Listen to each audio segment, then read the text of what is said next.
Moi bons días, señoras e señores concelleiros.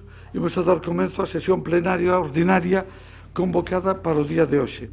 Antes de nada, pídolle ao señor secretario que comprobe a existencia de quórum. Señor secretario. Señoría, existe quórum. Existe quórum. Ben, entonces, desgraciadamente, como é habitual, comenzaremos a sesión con un minuto de silencio polas vítimas da violencia de xénero, das vítimas do COVID, e tamén podemos añadir ao noso antigo compañeiro profesor Carro Otero. David Sánchez Carro. É verdad, falleceron desde o pasado pleno dous antigos compañeros de corporación.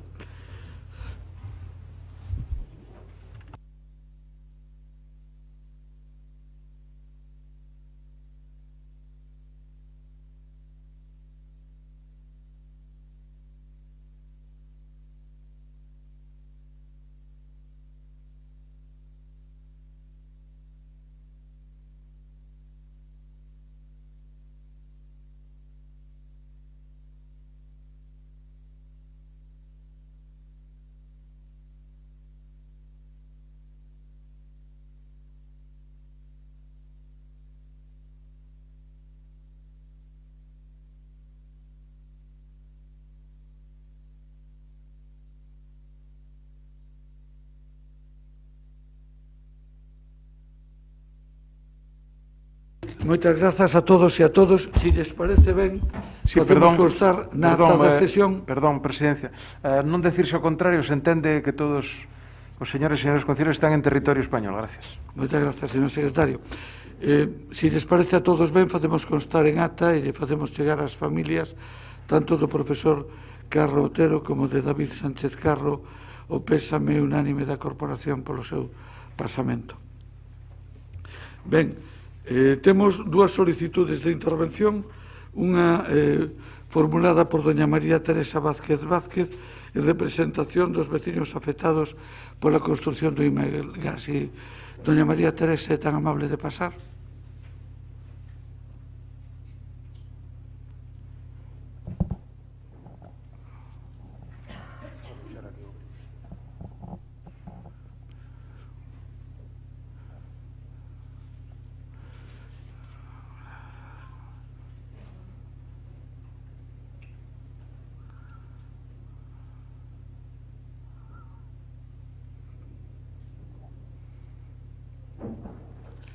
Moi bons días, doña María Teresa. Como sabe, ten 5 minutos para intervir.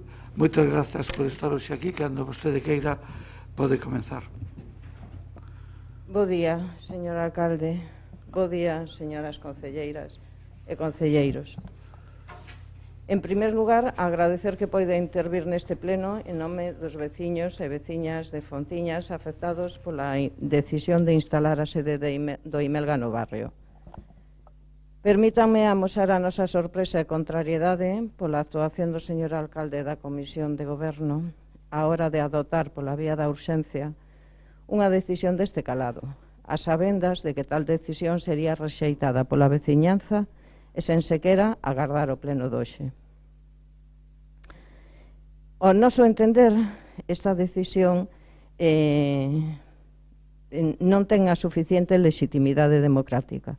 É abusiva e autoritaria, pois vostedes son coñecedores do rexeitamento da veciñanza e de que hai posibilidade dunha solución satisfactoria.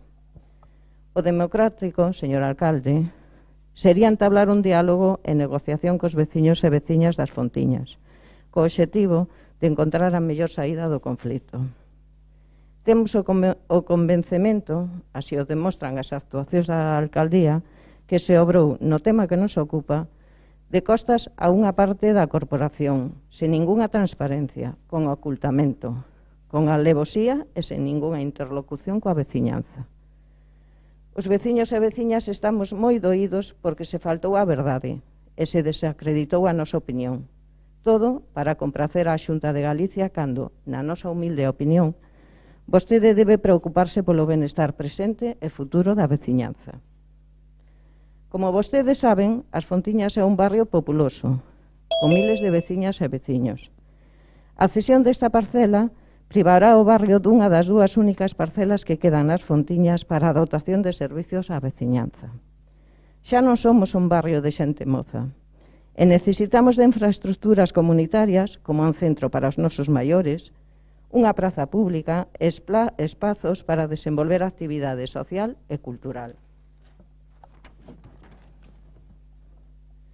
O Imelga nesta parcela vai contribuir de facerse o colapso do tráfico no barrio. Tamén aumentar a carencia de aparcadoiro. Mesmo os seus accesos poden comprometer o espazo verde que temos a carón, o Parque do Vieiro. Trae consigo riscos inherentes ás salas de autopsias BSL3, que Concello e Xunta queren minusvalorar e minimizar. En bioseguridade, señores, o risco cero non existe, pero sí existe a prevención. E previr, neste caso, é construílo nun espazo afastado das zonas residenciais. O saudable é instalalo en zonas que non causen prexuizos á veciñanza. Fontiñas merece un trato máis respetuoso. O razonable é que o Concello de Compostela e a Xunta desistan de instalar o Imelga nas Fontiñas. Por favor, pensen en clave de futuro, no que ha de vir, no que pode depararnos o futuro a nós, os nosos fillos e as súas futuras familias. Teñan en conta todas as novas tendencias urbanísticas que sitúan os edificios administrativos fora de zonas de vivendas, nos extrarradios, de maneira que dispoñan de amplos accesos de zonas de todas as garantías exixibles de mobilidade, así como a posibilidade de ampliacións pasado o tempo que se precisaran. O que non nos parece axeitado é querer meter o Imelga con calzador no barrio, con necesidades asistenciais e servizos para a veciñanza. Sempre hai tempo para rectificar. A nosa demanda é posible e sumamente sinxela.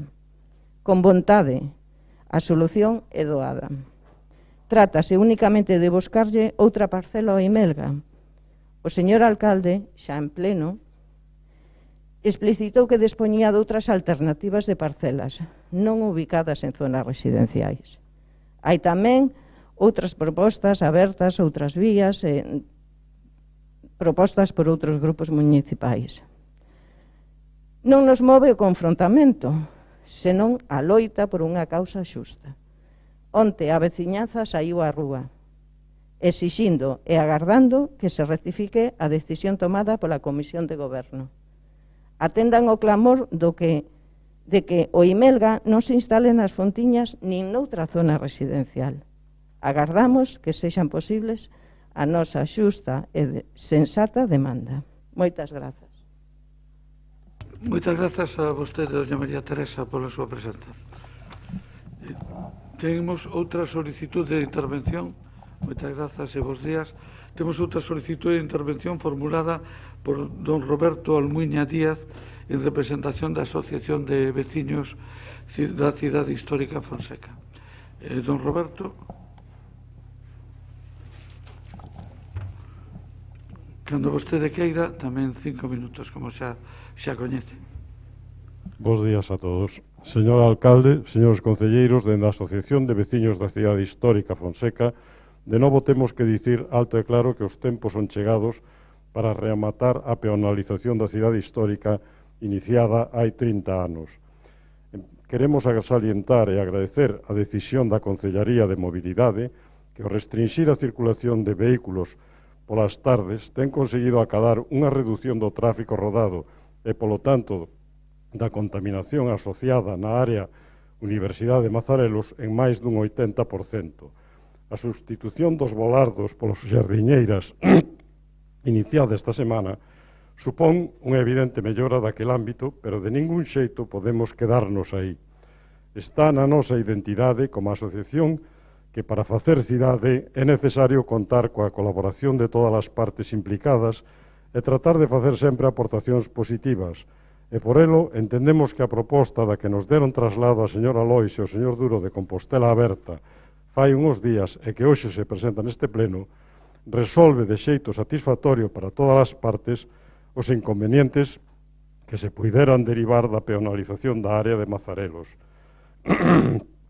Ao analizar esta proposta temos que salientar que na mesma se teñen previsto plazas de aparcamento de curta estancia, segundo pide a cooperativa da praza, un sistema de circulación áxil e limitado na área de San Fiz, que o tráfico de saída dende a Praza de Abastos baixando polo Murallón vai ter a mesma influencia na Praza de Galicia que ten a saída actual pola porta de Mazarelos, o acceso dende a Virxe da Cerca non ten por que ser en máis difícil do que resulta agora se temos en conta o volumen de vehículos que precisan acceder á Praza de Abastos.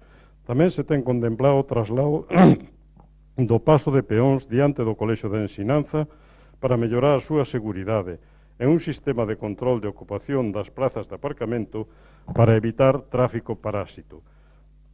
Adicionalmente, cumpre resaltar que as 1.188 prazas de aparcamento existentes nun radio de 5 minutos andando dende a Praza de Abastos garanten a comodidade para calquera comprador que queira chegarse ao mercado, ao comercio da cidade histórica ou a recoller os seus fillos no Colexio das Orfas. E a maiores debe promoverse dende este Concello o establecemento de convenios cos aparcamentos de Praza de Galicia, Praza de Abastos, Belvís e La Salle en beneficio destes usuarios. Os que vivimos na cidade histórica somos os primeiros interesados en que tanto o mercado de abastos como o comercio manteñan o seu pulo e dinamismo e unha oferta variada. E por elo, queremos reclamar do señor alcalde, na súa condición de responsable deste ámbito, que coa participación de todos os interesados se acometa con urxenza un estudo das melloras necesarias para que o mercado e comercio poidan competir de xeito eficaz, abordando os cambios necesarios en materia de horarios, oferta, servizo a domicilio, imaxe, promoción, etc. Temos que poñer de manifesto unha vez máis o incumprimento por parte deste Axuntamento da previsión contida no Plan Especial 1 para construir un aparcamento de 300 plazas para os veciños da cidade histórica detrás do centro de acollida dos peregrinos. E tamén vémonos na obriga de reclamar unha ampla provisión de plazas de aparcamento de borde para os que residimos na cidade histórica. Seguimos, asemesmo, agardando que no prazo máis breve posible, polos servicios técnicos municipais, se remate o proxecto de restauración e posta en valor da Porta de Mazarelos e o seu entorno, e que se liciten os traballos correspondentes. Finalmente, agardamos que estas propostas que facemos como veciños reciban o apoio de todos os grupos desta corporación para que coa maior celeridade sexa posible a peonalización da área Universidade de Mazarelos como a protección efectiva da porta e a necesaria revitalización da Praza de Abastos. Moitas gracias pola súa atención. Moitas grazas a vostede, moi bons días tamén. Moi bons días. Imos a comenzar entón cos puntos contidos no orden do día, comenzando polo primeiro, que é a aprobación se procede das actas correspondentes ás sesións extraordinarias do 12 e 17 e ordinaria do 25 correspondentes ao mes de marzo. Formúlase algunha obxección? Entendo que non, polo tanto, quedarían aprobados. O punto seguinte é a aprobación inicial do expediente de crédito extraordinario 2021 CRES 02 por importe de 50.000 euros. Entendo que non hai intervencións. Perdón, efectivamente, antes de eso hai unha moción de urxencia presentada polo Grupo Popular que entendo que, consultados os voceiros, estamos todos a favor da declaración de urxencia. Por tanto, se trataría como último punto do pleno. Continuamos. O punto 2, de crédito extraordinario, non hai intervencións, pero si hai votación. Señor secretario, ordena a votación. Gracias, señor alcalde. Punto 2, aprobación inicial do expediente de crédito extraordinario número 2021 CRES 02 por importe de 50 millóns de euros. 50.000. Perdón, 50.000, perdón. 50.000 euros. Gracias. Votos a favor? Grupo Socialista. Votos en contra? Ningún. Abstencións? O resto quedaría aprobado. Moitas grazas. O punto número 3 é a aprobación inicial do expediente de suplemento de crédito número 2021, o suplemento 01 por importe de 370.000 euros. Tampouco hai intervencións, pero si hai votación. o punto que sinalou o señor alcalde. Votos a favor? Grupo Socialista. Votos en contra? Ningún. Abstencións? O resto, señoras e señores concelleiros. Perfecto. Pasamos ao punto número 4, que é a aprobación inicial dos expedientes de crédito extraordinario 2021 CRES 03 por importe de 1.554.000 euros e de suplemento de crédito número 2021 suple 02 por importe de 1.304.000 euros. Aquí si xa hai intervencións dos grupos, por lo tanto interviría en primeiro lugar a ponente doña Marta Aval. Doña Marta, cando vostede queira.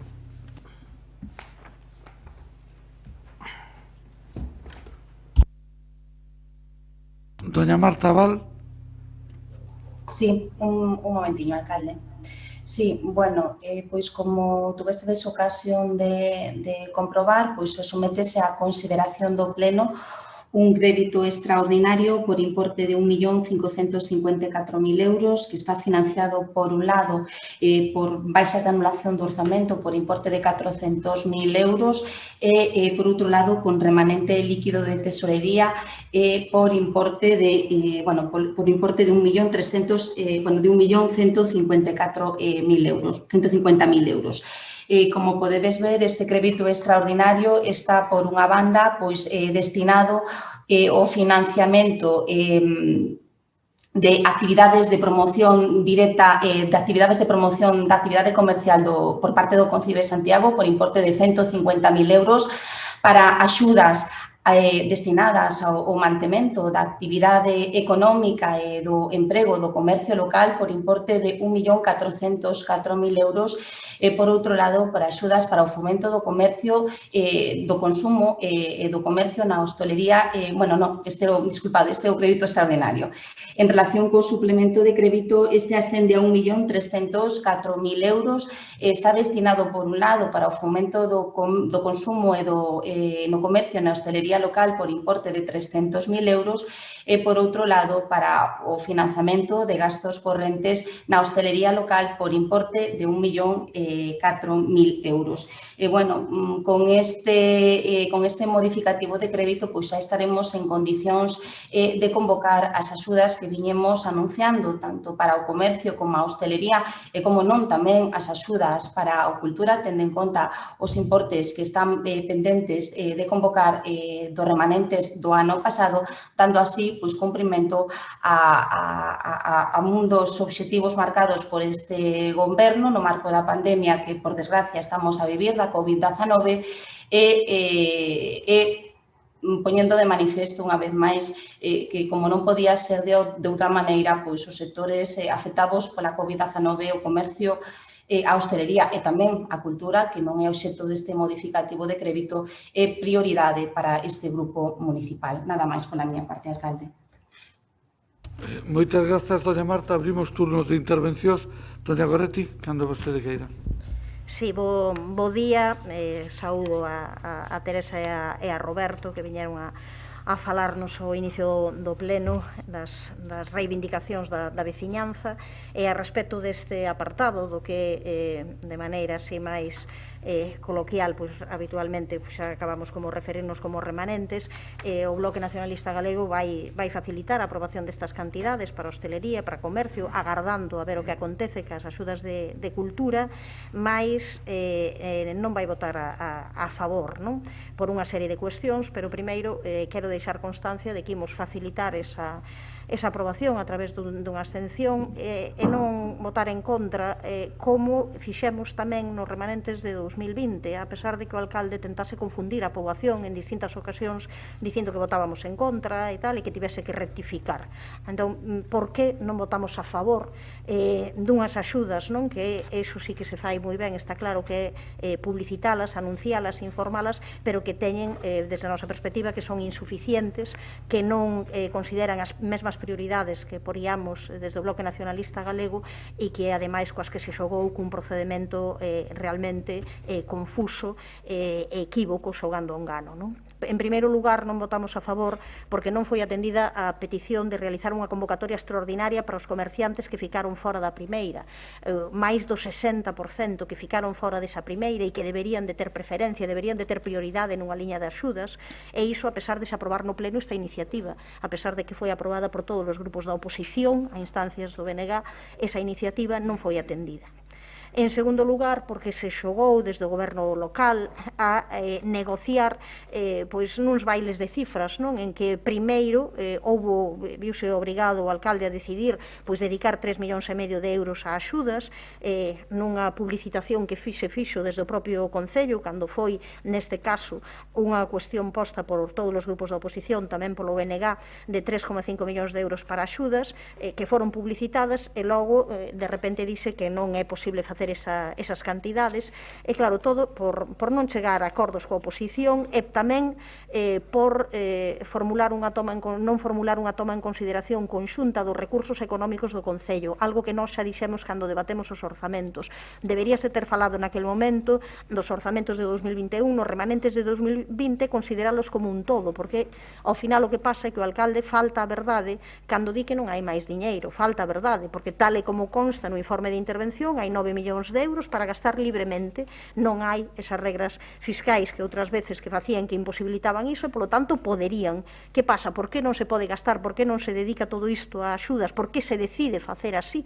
O que se podía? Pois o que acontece que máis da metade vai a obras que xa comprometeran nos remanentes de 2019 e que non se executaron, non? E que agora deciden metelos aquí, non? Puideron metelos no orzamento, puideron facelo, mas así xogamos ao engano e xogamos ao baile de cifras, a esa cuestión que lles gusta moitas veces de decir verdades a medias que ao final acaban sendo mentiras. En vez de metelas aquí, poñámolas ali, xa as vendemos, xa falamos delas, agora non existen. O certo é que hai diñeiro, hai cantidades, e esta cantidade podíase ver incrementada, esa cantidade de axudas absolutamente necesaria podíase ver incrementada. E sobre todo, por qué? Porque claro, se ao final non deron feita esas obras nos últimos meses, veremos a ver se as dan feito nos meses seguintes. Por iso se puxeron en riba da mesa distintas maneiras de abordalo, tendo en conta que se podía incrementar esta cantidade até chegar a eses 3,5 millóns de euros que nos parecía a cantidade razoável ao Bloque Nacionalista Galego.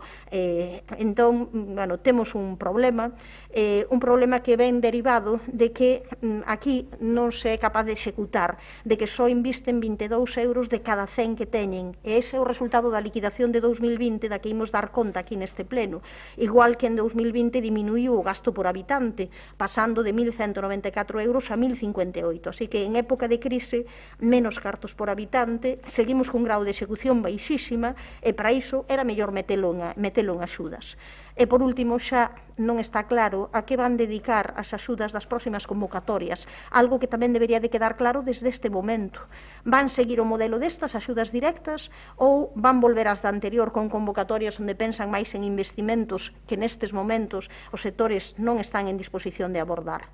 Ao final, pois, continúa un pouco, porque un pouco ese engano, non? Porque se ao final o que se pretende nunha seguinte convocatoria falar máis ben de subvencións para investimentos, ao final non vai haber esas axudas directas, non se vai chegar a esa cantidade que se puxo en riba da mesa dos 3,5 millóns, e non digo só que se puxo en riba da mesa, que se puxo, que se publicou, que se publicitou, para logo despois non facela, non levala a cabo, cando, por suposto, que existen todas as posibilidades de facelo. Moitas grazas. Polo Grupo de Compostela Aberta, doña María Rozas. Quero primeiro saudar aos veciños que participaron ao principio no pleno, a Teresa Vázquez e a Roberto Almuíña. Pidolle ao alcalde que se me paso do tempo na primeira quenda, morreste da segunda.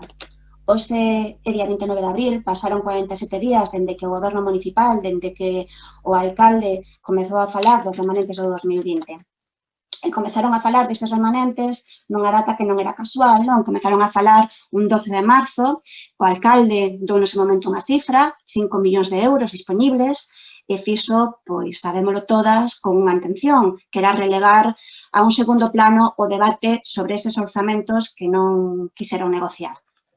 E que, ademais, uns orzamentos, que, por certo, teño que dicilo, pois Compostela Aberta viabilizou por responsabilidade. Non quixeron negociar os orzamentos, pero sí que entraban a negociar pois os remanentes, non? O alcalde case puso os cartos sobre a mesa como se foran propios.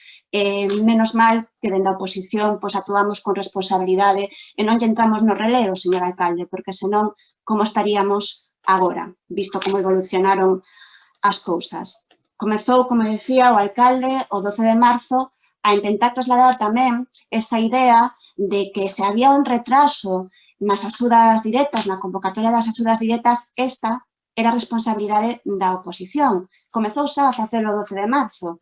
E o 23 de marzo, pouco máis dunha semana despois, houve unha proposta unánime dos 3 grupos da oposición, non? Para o reparto destes remanentes que hoxe traemos ao pleno. 3,5 millóns para axudas directas. Esa era a proposta da oposición, que era 1,5 millón máis do que o goberno municipal tiña vontade de dedicar a remanentes e do que inicialmente tiña previsto, non? Tiña o acordo, señor alcalde, señora concellera, tiña o acordo 23 de marzo, estamos a 29 de abril, hai máis dun mes. O 30 de marzo, o interventor municipal asinou o informe da liquidación. En ese informe da liquidación, vostedes xa sabían que non dispoñían deses 5 millóns de euros que ofreceran e acordaran cos grupos municipais e coa veciñanza tamén. Non dispoñían dos 5 millóns de euros. Habían o 30 de marzo, se non os habían antes, como mínimo 30 de marzo. Non habería 5 millóns de euros disponibles. Mas vostedes non o trasladaron á Xunta de Voceiros ata o 7 de abril, unha semana máis tarde. O retraso que pode haber aquí, todo este tempo, foi porque vostedes perderon o tempo, igual que antes o perderon na non negociación dos orzamentos. E cando Compostela Aberta denunciou públicamente que fixeran vostedes pois as contas da leiteira, que negociaron cartos que non tiñan, a reacción do goberno do Partido Socialista pois non podía ser máis sorprendente. A verdade é que foi moi sorprendente e foi carente de humildade, totalmente carente de humildade. Optaron por sacar peito, falando de que o goberno de Compostela Aberta xestionaba moitas menos axudas que o seu. Como se a COVID, señor alcalde, como se a COVID chegara ás nosas vidas no 2015 e non no 2020. Por suposto que están xestionando máis axudas directas aos sectores afectados que a nós, pero tamén están xestionando máis axudas directas que as que xestionou o alcalde no seu anterior etapa como alcalde. Porque se lle compramos ese argumento, algún día, incluso podemos escoitar a políticos na política estatal botar en cara a oposición de que se están a poñer máis vacinas da COVID que na legislatura anterior. Sexamos serios cando falamos e debatimos en cuestións políticas, non? Porque recoñézano, non pasa nada por recoñecer os erros. Señor alcalde, señora concelleira, cometeron vostedes un erro. Non os técnicos, vostedes. Porque o erro foi negociar cartos que aínda non sabían de forma firme que os tiñan.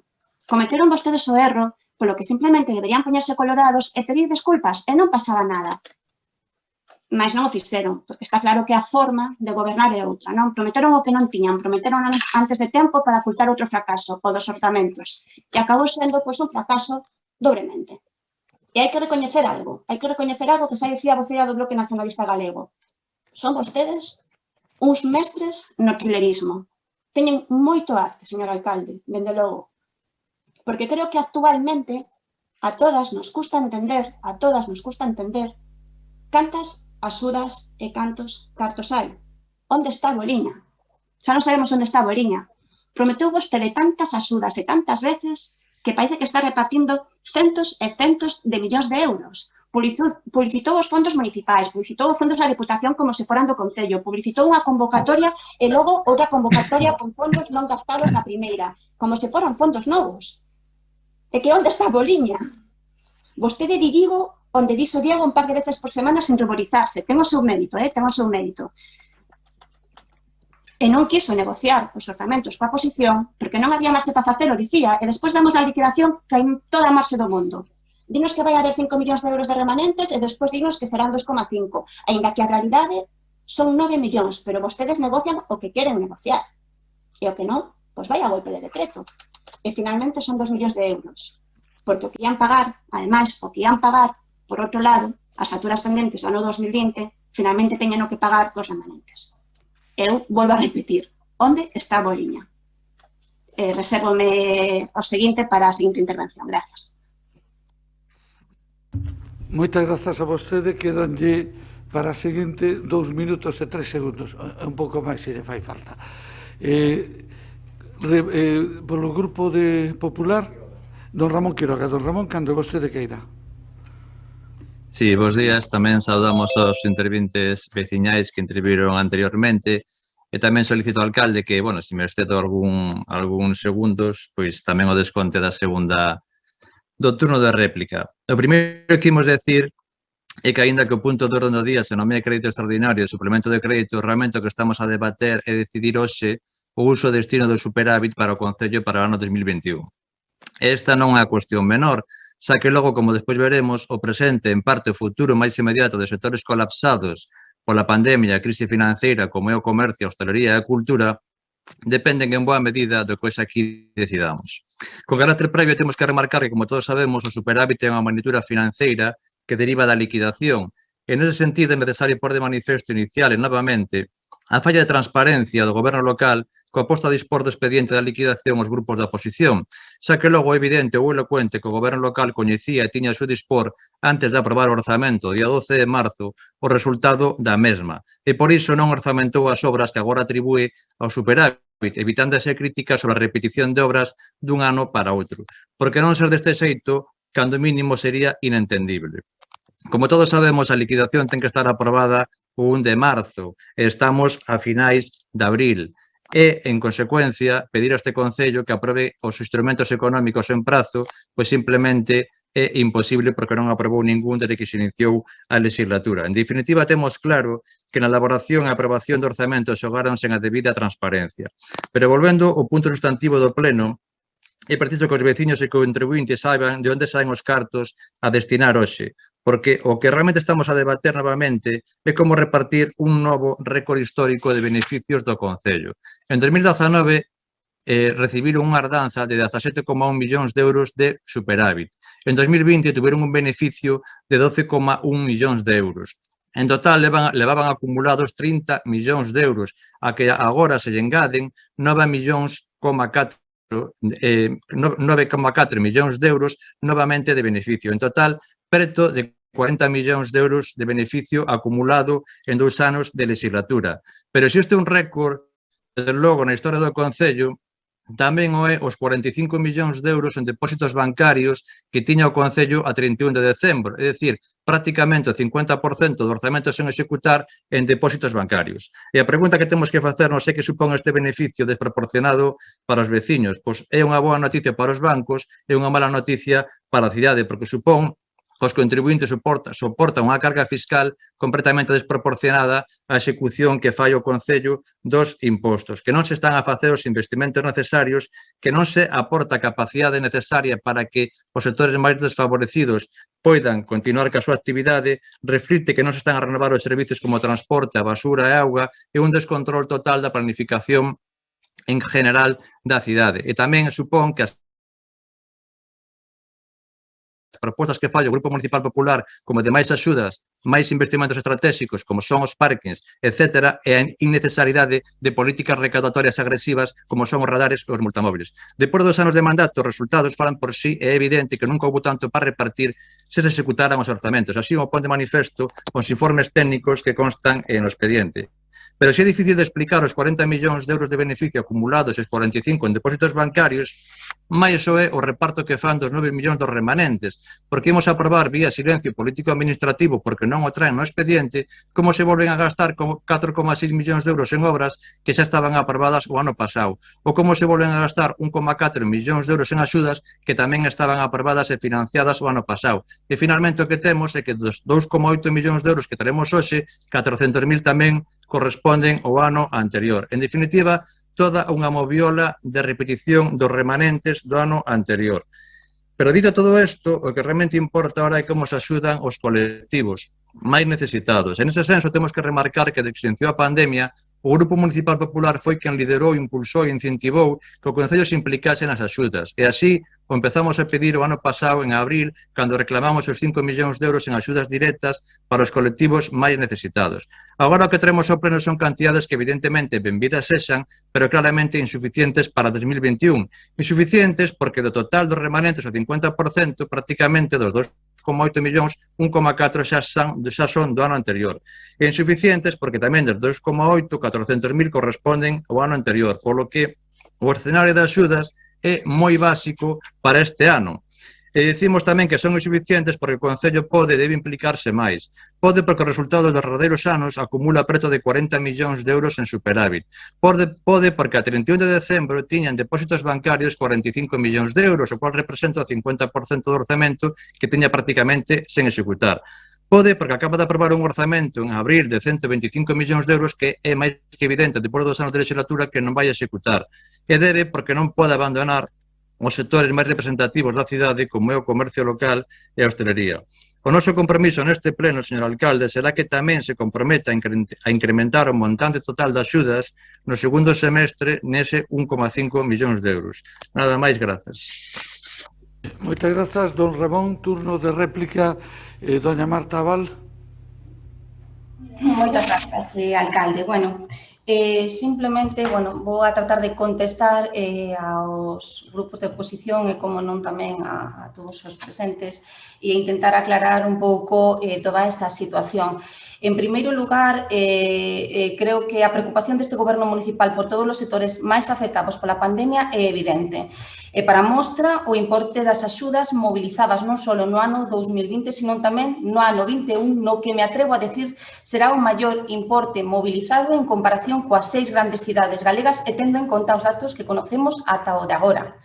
En efecto, tras a aprobación deste pleno, deste modificativo de crédito, estaremos en condicións de convocar axudas para o financiamento de gastos correntes para o comercio local por importe de 1.904.000 euros, axudas para o financiamento de gastos correntes da hostelería por importe de 1.747.105,36 euros e axudas para o fomento do comercio no consumo e na hostelería local por importe de 600.000 euros e, como non me vou olvidar da cultura, xa que tendo en conta os remanentes que se están incorporando e os créditos que a día de hoxe están en créditos iniciais no orzamento municipal, estaremos en condicións de convocar axudas para o financiamento de actividades culturais por importe de 604.492,90 euros. Creo que, estamos, gustaríanos sin lugar a dudas destinar máis recursos, pero creo que estamos exprimindo a máquina ao máximo neste sentido. Con respecto ás obras que se van a executar, e, por certo, a maior parte delas xa se aprobaron en Xunta de Goberno o pasado luns, son obras imperiosas, necesarias e urxentes, precisamente, para a reactivación tamén económica da nosa cidade. Por último, quixera facer unha última mención ao resultado orzamentario, ao resultado da liquidación do orzamento. Parafraseando precisamente a nosa compañeira do Bloque Nacionalista Galego, non podemos facer as contas da leiteira, e vostedes, coa lectura desta liquidación do orzamento, están facendo, sen dúbida, as contas da leiteira.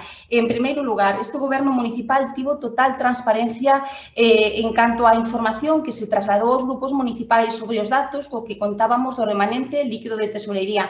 E informamos en tempo real dos resultados que esperábamos e que finalmente foron inferiores, bastante inferiores aos inicialmente previstos.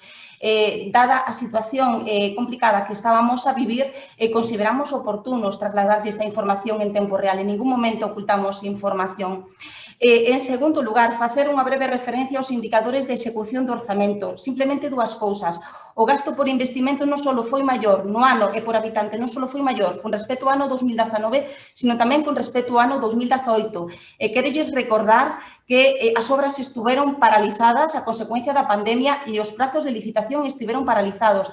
E, finalmente, sí que é verdade que o gasto por habitante foi inferior, pero teñen que descontar o efecto que ten a amortización da débeda municipal. Se quitan este efecto da amortización da débeda municipal, o gasto por habitante foi superior con respecto ao ano 2019 e tamén con respecto ao ano 2018, e por non irme máis atrás, que sin dúbida seguro que serían un indicador, un resultado orzamentario bastante mellor que os recentes resultados orzamentarios deste Concello. Non estou intentando facer un debate triunfalista, simplemente estou poñendo de manifesto os datos reais. Nada máis, gracias. Moitas gracias. Sei que vostede deixou 2 minutos sin consumir na primeira intervención, pero non estaba previsto este cambio. Sí, bueno, disculpade. Abrimos o segundo turno de intervención, de réplicas. Doña Goretti San Martín. Sí, claro, temos unha cuestión en riba da mesa. Estamos no mes de maio. Claro, todo isto para logo comezar cas axudas e tal tiña que estar feito, podería estar feito con anterioridade, pero o caso é que vostedes non quixeron facer unha planificación conxunta de todo o que temos en riba da mesa para decidir se son obras imperiosas necesarias ou urxentes, que ao mellor non temos todo o mundo a mesma consideración sobre esas obras imperiosas necesarias e urxentes e podíamos entrar a valoralo, pero independentemente imos consideralo. Son obras imperiosas necesarias e urxentes aquelas que había, esas 14 obras aprobadas en novembro de 2020, pero que a inmensa maioría tiñan un prazo de execución inferior a 5 meses e estaban sen facer. Claro, acabanas de licitar agora con urxencia, agora que se puxeron as pilas coa presión absolutamente de todos os grupos políticos dicindo, pero como pode ser, e da veciñanza escandalizada, dicindo como pode ser que agora volvan a levar as mesmas obras que xa levaron. Remanentes de 2019, remanentes de 2020, levamos as mesmas obras, porque non foron capaces de facelo. E agora resulta que din que as van facer de maneira rápida e urxente, que si van estar en decembro. Falaremos en decembro. Está claro, o que non se pode é xogar con prazos e con anuncios, non? E logo, claro, sobre as cantidades que se gastan, como se acaba aquí de recoñecer, está claro que o gasto por habitante foi inferior, pero que está no informe de intervención. No capítulo de investimentos a execución está nun 21,85%. Cando nos fixemos iso público, algunha xente dixo, como pode ser que deixen o 20% sen gastar? E digo eu, non, cuidado, que escoitastes mal, non é que deixen o 20% sen gastar, é que queda case o 80% sen gastar. Ou seja, que de cada 100 euros que había para gastar deixaron sen usar 78. E os niveis de execución foron baixando, porque foron do 27% neste capítulo en 2015, do 22% en 2016, do 23% en 2017, o 26% en 2018, e, bueno, chegamos ao 21,85% en 2020.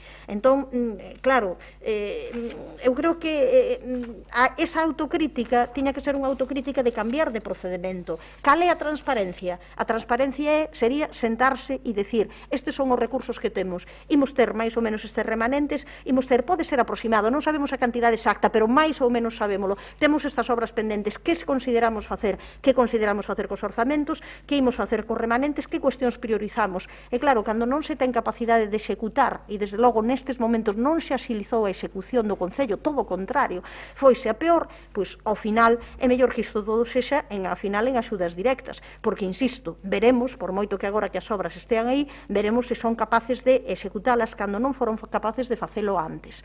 Hai moitísimo que mellorar en transparencia, en procedementos e, sobre todo, en non procurar simplemente publicitar cuestións que, como ben dicía agora o portavoz do Partido Popular, ao final son unha moviola. Estáse vendendo o mesmo, informando e publicitando o mesmo en distintas ocasións.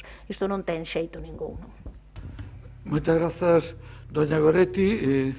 Entendo que ahora, doña María, quedabanlle 2 minutos. Vale, gracias. Vou ser moi breve, señor alcalde. Vou dedicar parte do meu tempo, do segundo turno, a explicar únicamente o sentido do noso voto de Compostela Aberta. Dende Compostela Aberta non podemos estar máis en contra con esta forma de facer as cousas, con esta forma de xestionar o Concello, con este despropósito que vivimos durante este mes e medio, con esta falta de rigor. Mais a hostelería, o comercio e os sectores afectados pola COVID non poden seguir esperando. En eles pensamos o posicionar o noso voto. Estes sectores non son responsables do seu mal facer do goberno. Non o son e non deben ser quen paguen o despropósito destas últimas semanas. Polo que o voto de Compostela Aberta vai ser a favor destes remanentes, pensando nos sectores afectados pola COVID. E tamén pensando e esperando que vostedes, os concelleiros e concelleras do Partido Socialista, votarán a favor da nosa moción, que se debatería máis tarde, da nosa moción para facer un modificativo do orzamento para alcanzar os 3,5 millóns de euros comprometidos, acordados cos grupos municipais e coa veciñanza e cos sectores afectados para axudas directas pola COVID. Ese vai a ser o noso sentido de voto. Moitas gracias. Moitas gracias, doña María. Don Ramón. Sí, tamén brevemente, pero bueno, indo por partes, primeiro hai que recoñecer o papelón de xustificadora da concelleira de Facenda do completamente injustificable practicando o trilerismo, non? Quito, poño, quito, e despois ao final pois repartimos o mesmo que o ano pasado, non? Hai que recoñecer ese papelón de xustificadora, non? Pero tamén, como recoñece a voceira do BNG, isto se podía ter feito moitísimo antes, tamén como reclamamos dende o Grupo Popular en diversas ocasións, non? Porque o orzamento ten un prazo de aprobación que é o 31 de marzo, o 31 de decembro, e a liquidación ten un prazo de aprobación máximo que é o 1 de marzo, non? Estamos prácticamente en maio e todo isto sen resolver. Por lo tanto, si se podía ter feito todo isto con moitísima antelación, e tamén como recoñece a voceira do BNG, pois é máis que evidente que o ritmo de execución é completamente inasumible para o Concello, en lo que prácticamente o 80% dos investimentos non se executan e 80 euros de cada 100 quedan sen execución. Pero para aclarar os conceptos, o que temos que dicir aos veciños é que o ano pasado había un remanente, un superávit de 12 millóns de euros. Dese superávit se empregou unha parte en obras e outra parte en axudas. E agora o que estamos a facer é que o que se aprobou o ano pasado con ese remanente o estamos volvendo a aprobar vía silencio administrativo este ano para imputalo os remanentes de 9 millóns de euros deste ano. Por lo tanto, estamos na moviola completa en volver a imputar e aprobar obras do ano pasado con cargo o superávit e o beneficio deste ano. En concreto, 4,1 millóns de euros en obras e 1,4 en axudas.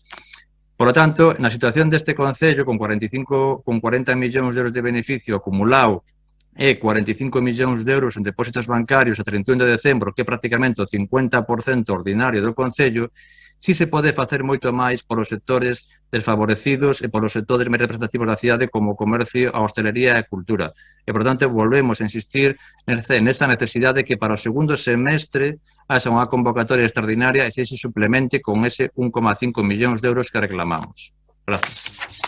Moitas grazas, don Ramón. Eu, brevemente, hai 4 consideracións que quero facer. Unha, a don Ramón merecería un capítulo aparte, porque é un conto da leiteira, a suma que fai dos superávis que vai sumando un sobre outro, sabendo perfectamente que uns están comprendidos en outros, e, polo tanto, suma a mesma cantidad 20 veces. Con relación á execución do presuposto, especificamente do capítulo 6, é moi importante ter en conta que é necesaria unha depuración contable en este Concello, porque hai unhas partidas de supostas inversións que se veñen arrastrando desde hai anos e anos, que son completamente irreales, pero desde o punto de vista de execución, pois lastran o presuposto. Terceira, doña Goretti, o remanente de 2019 foi do que poidemos dispoñer no mes de novembro de 2020 e, polo tanto, era imposible executalo en ese mes que quedaba por ano. Cuarta, con relación a Compostela Aberta e a doña María. Mire, eu teño, e eu podo confirmar, e estou seguro de que yo ratificarán os servicios económicos, a anticipación de liquidación o 12 de marzo, o digo porque o 17 foi o pleno, prevía un superávit de 10.953.604 euros. Desgraciadamente, o que se nos comunica o 31 de marzo é outra cifra bastante diferente. E non se lle comunicou aos grupos hasta o día 7, porque polo medio coincideu a Semana Santa. Xoves, venres, sábado, domingo, o luz non se poido o martes. Por lo tanto, foi o segundo día hábil inmediatamente despois. E por último, decir, mire, o Concello de Santiago fai moi mal, pero infinitamente mellor que todos os demais. Eu estou vendo os planes de reactivación que están sacando todos os concellos. Todas as asociacións nos poñen como exemplo precisamente das axudas e da colaboración que se presta. Eu vexo un magnífico plan Supera 21 de Pontevedra, 1,3 millóns de euros. O plan Lugo reactiva 1,06 millóns de euros. E o que non sacaremos o vindeiro luz son 5.207.000 euros, 4.200.000 de axuda directa. Por certo, non sei se este dato, se o ten ou non o ten doña María, pero me permitirei pasarlle a través de doña Marta un gráfico donde se explican en que consiste, de onde salen e a onde van cada unha desas cantidades, que, por certo, o ten toda a prensa público e notorio. Ben, agradecendo os votos a favor de Compostela Aberta, a abstención de Bloque e non sei, o Partido Popular, vai a votar a favor tamén agradecendo o voto a favor do Partido Popular. Por favor, ordena a votación, señor secretario. Gracias. Punto 4, aprobación inicial dos expedientes de crédito extraordinario número 2021 CREX 03 por importe de 1.554.000 euros e de suplente de crédito número 2021 suple 02 por importe de 1.304.000 euros. Votos a favor? PSOE, Compostela Aberta, PP. Votos en contra? Ningún. Abstencións? BNG, quedaría aprobado. Moitas grazas. A continuación, o punto seguinte é a aprobación dun erro material no expediente de aprobación inicial do orzamento. Non hai intervencións, pero si hai votación, señor secretario.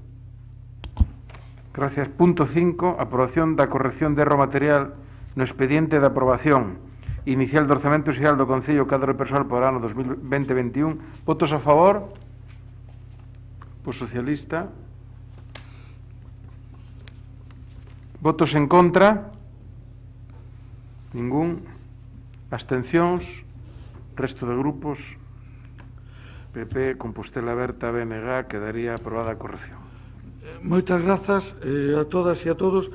Pasamos a continuación ao punto seguinte, que tampouco hai intervencións, pero si votación, que é a resolución dunha delegación formulada polo sindicato Uso e a aprobación definitiva do orzamento e cadro de personal do Concello para o ano 2021. Ordena a votación, señor secretario. Este punto 6, que indicou xa o señor alcalde.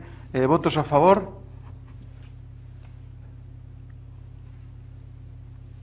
Grupo Socialista. Votos en contra? Ningún. Abstencións? O resto, Compostela Aberta, PNG, PP. Moitas Quedaría grazas, tamén aprobado. señoras e señores concelleiros. Pasamos ao capítulo de proposicións. A primeira é formulada polo Grupo Municipal de Compostela Aberta para a peonalización da Praza e Arco de Mazarelos. Entendo que vai intervir don Xan Duro na primeira intervención. Don Xan, cando vostede queira. Gracias a todos e a todas. En primeiro lugar, saudar e agradecer as intervencións de Teresa Vázquez e Roberto Almuiña e a toda a veciñanza que está a ver o pleno polo streaming. Nos últimos anos colleu forza a importante demanda, que ademais conta cun amplo consenso social, de avanzar na necesidade de humanización do ámbito da Praza e Arco de Mazarelos, a única peza urbanística intramuras que continúa a padecer as consecuencias da libre circulación de vehículos motorizados. Esta medida xa está recollido no Pacto Local da Mobilidade e tamén fai parte das demandas dos colectivos veciñais da cidade histórica compostelá, porque, e hai que recoñecelo neste punto, resulta especialmente complicada a convivencia entre as persoas e os vehículos, non só pola circulación, senón tamén polas prazas de estacionamento existentes. Xa no pasado mes de xuño de 2020, o noso grupo municipal presentou unha proposición que foi aprobado no Pleno do Concello de Santiago para impulsar esta necesaria peatonalización de todo o ámbito da Praza de Mazarelos e, polo tanto, suprimir o tránsito rodado por debaixo do arco. E o acordo plenario reflicte, a verdade, o sentir mayoritario dos grupos municipais para que se implemente esta peonalización, limitando a circulación a residentes de transporte de mercadorías nos horarios correspondentes e suprimindo tamén as prazas de aparcamento existentes neste ámbito.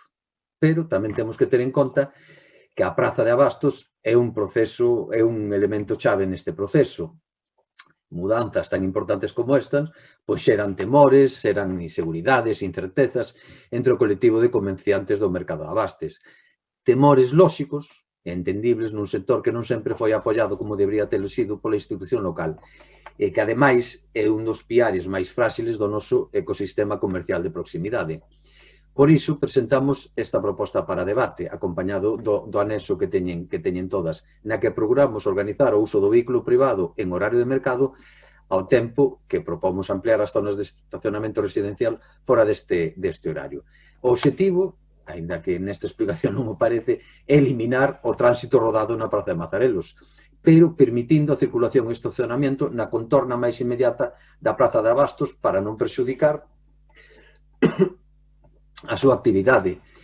E para isto propoñemos unha serie de actuacións que resumo. A primeira é establecer un espazo central de aparcamento na Praza de San Cis, circulando o tráfico a moda de rotonda alrededor dela, con entrada e saída pola coñecida como Costa da Praza, Rúa de Tras San Cis de Solovio.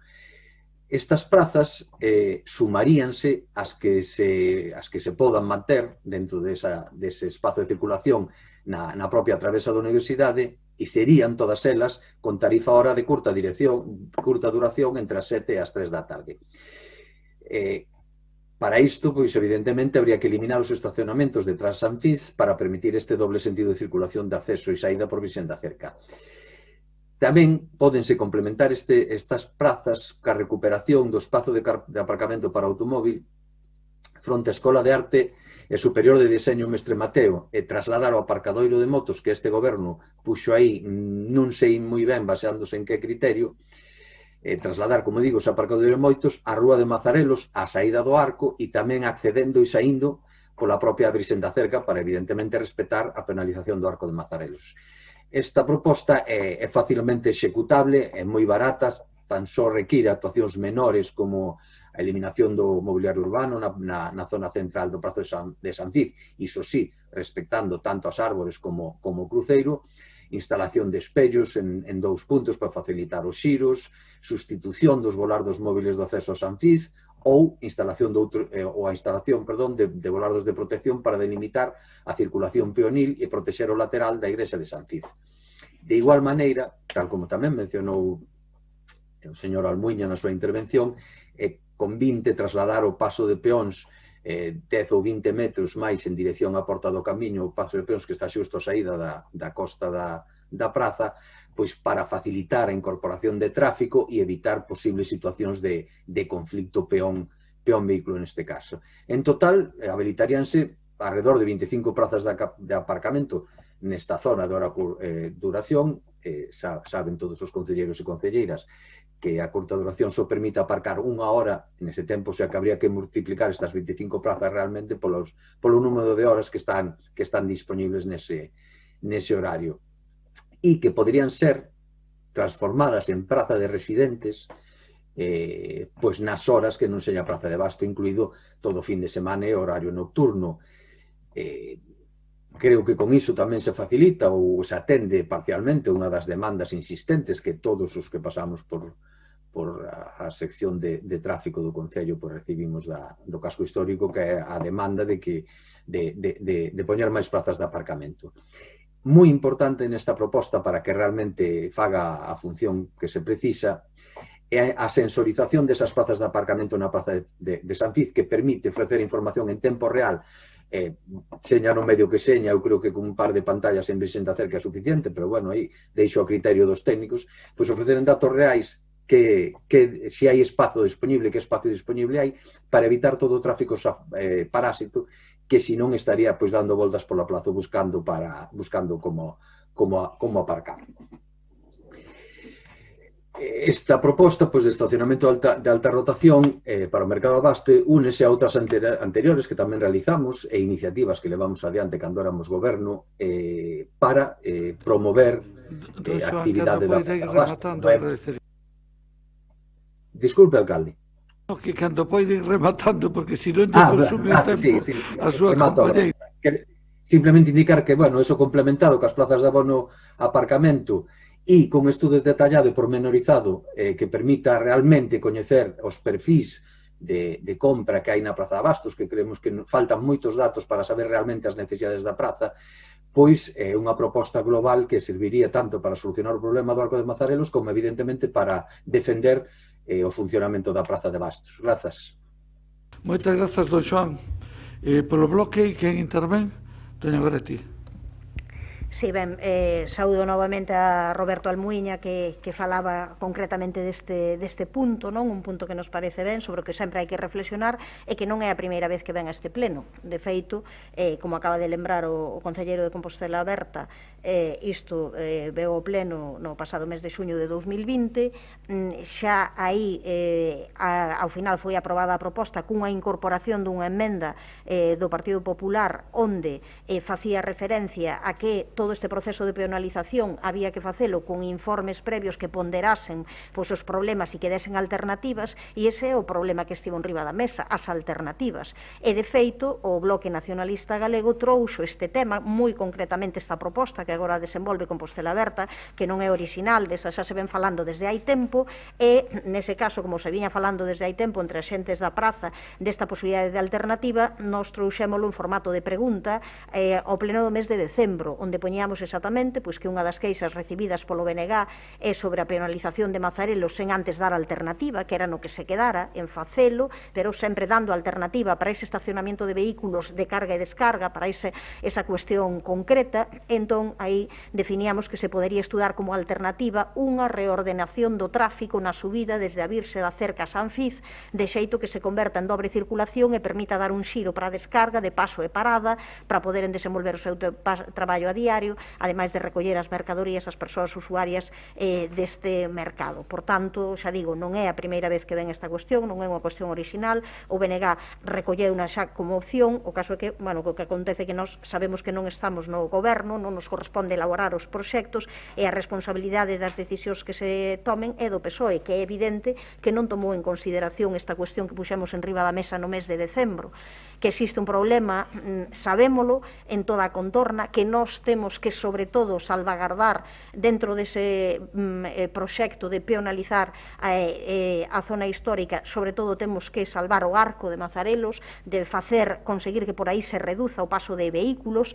Creo que hai xa un avance importante e que no último ano houve unha reducción grande deses, pois, alrededor de 1.500 vehículos que pasaban por aí, que pasan ás veces en momentos, pois, como poden ser os días de praza, fundamentalmente os sábados, en determinados días, e facer esa reducción e facer, sobre todo, a eliminación dese tráfico que anda circulando, buscando, vendo, a ver se hai alternativas para onde parar e tal. Por iso, entendemos que hai que darle unha solución a este tema. Esta é unha, a nós parecenos ben, vai na liña adecuada, xa, insisto, xa o propoñíamos no seu momento, pero o grupo de goberno non a quiso ter en conta, pode ter outras, non sei se ten outras en riba da mesa, sería bo que se as tivese, se ten outras alternativas que as expoña, pero non é a única decisión, hai que facer outras apostas pola praza e por dotar de zonas de aparcamentos nos arredores.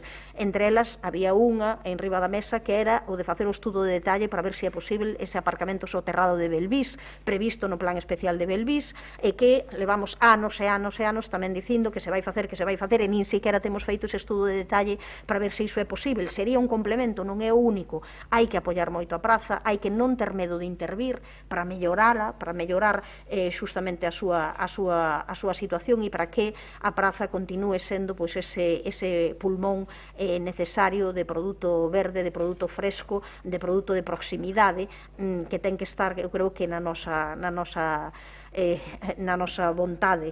E iso ten que ser compatível con avanzar na peonalización, avanzar en deixar espazos libres de vehículos e buscar alternativas. Por iso xa digo que nese sentido a nós parécenos en todo caso pois adecuada a proposta que se formula aquí.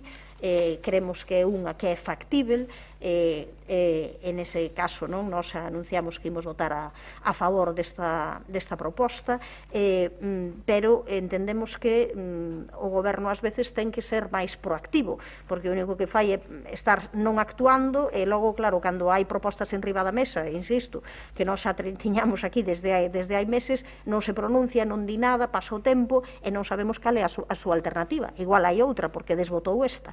En todo caso, se non hai outra en riba da mesa por parte do goberno, a nos esta parecenos unha maneira de avanzar xunto con outros complementos que fagan factível que sexa viável darlle continuidade á praza, apoiar a praza, ao mesmo tempo que avanzar no proceso de peonalización. Moitas grazas, doña Goretti. Quen vai intervir polo Grupo Popular? Don José Antonio Constela, cando queira. Don José Antonio, bos días. Pues muchas gracias, alcalde. Buenos días. Sí que saludo también, como no puede ser de otra manera, a la gente que nos escucha de manera telemática y desde luego pues a María Teresa Vázquez y a Roberto Almuña, que se ha manifestado sobre este particular. Bueno, se trae de nuevo al Pleno un tema relacionado con la peatonalización de Mafarelos, lo que demuestra lo que ya denunciamos en su día, que es que lo que mal empieza continuará mal y a ver cómo acaba. A pesar de lo mucho que el grupo de gobierno se ha empeñado en afirmar lo contrario, la única verdad pues ha sido que todo este culebrón de Mafarelos, ahora peatonalización completa, ahora media jornada, quizás por el COVID el tráfico se autorregule, etcétera, lo que ha faltado sin duda son procesos de información, diálogo con los residentes y comerciantes, algo que nosotros le hemos demandado en múltiples ocasiones. El Grupo Municipal del Partido Popular siempre ha defendido la necesidad de que los procesos de humanización, léase si se quiere peatonalización, pues no han de ser absolutos y deben conjugar y valorar los intereses de los vecinos, los usuarios de la zona y la protección de la actividad económica y del patrimonio, por supuesto. Partiendo pues, también, por supuesto, de la no criminalización del tráfico, que muchas veces no responde a caprichos, sino a relaciones de obligada movilidad. El entorno del que hablamos, sin duda, ha de ser objeto de una muy especial protección, tanto por su actividad económica singular como por el patrimonio que reúne. Nadie más que nosotros puede estar de acuerdo en la necesidad de que desde el Ayuntamiento se ha de proteger y apoyar con decisión la actividad económica que se realiza en la Plaza de Abastos, que tras años difíciles parecía que últimamente pues estaba remontando el vuelo, volviendo a interpretar con acierto las nuevas tendencias de la ciudadanía respecto a la distribución, comercialización y consumo de alimentos frescos, que llegan a suponer hasta el 60% de la cuota del mercado de estos alimentos en la ciudad de Santiago. Asimismo, uno de sus objetivos principales para poner en valor su oferta integral de servicios de alimentación pasaba por fortalecer la compra presencial, lo que a juicio de sus gestores se complicaba verdaderamente con el proceso de peatonalización. Por tanto, consideramos que lo sensato debería ser explotar todas las posibilidades técnicas que permitiesen facilitar a los usuarios de la Plaza de Abastos acercarse todo lo posible a las inmediaciones de la misma, con su vehículo siempre que fuese posible y, desde luego, que ello supusiese también proteger con garantías el patrimonio de la zona. Entendemos asimismo que la búsqueda y determinación de esas soluciones técnicas, como la que hoy se nos presenta, bueno, pues han de corresponder a los concejales, a los técnicos especialistas en la materia, aunque hay que agradecer pues, las aportaciones que desde luego hacen los concejales BIS de movilidad y de urbanismo de Compostela. Con relación a la propuesta que ustedes nos presentan hoy, pues les pediríamos que en la medida de lo posible se pudiese votar por puntos, porque con relación al primero de ellos, vemos que el texto que se reproduce no responde al tenor literal del acuerdo que adoptamos en el pleno del 2020, que recogía la enmienda presentada por nuestro grupo, que se aprobó, que establecía de manera literal lo que reza, abro comillas, que por parte do grupo do goberno se tome en consideración a peatonalización da Plaza de Mafarelos para limitar a circulación a residentes e a transporte de mercadorías e suprimir as plazas de aparcamento existentes nese ámbito, realizando un estudo previo de aceptación desa medida que identifique e pondere os problemas de servizo de mobilidade que traería consigo a súa implantación e, conseguintemente, valore a oportunidade da mesma. Cierro comillas. Si se reprodujese tal cual y en su totalidad el texto de este acuerdo, pues tampoco tendríamos ninguna dificultad en votarles a favor. Con relación a los puntos segundo, tercero y cuarto, como les digo, no tendríamos en este caso ninguna dificultad en votar a favor y solo les pediríamos, en todo caso, que en el último punto se incluyese, junto con la lista de colectivos con los que poder mantener diálogo, pues a la comunidad escolar, en referencia al Centro Educativo de Orzas. Muchísimas gracias. Muchas gracias, don José Antonio. Don Gonzalo Muñoz. Sí, bo día, alcalde, concelleiras, concelleiros, darlle un saludo neste caso pois a María Teresa e tamén pois outro a Roberto Almuña, que ademais pois veio a falar neste caso pois do tema que aquí nos preocupa e ocupa, non? Decir que realmente pois este grupo de goberno leva feito máis, neste caso por Mazarelos, en estes meses, desde ese xuño de 2020 que se presentou neste caso pois esa moción por Compostela Aberta, que neste caso todos os grupos de goberno de vou falar de todos os colores, non? Xa sexa, neste caso, o goberno anterior nos 4 anos anteriores, os gobernos do Partido Popular e tamén, obviamente, os grupos socialistas que estiveron gobernando e que, nese momento, non se considerou que era o momento axeitado mellor para peatonalizar, neste caso, Mazarelos, non? Se, de embargantes, pois este grupo de goberno, nestes, volvo a decir, nestes 10 meses que se presentou pois esa moción, leva feito, pois, consideramos moitos avances que non se habían pois, realizado. Cal deles? Pois, a medida de, xa solamente, de pechar en si pois, o tráfico polas tardes, a reducción en si de tráfico é máis evidente. Falaba neste caso, pois, o veciño Roberto Almuña desa reducción do 80%. Non creo que sexa neste caso tanto, sí que houve días de o mellor de máis de 3.000 vehículos que estaban a pasar por Mazarelos. Ahora estamos a falar pois dunha media de 500 vehículos, o cal é unha reducción pois importante, e con respecto incluso tamén a praza de Abastos, os días de maior afluencia, porque a veces parece que isto o estamos deixando encamiñar o que é a peatonalización de Mazarelos único e exclusivamente pois neste caso, pois a supervivencia da plaza, non?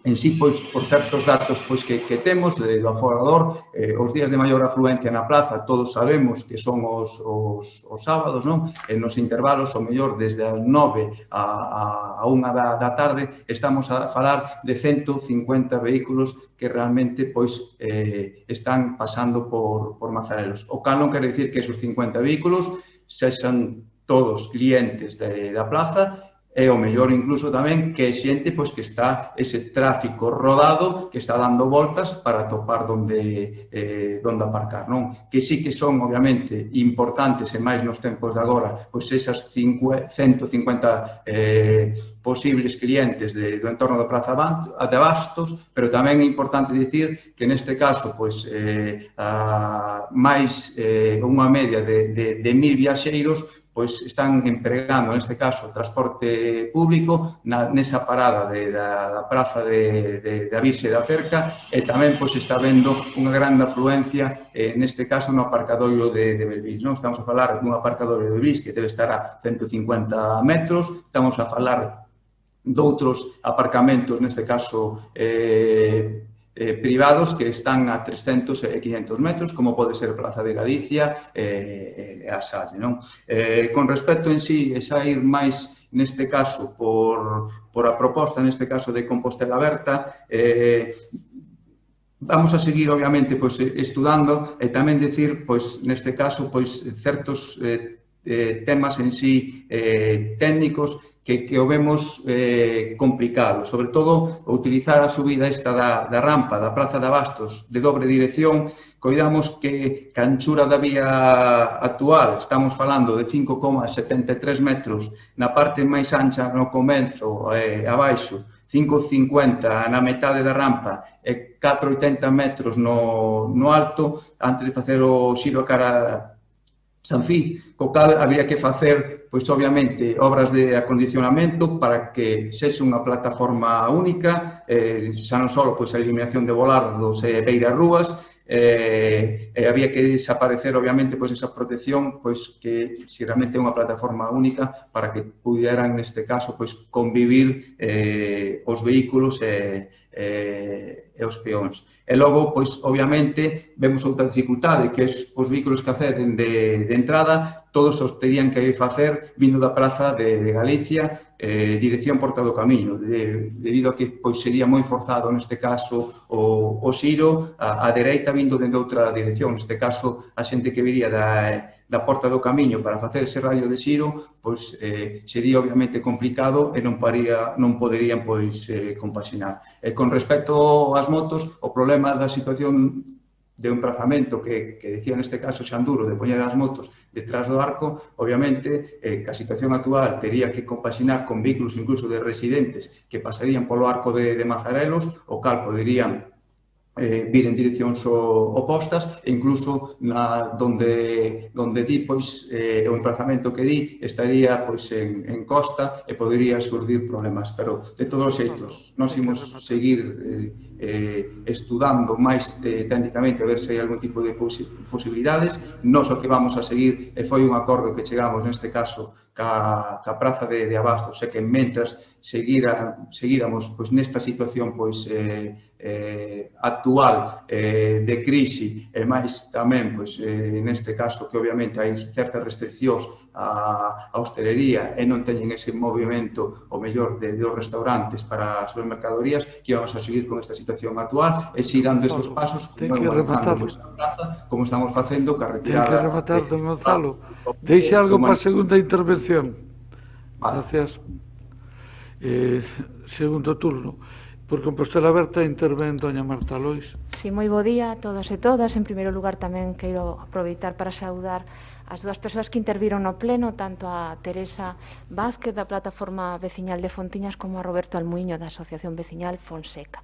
Ben, nesta segunda intervención, simplemente indicar dúas cousas importantes. A primeira é que gobernar é tomar decisións. Gobernar tamén é salir dos despachos, estar nas rúas, establecer un proceso continuado de diálogo, non? Porque esta proposta técnica preparada, elaborada por Xanduro para o Grupo de Compostela Aberta, pois é unha proposta que está contrastada tamén co tecido social e obtivemos dese contacto e dese diálogo tanto coa praza, que foi o noso primeiro actor co que falamos para propor unha solución que garantizase prazas de estacionamento de rotación rápida e que, polo tanto, non fose lesiva unha proposta que se aprobou xa hai un ano e que se iniciou esa vía para a peonalización dunha gran anomalía como é ter a zona da área Universidade de Mazarelos sen peonalizar e que se parou pola excusa do COVID, ese recurrente comodín que fai que a cidade siga parada e siga sen impulso. Falamos coa praza, pero non solamente falamos coa praza, tamén falamos coas asociacións veciñais, con a Asociación Fonseca, coa Asociación Cidade Histórica e a Asociación de Veciños e Veciñas de Galeras. Ambas as tres escoitaron con interés e amosaron gran empatía á proposta técnica, porque Compostela Aberta aquí fundamentalmente é propositiva. Na medida en que vemos que o goberno se paraliza, pisa o freo, pon a excusa da COVID, pois Compostela Aberta trae unha proposta traballada, técnica, que foi, como digo, do agrado deste sector. Tamén foi do agrado da praza, independentemente das súas preocupacións lexítimas neste momento de crise sociosanitaria e económica. Esta proposta ten que ver con unha idea tan importante da que falamos moitas veces neste pleno, como é construir unha cidade viva. Unha cidade viva, lóxicamente, pasa por pensar antes nas persoas que nos vehículos. Unha cidade viva pasa por construir un benestar colectivo, un lecer, unha construción de prazas e espazos abertos ás persoas. Nesa contorna está unha institución fundamental tamén para esta cidade, que fai cidade, que construe cidade, como é a Universidade de Santiago de Compostela. Tamén establecemos un proceso de diálogo, en este caso coa Facultade de Filosofía, co decano de Filosofía e co decano de Historia, e mesmo co reitor. En este caso tamén a resposta foi positiva e falouse de que é necesario acometer xa esa peonalización. Historia ten 1.500 alumnos e alumnas e Filosofía ten 750. Todos e todas elas consumen no espacio do casco histórico, consumen na hostelería, na praza, no pequeno comercio, polo tanto é un elemento valioso e necesario para ter en conta.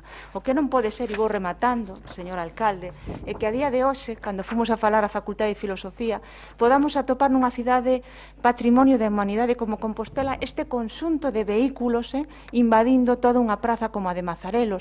O que non pode pasar é que se siga maltratando o único arco que nos queda na cidade. Por eso, agradecendo o apoio dos grupos e en relación á proposta do Partido Popular, entendemos que se tiveran feito unha emenda sería máis fácil. En ese sentido non vamos a aceptar o voto por puntos. Máis nada, grazas ao grupo do BNG. Moitas grazas a vostede, doña Marta. Continuamos co turno de intervencións, doña Goretti.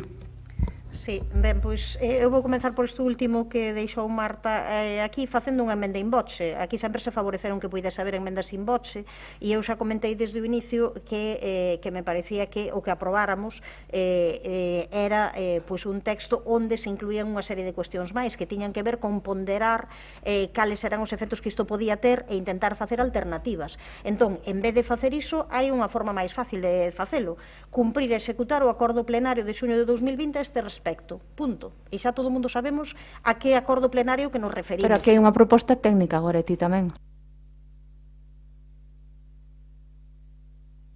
Eu non só non interrompo, senón que a min habitualmente o alcalde cando me paso 10 segundos dime algo, cando se pasa o concelleiro Gonzalo Muiños non pasa nada. Entón, digo, hemos intentar non interrompernos. Eu creo que, aínda que haxa unha proposta técnica, aquí o que se fai é recoller o que se aprobou no acordo plenario, ben entre aspas. O que se acordou aí nese acordo plenario é o que aparecía no texto de Compostela Aberta, que non foi exactamente o que se aprobou. Entón, eu non entendo por que non se pode poñer cumprir e executar o acordo plenario de xuño de 2020 a este respecto, que xa sabemos o que é. Porque senón ao final parece que o que estamos falando non é de que se solucione un problema, senón que parece que o que estamos falando é de a ver como publicitamos o que decidimos poñer cada quen. Entón, claro, xogar a iso creo que non é de recibo. Sí, non, aínda que se enfade Marta. Parece o que aí pon é cumprir e executar o acordo plenario de cumprir e executar o acordo plenario de xuño de 2020, que xa sabemos o que é, porque senón o que temos ao final, é claro, é a falta de planificación do goberno, porque o que lle quero preguntar a Gonzalo tamén é, das súas palabras, o único que deducimos é que o goberno sabe que como agora estamos na COVID, agora imos seguir así, pero non ten plan para o futuro. Entón, o problema é ese. Nós o dixemos en decembro, a que agora volvese traer aquí. Haberá que traer un plan de cara onde queremos ir e que queremos facer e como. Entón, o mellor esta fórmula que se propón aquí, que non xa propuxemos en decembro, igual esa non é a máis a caída, búsquese outra. Pero o normal é que o goberno teña unha fórmula de cal vai ser o futuro e non ir así, pois agora parcheamos e facemos este acordo para 3 meses, e logo para 6, e logo para 8. Entón, eu creo que isto quedaría e tería moita máis forza e sería moito máis apoiado se todo o mundo estamos de acordo en que se lle dé unha solución, que se busque cal é a fórmula, que se consensúe ese cronograma, que se elabore, que se fale con todo o mundo sabemos e falamos coa xente da praza, que as asociacións sabemos os problemas que ten facer esta limitación en Mazarelos, pero sabemos tamén que é necesario avanzar nese sentido. Entón, vayamos a ese esquema, e eu non sei o que cambia poñer de aí cumprir e executar o acordo plenario de xuño de 2020 a este respecto. Non sei que é o que cambia a respecto do que está. Entón eu fago esa emenda en voce. Grazas, doña Goretti. Don José Antonio. Muy breve. Yo estoy muy sorprendido que Compostela Aberta no tenga interés en sumar a su propuesta de hoy el mayor número de voluntades, cuando además lo que le estábamos pidiendo es exclusivamente que de manera literal se transcribiese el acuerdo, o en todo caso podría llegar a servirnos que se hablase pues, en general del acuerdo adoptado en el 20. Lo que le pedimos no es una cuestión de interpretación, es una cuestión de literalidad, que lo que vendría a hacer, señora Lois, es sumar al texto de su proposición simplemente la literalidad de un acuerdo, algo que ya está adoptado y que simplemente lo que permitiría en todo caso es sumar nuestro apoyo a esta iniciativa. No nos lance usted a tener que abstenernos porque evidentemente de la lectura del primer punto se puede hacer una interpretación torticera de que lo único que se aprobó era pues que se implementase la peatonalización en la plaza de Mazarelos sin mucho más, sin tener en cuenta que nosotros sugeríamos, como ahora también ha puesto en evidencia la portavoz del bloque nacionalista, bueno, pues que se hiciese unos estudios previos, que se viese qué nivel de afectación iba a tener esta medida para los comerciantes, los vecinos y los usuarios de la zona. Me parece muy bien que ustedes hayan hablado con la Plaza de Abasto, la Facultad de Historia, ha citado también nominalmente 2 asociaciones, no ha citado a los padres de un colegio que también está en la zona y que también deberían tener la misma consideración de receptores de opinión que han tenido otras personas, ¿no? No tengo la menor de las dudas, no tengo la menor, no me duele ninguna prenda en defender la necesidad de proteger el arco de Mazarelos. Nadie más que yo, que pasa diariamente por ahí, es consciente de la necesidad de intervenir de manera integral en la protección de ese espacio y yo no me duele prendas de decir lo contrario. Lo que este grupo planteaba era la necesidad de que existiesen unos pasos previos, tanto de debate con los colectivos y, como digo, usuarios de la plaza, comerciantes, vecinos, usuarios del colegio, bueno, que pueden trasladar su opinión y que pueden también sugerir alguna manera de salvar también su posibilidad de acercarse a esta zona, ¿no? Estoy todavía en shock. No sé por qué ustedes no quieren reproducir el tenor literal de un acuerdo. No lo entiendo. Lo que obliga es que nuestro grupo se va a abstener cuando con simplemente extender su frase 2 líneas más hubiese sumado el apoyo leal y sincero de este grupo. Muchas gracias. Gracias, don José Antonio, don Gonzalo Muñoz. Pero antes de eso, doña Goretti, eu aviso a todo o mundo. O que pasa é que me costa moito cortarlle a palabra e que eso reconozo que vostede é máis disciplinada e quero yo reconocer. Don Gonzalo, cando vostede queira. Sí, moi breve, senón como antes goteo o tempo, para que ninguén neste caso pois se enfade por esta serie de cousas, pois mo desconta, non? O dixen antes, fixemos máis, coido, que en 10 meses que neste caso pois todo o mundo. E vamos seguir pois dando pouco a pouco esos pasos. A veces non ca velocidade e premura que quixéramos o que podemos, e sempre, obviamente, pois, dialogadamente. Antes me quedaba por dicir que tamén hai que ter en conta, neste caso, pois, os vehículos de hostelería desde os distintos restaurantes que tamén van a buscar as súas mercadorías. Con esta proposta de Compostela Aberta sería complicado ver onde poderían, neste caso, pois, aparcar toda esa serie de vehículos. Por eso hai que estudiar máis profundamente se esa mellor das solucións. Pero o que dicíamos, o noso compromiso neste caso é, si, preservar neste caso pois a única porta histórica de Mazarelos, ir dando estes pasos que coidamos que xa foron bastante efectivos, e o noso compromiso neste caso pois cos comerciantes da Praza de Abastos, xa que mentre estivera pois esta situación, pois así vamos pois a seguir. Pero volvo a decir, no momento pois en que remate a nosa idea, e aí penso que coincidimos neste caso pois todos os grupos políticos, todos queremos pois que se peatonalice pois neste caso pois Mazarelos, e entre todos pois temos que buscar pois o xeito máis axeitado para que, obviamente, cando falamos de procesos de peatonalización, sempre vai haber, sobre todo de entrada, pois xente que se verá perxudicada, xente que non o ve ben, xente que mellor vai haber dificultades, pero todos pensamos que ao longo do tempo, pois obviamente pois o mellor sale pois en beneficio neste caso de todos. O noso voto, igual que xa o fixéramos en xuño de 2020, porque consideramos que era algo que xa levamos en programa, é algo que queremos seguir adiante, pois é a abstención. Grazas. Moitas grazas. Pero alcalde, solo por alusións contestar que non entenderamos ben o de Constelna, que aceptamos esa proposta da modificación para que vaya igual que a de 2020, vale? Que aceptan a emenda que propón o señor Constela. Grazas. Moitas grazas a vostede. Ben, brevemente, hai algo que quería decir. En primeiro lugar, dar as gracias a don Roberto Almuiña, porque desde logo é gratificante ver que haya personas e que veciños comprometidos coa peonalización do casco histórico.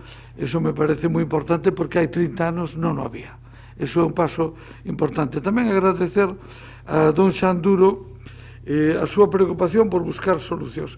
E a partir de aí teño que facer algún matiz. Unha, dar conta de unha comunicación que me manda a Cooperativa da Plaza, na que en esencia me di que xa lle manifestaron o desacordo coa proposta e que insisten en que se manteña a situación actual. Bueno, non parece moi coincidente coa información que se facilitou aquí.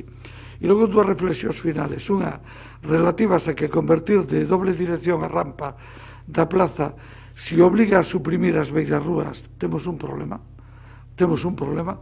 E, desde logo, os xiros en Virxe da Cerca para a entrada de saída de vehículos nos garantizan un colapso en Virxe da Cerca. Sin máis, ordenamos a votación, señor secretario. Alcalde, en todo caso, una cuestión de orden para que quede claro. La propuesta que plantea Compostela Aberta es una propuesta de referencia, pero no está integrada en la parte resolutiva. Non, é verdade. Eso para que quede claro. Pero como se falou deso...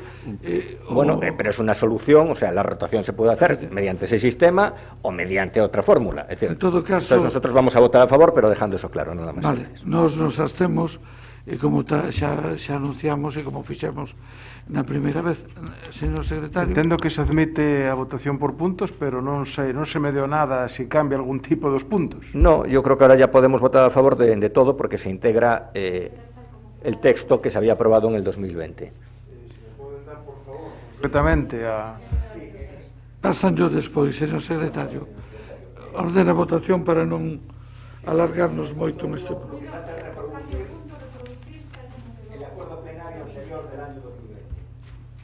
Bien, el punto 1 sería reproducir o acordo plenario 2020, non? De xuño 2020. Reproducir o acordo que sería punto 1, de acordo? O demás quedaría entonces... Perdón, señoría, que se non a efectos de facer acta... Vale, está sin problema.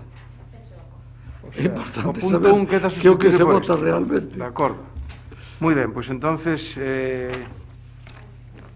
Estaríamos no punto 7, proposición presentada por un grupo policial de Compostela Berta para peonalización da Praza e Arco de Mazarelos e habilitación dunha zona de estacionamento de alta reducción por mercado de abastos. O punto 1 sustitúyese por este acordo de xuño de 2020, os puntos 2, 3 e 4 seguirían tal como está na proposta. De acordo.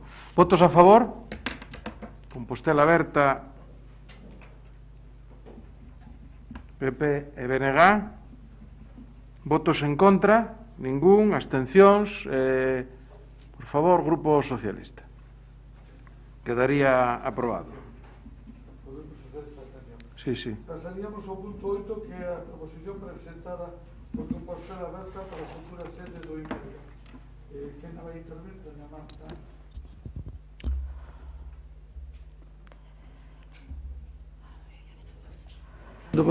Sí, moi bo día. De novo, alcalde, se me excedo algo na primeira intervención, descóntema da segunda. Comenzo de novo saudando, neste caso, aos veciños e veciñas de Fontiñas, e quero, en primeiro lugar, trasladarlles pois as miñas disculpas como representante pública que son pola decepción que inevitablemente van a sentir hoxe, porque saben que estamos diante dun debate de pleno adulterado, porque teñen máis certezas que dúbidas de que o que hoxe se diga aquí e se vote, pois tal vez sexa irrelevante. Efectivamente, este debate está adulterado a mala fe, porque así o quixo o alcalde. Ao señor Bugallo non lle interesa escoitar aos grupos da oposición, nin neste tema, nin en moitos outros, pero o máis importante, non quere oír as demandas e as preocupacións veciñais de Fontiñas. Tanto é así que un día despois de xuntarse cos veciños, deu orde inmediata de iniciar a cesión á Xunta da parcela na que pretenden construir a nova sede do Imelga, menos de 24 horas despois, e antes, por suposto, deste pleno, no que sabía que íamos a falar polo miúdo deste proxecto. A pregunta é se tiña moita presa o señor alcalde en facer valer o seu ordeno e mando, se non cree que esta decisión unilateral é unha provocación. Vostede é o alcalde de Santiago, débese á veciñanza de Compostela e vostede saberá porque cree máis importante deberse á Xunta, porque vostede comprometeuse co goberno galego para que a nova sede do Imelga estivese nas Fontiñas e non está disposto a faltar a súa palabra co señor Feijóo. Aínda que a veciñanza o reclame, aínda que sexa xusto, aínda que o pleno da corporación o acordo tomou a decisión e punto. Vostede tiña un acordo co señor Rueda cando foron pasear polo Parque Begoña Camaño, facerse fotos, plano en man para falar do Imelga. Recuou solamente polas protestas veciñais, porque así tamén lle pedimos no pleno a partir dunha iniciativa de Compostela Berta. E seguro que por moitas outras razóns que non quere transparentar. E iso é o que falta en todo este asunto, transparencia. Vostede, señor Bugallo, practicou un absoluto escurantismo. E voulle lembrar o que dixo no pleno de marzo. Quero facer unha precisión que é moi sinxela. Neste centro non se fan autopsias. As autopsias, volvo a repetir, dixo o alcalde, fanse no hospital. Explíquenos, señor alcalde, faltáballe a vostede información ou quixo ocultala á veciñanza? Faltáballe información ou directamente mentiu ao pleno? Porque a Xunta de Galicia, na súa páxina web, sí que informou de que na nova sede do Imelga habería salas de autopsia con nivel de bioseguridade BSL3. A Xunta di que o edificio estará equipado con medidas de alta seguridade ante a exposición de axentes que poden ser graves e causar enfermidades graves. A Xunta di que a nova sede do Imelga está prevista que teña accesos especiais para furgóns funerarios. E todo iso, segundo o alcalde, para un edificio que decía que era meramente administrativo, non para facer autopsias. En fin, iso dicíao en marzo, porque en abril, en rolda de prensa, intentou cambiar un pouco o relatorio e dixo: ben, xa veremos o que está previsto, veremos como queda o proxecto, pero o habitual é que as autopsias se fagan no provincial, salvo que se dé algunha circunstancia excepcional pola que teñan que facela aí. Sabe a que me lembrou? Lembroume aquel presidente que dixo o de que todo era absolutamente falso salvo algunha cousa. E xa sabemos como quedou despois o conto. Por que insistiu en negar que no edificio se van facer autopsias? É vostede consciente de que ese oscurantismo, esa falta de transparencia, se traduce en temor, en desconfianza entre a veciñanza de Fontiñas? Non somos conscientes porque falamos coa veciñanza de Fontiñas, porque son veciña de Fontiñas, e por iso, unha vez que coñecimos a información que traslada a Xunta de Galicia sobre o proxecto, agora temos claro que hai alternativas para a construción do Imelga fora dunha zona residencial, e por iso traemos esta proposición hoxe ao Pleno para solicitar que se acorde que a construción do Imelga se realice nunha zona non residencial. Cumpre lembrar tamén, señor alcalde, que vostede no ano 2008 falou de construir o Imelga cerca do complexo hospitalario e daquela hai hemeroteca e aí di para eles é moi útil estar no entorno dos hospitais. E falaba dunha segunda opción, que era Boisaca. Están aquí os artigos de prensa. Por que abandonou esas opcións? Por que non falou con outros actores relevantes como falou con Compostela Aberta, que falou coa universidade, para pensar en buscar solucións de consenso? Porque se o fixera, sabería que o Imelga, ademais de traballar cos xuzgados, tamén traballa cos hospitais e tamén traballa en colaboración coa universidade. E sabería entón que hai alternativas que serían satisfactorias dende o punto de vista operativo e que non incomodarían aos veciños e veciñas. Vostedes leva anos demostrando cal é o seu talante e aí está a hemeroteca novamente, que nos lembra que vostede convidou aos veciños e veciñas de Laraño a pedir no seu día a expropiación das súas casas se non querían ter a depuradora ao lado. E vostede sabe ben cal foi o resultado dese exercicio de poder autoritario que practicou hai algúns anos. Non caia no mesmo erro, deben rectificar, está a tempo, de momento máis nada. Para a segunda intervención indicarei algunhas cousas máis. Grazas. Moitas grazas. Abrimos turnos de intervencións. Doña Goretti. Ben, eu quero saudar novamente a Teresa Vázquez, que veu aquí e estivo exercendo de portavoz deste colectivo con moitísima honestidade, con moita forza, e quero saudala a ela e a toda a veciñanza que onte se manifestou, algunha nas rúas, a esa toda a xente que se manifestou dicindo que non querían o Imelga nas Fontiñas, explicando por qué. Moitas manifestáronse físicamente, acudindo, e outras manifestábanse desde as xanelas. Estamos en épocas difíciles, hai xente que non quere participar o mellor neste tipo de actos pola pandemia, pero a xente nas xanelas pois saudaba, felicitaba, coreaba, aplaudía o paso da manifestación. Eu creo que deberían de escoitar. Isto hai unha oposición clara, rotunda, da veciñanza das Fontiñas a esta instalación, e foi algo do que xa falamos aquí. Xa falamos e xa tiveron que trasacordar, tiveron que ao final cambiar e rectificar cando intentaron inicialmente poñer o Imelga no Parque Begoña Camaño. Nese momento rectificaron e agora parece que din, unha segunda rectificación parece que nos custa moito. Vostedes persisten en decidir pola veciñanza nun barrio con escaseza de dotacións. Claro, é unha cousa importante, porque, claro, temos un espazo verde, agora xa esperemos consolidado como espazo verde o Parque Begoña Camaño, temos unha que non se axusta para nada nun desmonte, e logo temos dúas parcelas máis. Entón, claro, cun barrio con tantísima poboación e con tantas necesidades, sabemos que unha desas parcelas é necesaria para un centro de día, que aquí puxemos en riba da mesa.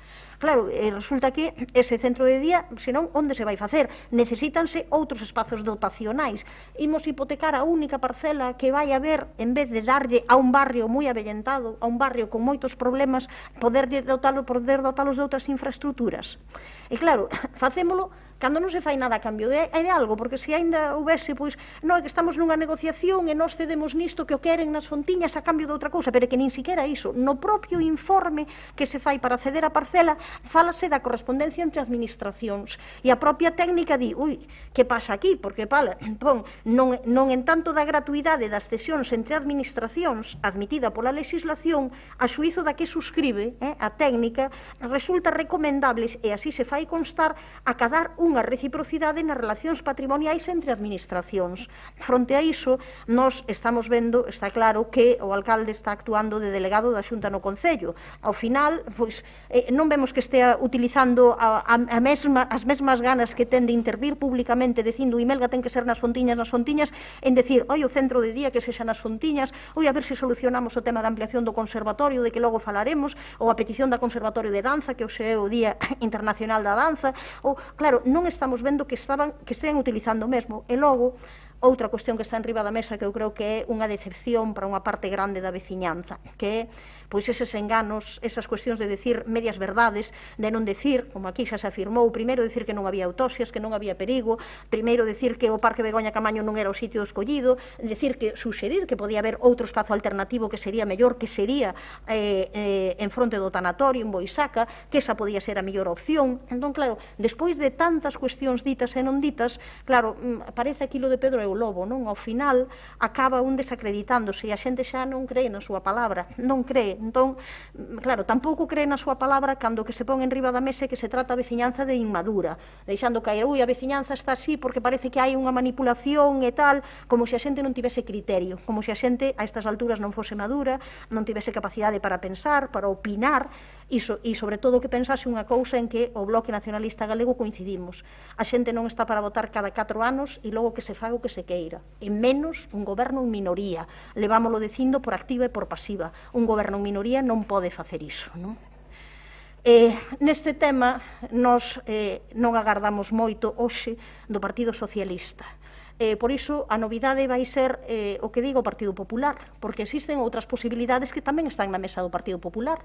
Teñen 6 meses para decidir aceptar ou non a Xunta esta cuestión. Entón, claro, poñámolas en xogo, que sexa neste caso o Partido Popular quen dea un paso e que diga a nós o que queremos é que haxa unha negociación, nós o que queremos é que haxa alternativas. Existen outras parcelas e outros lugares onde se poden poñer non conflictivos. Entón, vayamos a por esa novidade. Esa pode ser a novidade que hoxe aquí tamén o Partido Popular dea un paso e diga non imos aceptar esta parcela e o que imos facer é abrir ese proceso de negociación en 6 meses e buscar un lugar alternativo. Se non o houvese, estaríamos noutras circunstancias, pero o caso é que hai outras parcelas noutros lugares e que aquí no anterior pleno mesmo se dixo unha localización, unha posibilidade, que podía ser o polígono do Tambre.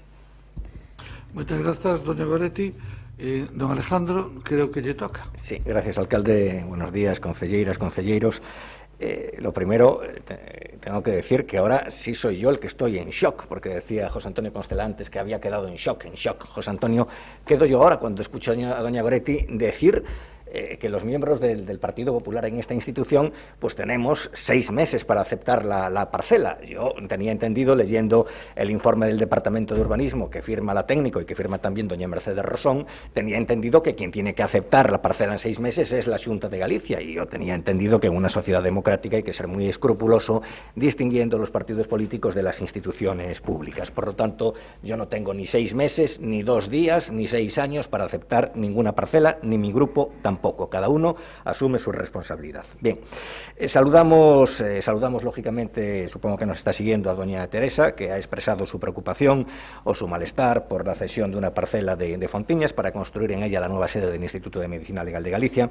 Preocupación o malestar que también comparten algunos vecinos de Fontiñas, lo sabemos, bueno, aunque no todos, por lo que también sabemos, ¿no? Humanamente comprendemos su preocupación o su malestar o su inquietud, y seamos claros, ¿no? En nuestra representación ideal de lo que ha de ser nuestro barrio, nuestro entorno urbano inmediato, pues tiene, yo creo que un difícil encaje psicológico, bueno, pues el pensar en un servicio público en el que se puedan realizar autopsias, bueno, pues aunque esperemos que no sean muchas. Y a mayores algunos vecinos expresan pues algunas objeciones que pueden ser o que pueden parecer razonables hasta cierto punto. Como hecho añadido a la torpeza inicial del alcalde, permítame decirlo así, a la torpeza inicial a la hora de ceder una parcela a otra administración, me remito a lo que ya debatimos y comentamos hace algunas semanas, nos encontramos ahora con que el alcalde y la concejala firman bueno, pues, una propuesta y que al tiempo que firman esa propuesta no han hecho, y eso se refleja claramente en la propuesta, no han hecho lo que tenían que haber hecho, ¿no? Que es despejar con la mayor persuasión posible el mayor número de dudas o el mayor número de objeciones y en su caso explicar mejor por qué no cabe otra posibilidad, si es que no cabe otra posibilidad. Nosotros como Grupo Popular, señora San Martín, nosotros no somos gobierno municipal. Nosotros no sabemos si otras parcelas municipales resultarían o no resultarían válidas para el IMELGA.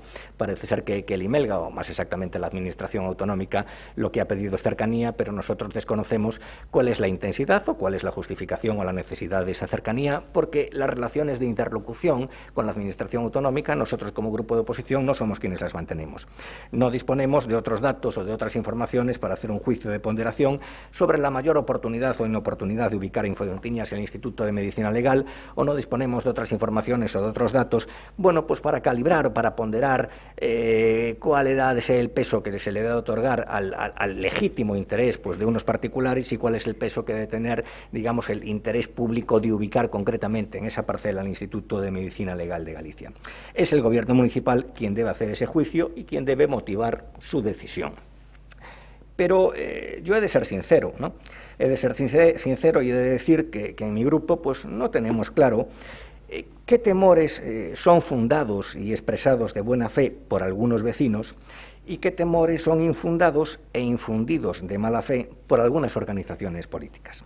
En todo caso, insistimos en la idea de que el Gobierno municipal debe explicar mejor el porqué de su decisión frente a otras posibles alternativas, si las hubiera, y debe dar garantías de que la integración, pues, de este servicio público en el barrio no va a causar perjuicios en cuanto a los estándares urbanísticos, en cuanto a la calidad de vida. Nada más, muchas gracias.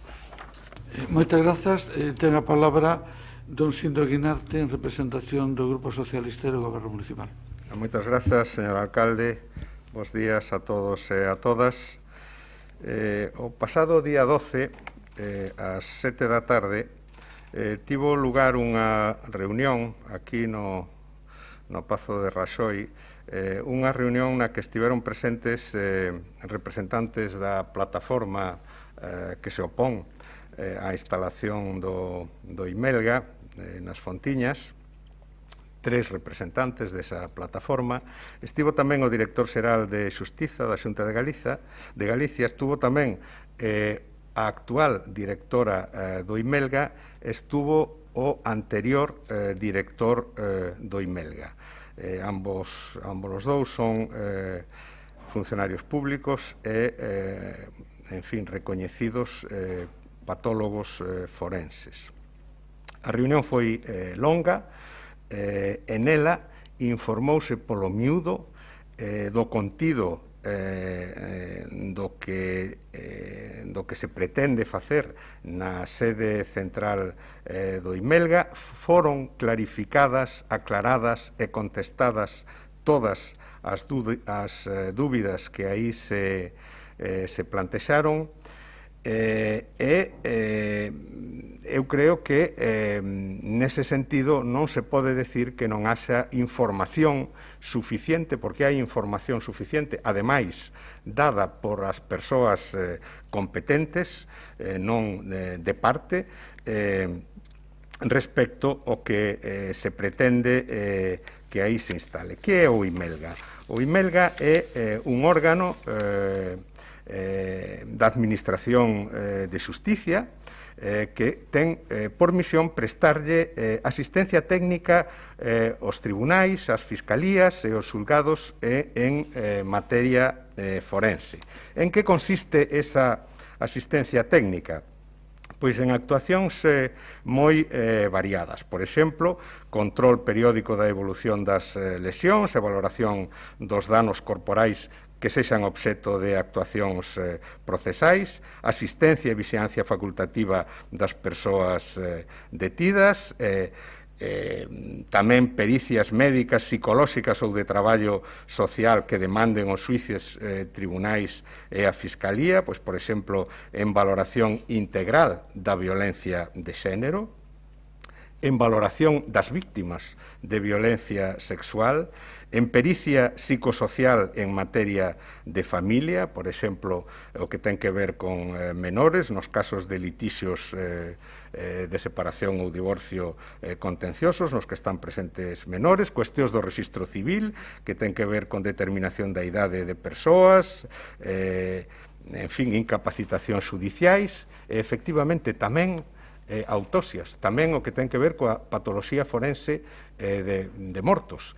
Pero iso constitúe menos do 10% das actuacións que leva a cabo o IMELGA. E remítome ás memorias do propio Instituto.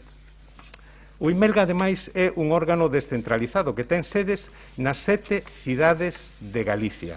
Eu invítolles a comprobar onde están as sedes do IMELGA nas 7 cidades de Galicia, que, por certo, realizan as mesmas actividades que vai realizar o IMELGA, a sede central, que se estableza en Santiago, porque, según establece o propio regulamento e según se pode ver no seu cadro de persoal, o persoal está descentralizado. Hai patoloxía forense e clínica médico-legal en todas as sedes do IMELGA.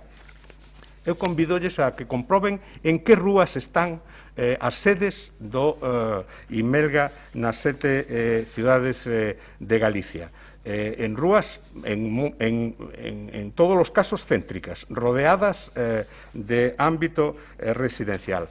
Eu creo que isto xustifica bastante, as funcións do IMELGA xustifican bastante por que a inmediación coas sedes da Administración de Xusticia, como por outra parte acontece en casi todas partes. Nese ámbito, nas Fontiñas, o Concello ten 6 parcelas, descartou a priori 3, a que está nas inmediacións do Conservatorio, a que está na Rúa Roma, que ten pistas polideportivas, e a que está a carón da Ludoteca. Das outras 3 posibles, pois optouse pola cedida porque é a que menos problemas constructivos ou de outro tipo plantexa. Por tanto, eu creo que está xustificado a ubicación no ámbito das Fontiñas e nas inmediacións de onde están os xulgados, e non hai ningunha razón obxectiva, ningunha exixencia xurídica que impida que se instale aí unha sede do IMELGA, como acontece en todas as cidades de Galicia e en outros lugares. Don Sindo, cando poida, gracias. Ben, abrimos novo turno de intervencións. Dona Marta. Sí, ben, dúas cuestións. A primeira, escoitando agora o señor Guinarte, en primeiro lugar, dicir que non contestou a ninguna das preguntas, nin pode contraargumentar porque se ocultou información, porque se mentiu durante o mes de marzo en estas semanas. Esa reunión que vostedes din que tiveron cos veciños e as veciñas foi unha reunión na que 24 horas despois, é dicir, a decisión xa estaba tomada por o Departamento de Urbanismo e por o señor alcalde de ir adiante.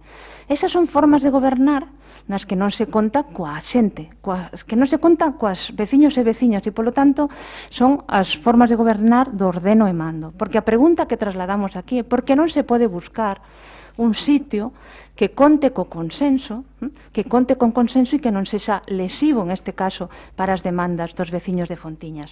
E non lle compro ese argumento, sobre todo porque vostedes non xustificaron as declaracións sindo do alcalde en 2008, cando, como dixen na primeira intervención, para eles, para o IMELGA, é moi útil estar no entorno dos hospitais, é moi útil tamén estar en colaboración coa universidade. Na nosa entrevista recente co reitor, amosou receptividade para poder colaborar institucionalmente nunha parcela posible para que o IMELGA, que sí que ten traballo, vostede di o 10% e o alcalde dixo outro día o 5%, eso crea desconfianza. Vostede dixo agora o 10% do traballo e o alcalde dixo o 5% e mañán a saber cal é esa porcentaxe. Por que non pode estar ese edificio, que nós entendemos que é un edificio que potencia a nosa capitalidade, polo tanto non estamos en contra do Imelga, non estamos en contra dun edificio centralizado, profesionalizado, que necesita as mellores dotacións técnicas e de seguridade, pero creemos que o mellor lugar para ubicalo non é nun barrio, non é nunha zona residencial, señor Guinarte. Por que non exploraron? Por que vostedes non falaron, en este caso, con outras institucións e buscaron un lugar en coherencia co que decían no 2008, ou agora non vale o que decían no 2008. E teñolle que recordar que o persoal forense do Imelga ten que facer de maneira regular tamén contactos e traballos no hospital clínico e ten que facer traballo regular no hospital provincial en Boqueixón. E, polo tanto, non sexamos obcecados, creo que é de sabios correxir os erros e, polo tanto, buscar unha solución. Non quero rematar sen referirme a algo que estes días molestounos especialmente a Compostela Aberta cando o alcalde falou da manipulación política. A manipulación política dos veciños e veciñas de Fontiñas, que son menores de idade, están, polo tanto, sen criterio para pensar e decidir cal é o benestar e as demandas que están levando na rúa e que nós imos a seguir apoiando. Mais respeto cos veciños e veciñas de Fontiñas, nós estamos coas persoas e cremos na inteligencia colectiva. Por favor, que este goberno se pare, que recoñeza os erros, que rectifique e que se busque un lugar, un espazo de consenso. E a eso tamén lle toca rectificar no seu momento a Xunta de Galicia. Nada máis, grazas. Moitas grazas, doña Marta. Continuamos co turno de intervencións. Doña Goretti.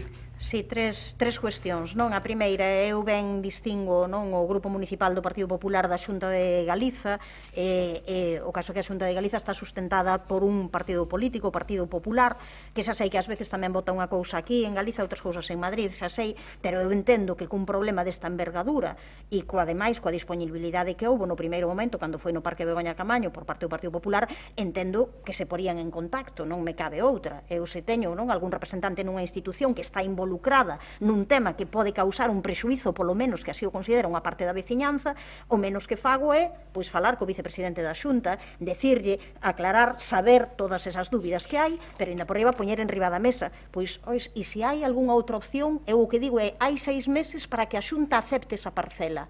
A Xunta tamén podería decir, mira, non queremos causar ningún problema coa veciñanza con tal. Existen outras posibilidades. E iso é o que lle preguntamos ao goberno do Partido Socialista, que tanto insiste en que este é un sitio adecuado. Vale, vostedes consideran que é un sitio adecuado. Hai un sector moi importante da veciñanza que considera que non o é.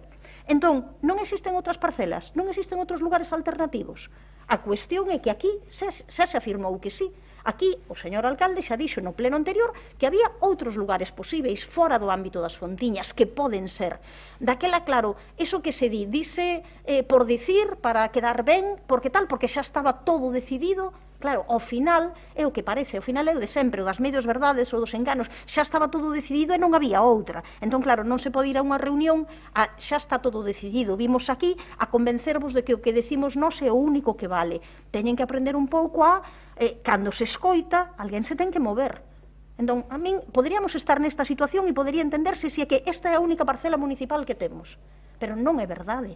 Temos outros lugares e outros espazos, mesmo outros espazos que foron ditos neste mesmo pleno como lugares posíveis, e hai outros. Entón, podes estudar unha solución? Pódese.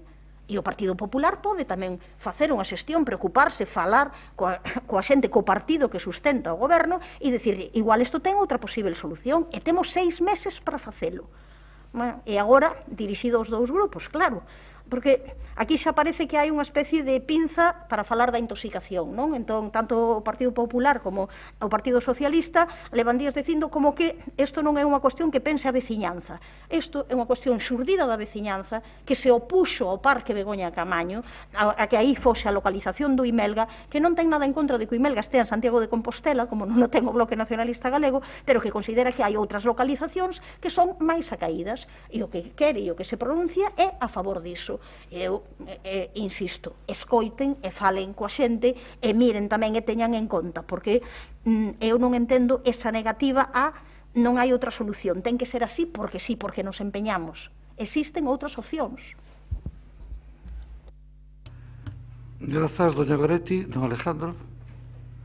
Gracias, alcalde, de nuevo. Mire, yo sinceramente creo que a los vecinos afectados, que no son el conjunto de la veciñanza, pero bueno, su postura evidentemente es razonable y ha dicho que es comprensible. Yo creo que a los vecinos afectados no les ha beneficiado mucho a la hora de que, en fin, sus planteamientos fueron acogidos por el alcalde. Yo creo que no les ha beneficiado mucho la presencia agitadora en este proceso de Compostela Berta y del BNG, que han movilizado, por supuesto, sus servicios de Agitpro, eso lo sabemos, ¿no? Y quiero decirles algo a los representantes de Compostela Berta y de BNG. Una cosa es acompañar una legítima preocupación ciudadana y otra cosa es exacerbarla. Nosotros apoyamos en su momento el cambio de ubicación de la primera propuesta para el Imelga, ¿no? Fue mi compañera precisamente María Antón quien incluso pues, hizo acto de presencia pues, en la propia zona, y ese mismo planteamiento lo expresamos en el Pleno. Pero vemos ahora que se está entrando en una dinámica muy peligrosa, en una dinámica de bloqueo. Por cierto, que entonces se decía pues, que no debía el Imelga ocupar lo que era de facto una zona verde. Ahora ya ha empezado a cambiar los argumentos, que algunos pueden ser, no digo que no razonables, ¿no? Pero creo que hemos entrado pues, en una dinámica de bloqueo y en una dinámica muy peligrosa para la construcción de una ciudad desde el punto de vista del interés general. Insisto en la idea de que nosotros comprendemos las razones de algunos vecinos, pero también entendemos que los argumentos tienen que ser muy sólidos para bloquear y para empañar la planta institucional de una ciudad como Santiago de Compostela. Y, por cierto, una pregunta, ¿no? Para la reflexión: ¿qué es preferible tener en una zona con una alta densidad residencial? ¿El Imelga o una macrodiscoteca de 700 personas? Por poner un ejemplo. Digo esto porque el mayor problema de compatibilidad de usos que ha habido en las últimas décadas en Santiago de Compostela, como he referido en muchas ocasiones, es el derivado pues, de los locales de hostelería nocturna. En el ensanche, en una zona de alta densidad de población, hay muchos vecinos que llevan años y años padeciendo los efectos de una macrodiscoteca de 400 personas. Y un buen día, hace 3 años, forzando la legalidad, el gobierno de Compostela Berta amplió el aforo de esa discoteca a 700 personas. Ahora resulta un poco anacrónico hablar de esto porque, claro, en una situación de restricción y de distanciamiento social no se plantea el problema. Pero ustedes generaron entonces una auténtica bomba de relojería para la salud pública de la zona. Pero, claro, solo nos preocupaba a los integrantes del Partido Popular. Ustedes propiciaron esa, es decir, auténtica canallada, no puedo calificarla de otra manera, y el BNG cayó. Yo, desde luego, entre el Instituto de Medicina Legal y una macrodiscoteca de 700 personas en una zona de residencial, prefiero el Instituto de Medicina Legal. Nosotros tenemos claro, y ya concluyo, alcalde, en fin, que hay grupos de izquierdas que pretenden hacer de Fontiñas o de alguna parcela de Fontiñas un campo de batalla con mano siniestra, y nosotros ahí no vamos a estar. Nada más, gracias. Nos vamos a estar. Muchas gracias, don Alejandro. Don Sindo. Moitas grazas. Bueno, eu en fin, si quero contestar a algunhas cuestións que aparecen na proposición que estamos a debater, porque nela deslízanse, en fin, afirmacións que ou son abertamente incorrectas, por non utilizar outro término, ou crean unha alarma absolutamente innecesaria. Dice, por exemplo, que as instalacións van albergar tamén as instalacións forenses e mortuorias que actualmente se encontran dispersas en varias localizacións da xeografía galega. Isto é falso, é incorrecto. O Imelga vai seguir actuando descentralizadamente en cada unha das súas subdireccións territoriais, vai a seguir levando a cabo as mesmas actuacións que agora. Claro, fálase despois, en fin, das exixencias de protección que terán, en fin, as salas de autopsia, que aí se prevén, que, en fin, terán un mobiliario específico e incluirán características técnicas específicas, claro, obviamente, pero eu pregunto, estamos aínda dentro da maior pandemia do século XX, ou da maior pandemia que coñecemos todos os que estamos aquí e moito máis. Coñecen vostedes algún caso de contagio, de contaminación derivada da realización dunha autopsia por COVID-19, que, por outra parte, en xeral, xa non se realizan? Pois eu creo que non. Donde se producen os contagios e as contaminacións? Nos hospitais, nos centros de saúde, nas residencias de maiores. nos supermercados, nas discotecas, en fin, en lugares que non están afastados dos ámbitos residenciais. Hai un regulamento estatal de institutos de medicina legal. Non establece ningunha exixencia de afastamento de lugares residenciais. Porque, insisto, as autopsias, por non eludir falar dese tema, as autopsias nas memorias nin siquiera aparecen como elemento específico, aparecen dentro de outras actuacións que están por debaixo do 10%, e aí inclúense autopsias e outras actuacións. Claro, eu non sei si en Bilbao, por exemplo, onde o Instituto de Medicina Legal está no centro da cidade, ou en Valencia, onde está nun lugar frente a un centro comercial por un lado e a edificios residenciais por outros, ou en Barcelona, que está a carón dos xulgaos, pero do outro lado hai unha avenida residencial, pois, en fin, teñen un menor nivel de exixencia e de garantía do que é razonable que nos exixamos. E, insisto, en Galicia, agora mesmo, todas as subsedes do IMELGA están en zonas residenciais. Eu realmente termino, lamento que desde posicións progresistas se alimente e se alente este tipo de plantexamentos basados non en argumentos, senón en exaltar sentimentos que non están avalados por datos reais. Grazas, don Sindo. Eu, como logo hai unha interpelación que terei ocasión de contestar algunhas das cousas que ahora se dixeron e que ahora non daría tempo, pero se hai algunha precisión que quero facer. Outros lugares posibles, sí, pero non millores, nin máis axestados, nin que presten millor servicio. E logo falaremos dese tema. Segundo, da reunión do día 12. Na reunión do día 12, con 2 patólogos de prestixio e co director xeral de Xustiza, nos atomamos con 3 personas que tampouco viñan a escoitar nin a resolver dúbidas, sino que viñan a conseguir un obxectivo. E, polo tanto, nós, unha vez que os patólogos clarificaron que non había o máis mínimo risco, nin o máis mínimo antecedente, que o director xeral de Xustiza, aportando toda a documentación de onde están todos os institutos de medicina legal de Galicia e boa parte de España, comprobamos que todos menos un estaban no centro das cidades, entendimos que efectivamente se daban as circunstancias para tomar a decisión máis correcta. E, desde logo, se hai que facer un centro de día en Fontiñas, que me parece moi ben, ese non é o sitio adecuado. Nos parece moito máis adecuado, por exemplo, en frente do polideportivo e a carón de onde está a escola infantil. Nos parece máis adecuado. Simplemente, como conclusión final, en ese centro traballan 25 personas, que incluye psicólogos, asistentes sociales, personal administrativo, personal auxiliar e personal de seguridade.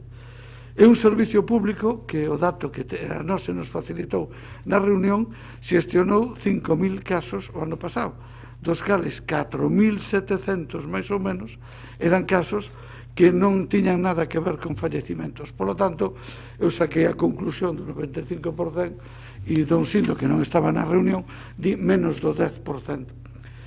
En última instancia, eu quería dicirles 2 reflexións finales e acabo con isto. Unha, todo o que se está dicindo do IMELGA se pode dicir de calquer centro de saúde, se pode dicir do ambulatorio ou se pode dicir dun hospital como a Rosaleda. E moitas cousas máis tamén. E ninguén está a propoñer que os centros de saúde, nin un ambulatorio, nin un hospital da Rosaleda se saquen da ciudad. E se pode decir incluso de calquer laboratorio de análisis que temos na zona do Ensanche, un montón deles no primeiro A, segundo B, dentro dun edificio de vivendas. E, desde logo, nunca tuvemos ningún caso, nin siquiera ninguna queixa nos 20 anos que levan Fontiñas, nin nos 50 anos que levan San Francisco. E digo unha cousa, este discurso que afecta a un servicio público esencial pode acabar tendo consecuencias e volvéndonos en contra. E o mellor que lle parece mal, voulle decir unha cousa, eu podo estar confundido, non minto, e me confunden aí. Non, no 2008 é que ninguén no 2008 nos pedira o que agora se nos pideu.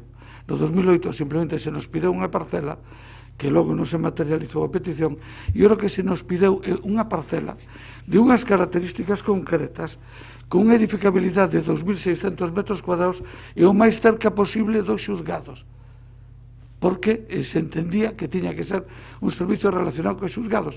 De feito, en Coruña está na 6ª planta do edificio dos xulgados, e en Vigo, a nova sede que se está facendo, a vella estaba na rúa Lalín número 4, e a nova se está facendo en plena Gran Vía, na Plaza de España, xustamente cos xulgados, porque se entenden que debe ser así, porque é a relación máis directa que establecen. Por lo tanto, hai un cambio. Esa é a petición que contestamos. Eu digo unha cousa: pode que haya forzas de un determinado color político que rentabilicen unha campaña contra un servicio público. Ninguna progresista, Eso non se leva en ello. Votamos, señor secretario. O Grupo Socialista vota en contra, non sei se o dixo o noso voceiro, pero se supón. Sí, se incorpora neste momento a votación a señora Navia Rivas. Punto 8, proposición presentada polo Grupo Municipal de Compostela Aberta para que a futura sede do IMELGA se construa contando con consenso veciñal en unha zona non residencial de Santiago. Votos a favor? Por favor, Compostela Aberta, BNG. Votos en contra? Partido Socialista. Abstencións? Grupo Popular quedaría rexeitada.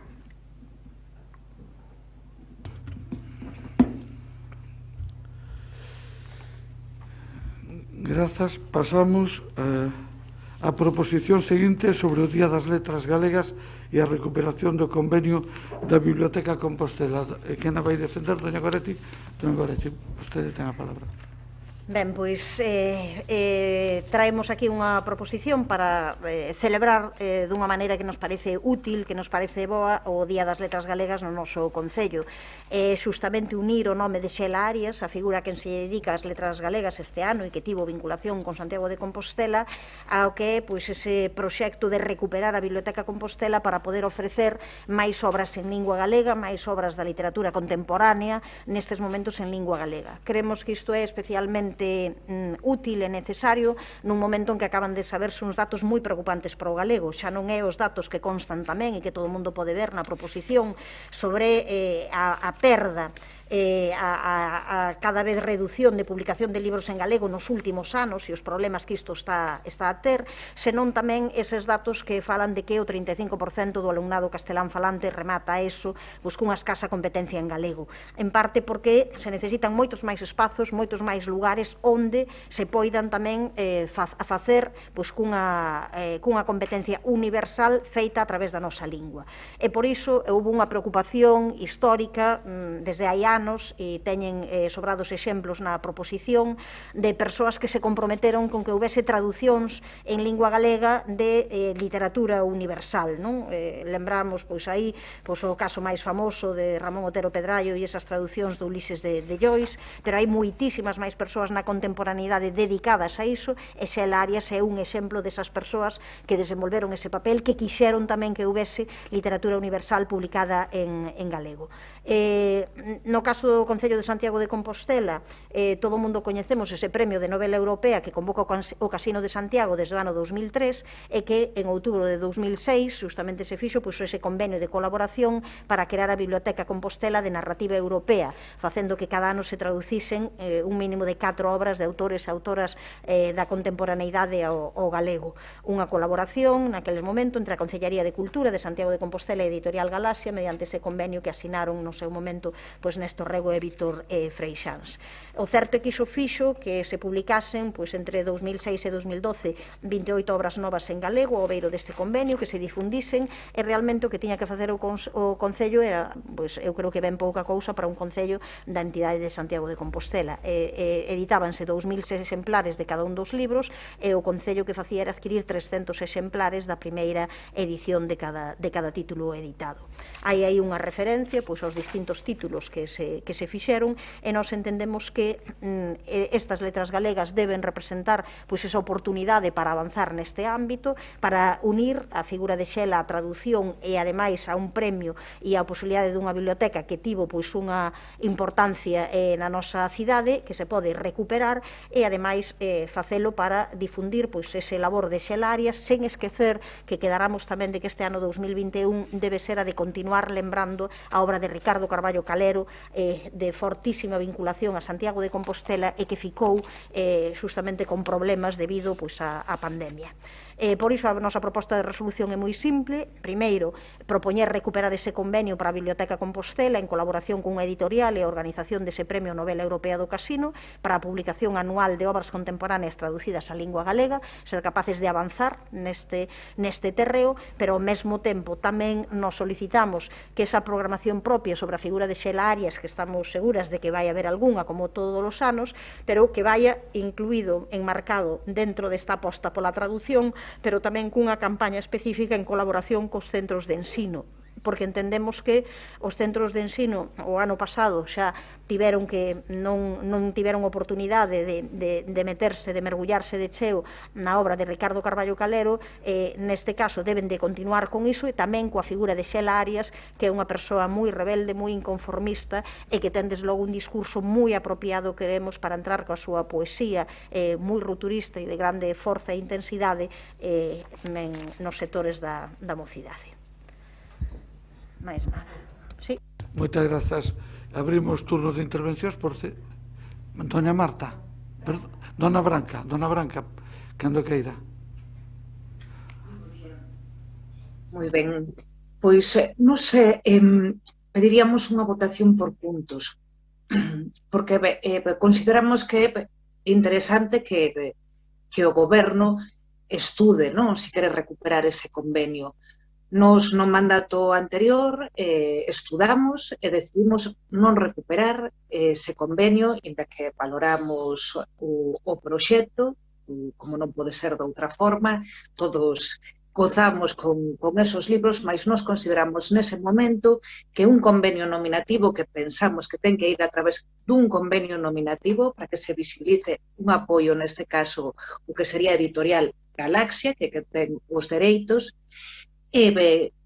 consideramos que esa é a vía. Nos, nese momento, queríamos abrir unha vía de que o orzamento das actividades culturais posibilitasen a entrada de outros actores que non traballaban co Concello a través de axudas por concorrencia competitiva. Entón, estábamos nun proceso de diminución de convenios nominativos que considerábamos axeitados para espazos moi específicos na cidade, como é o Museo do Pobo Galego, a Asociación O Galo, o Ateneo, pero non consideramos novos convenios nominativos que terían que ir certas actividades a través da concorrencia competitiva para que entraran novos actores e non sempre estar colaborando cos mesmos actores e deixando fora a outros da cidade, como pensamos que sucedía.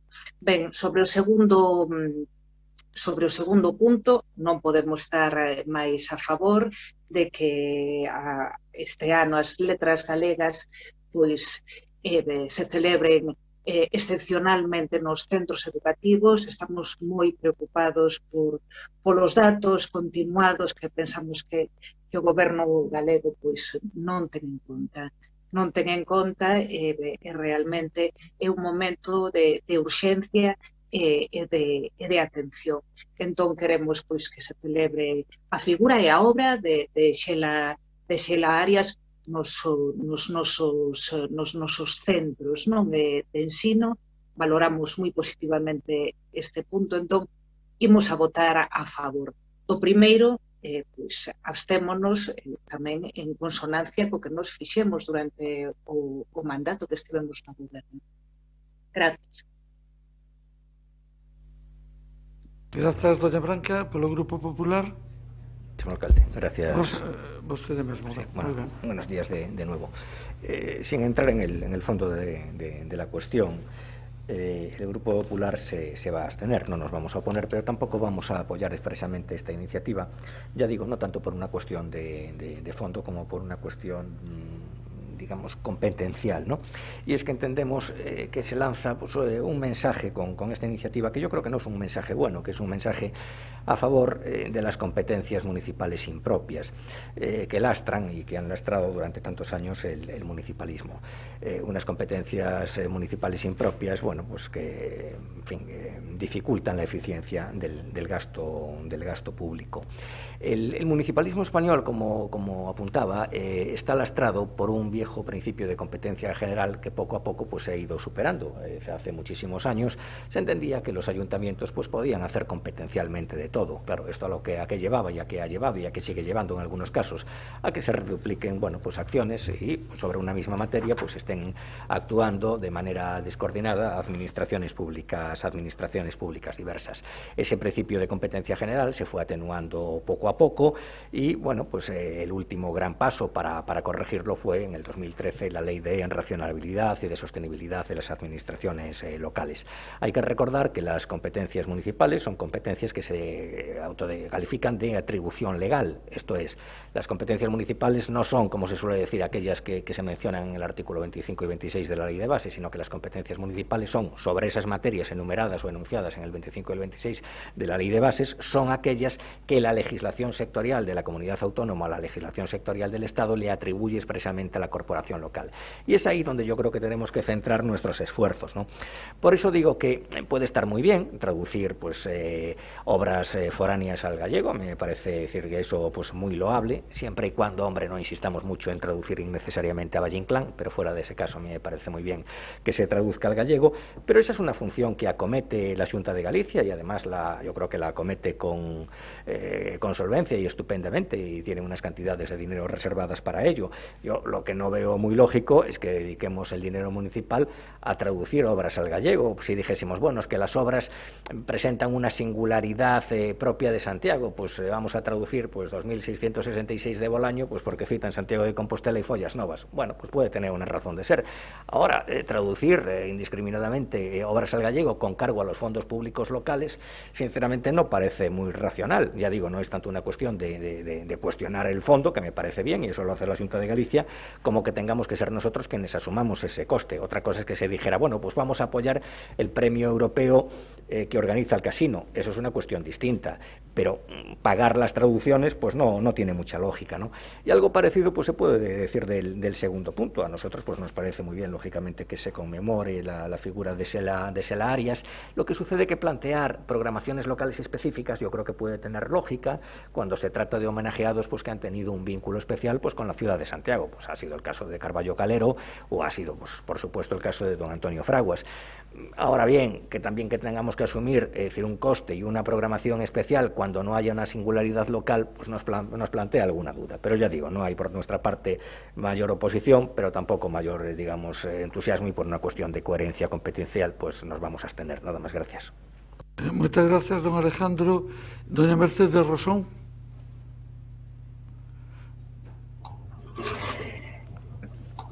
Moi bo día a todas e a todos, un saúdo cordial tamén a Roberto Almuña e a María Teresa Vázquez e a todos os xornalistas e veciñanza que nos están seguindo a través do streaming. Estimada Goretti, as súas propostas son sempre ben recibidas, vostede o sabe, pero dende o máximo respecto este goberno pois xa está desenvolvendo unha política cultural absolutamente comprometida coa nosa lingua, co mundo editorial, co noso patrimonio literario, cos creadores, cas traductoras e co resto do tecido cultural. Temos unha liña de traballo que creo que así o acredita.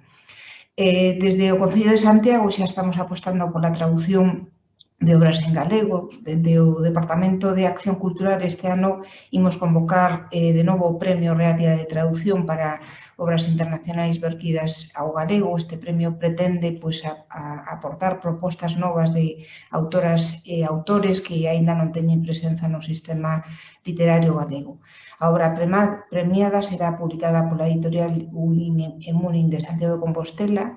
E a convocatoria deste premio entendemos que é un estímulo para as traductoras galegas, para que as traductoras galegas se animen a traballar sobre autores que aínda non teñen presenza nos catálogos das editoriais galegas.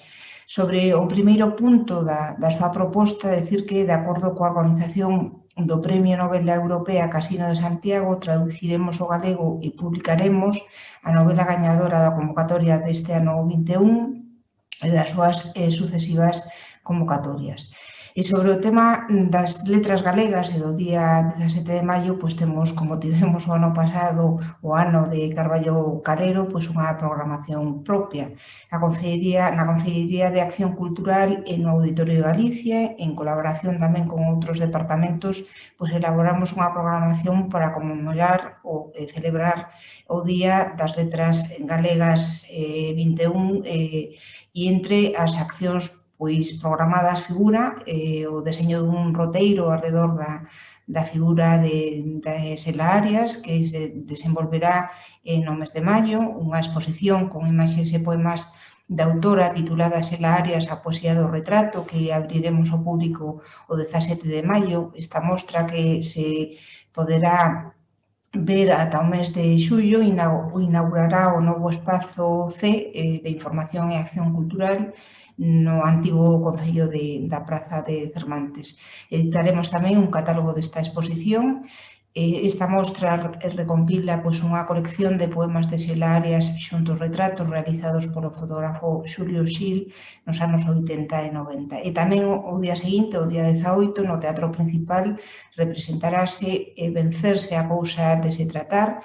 Trátase dunha proposta escénica de Fernando Abreu sobre a obra Intemperiome de Sela Arias, un punto de encontro entre a vanguarda da palabra, a música e a imaxe, a voz de Sela Arias xunto a Fernando Abreu, Mónica Denut, Pablo Carrera e Rui Fernández, e as homenaxes a Sela Arias comeza xa a próxima semana, como creo que ben sabe, no programa de Compostela Ilustrada que presentamos onte, Gemma Cesar máis eu, está prevista a realización dun mural sobre Sela Arias, vai no pintar en Maru Godas os días 5 e 6 de maio nos soportais do Museo das Peregrinacións na Praza de Praterías. Pero temos moito máis. Sela Arias tamén vai a ser homenaxeada nos centros socioculturais cunha vintena de actividades programadas en torno á súa figura, que non vou a enumerar porque me pasaría de tempo e o alcalde con toda razón me pecharía o micrófono. E dende o Departamento de Educación, concretamente dende a Escola de Música, levarase a cabo o día 18 de maio o roteiro Sela Arias no Parque de Europa, un roteiro moi especial con música e poemas da autora. O ano de Sela Arias nos remata o día 17, aínda quedan moitos meses, non dubide que haberá máis actividades tamén nos centros de ensino, que como dicía antes Goretti, pois este ano tampouco se vai poder mergullar moito, falo deste ano académico, deste curso 2021, pero queda moito ano por diante e nos, neste caso, o Departamento de Educación e a Consellería de Educación está traballando para poder facelo. Nada máis nesta primeira intervención. Moitas grazas. Moitas grazas. Dona Goretti. Ben, pois sinto moito que non exista receptividade para unha proposta feita pois coa intención tamén de facer nosa, de facer de Santiago de Compostela a figura de Sela Arias, que tivo relación, por suposto non é Carballo Calero nin Antonio Fraguas, pero sí que tivo relación, estudou aquí, foi docente aquí, e que ademais que é unha figura con moita potencialidade. A respecto do que comentaba a compañeira Branca Novoneira, sí, permitimos votar por puntos, pero eu quixera comentar que... Micrófono. Que me parece... Sí, non se escoita.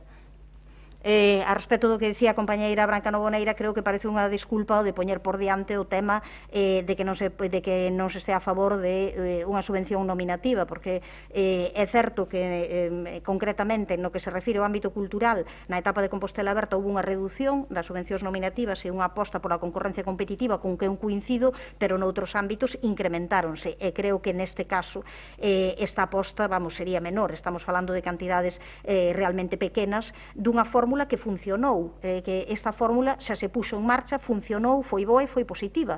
En todo caso, bueno, traerei, ou en algún momento habería que facer, agora non dá tempo, a facer unha avaliación do que significaron estas traducións. E creo que igual era bo saber que xente puido acceder a algunhas das obras que aquí estiveron grazas a estaren publicadas e traducidas en galego por parte do Concello de Santiago. Claro, no caso do Partido Popular, a min tamén me parece un pouco unha desculpa abordar que sexa por unha cuestión competencial, porque claro, mira que a Xunta non lle deixa aos concellos cantidade de cuestións que son competencias da Xunta e que estamos discutindo aquí día tras vez no pleno e que resulta ao final que as teñen que exercer os concellos. Podíamos falar aquí dunha serie de cuestións onde a Xunta pásalle isto, xa se encargan os concellos con moitísimos problemas, con moitísimas cuestións económicas e estamos dicindo que isto lastra, insisto, estamos falando de cantidades que non lastran a ninguén e estamos falando de iniciativas que están vinculadas con Santiago de Compostela, porque esta iniciativa naceu en Santiago de Compostela vinculada a ese premio do casino, que eu creo que é unha maneira tamén de apoialo, de potencialo e de contribuir, poñer o noso grao de area. Non é o momento agora de xulgar a política de traducción da Xunta de Galiza. Eu, desde logo, a rebaixa, a cantidade de congresos, simposios ligados ao mundo académico universitario que nun momento determinado se apostou porque houbese traducción simultánea en lingua galega e a reducción que houve nese ámbito, sí que podería falar e podemos deixalo para outra ocasión, non? A respecto do que comentaba Mercedes Rosón, entendo que todo do que fala que está ben son cuestións que teñen que ver co ámbito cultural, pero xustamente nós incidíamos moito no ámbito educativo, entendíamos que esta proposta debía ser transversal, debía coller tamén o ámbito educativo e nese ámbito deixouse todo como unha incógnita. Entón, permitimos a votación por puntos, pero non entendemos moito que esta iniciativa non reciba o visto de prace dos grupos. Moitas grazas, doña Goretti. Dona Branca? Non fala, moitas grazas. Don Alejandro? Entendo que tampouco, don Alejandro. Dona Mercedes?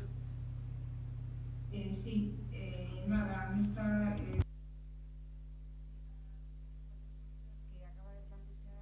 Goretti, decirlle que o roteiro de Selarias é o roteiro da Compostela de Selarias. Nos sabemos perfectamente, coñecemos perfectamente a vida de Selarias na nosa cidade.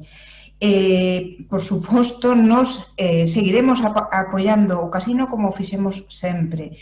Como dixen antes na miña primeira intervención, nos imos colaborar ca publicación e a traducción da obra gañadora deste ano 21 e das seguintes convocatorias.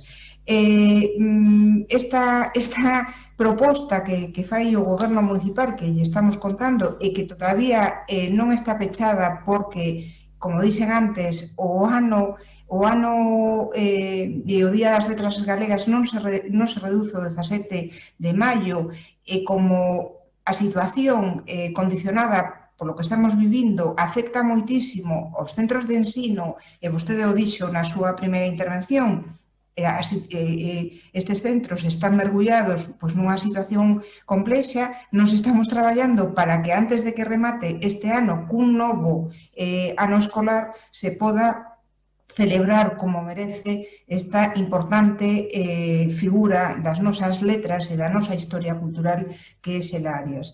O noso sentido do voto vai a ser de abstención e quero que de alguma maneira quero explicarlo, non? Primeiro porque moitas das accións que vostede propón xa se están xestionando e segundo porque eu teño a impresión de que moitas das proposicións e mocións que se presentan de alguna maneira sirven para que vostede, no seu caso en particular, despois reivindique como súas, cando moitísimas están xa en marcha. Eu creo que a Consellería de Acción Cultural está demostrando un compromiso, como dixen ao principio, absolutamente grande cas nosas letras e ca nosa cultura. Moitas grazas. Moitas grazas, doña Mercedes. Señor secretario, pode ordenar a votación? Punto 9, proposición presentada polo Grupo Municipal do BNG sobre o Día das Letras Galegas e a recuperación do convenio de Biblioteca Compostela para a traducción de obras en lingua galega. Admítese polo propoñente a votación por puntos. Primer punto da proposición. Votos a favor? BNG. Votos en contra? Ningún. Abstencións? Grupo PSOE, PP, Compostela Aberta, quedaría aprobada. En canto ao segundo punto, votos a favor? Compostela Aberta, BNG. Votos en contra? Ningún. Abstencións? Grupo Socialista, PP, quedaría aprobada.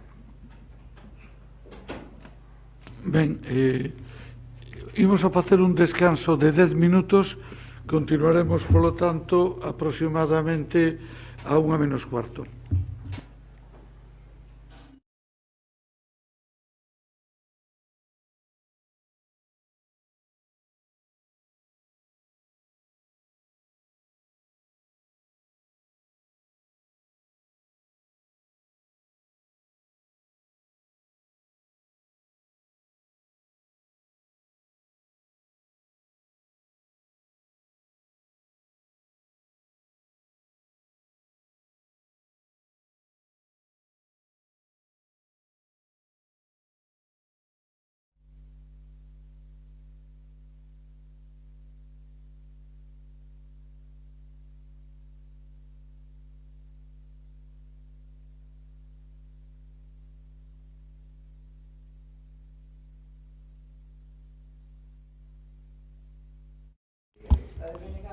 Si se van incorporando as señoras e señores concelleiros, por favor. Sí, pero facemos unha breve intervención, dixemos, unha.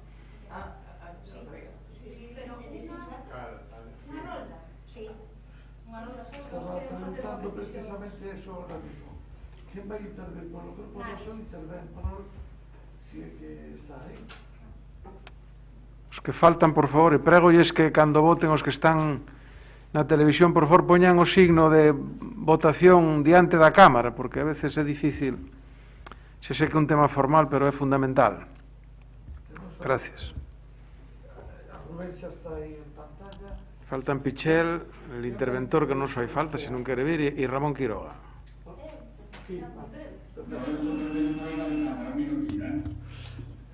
Moi bons días. Vamos a dar continuidade á sesión, creo que quórum temos. Por lo tanto, se irán incorporando os que falten. A proposición seguinte parte dunha proposición formulada polo bloque sobre emigración e emprego xuvenil que se convirte en moción conxunta. Estamos a decir que haberá un único turno de intervencións, entón empezaríamos pois de menor a maior, empezando polo bloque. Doña Navia, sí. Aí está. Moitas grazas, moi bo día. Grazas. Moi bo día, compañeiros, compañeiras de corporación, veciños e veciñas que nos seguen. Non me gustaría deixar pasar sen pena nin gloria, por dicilo de algún xeito, esta cuestión, porque me parece unha problemática moi importante, sen minusvalorar, por suposto, outras cuestións que tratamos neste pleno, pero sí que me parece especialmente grave. Así que, de maneira breve, gustaríame sinalar que é unha moi boa noticia que esta proposición do BNG convertida en moción conxunta sexa consonantemente apoiada por todos os grupos e que o Concello de Santiago mostre non só con palabras, senón tamén con feitos o seu compromiso coa mocidade e coas súas condicións laborais. Estamos, dicía, ante unha problemática grave que é coñecida. Sabemos que a xente moza é unha das maiores vítimas da precariedade laboral e desa falta de estabilidade vital e de perspectivas de futuro que se derivan dela. Sabemos da necesidade que temos, especialmente aquí en Santiago, de fomentar unha industrialización sustentable, a diversificación económica, paliar os efectos da estacionalidade que sabemos que en Santiago é un problema de vello, derivado pois, do sector turístico e hostaleiro pois, que provocan esa modalidade de emprego establecida. Non? Un punto que nos parece crucial desta proposta, o punto 3, é ese de que as axudas públicas repercutan nos traballadores e traballadoras. Esas axudas para relanzar o comercio e a hostelería deben ir ligadas a manter esas condicións laborais, as condicións dos convenios colectivos, necesario, desde logo, para reducir a economía somerxida que aumentou coa pandemia e esas horas extras sen cotizar que debemos tender a erradicar. Non? Logo está o factor das reformas laborais, xa o coñecemos, que facilitan a contratación por horas e os despedimentos, que se reduce dunha maneira alarmante a protección das traballadoras e logo, por suposto, o impacto da pandemia, non? Que non podemos deixar, non podemos pasar por alto. Dice no texto que 1 de cada 4 menores de 25 anos perderon o seu emprego ou permanecen en ERTE e o 40% está en situación de desemprego, cando en maiores de 25 é 1 de cada 10 e o 15,5%. Non? Por lo tanto, temos un factor de idade e temos tamén un factor de xénero que tamén se pode comprobar no texto da moción. Temos que facer fronte a ese problema demográfico, especialmente entre persoas entre os 16 e os 24 anos, e esa fuxida de talento. Cae de caixón, hai que pensar en que futuro queremos e cal nos virá un pouco en riba se non freamos toda esta problemática. Quixera referirme de maneira moi rápida á importancia do acordo, que con lixeiras modificacións nos puntos 1 e 3 é o orixinal da proposición do BNG, ese compromiso de colaborar coa USC e con Uninova para realizar unha reserva de contratación para persoas mozas de Santiago de Compostela no Polo de Innovación en Biotecnoloxía da Xionlla, a convocatoria do Consello Municipal de Mocidade, que hai tanto que non se convoca, coa perspectiva de trazar un plan de emprego para a mocidade, a inclusión de medidas preceptivas para que se cumpran as condicións na concesión das convocatorias de axudas públicas que logo revirtan nos traballadores e traballadoras de maneira máis directa, facilitar, por suposto, por parte do Concello a organización das movilizacións do 1 de maio deste sábado e logo instar o Goberno do Estado a solicitar axudas para paliar o problema demográfico. En definitiva, no BNG consideramos que é un bo punto de partida e que, por suposto, estaremos pendentes do seguimento e do cumprimento destas medidas e dos resultados que nos poidan traer para garantir un futuro para a mocidade do noso Concello. Nada máis, moitas grazas. Grazas, doña Navia. E Compostela Aberta, doña Marta Lois. Sí, moi bo día a todos. Moi brevemente, tendo en conta que houve un acordo de presentación finalmente desa moción conxunta, decir que suscribimos tamén, por suposto, todos os puntos do acordo e a aposta imprescindible e necesaria por fornecer todo o que ten que ver coas políticas de emprego para a mocidade e, sobre todo, para intentar frear a emigración juvenil. Nese sentido, simplemente un comentario que me chama a atención nestes debates máis recentes da propia Xunta de Galicia en canto á orientación estratégica dos fondos europeos que centran e poñen o foco máis nos estudos, na creación de espacios para falar da poboación envellecida de Galicia, que é unha realidade, lamentablemente, e pouco ou escaso foco para poñer en políticas activas de emprego e unha reformulación dun mercado laboral que penaliza os mozos e as mozas que teñen que marchar. En definitiva, no conxunto, todos os puntos que figuran aquí estamos completamente de acordo e imos votar a favor. Mais nada, grazas. Doña Marta, polo Grupo Popular. Don Ramón Quiroga. Don Ramón.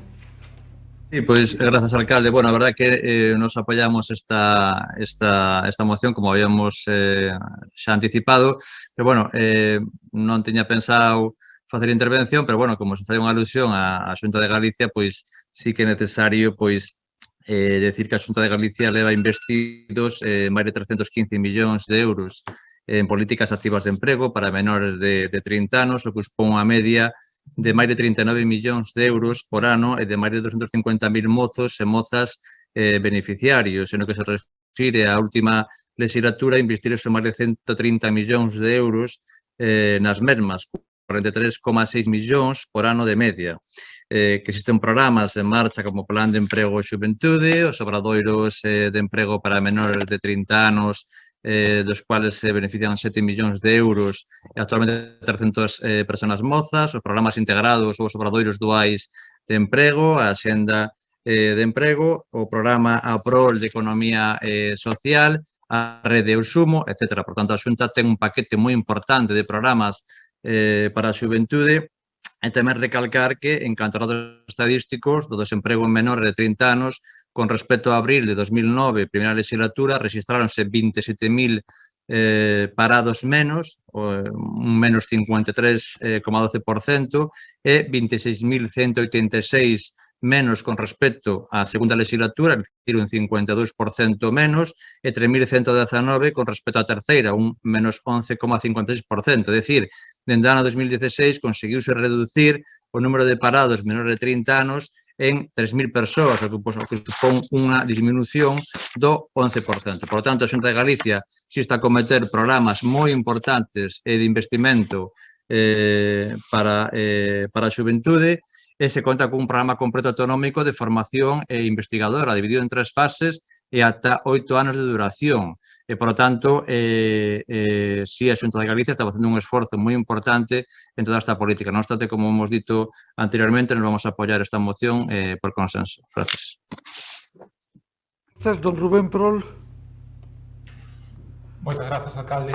Bueno, primeiro quero destacar, efectivamente, como fixeron os outros grupos, aquí no Pleno, que se podese sacar unha moción conxunta sobre o tema, que recollese estes puntos en relación co reto demográfico, en relación cos problemas que temos para fixar poboación con emprego de calidade, coa estacionalidade, cos problemas tamén de coñecemento da propia normativa laboral, que é un punto moi importante para que os propios traballadores poidan impulsar o seu coñecemento, a importancia que ten a propia agrupación sindical polo traballo e recoñecemento dos dereitos e a pelexa dos mesmos. Maiores taxas de sindicalización son sempre maiores taxas de cumprimento da normativa laboral e de mellora das condicións. Quero destacar tamén que se sumasen o apoio das políticas de emprego que ten desenvolvido o Concello. Nada máis agradecer aos grupos que se chegase a un acordo para traballar en prol dos mozos neste Concello. Moitas grazas, señor alcalde e concelleiro. Moitas grazas, don Rubén. Por favor, ordene a votación, ainda que entendo que é unanimidade. Ben, entón, quedaría por unanimidade. Sí, unanimidade, de acordo. Ben, me gustaría que deixáramos sustanciado pola mañán as dúas interpelacións. Para que eso sea posible, temos, ainda nos quedan neste momento dúas proposicións e dúas interpelacións. Se agotamos os tempos, son prácticamente 2 horas. Se poidéramos acortar un pouquiño os tempos, pois igual podemos ás 2:30, que é a hora na que temos previsto facer o descanso, pois seguramente poderíamos facelo. Ben, empezamos coa primeira proposición que queda pendiente, que é formulada polo Grupo Municipal Popular sobre a loita contra as pintadas e a regulación da arte urbana. Cando queira, don Alejandro. Opto al premio a la concesión, a ver si lo consigo. Bueno, el problema de las pintadas es, por utilizar ya un término desgraciadamente convencional, una auténtica pandemia, ¿no?, de lo que son las patologías urbanas, y especialmente en aquellas ciudades, bueno, pues que tienen un casco histórico protegido, donde el daño es todavía mayor. Es un daño el que producen las pintadas tanto a la propiedad ajena, sea propiedad de dominio público, como la propiedad privada, pero es un daño que al final nos afecta, yo creo que psicológicamente a todos, porque, bueno, pues la experiencia urbana de quien transita la ciudad pues no es la misma en el caso caso de ver pues las fachadas, las puertas de los garajes o los contenedores de basura pues con grafitis. No estamos refiriendo a expresiones de arte urbano, a expresiones en las que hay pues una cierta técnica o un cierto sentido y que además se producen en espacios reservados, sino que nos estamos refiriendo a unas pintadas que son claramente incívicas. Nosotros entendemos que existe un margen de mejora en la prevención y en la respuesta municipal, ¿no? Existe margen, pues para poder localizar pues a más autores de pintadas y sobre todo margen para dar una mejor respuesta en cuanto a lo que es la exigencia de responsabilidad. En la moción apuntamos, por ejemplo, la posibilidad, como hacen otros ayuntamientos, de contratar peritos calígrafos, pero bueno, si esto a alguien le rechina un poco, no tendríamos ningún inconveniente pues en omitir una omisión expresa, pero lo que sí nos parece mucho más importante es comentar la posible mejora en los procedimientos para exigir la responsabilidad. Voy a explicar cómo funciona esto de las pintadas. Normalmente cuando la policía local identifica a alguien haciendo pintadas, suele remitir las diligencias al juzgado, ¿no? Lo suele hacer, por lo que yo recuerdo, pues en dos casos, cuando las pintadas afectan a edificios del casco histórico, o lo suele hacer cuando las pintadas afectan a muchas fachadas. ¿Cuál es el problema? El problema es que la respuesta penal no siempre es la respuesta más eficaz ni la mejor respuesta, y no lo digo en atención al principio de intervención mínima, sino que lo digo porque al final, claro, si los jueces, precisamente porque para apreciar una conducta como delictiva son sumamente prudentes, entienden finalmente que esa conducta no es delictiva, como el ayuntamiento no está personado, pues al final la conducta pues resulta impune, ¿no? Por lo tanto, yo creo que sería bueno que tanto la Policía Local como la Asesoría Jurídica del Concello pues establezca unos criterios para determinar cuándo, es decir, esas diligencias tienen que ser remitidas al juzgado, a la vía penal, y cuándo, que debería ser la mayor parte de los casos, deben merecer una respuesta administrativa que seguramente va a ser mucho más eficaz, porque también en el marco de esa respuesta administrativa no solamente se puede dirigir un reproche en forma de sanción, sino que se puede dirigir una exigencia, pues para reparar el daño, tanto en inmuebles de titularidad privada como en inmuebles de titularidad pública. Y por tanto entendemos que procedimentalmente se puede mejorar la respuesta. Y después también planteamos que en el pliego del contrato de limpiezas, lo que pasa es que esto pues obligaría pues a paralizar y a reformar el pliego recién aprobado en Junta de Gobierno, o en su caso, en su defecto, a contratar una empresa complementaria. Lo que apuntábamos es que en el pliego del contrato de limpiezas, o con una fórmula alternativa, pues el ayuntamiento se dotase de un recurso para dar una respuesta pues más rápida a lo que es la corrección de esas pintadas. En estos momentos yo creo que de una manera bien intencionada, incluso yo creo que al margen del pliego, lo que está haciendo la empresa municipal es pasar una mano de pintura de allí donde se ha producido la pintada, de tal manera que lo único que se consigue es tapar el mensaje reivindicativo, pero incluso pues el efecto de deslucimiento para la fachada o para el mobiliario urbano pues incluso puede ser mayor. Lo ideal sería que en el pliego de condiciones del servicio de limpieza pues se incluyera como mejora pues el que la empresa licitadora pues ofreciera, por ejemplo, determinados metros cuadrados de actuación, por poner un ejemplo, y que en todo caso eso se valore en el pliego. Sabemos que algo va, pero yo creo que va de una manera así un poco difusa, ¿no? Y en última instancia, pues también lógicamente suscribimos la idea ya ensayada en este ayuntamiento de que se reserven espacios urbanos para los grafitis, aunque ahí estamos hablando de otro tipo de público, de un público que practica, digamos, el arte urbano, que, como digo, es muy distinto de lo que es el grafiti vandálico. Nada más, muchas gracias. Gracias, don Alejandro. ¿Quién va a intervenir por el bloque? Doña Goretti. Sí, nós coincidimos nas preocupacións manifestadas nesta proposición, no tema de que é un problema nunha cidade patrimonial a cuestión da limpeza e de intentar conseguir ter unha cidade onde non haxa nun sitio e noutro elementos que desluzan xustamente todo o seu esplendor. Votamos de menos no acordo as campañas de sensibilización, que eu xa sei que máis dunha vez aquí son polémica, porque parece que se di que iso único non sirve, non vale, iso non é único, pero claro, nós entre campañas de sensibilización entendemos tamén, por un lado, que haxa moitas máis actividades sobre patrimonio, que xa as trouxemos aquí, aquilo que non se coñece non se ama, esas xornadas de patrimonio invisible, e aparecen de cando vez notase moitísimo que hai moita xente de Santiago que quere acudir a elas, que quere velas, deberían de ter, moitísimas máis campañas dese tipo, para ese coñecemento que é o que fai que a xente saiba que ese non é un lugar para facer unha pintada, e deberíamos tamén ser capaces de non facer algúns elementos puntuais sobre arte urbana, senón incorporar, sermos capaces de incorporar e que puidese haber un proxecto socializador de embelecemento urbanístico, non? Iso é o que fai tamén, eu creo que noutros lugares pois este tema estea valorado de outra maneira, non? Como por exemplo acontece na Vila de Carballo en todo o que foi o seu proceso de rexeneración urbanística e de embelecemento a partir da arte urbana. Entón, bueno, estas cuestións botámolas en falta, e logo, claro, sí que non vemos o da contratación dos peritos calígrafos, realmente parece unha cuestión un pouco extraña, un pouco rara, e o do prego do Servizo de Limpeza Urbana, claro, que nos parece irreal, porque eu sí que me apunto, eso é certo, a que se modifique o prego. Eso sí, se iso está aberto neste momento, se abre esa posibilidade, eu creo que hai que modificalo. Por suposto que o único que aparece é en xeral, pero se modifica, que se modifique para intentar converter un prego que é cativo, que é continuista do modelo Sogama, un modelo que só recicla 3 kilos de cada 100 que recibe, un modelo que nin siquiera ten en conta a nova legislación, nin siquiera cita a nova legislación galega de residuos, a nova lei que entrou en funcionamento agora do febreiro, que entrou en funcionamento en marzo, que non promove a compostaxe, que non vai chegar aos obxectivos de reutilización e de reciclaxe de residuos marcados pola Unión Europea, porque agora estamos alrededor do 14%, claro, pero en todos os concellos xa debíamos estar no 50% en 2020, que xa pasou, aí xa non chegamos, pero claro, o 55% en 2025, desde logo con este prego, nin de broma.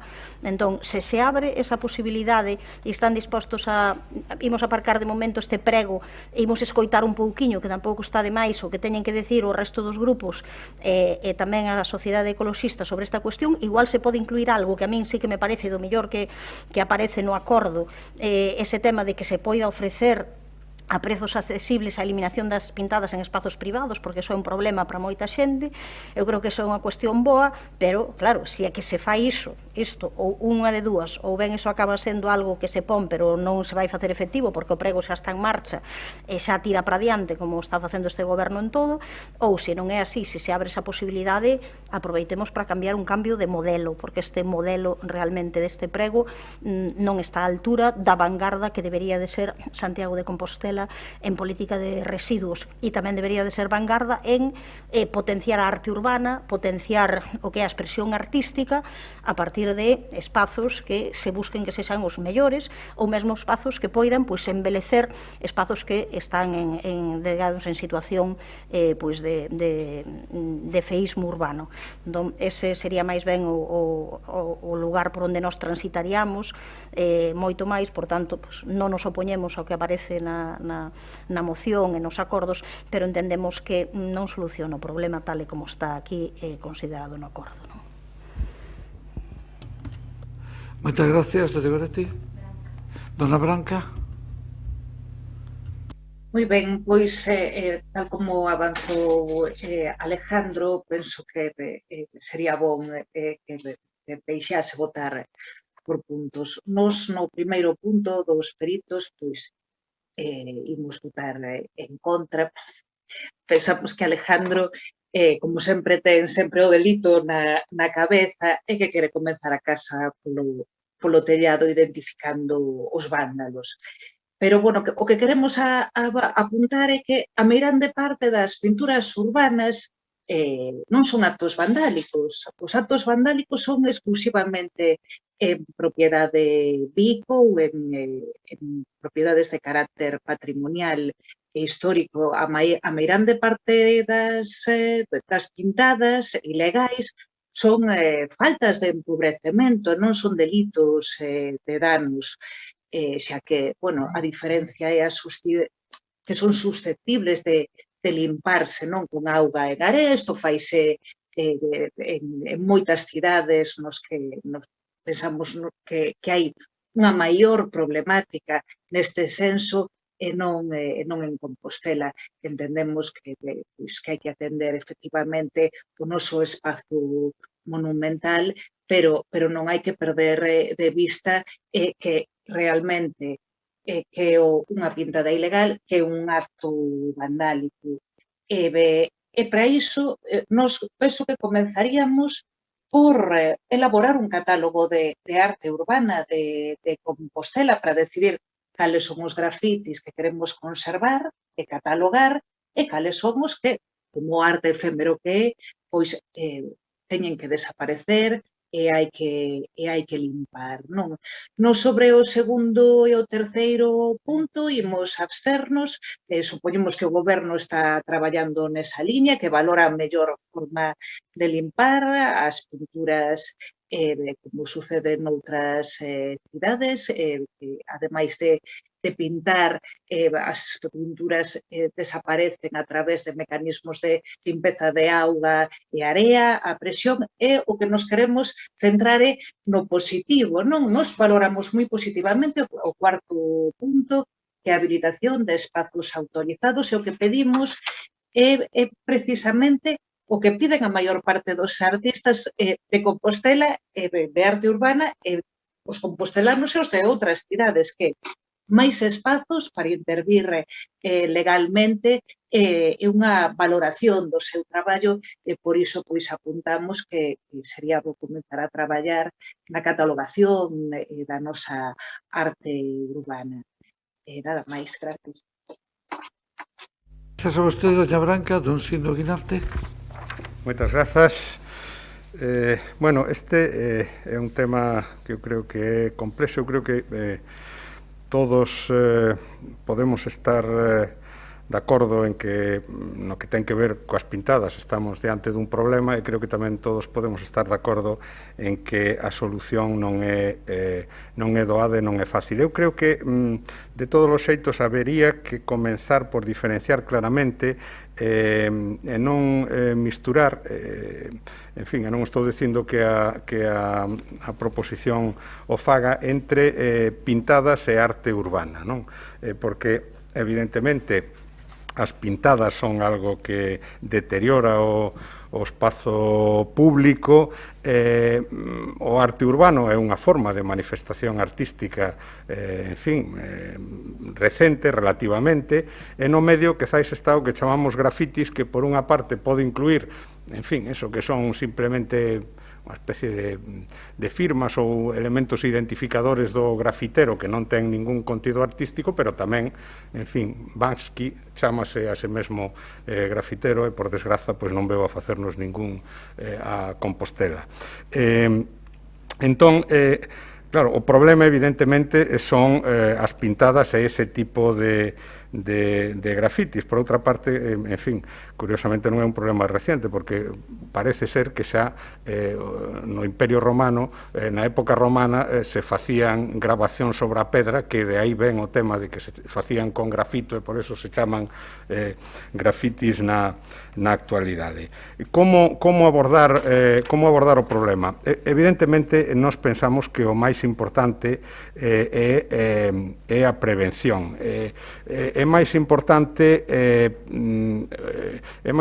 porque tamén xa se dixo o castigo, a represión ou a actuación a posteriori pois resulta extraordinariamente difícil, non? Claro, é moi difícil identificar as persoas. Creemos que a solución dos peritos calígrafos non vai resolver o problema, porque en último caso haberá que aportar despois esas pericias a un procedimento xudicial, serán peritos de parte, en fin, que van a ser contrastados. Creo que eso igual non chega moi lonxe. Efectivamente, ademais, pola vía penal, pois eso pode ir por danos, pero, en fin, requiren, se son en propiedades privadas, pois a denuncia da parte, en fin, ofendida, a súa personación, en fin, moitas veces ten unha cuantía ínfima, por tanto, esa é unha vía difícil. Tamén se pode, no ámbito administrativo, nós temos unha ordenanza municipal de publicidade estática que no artigo 7 proíbe a realización de pintadas sobre paredes, valados ou elementos do mobiliario urbano. E é certo que a renglón seguido, tamén misturando un pouco pintadas e arte urbano, poderá autorizarse a realización de murais de carácter artístico os que posuían un fin de comunicación social, etc.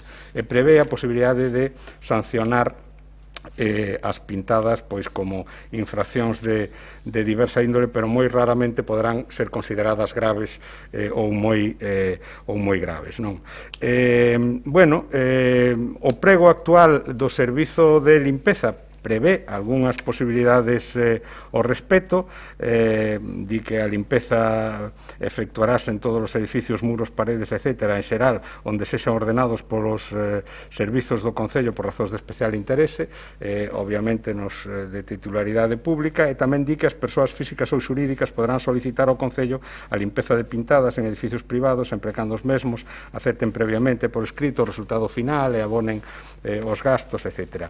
Tamén no prego que agora está en proceso de presentación de plicas, está hai unha previsión ao respecto, porque establécese que deberán presentar os licitadores ofertas con un plan de acción para a limpeza xeral, eliminación de pintadas, cartéis, adhesivos ou outros elementos en fachadas, muros, mobiliario urbano, vías públicas, etc., e que, ademais, eso farase respectando naturalmente, como non pode ser de outra maneira, pois a natureza da superficie, non dañando, non utilizando medios abrasivos, etc.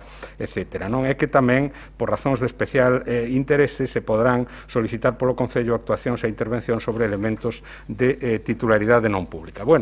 En fin, que é un tema complexo. Demostro, por exemplo, que haxa un proxecto europeo de fai anos, o proxecto Grafolution, financiado con fondos europeos, e que pretende facer fronte a este tipo de situacións, pero que está máis centrado pois no tema de, en fin, dos grafitis sobre transporte urbano, trens, autobuses, etc., en grandes cidades. Nos imos absternos porque parécenos que hai algunhas cuestións da proposición que non podemos integrar, pero si en xeral, digamos que o espírito e a preocupación a compartimos e actuaremos nese sentido.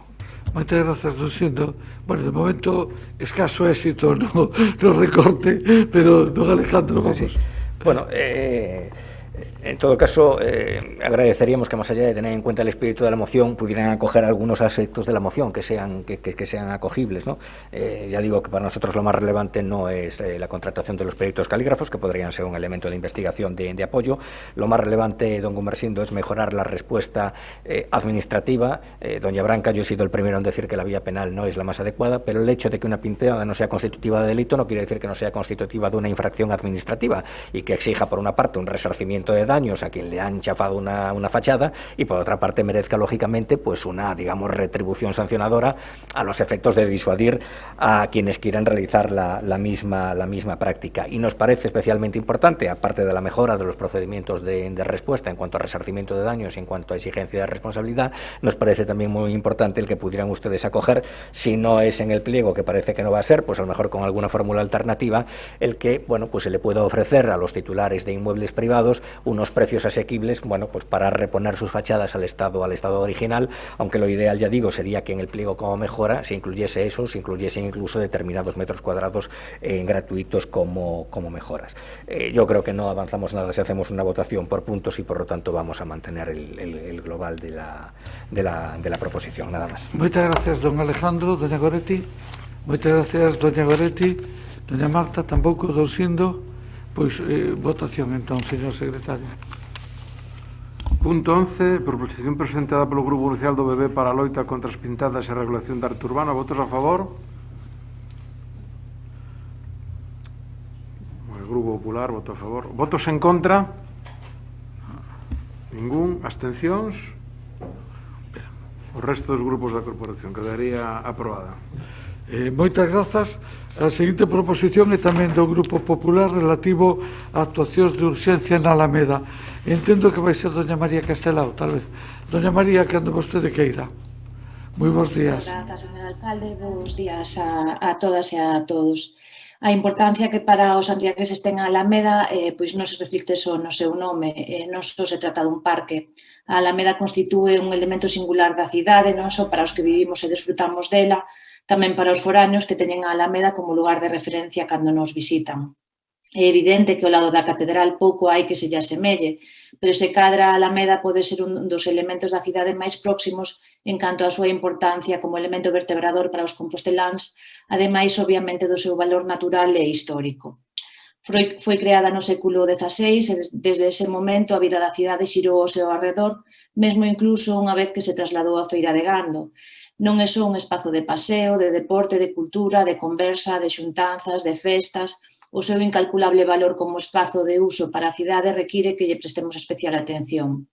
A Alameda, como dicía, constitúe un elemento ambiental único, catalogado como xardín histórico, polo que, segundo a Lei de Patrimonio Histórico, debe contar cunha protección específica. Ademais de estar incluída no ámbito da aplicación do Plan Especial do Casco Histórico, no que se indica como necesaria a aprobación dun plan director que regule as pautas de mantemento, de control das actividades, restauración, etc. Este plan director foi incluído nos orzamentos do Consorcio da Cidade en 2017, pero deso pois nada quedou. Agora a Alameda continúa nun estado inmerecido para tan prezado espazo. Son moitas as suxerencias e queixas que se teñen trasladado neste pleno a este respecto. E igualmente son moitas tamén as queixas diarias de cidadáns que descobren como a Alameda se deteriora sen que o Concello dé un paso a favor da súa conservación integral.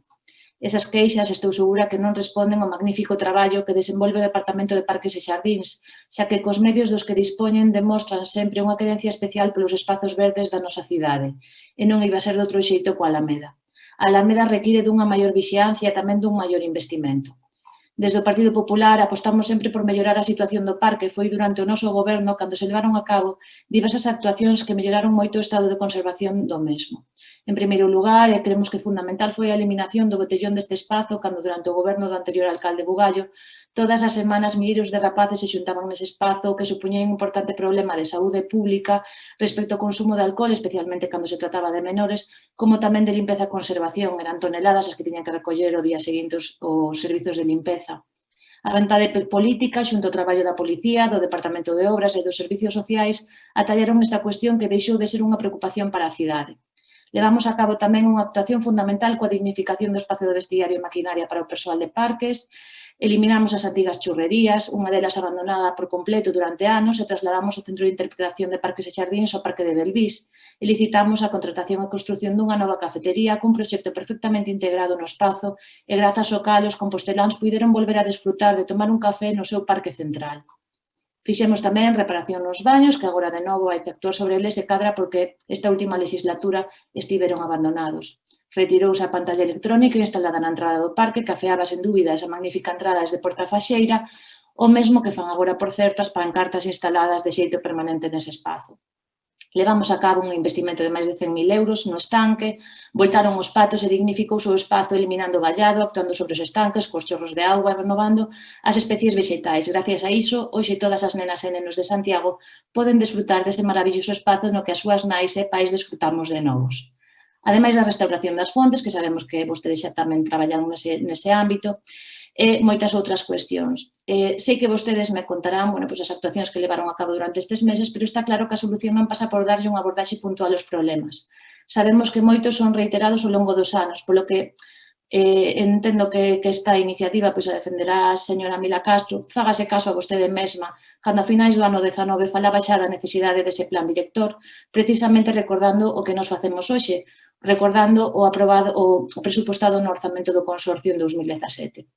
É necesaria unha abordaxe global, multidisciplinar, unha planificación de investimentos, cronoloxía dos traballos, etc. Tamén centrar na Alameda, como se fixo no pasado, programas lúdicos que permitan desfrutar a todos deste espazo, que permitan recuperar un bo estado de conservación, porque estou segura de que moitas das cuestións que reflexan as fotografías que iban anexas á iniciativa son sinxelas de arranxar e farano rapidamente, como os arranxos dos sumidoiros, etc. Pero hai cuestións máis preocupantes, como o estado lamentable permanente no que se atopa Santa Susana, precisamente, en moitas ocasións, froito deses actos vandálicos, porque non considero en ningún caso que neste caso sexan froito de arte urbana, son actos vandálicos que reiteradamente sofre a magnífica iglesia de Santa Susana. Hai que resolver que facer co antigo quiosco de Kogami, xa que a pesar do servizo que presta para os discapacitados non parece de recibo o estado no que se atopa, ou ben ou arranxamos ou ben o retiramos, pero tal e como está non é de recibo para o parque, o palco da música, a recuperación dos bancos dos estragadelos, polo que unha vez se arranxe todas as deficiencias cos que conta agora este espazo, creemos necesaria... María, o tempo acabou, se quere yo desconto despois. Nada, remato porque seguramente xa non interveña máis que un minuto na segunda intervención. Esa abordaxe de futuro para evitar ter que volver a falar neste pleno do estado no que se atopa a Alameda. Supoño que poderíamos facer un paralelismo coa catedral, hai que restaurar a Alameda para que a partir de aí se dé un tratamento integral a través dese plan director. Nada máis, moitas grazas, alcalde, desculpe. Moitas grazas a vostede, doña María. Abrimos turno de intervencións, doña Goretti. Sí, pois comezando por isto último que comentaba María, porque coincidimos no que di na proposición e imos votar a favor, facendo os paralelismos entre Catedral e Alameda, o que sí que é certo que dentro dos espazos máis queridos pola poboación de Santiago de Compostela nestes momentos están as zonas verdes e Alameda nunca deixou de selo. Así como hai outras zonas onde se ve que a xente ás veces escapaba, non agora nesta época de pandemia, pero con anterioridade, porque ao mellor vía que había demasiada afluencia de xente e a xente de Compostela fuxía ao mellor de certas zonas da cidade histórica. O certo é que a Alameda continuou sendo sempre un espazo de encontro, de lugar de paseo, de lugar para facer deporte, de lugar de esparexemento, de lecer, e que non está, eu creo que, coidada á altura do que merece unha Alameda como esta. Entón eu non me vou estender, simplemente vou dicir que claro que coincidimos por completo, porque en setembro de 2016 nos levamos justamente un rogo para pedir un plan director para o Parque da Alameda, justamente antes de que o Consorcio incluíse esa cantidade para poder facer ese plan director. Nos levamos un rogo onde podíamos repetir as mesmas ideas que acaba de dicir a concelleira. O Grupo Municipal do BNG de Santiago, vendo o deterioro causado polo uso, detecta efectos negativos causados no arborado, no pavimento, na vegetación, nas instalacións, no patrimonio.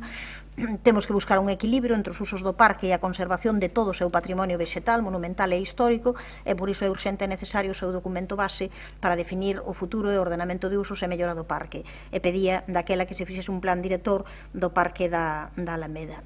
Creemos que a aposta pola Alameda ten que ser como no dos residuos, máis estrutural que estético. Ás veces pensamos únicamente no tema estético e no tema cultural. Claro, está ben poñer estatuas, falta Ángel Casal, aproveito para decilo, pero está ben incorporar as figuras de García Lorca, as figuras de Isaac Díaz Pardo, está ben continuar incorporando, pero hai un problema que, ademais de estético, é estrutural, de coidado justamente daqueles elementos que son característicos e facer que a súa lucidez sexa boa desde o punto de vista da saúde da propia Alameda ao longo de todo o ano. Así que votaremos a favor desta proposta. Moitas gracias, doña Goretti. Don Xanduro. Don Xan. Sí, alcalde, grazas. En xeral estamos de acordo coa proposición. É evidente que en algúns elementos do mobiliario urbano do parque, os sumidoiros, pois hai que actuar, sen dúbida, e a necesidade dun plan director é indiscutible. Lémbrome, hai uns anos, a señora Mila Castro, neste caso dramática, que se puña cando estábamos nestes postos intercambiados, goberno-oposición, sobre o abandono da Alameda e un deterioro casi irrecuperable. Eu, a verdade, non vou facer o mesmo, porque eu entendo que o debate político tense que fundamentarse en feitos, que, sen dúbida, poden ser valorables, pero deben ser feitos. E manteño a mesma opinión que lle trasladaba daquela ante as súas queixas. O estado da Alameda é bo, non está mal en absoluto, nin ambientalmente, nin de instalacións, o que non significa, evidentemente, que non haxa cousas que mellorar, e por iso imos votar a favor desta moción. E, señora Castelao, só unha pequena discrepancia sobre o documento que presenta. No texto falan vostedes de árbores caídas e achegan unha foto dun exemplar de acacia xaponesa que caera por mor dun temporal en febreiro de 2017. Esa árbore non está así por abandono, ten razón de ser. A xestión de biodiversidade dun parque precisa dunha visión holística, unha visión ampla, que atenda aos ciclos vitais dos distintos elementos que o conforman. Unha árbore caída e máis do porte que ten esta acacia supón un espazo de alimento e acubillo para a multitude de especies animais e vegetais que deben seguir o seu proceso natural sempre que non supoña un perigo para os viandantes. pero que tamén está cá a facer parte da historia da Alameda. É un cinto que marca un acontecemento importante nesta cidade e, ademais, convértese nun punto de interés estético. E, por si fora pouco, o feito de podala e deixar o tronco con algunhas raídas aínda no chan permitiu que rebrotara. Eu creo que os parques hai que entendelos como espazos vivos, como espazos multifacéticos na súa relación co ser humano, que o admira e o desfruta e que cumpre ter unha mente máis aberta na súa xestión. Pero, como dixen ao principio, evidentemente hai cousas que arranxar e o noso voto vai ser favorable. Grazas. Moitas grazas, don Xan. Dona Mila Castro. Sí, bueno, moi bo día, grazas, señor alcalde, bo día ás compañeiras e os compañeiros de corporación e, como non, tamén un saúdo a Teresa Vázquez e a Roberto Almuiña pola súa intervención ao inicio deste pleno. Ben, eu quería decir que a situación xerada pola COVID-19 serviu para poñer en valor os espazos públicos urbanos e, máis aínda, os parques e xardíns da nosa cidade. Acelerouse esa tendencia que xa estaba en marcha e que non é outra que tomar conciencia de que eses espazos verdes constitúen unha prestación básica que responde a moitas necesidades que temos as veciñas e os veciños. Estou falando de lecer, de saúde, de benestar, de ocio. Ben, pois neste último ano, todas e todos tivemos ocasión de tomar contacto co valioso patrimonio que ten, o patrimonio verde que ten o noso concello, e dentre todo este patrimonio verde que ten o concello, dende logo o Parque de Alameda, é sin dúbida o máis emblemático e o máis antigo, o que propiciou que dende a súa creación fora obxecto de reformas, de remodelacións e de melloras, a pesares de estar o grupo que estuvera na corporación cando lle tocou. Este carácter histórico que ten Alameda fai que sempre se incluíra nese nivel máximo no que atinxe os traballos de conservación e mantemento, tal como se plantexa tamén no novo contrato de zonas verdes que se adxudicará, pois espero, nas vindeiras semanas. Estamos, por tanto, no intre preciso para abordar todas aquelas actuacións que, dende o punto de vista de mantemento e de creación, se poidan acometer, xa que dispoñemos de ferramentas neste novo contrato que farán posibles as actuacións precisas.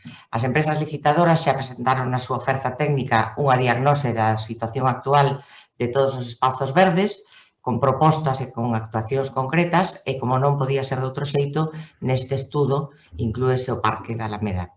Nos 3 primeiros meses de contrato, a empresa que gañe este contrato debe realizar un inventario de todo o equipamento dos parques e de toda a obra civil que sexa preciso acometer, ten que realizar unha programación de tarefas establecendo prioridades e nin que decir ten que Alameda ten que ocupar un deses primeiros lugares nesta programación.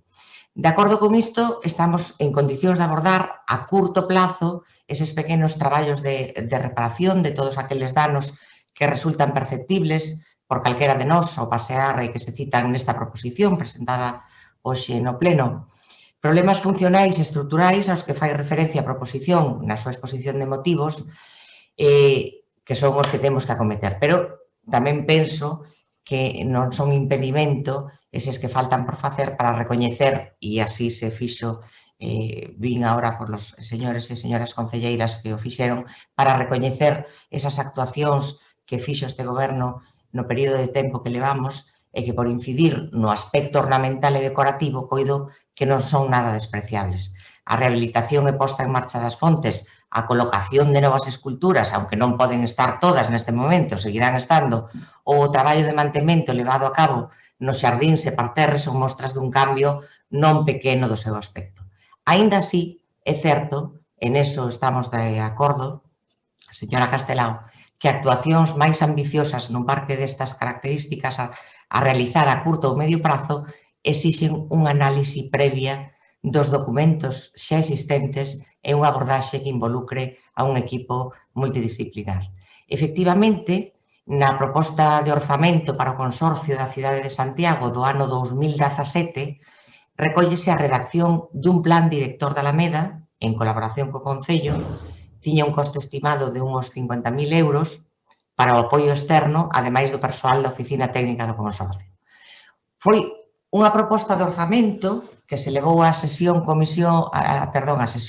da Comisión Executiva do Consorcio o 19 de decembro de 2016 e que efectivamente foi resultado das demandas non só do Bloque Nacionalista Galego con ese rogo que explicou a señora Goretti, senón que foron demandas de marzo e outubro de 2016 presentadas ao Pleno Municipal a de marzo polo Grupo Municipal Socialista, recordo o meu compañeiro Gonzalo Muiños, a de outubro polo Bloque Nacionalista respectivamente. A partir desa comisión executiva, o Consorcio buscou toda a información e documentos existentes tanto alí como no Concello, deixando claro que non existía ningún documento coa denominación de Plan Director da Alameda de 2008, algo que o Partido Popular afirmaba que sí que existía, e non existe. O único que existe era un Plan Director de Usos do ano 2000, que foi elaborado por José Luis Pérez Franco, e que nin siquiera naquel momento se chegou a aprobar. O resultado foi que o orzamento previsto para 2017... Doña Mila, vaya rematando, se non descontarei da segunda intervención. Pois sí, nada, remato isto só para decir que ese orzamento que estaba previsto no 2017 para ese plan director deixouse correr, nada se fixo ao respecto e xa no ano 2018 non se chegou a recoller ni siquiera nos orzamentos, porque neses orzamentos por aquel entón tiña prioridade o plan especial de Conxo e ata hoxe. Así que pois veremos o que facemos a partir de agora. Grazas. Grazas a vostede. Turno de réplica, doña María Castelao. Sí, só un segundo, señor alcalde. Agradecer o apoio de todos os grupos, tamén os apuntes por parte do señor Xanduro. Nós tamén nesta iniciativa recollíamos peticións dos veciños e por iso incluíamos isto, pero é obvio que tamén pois o interese ambiental que vostede comentaba pois está aí e agradezolle o que nos expuxo. Supoño que o Goberno se absterá, porque non creo que vote en contra desta cuestión, se absterá únicamente porque os medios ou os nosos cidadáns poidan dicir que se sacou adiante esta iniciativa do PP, aínda que eles obviamente están de acordo porque, como dicía antes a señora Mila Castro, xa no seu día, pois na anterior legislatura, tamén nesta legislatura que corre, pois o considerou. Nada máis, que non me quero estender. Moitas grazas de novo polo apoio aos demais grupos. Moitas grazas. Continuamos co turno de intervencións. Doña Goretti. Sí, brevemente, é certo que a estética é importante, creo que lle preocupa moito a concelleira, esa estética é importante cando vai acompañada de accións ambientais e accións simbólicas potentes. Entón, claro, se esa cuestión estética non vai acompañada dunha preocupación ambiental, de pouco serve.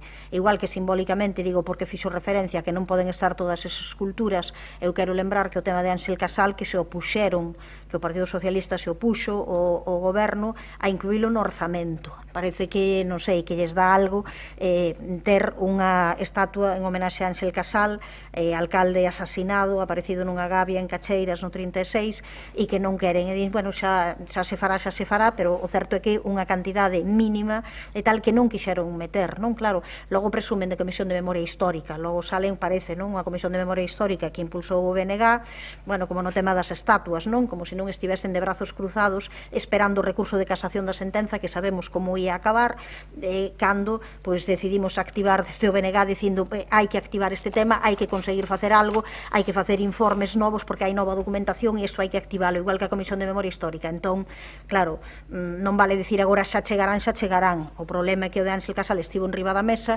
en 2 ocasións non quixeron metelo no orzamento. Entón, é certo que desde o punto de vista estético ou simbólico hai tamén moitos problemas, pero o fundamental é abordar o tema ambiental canto antes.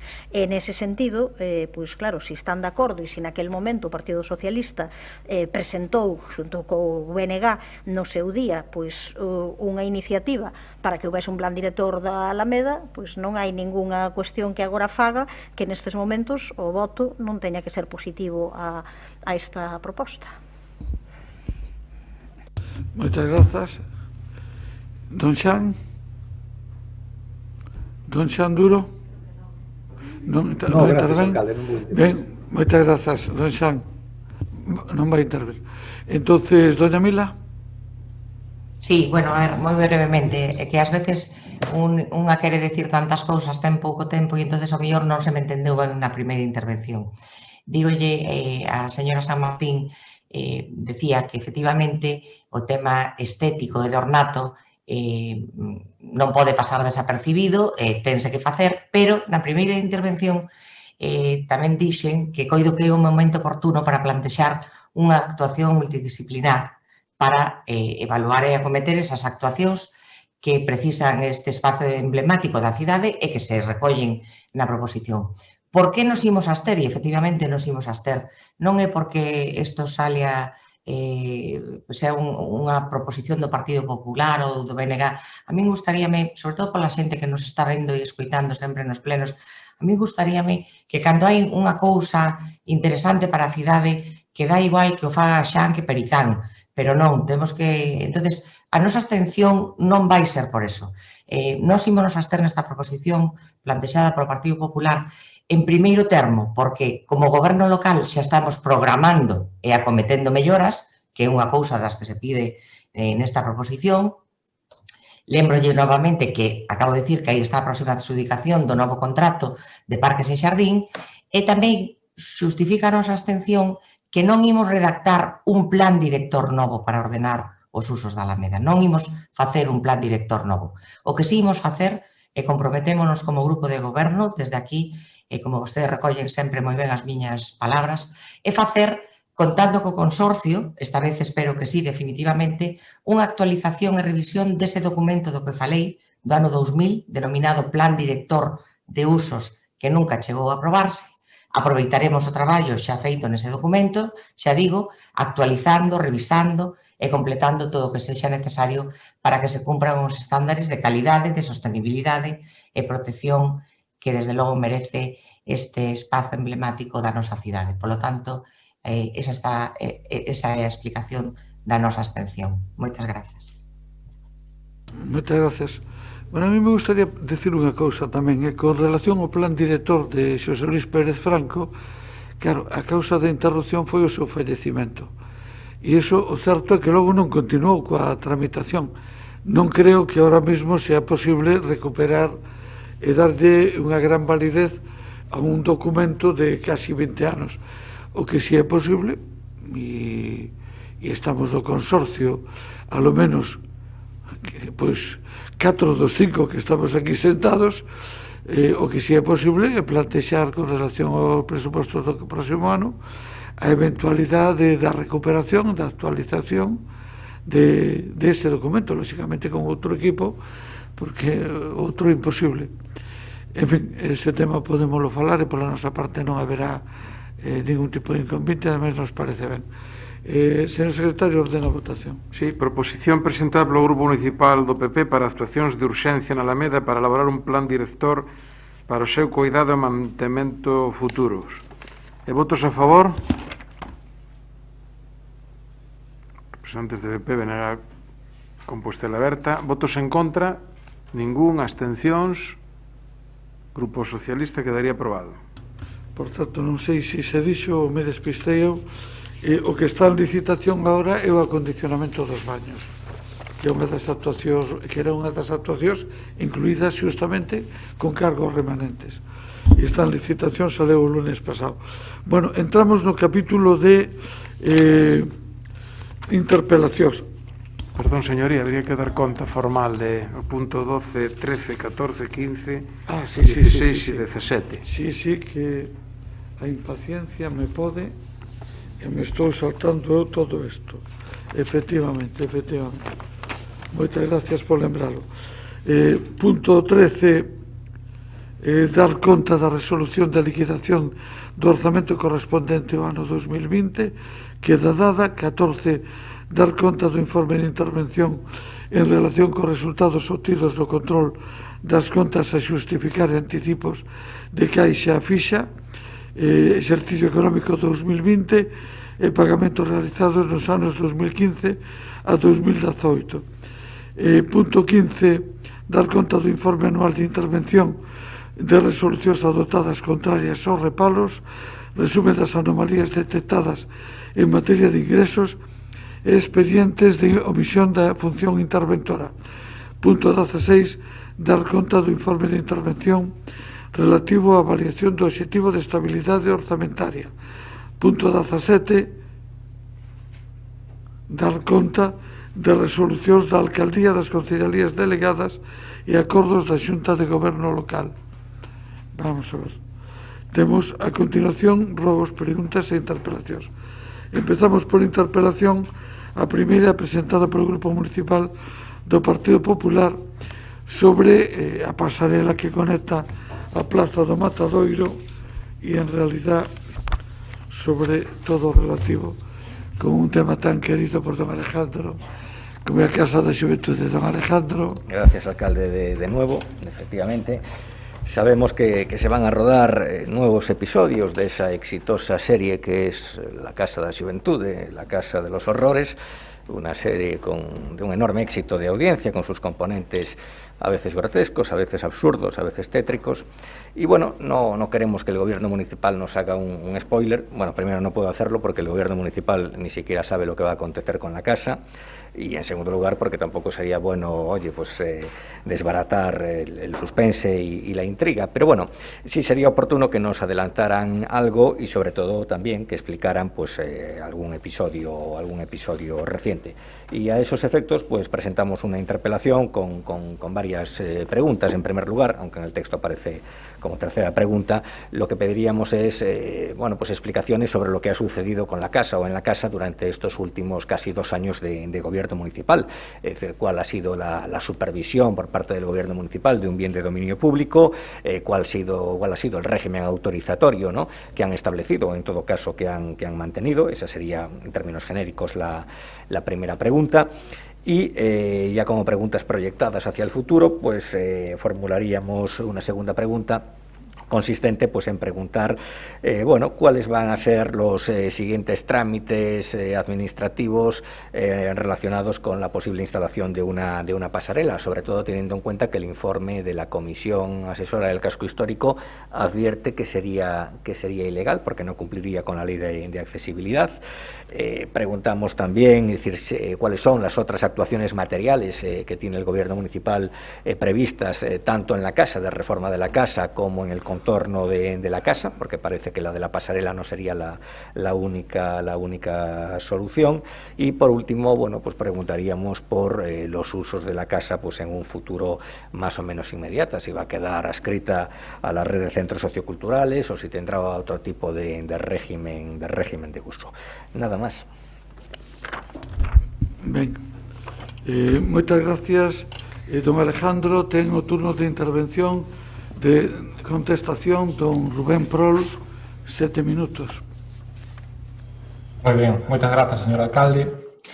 Ben, esta era unha interpelación que xa me esperaba, ademais o ton, a Casa dos Horrores, a Casa, en fin, faltou ya a don Alejandro citar só na casa, non? É dicir, trátase de repetir un tema tradicional do Partido Popular, que é falar nunha casa que realmente as asociacións que se atoparon ali pois non teñen, en realidade, maior diferencia que outros inmobles municipais que acollen a gran cantidade de asociacións. É certo que o seu uso, tal e como comezou a xestionar no seu momento o anterior goberno municipal, non é a forma na que o tivese feito, pero, dende logo, non é, nin a Casa dos Horrores, nin ningún outro tipo de casa da familia Adams. É un inmoble municipal normal, é un inmoble municipal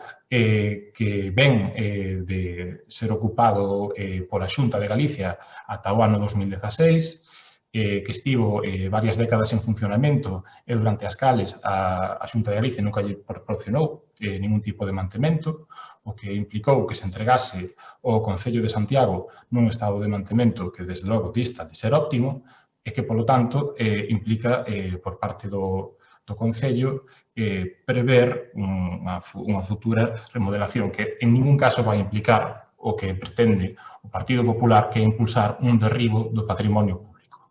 Iso é o que non vai enfrontar o Concello.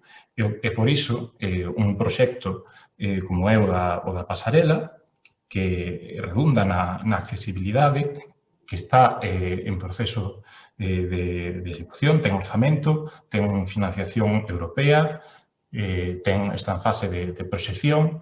Realmente eu non entendo por que se produce neste momento realmente unha interpelación sobre unha casa que non tivo ningún cambio do réxime de uso, porque realmente as asociacións que veñen utilizando respectaron o acordado coa anterior concelleira con este concelleiro, que a casa en plena pandemia non podía ter uso, e deixou de ter efectivamente, permitíase o acceso meramente para a retirada de material, que é o que se sigue a permitir, autorizado polo Departamento. Realmente eu non vexo ningún tipo de cambio de réxime nese sentido. Simplemente, o único que vemos é o exercicio das competencias municipais lóxicas, precisamente en relación co mantemento e o control dos inmobles municipais. Moitas grazas, señor alcalde. Es que ha contestado a nada, ¿no? Bueno, únicamente al tema del uso, que en todo caso pues ha sido un ejercicio de escapismo, porque claro, la pandemia se desata en marzo del año 20. Ustedes llegan al gobierno municipal en mayo-junio del año 19. Nos gustaría saber desde entonces si ustedes asumieron, bueno, el régimen autorizatorio, por llamarle de alguna manera, que había arbitrado Compostela Berta, pero yo le he preguntado por otras cuestiones, señor Prol. Yo le he preguntado, bueno, pues por la pasarela. ¿Realmente la pasarela se va a ejecutar pese a que hay un informe, insisto, de la Comisión Asesora del Casco Histórico que dice que no cumple con la ley de accesibilidad? Le he preguntado por el dinero que es necesario invertir en esa casa y por un cronograma de las actuaciones, porque esa casa pues está en un mal estado, es decir, hay un problema de humedades, hay un problema con los techos, habrá problema de accesibilidad. Hombre, se lo he preguntado, pues tampoco contesta esto. Le he preguntado por el uso que le van a dar ustedes pues a la casa. Me da la sensación de que, en fin, tampoco tienen una idea clara, claro, ¿cómo no le voy a llamar la casa de los horrores? Provoca un horror contemplativo y después provoca un horror vacui, porque no saben ustedes lo que hacer con la casa. Yo ya planteé en alguna ocasión que podía ser la casa común de la izquierda. Hombre, pues podía ser, ya planteé en su momento que la podíamos redenominar como la casa Xosé Bugallo, y ahora pues al callejón pues sería el callejón Doña Mercedes Rosón, ¿no? Me da la sensación de que ustedes se empecinan pues en mantener eso, pues un urbanismo de callejón y una arquitectura de los ramplón, y la verdad mantener la casa pues es una pérdida de oportunidad para ganar un espacio verde, que en estos momentos, como tantas veces insiste la señora San Martín, es muy necesario, pero ustedes parece que se inclinan por el cemento. Mantener la casa va a ser una pérdida de dinero y me da la sensación de que una reduplicación de costes, y allá ustedes. Nosotros entendemos que ustedes deberían en fin, demoler la casa y proceder a una integración del espacio urbano, ¿no? Por lo tanto, eso es lo que les pedimos, que demuelan el mal gusto, que demuelan el mal gasto y que en definitiva pues demuelan la casa y ofrezcan a los ciudadanos un espacio verde alternativo. Pero sobre todo lo que hoy le pedimos es que responda a las preguntas a las que no ha respondido. Es decir, ¿cuál ha sido el régimen autorizatorio del que ustedes son responsables, al menos hasta la llegada de la pandemia? Y sobre todo, ¿cuál va a ser el futuro inmediato, tanto de la casa como del entorno de la casa, en lo que se refiere a la pasarela y en lo que se refiere a las obras de acondicionamiento? ¿Y cuál va a ser el uso posterior de la casa? Si hace el favor y nos dice algo, pues sería estupendo. Gracias, don Alejandro. Turno de réplica de don Rubén. Grazas. O uso inmediato da casa é evidente, será posta a disposición para as obras, que é o indicado pola Concellería. A partir de aí redefiniremos os usos, sempre tendo en conta que todas as asociacións que viñan tendo uso da casa en colaboración co Departamento de Mocidade van a ter acollida por parte do Concello, e se lles van a dar os usos necesarios, é dicir, tanto desde centros socioculturais como os que se poidan manter na Casa do Matadoiro en función dos informes técnicos que teñamos sobre a mesma. Manteremos sempre a conexión cas asociacións, como de feito mantivemos unha reunión ainda hai pouco con elas, con a representación das asociacións que viñan utilizando a casa. A casa xa leva un ano sin verse utilizada, precisamente por ese peche da pandemia. O compromiso do goberno é facer un acceso digno, que eu creo que o estamos facendo con ese acceso ao matadoiro. Os accesos aos parques de Santiago de Compostela nunca foron grandes accesos porque son fincas eclesiásticas que se reconvertiron en uso público. Parte do seu encanto é precisamente esa estructura que dispoñen, que sei que a Alejandro este é un aspecto que lle fai moita gracia, pero que é plenamente certo. A Casa do Matadoiro é un inmoble enorme, dun gran valor patrimonial, que non é simplemente o valor estético, é o valor pecuniario, o valor que ten o inmoble orzamentariamente falando. Por lo tanto, esa estrategia de convertir en polvo os inmobles municipais é unha estrategia que non vai a seguir o Partido Socialista. Moitas grazas, señor alcalde. Moitas grazas a vostede, don Rubén. Ben, pasamos á seguinte interpelación que é formulada polo Bloque Nacionalista Galego sobre a ubicación do Imelga. Cando queira, doña Goretti. Sí, ben, pois volvemos a tratar neste caso, nesta interpelación, pois un problema importante que temos nestes momentos na cidade.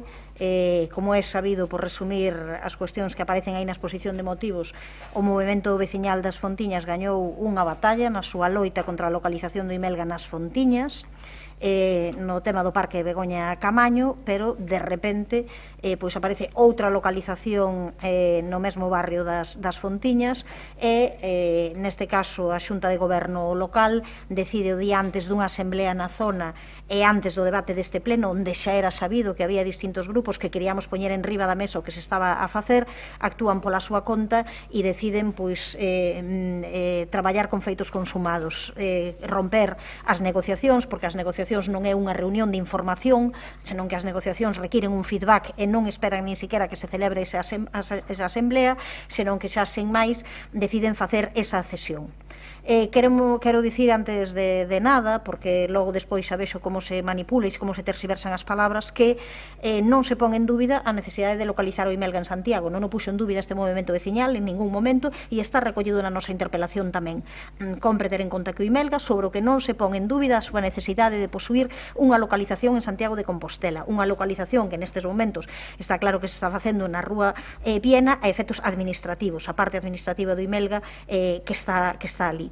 Pero claro, o certo é que cando se pon en riba da mesa que o Imelga ten que ser a forza no barrio das Fontiñas, estáse deixando de lado unha consideración sobre as necesidades dese barrio. Son un barrio cun número de poboación moi importante que ten un déficit en infraestructuras grande, que non ten nestes momentos o que se lle realmente ao final carecen desa residencia que primeiro iba a ser ali e que logo se decidiu trasladar ao Castiñeiriño e que está sen facer, e nesa localización da residencia é onde o Bloque Nacionalista Galego no seu día xa falamos de que o lóxico era ali que ali se fixese un centro de día que non vemos que se intente o alcalde e este grupo de goberno asinar un compromiso ca Xunta de Galiza para que se poña un centro de día no barrio das Fontiñas tan necesitado, pero que claro, ao final un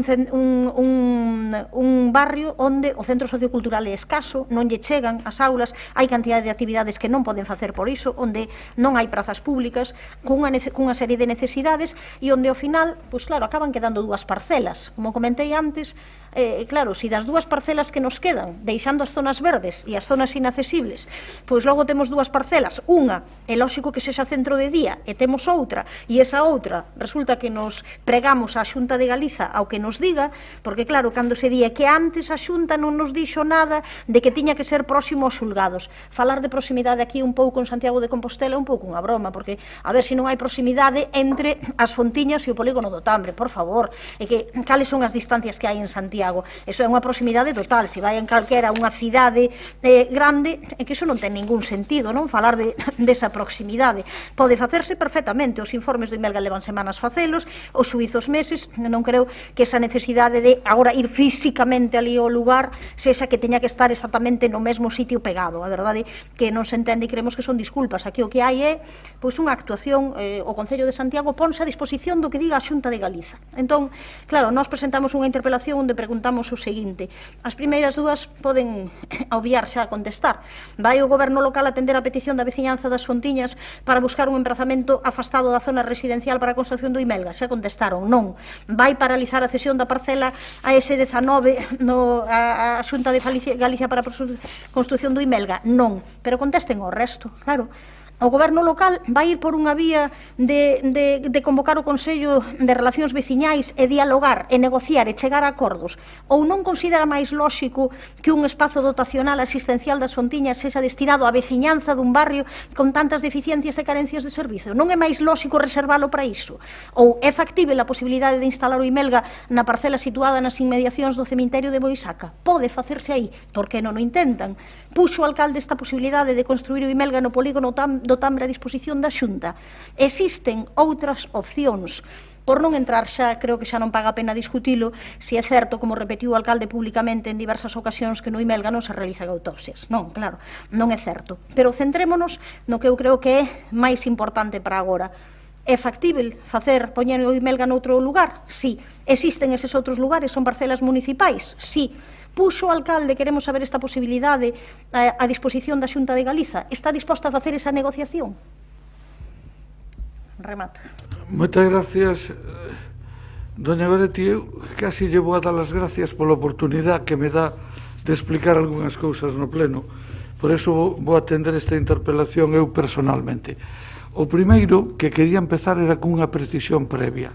Cando falamos dos veciños das Fontiñas, a veces, e iso é moi propio do nacionalismo, parece que un grupo sustituye o colectivo.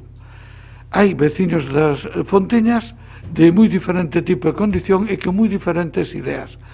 Onte vimos unha manifestación de 150 personas en un barrio de 14.000 habitantes. Podemos considerar que os 13.850 que non estaban na manifestación están representados na manifestación? Eu non me atrevo a decilo, tampouco me atrevo a negalo, pero desde logo me parece que é unha afirmación que non se pode soster, máis aínda cando, como vostede sabe perfectamente, unha parte non tan pequena non eran veciños do barrio das Fontiñas dos que iban na manifestación. Segundo tema que me gustaría precisar aquí. Por parte da Xunta de Galicia hai que atender as peticións ou estudiar as peticións concretas que se presentan. Se presentou unha petición de unha parcela con un volumen edificable de 2.600 metros cuadrados na maior proximidade posible justamente do Pazo de Xusticia pola interrelación que existen entre unhas cousas e outras. A súa afirmación de que en Santiago non hai distancias e que dá igual mandalos ao polígono do Tambre a considero surrealista sin máis. Sería o mesmo que decir que o centro de saúde da cidade histórica tamén podría ir ao Tambre ou de Fontiñas. E todos sabemos que non. O considero unha pura demagoxia. Unha vez que se recibe a petición da Xunta, xa informou o portavoz do Goberno e do Grupo Socialista das 6 parcelas que dispón o Concello nese entorno, porque 3 se retiraron e 3 se estudiaron, e as 3 que se avaliaron foron as 3 que son conocidas. 2 foron rexeitadas polas razóns que non ven a conto e en este momento, e a terceira foi informada favorablemente pola Xunta de Galicia, que é justamente a parcela que nos ocupa. En este sentido, cando se apareceu unha comisión, digamos, de afectados que reclamou unha reunión co Goberno, esa reunión se convocou e se celebrou neste mesmo salón de plenos. Non foi unha reunión fácil, foi unha reunión prolongada de máis de 2 horas, as que o Goberno Municipal lle pideu que asistiran o Director Xeral de Xusticia e a 2 expertos patólogos para non discutir no aire, sino discutir con persoas que tiñan coñecementos e que podían informarnos de todo o que se estaba a decir. O Director Xeral de Xusticia informou da situación de todos os centros do Imelga de Galicia, todos en ámbito urbano, dou unha información moi amplia do conxunto de España, no que salvo un que era o de Badajoz e non sei se algún máis, todos os demais estaban no ámbito urbano, e por parte dos dous expertos patólogos de reconocido prestixio se desmontaron unha a unha a totalidade das afirmacións e se respostaron a totalidade das dúbidas plantexadas polos 3 veciños que asistiron á reunión. O problema que nos vimos aí é que eles tiñan unha decisión que era clara, que era de que non querían o centro ali, e o Concello, o Goberno Municipal, tiña que tomar unha decisión, e cos datos de que dispoñíamos, é dicir, os informes dos técnicos, dos especialistas, do coñecemento que temos histórico dos 2 institutos de medicina legal que hai en Santiago, donde nunca houve un problema, e dos demais institutos de medicina legal de Galicia, incluso do resto de España, donde non houve ningún problema, e a luz da consideración de algo que a mí tamén me sorprendeu, que a magnitude dos servicios que prestaba o Imelga, moito máis aló da investigación de fallecimentos, e que abranguían servicios de todo tipo, accidentes, violencia doméstica, violencia de xénero, custodias, tutelas, incapacitacións, etcétera, etcétera, pois efectivamente nos levaron á conclusión de que esa era unha ubicación correcta. Vou intentar acortar. A parcela de Boixaca está disponible? Sí. E a parcela de Boixaca, como vostede debe saber ben, é a que está pegada á escola infantil. Por lo tanto, cando todos falamos desa parcela, unha de dúas, ou estamos a reconocer que non hai risco ningún, ou xa me dirán por que a queremos poñer ao lado da escola infantil se pensáramos que houbera algún risco. Por certo, o do Campus de Ciencias da Saúde, creo que o señor reitor lle informou a Compostela Aberta que non había disponibilidade de terreno en ese sitio. Por lo tanto, a parcela está comunicada a cesión e estaba pendiente de aceptación pola Xunta de Galicia, porque mentras estábamos en este pleno chegou a comunicación da aceptación. En relación á campaña que se montou ali, quero decir 2 cousas. A primeira, hai un problema que non se explicita, que é o problema dos que non queren que se faga un edificio ali porque lle está pas vistas. Eso non se explicita porque eso tería pouco acubillo, pouco eco. O que está tendo, desgraciadamente, máis acubillo é a difusión de informacións falseadas, tendenciosas, manipuladas, por exemplo, con isto que tamén nos leo Teresa aquí, o Imelga trae consigo riscos de bioseguridade. E isto que non afirma? Un escrito anónimo. É contaminación ambiental que Concello e Xunta tratan de minusvalorar. En bioseguridade o risco cero non existe. Oiga, e existe na vida. Cando unha persona sale á rúa, ou cando vai ao baño da súa casa, ou cando vai a un colegio. O que sí sabemos é que en 50 anos nunca houve un problema en Santiago con este tema. Eso sí o sabemos.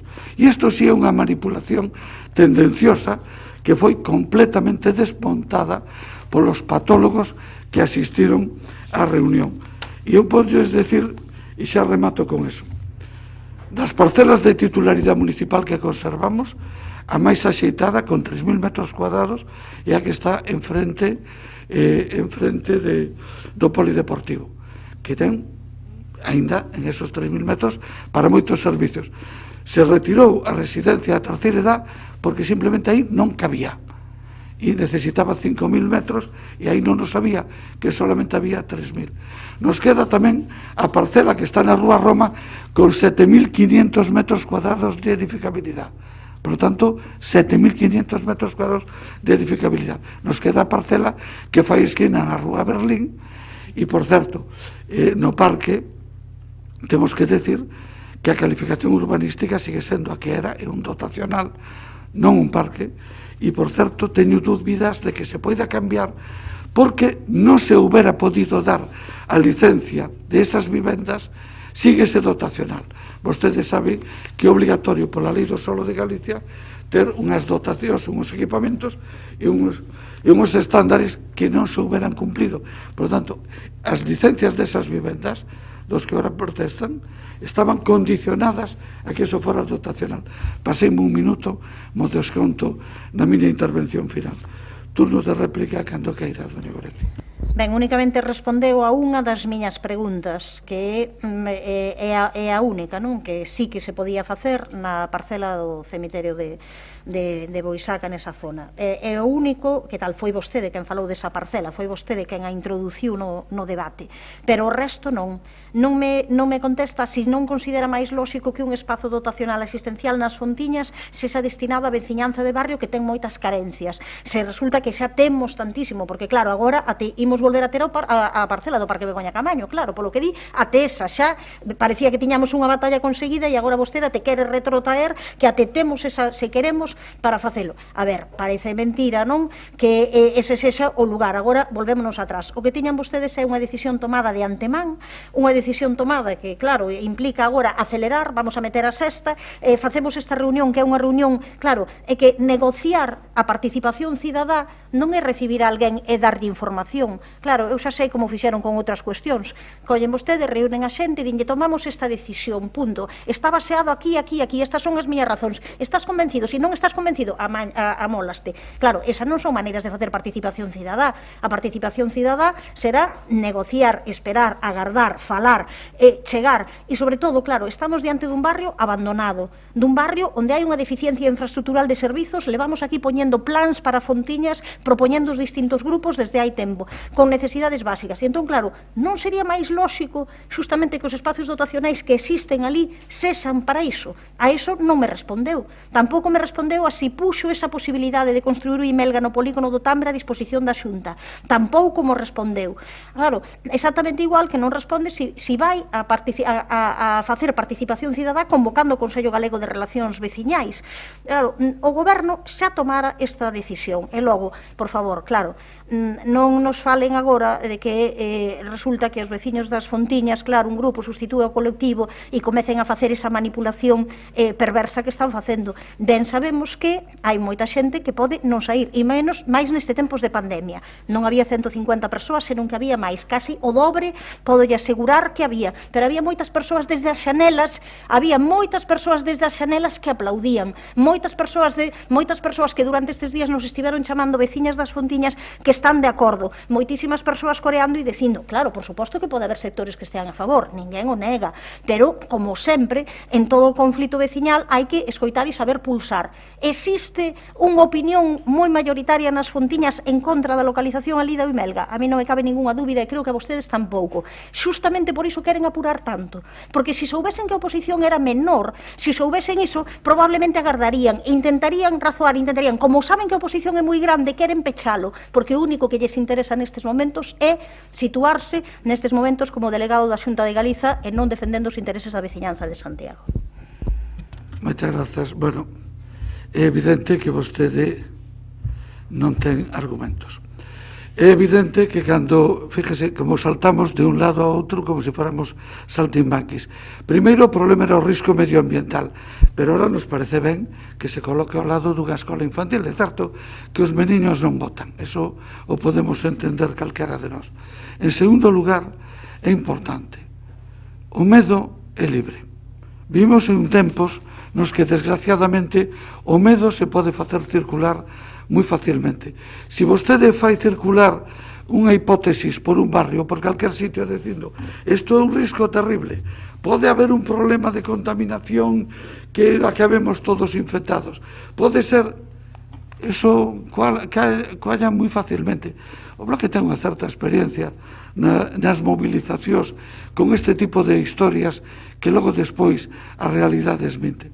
Aquí en Santiago vivimos isto en un momento moi determinado, no barrio do Castiñeiriño, no ano 2011, tamén con panfletos anónimos como este. Tamén ali Bugallo quería levar os drogaditos ao barrio do Castiñeiriño con pancartas, con movilizacións, e con algunha consecuencia electoral tuvo, porque eso é máis fácil que o rentabilicen desde outras órbitas ideolóxicas que desde unha órbita de esquerda. Eso teño vostede por seguro. Pero que é certo é que os servicios públicos son fundamentales, que o Imelga é un servicio público e non é un servicio público para os fallecidos. Eles que máis dá que foran no polígono do Tambre ou na Xionlla, daría igual. O problema é que o 90 e tantos % dos usuarios do servicio son mulleres maltratadas, son meniños que hai que resolver expedientes de custodia, son persoas accidentadas ou que recibiron algún tipo de maltrato, son familias que teñen dificultades e que teñen que poder acceder. E digo yo outra cousa máis. Todo o que se está a difundir en estos panfletos que minten, que terxiversan a verdad, que tratan de engañar a xente, todo o que se está a difundir aí se podría decir dun centro de saúde ou se podría decir de calquer tipo de laboratorio, e non lle conto que se podría decir de un hospital. Pero claro, xogamos a xenerar medo. O que é certo é que a maioría dos veciños de Fontiñas non están preocupados por esta cuestión, que eso vai ser un servicio que se preste no barrio de Fontiñas, que vai levar a personas ao barrio de Fontiñas, que os ciudadanos de Santiago e do entorno de Santiago dispondrán dunha mellor atención, e que ali van a traballar de entrada ao menos 25 personas. É dicir, que tampouco vai haber un problema de tráfico brutal. Non é unha empresa de 500 empleados, son 25 empleados os que traballan aí, por lo tanto é unha cifra realmente modesta e reducida. Eu, desde logo, o que lles digo é que se alguén políticamente intenta obter beneficio desto, está absolutamente equivocado. Nós, como goberno, temos que tomar decisións que beneficien o interés xeral e o interés do conxunto. Non son os do bloque do lado os que teñen que decidir que servicio se presta en esa parcela. É o conxunto da cidade que representamos entre todos nós. E repito, en Fontiñas quedan 5 parcelas, non unha sola. Se quedou vostede con unha sola, quedan 5. Por a miña parte, máis nada. Que facemos? Continuamos con algún tema máis, porque ao final nos adiantamos. Eu simplemente quería que constase en acta, eu deixei no rematar, pero eu creo que se excedeu no uso do tempo nesta interpelación, e quero despois que... Pois intento que non. Porque era, pasábase un minuto. Sí, e non o fixen. Deixeme ver o tempo que temos. Interpelación, sí, señor, ten vostede razón, e pídolle disculpas. Tiña que haber descontado un minuto e falei un minuto de máis, é verdad. Pois pídolle disculpas. Foi porque me equivoquei, pensei que eran 7:05 e eran 7:03, o acabo de ver aquí. Pois, oiga, na próxima intervención, se quere, vostede, se os demais están de acordo, doño un minuto máis. Atendemos algún rogo ou prefieren ir ao descanso? O que digan. Vale, continuamos ás 4 da tarde. Moitas grazas a todas e a todos.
Boas tardes, señoras e señores concelleiros. Imos a dar comenzo a segunda parte da sesión plenaria do día de hoxe. Estamos no capítulo de rogos e preguntas. Mencionaba ya antes os señores voceiros que se esgotamos o tempo de intervención acabaremos sobre as 10 da noite. Se somos capaces de acortar algúns tempos, pois igual podemos acabar un pouco antes. En rogos temos exactamente 9 rogos. O primeiro formulado polo BNG relativo á regulación do tráfico no Colegio San Jorge. Doña Navia, cando queira. Moitas grazas, boa tarde, compañeiros, compañeiras de corporación, veciños e veciñas que nos seguen. Ben, este rogo vai sobre queixas que recibimos no Grupo Municipal do BNG sobre a falta de regulación do tráfico nos horarios de entrada e saída do Colexio San Jorge, na avenida de Coimbra. A cuestión é un pouco a de sempre, o rogo inclúe algunhas imaxes que, desgraciadamente, non nos resultan exóticas. Vehículos que aparcan sobre beirarrúas, zonas reservadas para diversidades funcionais que non se respetan, paradas de bus e pasos de peóns, bueno, como sabemos, todo tipo de dificultades para o tránsito peonil tamén pola zona e o risco de seguridade viaria tanto escolares como da propia veciñanza dali, non? Precisamente no CEIP López Ferreiro, do que falamos bastante aquí o mes pasado, instaláronse recentemente volardos para evitar que os vehículos aparcasen nas inmediacións e que os nenos e nenas pudesen ir a pé sen risco de seren atropelados. Entón o rogo vai un pouco por aí, non? Que o goberno local revise a situación do tráfico nos horarios de entrada e saída do Colexio San Jorge e que considere a súa regulación ou instalación de elementos para garantir a seguranza viaria se se ve que iso pode axudar e tamén, pois, bueno, desenvolver campañas de sensibilización sobre bons hábitos de seguranza viaria entre pais e nais, así como información da posibilidade de estacionar no parking público de Xoán 23. Nada máis, grazas. Moitas grazas, doña Navia. Contéstalle don Gonzalo Muiños. Don Gonzalo. Boa tarde, compañeras e compañeiros. Todos somos coñecedores de realmente o que está a acontecer en este e en outros colexios. A verdade é que neste caso o Colegio San Jorge non deixa de ser uns privilexiados porque a 100 metros poden aparcar realmente sin ningún tipo de problemas. Ao longo destas semanas se fixo un requerimento, neste caso se lle mandou unha nota á dirección do colexio para que faga fincapé aos pais de dicirlle que teñen ese aparcamento gratuito, mas tamén houve algunha charla por parte da Policía Local, neste caso aos nenos, que tamén, obviamente, para dicirles e concienciarles en temas de seguranza viaria, o único que nos queda é o que non queremos, que non é nada agradable, é ter que desplazar a policía e ter que aplicar, pois, neste caso, sancións aos malos hábitos e comportamentos de pais, sobre todo o que dicía antes, que realmente somos privilexiados porque teñen o seu carón un aparcamento totalmente gratuito para recoller os seus rapaces. Grazas. Grazas a vostede. O segundo rogo é tamén formulado polo BNG, que tamén será contestado por don Gonzalo. Tamén doña Navia. Doña Navia. Grazas. Ben, pois este é relativo á falta de visibilidade no cruce da rúa de Raxeira coa de Outeiro de Sar.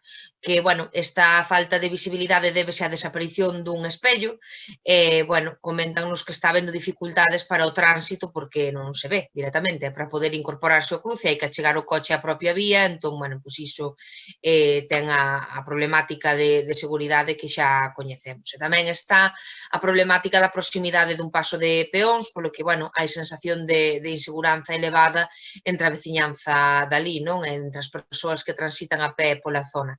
E tamén en vehículos. E, bueno, non é só unha cuestión de inseguridade psicolóxica, senón de que hai un risco real de colisión. Aproveitar tamén para lembrar que desde o BNG xa reclamamos en 2017 o acondicionamento da rúa do Outeiro de Sar, que precisa iluminación adecuada e a instalación de beirarrúas para tallar problemas de seguridade viaria no barrio das Fontiñas. E, bueno, rogo é que o goberno local revise cos departamentos correspondentes esta situación derivada da falta do espello no cruce, que proceda a repoñelo ou adoptar as medidas de seguridade que sexan oportunas na zona, nada máis. Don Gonzalo. Sí, xa está reposto. Xa fai 2 días está o espello aí colocado. Vale. Moitas grazas, don Gonzalo. A seguinte, en este caso por doña Goretti, cando vostede queira, contestará tamén don Gonzalo. Ben, seguimos con Gonzalo non por nada, senón porque sabemos que vai responder positivamente. Neste caso trátase da reclamación que el coñece ben da veciñanza do barrio da Almáciga para que os autobuses pois poidan chegar e andar por todo o barrio, non? Xa sabemos que a zona está xusto nunha zona elevada, hai que subir a costa, hai moitas persoas maiores residentes aí, é un esforzo físico evidente, e ao final, claro, a cuestión de simplemente subir a costa da Pastoriza e poder volver, que é a solución que se lle dá en principio por parte do goberno local, eles non lles parece a caída, entón o que demandamos é que, cando menos nos novos pregos, se non se pode facer nestes momentos na actualidade, que nos novos pregos de transporte urbano se inclúa o percorrido até a rúa Proxecto Vagalume, que se instale ali unha marquesiña e que iso dea servizo tanto á veciñanza como tamén ao colexio, non, o Santiago Apóstolo. Entón, esperamos que con esta cuestión fique clara para que non nos levemos logo sorpresas de que nos pregos pois non apareza isto recollido. Tamén tiñamos pendente, aproveito, pois esa reunión conxunta para falar un pouco dos eixos principais dos pregos, algo que non se fixo no prego de recollida do lixo, a ver se no transporte si se fai. Gracias, doña Goretti. Don Gonzalo. A solución que se lle había dado neste caso pois a Asociación de Almáciga, así se lle explicou, era unha solución en sí provisional porque facía falta eliminar certas prazas de aparcamento para subir por la costa de Pastoriza. Eles non o viron porque non querían ter ningún tipo de enfrontamento, mellor con outros veciños por esa eliminación de prazas que facían falta, neste caso, para o xiro do autobús. Por outro lado, nos novos pregos sí que xa vai contemplado pois que se acceda por outro lado e que se chegue, pois, neste caso, pois a zona da Almáciga. Agardamos pois ter orzamentos tamén axeitados para poder dispoñer tamén esa marquesiña. Gracias, don Gonzalo. A seguinte rogo, en este caso xa de Compostela Berta, tamén vai dirixido a don Gonzalo. Doña Branca, é sobre grupos musicales das festas. Doña Branca. Moi ben, boa tarde. Trasladar que, consideramos moi necesario e urxente planificar xa conxuntamente, como é sempre as festas da Ascensión e do Apóstolo, e poñer o foco nas liñas de programación que nos últimos anos, no anterior mandato, pois, iniciamos co tema de novas liñas de programación asociadas á produción de artistas locais e artistas galegos.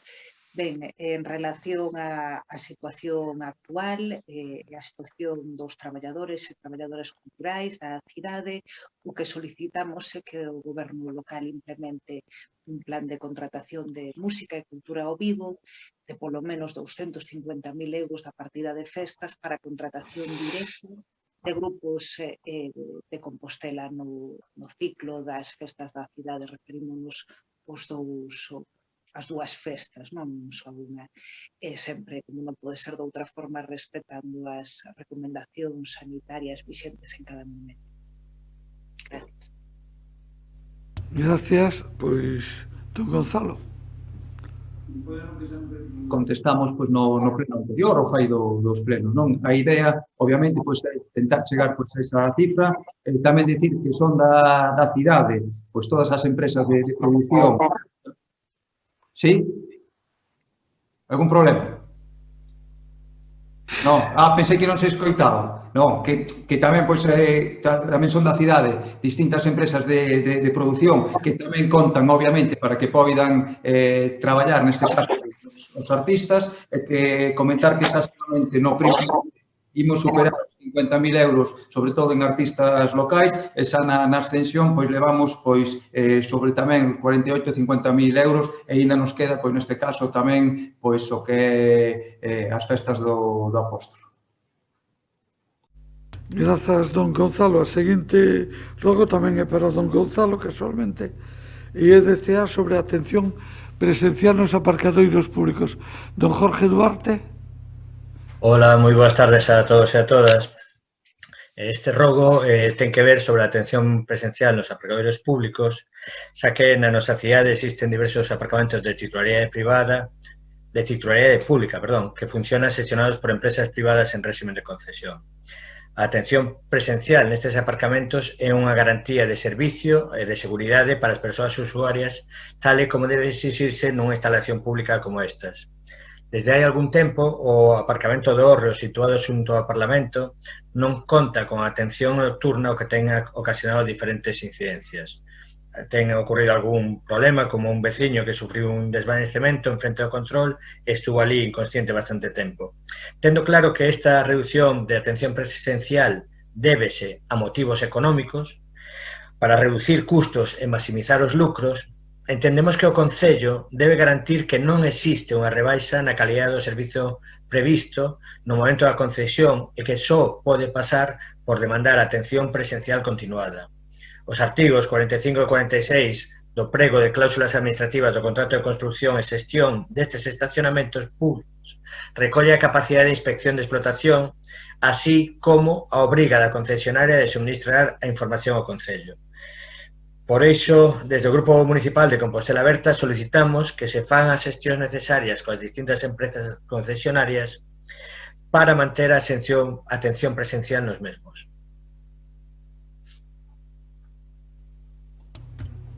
Perfectamente, don Gonzalo Muñoz.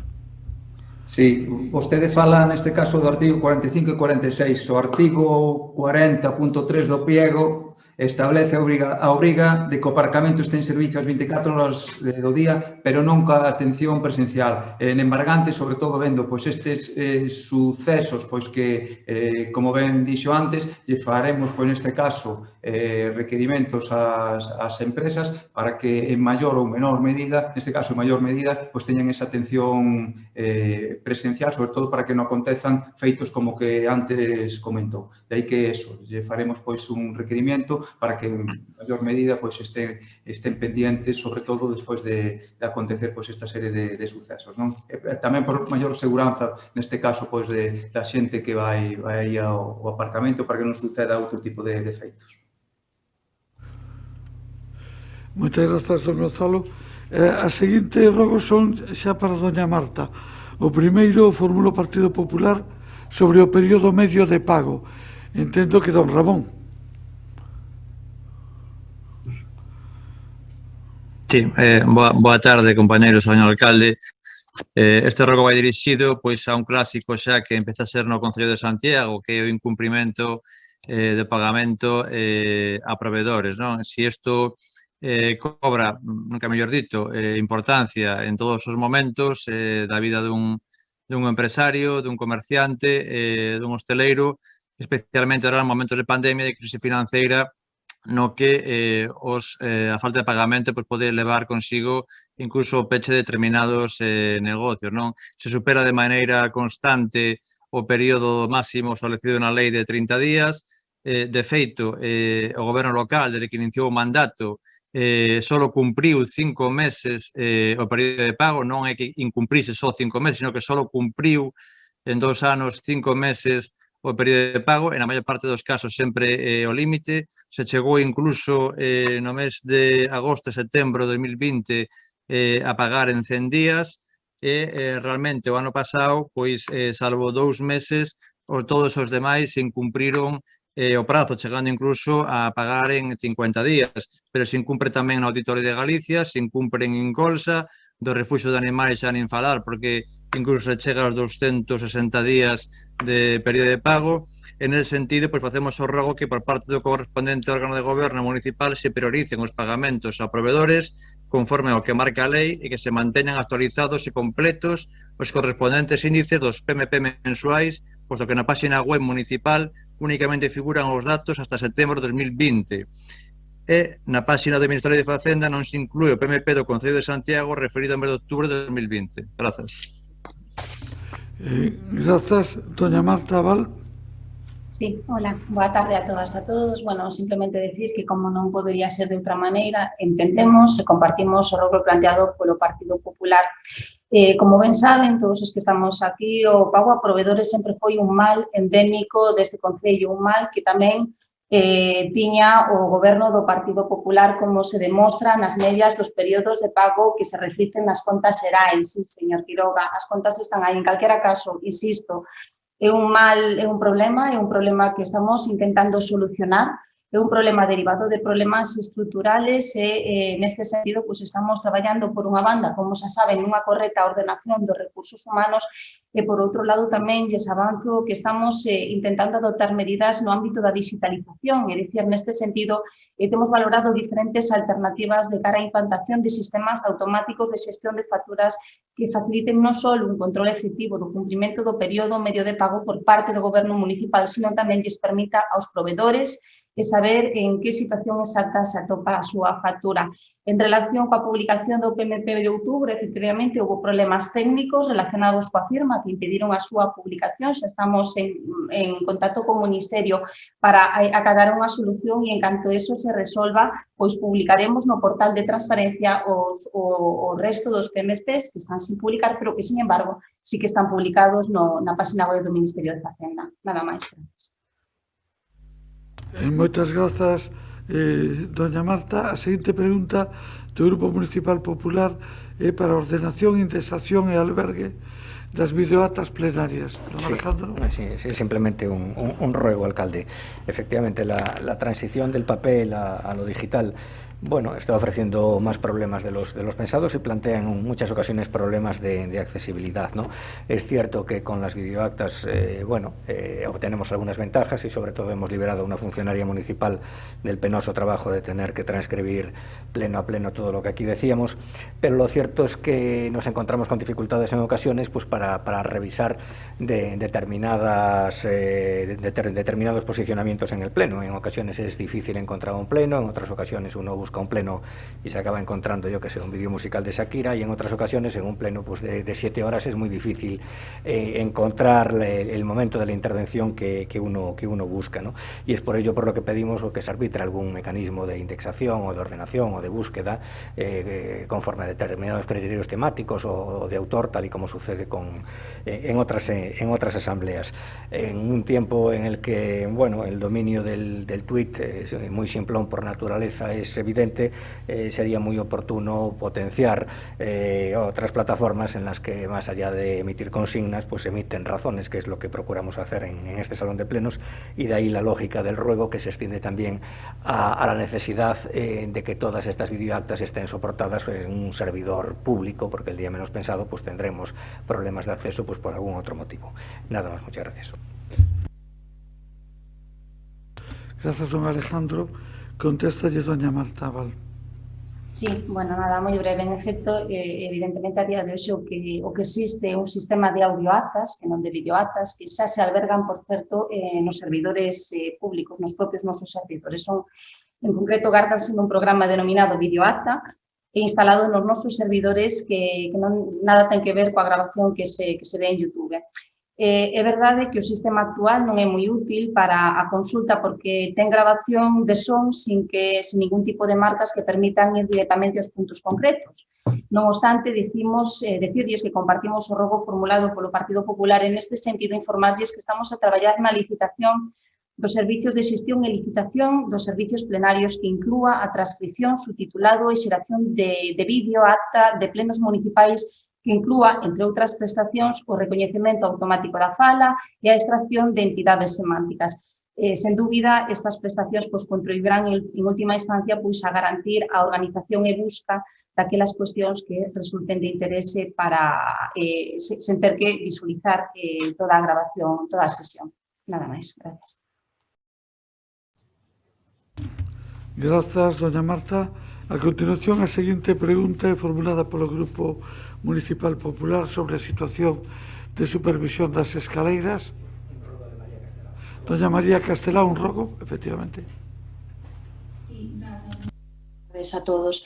O rogo ben motivado polo perigo que constitúen, que todos sabemos que constitúen o mal estado das escaleiras que podemos encontrar ao longo de todo o concello, nos parques, nas rúas, non só na falta de escalóns, do deterioro dos escalóns, senón tamén pola presencia de verdín, moitas outras cuestións que, bueno, pois solicitamos se revise por parte de quen teña competencia na materia, que entendo que é o Departamento de Obras, que se revise o estado das escaleiras de forma periódica, se leven a cabo as melloras de reparación, pero tamén melloras que posibiliten o mellor uso por parte dos viandantes, especialmente da xente maior que ten máis dificultades para poder empregalas. Nada máis, moitas grazas.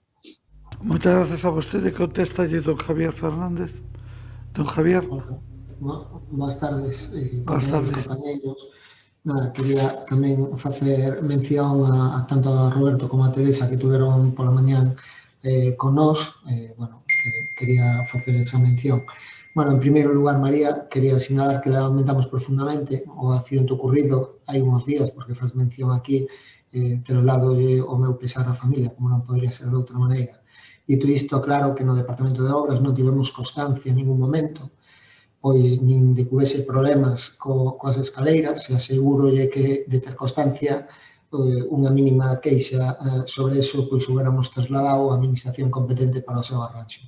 Dende este departamento xa estamos a facer as labores de supervisión de todas aquelas incidencias que nos chegan e sobre as que temos competencias. Aténdense estas incidencias segundo a súa perigosidade, porque o noso principal objetivo é garantizar a seguridade da cidadanía. Eu mesmo realizo controles periódicos para tanto polas rúas da cidade e tamén superviso personalmente as obras que se están a realizar. Porque, como diría teu compañeiro, as rúas coñécese camiñando e falando coa veciñanza e non só sacando fotos, como nestes casos hai algún veciño que vos acompaña ou algunha persoa de relevancia que creo que non cumple logo o que os veciños lle demandan. Así, o 13 de abril presentamos en rolda de prensa a planificación das obras que se van a realizar nos próximos meses. Estas actuacións irán acompañadas, como sempre, de labores de limpeza, reparación e mantemento, e tamén nas zonas de tránsito con desnivel. E todo isto, a pesar de que no remanente non hai ningún euro para obras. Foi unha petición da oposición que dende o goberno municipal entendemos que na actual crise económica era necesaria. A pesar destas limitacións económicas, supervisaremos e atenderemos os problemas da cidade como facemos a diario, non o dubide. Mais nada, gracias. Moitas grazas a vostede. E nos queda o último rogo que vai dirixido tamén a don Gonzalo Muiños, formula o Compostela Aberta sobre a convivencia, a seguridade viaria e a convivencia no barrio de Sar. Don Xan Duro, don Xan, por favor. Grazas, alcalde. Boa tarde. A pacificación, ordenación e vigilancia do tráfico é unha demanda xa tradicional da veciñanza de Sar, que denuncia situacións de perigo por velocidades excesivas en rúas como a Estrada, Santas Mariñas, Cruceiro de Sar, Ponte de Sar ou Castrón de Ouro, e neste último caso, pois, agravados desde a reurbanización que deixou o firme pois máis transitable, que invita a correr neste caso. En todas estas rúas os límites de velocidade son os de 30 km por hora, pero sería recomendable que para que os condutores e condutoras pois os cumpran, se instalaran elementos de reducción de velocidade como xa existen en outros viarios de Compostela, así como sinais luminosos advertindo dos excesos de velocidade. Noutros puntos tamén é preciso reforzar as medidas de seguridade para os peóns, como en Rúa Picaños, cunha zona estreita sin ver as rúas. Tamén existen problemas de visibilidade en algúns puntos do barrio, no cruzamento da Rúa de Gobernal ca Rúa Ponte de Sar, pois por mor dos vehículos mal estacionados que tamén dificultan o paso das persoas. Algo similar acontece nun Castrón de Ouro, onde é frecuente ver os vehículos aparcados nas beirarrúas e en zonas non autorizadas. E en relación a Castrón de Ouro, pois a veciñanza de Sar tamén ven urxindo a execución da segunda fase do proxecto, co obxectivo de priorizar o espazo para as persoas e de pacificar o tráfico, tal como aconteceu na primeira fase, iniciada durante o pasado mandato municipal. Por isto, pois no noso rogo pedimos que se adopten as melloras precisas para incrementar a seguridade viaria e a convivencia entre os vehículos e os peóns no barrio de Sar, e que se reforce a vixianza para evitar situacións de risco ou de invasión deste espacio público por parte de vehículos mal estacionados. Grazas. Moitas grazas a vostede. Contéstalle don Gonzalo Muiños. Don Gonzalo. Sí, boa tarde de novo. Tal como ben decía Xanduro, somos coñecedores de todo o que está sucedendo nese ámbito. Xa se fixeron a parte na Rúa da Estrada, como ben se sabe, cando se fixo a reurbanización, xa se puxeron neste caso esos pasos elevados. A parte diso, como ainda había queixas por parte da veciñanza, tamén puxemos esos radares educativos, os cales nos están dando datos de que realmente a xente non circula a velocidade. E logo tamén somos coñecedores do que está a acontecer neste caso na confluencia do que é a Rúa Diego Bernal co a Rúa de Sá, sobre todo onde está a frutería, que ali a xente sempre mal aparca mal, é complicada neste caso a convivencia. Incidiremos obviamente ca presencia policial, sobre todo para esa regulación de tráfico e que non pase nada a maiores. Grazas. Moitas grazas, don Gonzalo. Pasamos ao capítulo de preguntas de resposta oral. A primeira é presentada polo BNG e está relativa ao aparcadoiro dos residentes en Calzada de Sar. Doña Goretti. Si, vendo que se trata dunha cuestión que xa é coñecida hai tempo, o tema de que coas obras de reurbanización da Calzada de Sar, un grupo, un sector de veciñanza, ainda que sexa pequeno, importante por vivir ali na zona, quedaron sen praza para estacionar os seus vehículos en outras alternativas, porque podría ser iso, mas que teñan unha alternativa para as persoas residentes ali. E, claro, houbo un compromiso, segundo nos trasladaron dali a veciñanza, co actual goberno local, de que puidesen estacionar ali en horario nocturno, desde as 9 da noite ás 9 da mañá, é unha hora para xantar. Para iso, claro, precisarían que ali ter unha indicación dunha serie de prazas con cartaz que puxese só residentes. Pero hai distintas opcións, se non hai esa, a propia veciñanza preocupada polo tema, foi ela precisamente a que demandou o acondicionamento da vía e, por tanto, teñen moito interés en mantela en bo estado. Dan outras opcións, contar cun distintivo de residentes e deixar os seus coches na rúa paralela, en Cruceiro de Sar, que lles permitan estacionar ali, ou aínda dotar dun aparcadoiro de 6 prazas para residentes na nova zona urbanizada e nos viarios que se están a abrir no terreo paralelo á Calzada de Sar. Pero o necesario é que isto se solucione. Segundo nos trasladan, pedironlle unha reunión ao goberno local para poder falar deste asunto e non recibiron resposta. E por iso, o que preguntamos son estas cuestións. Que previsións ten o goberno local para solucionar o problema ese do aparcamento de residentes na Calzada de Sar, en que prazo se vai facer, e se teñen previsto atender a petición de reunión coa veciñanza e cando. Grazas, doña Goretti. Contéstalle don Gonzalo Muñoz.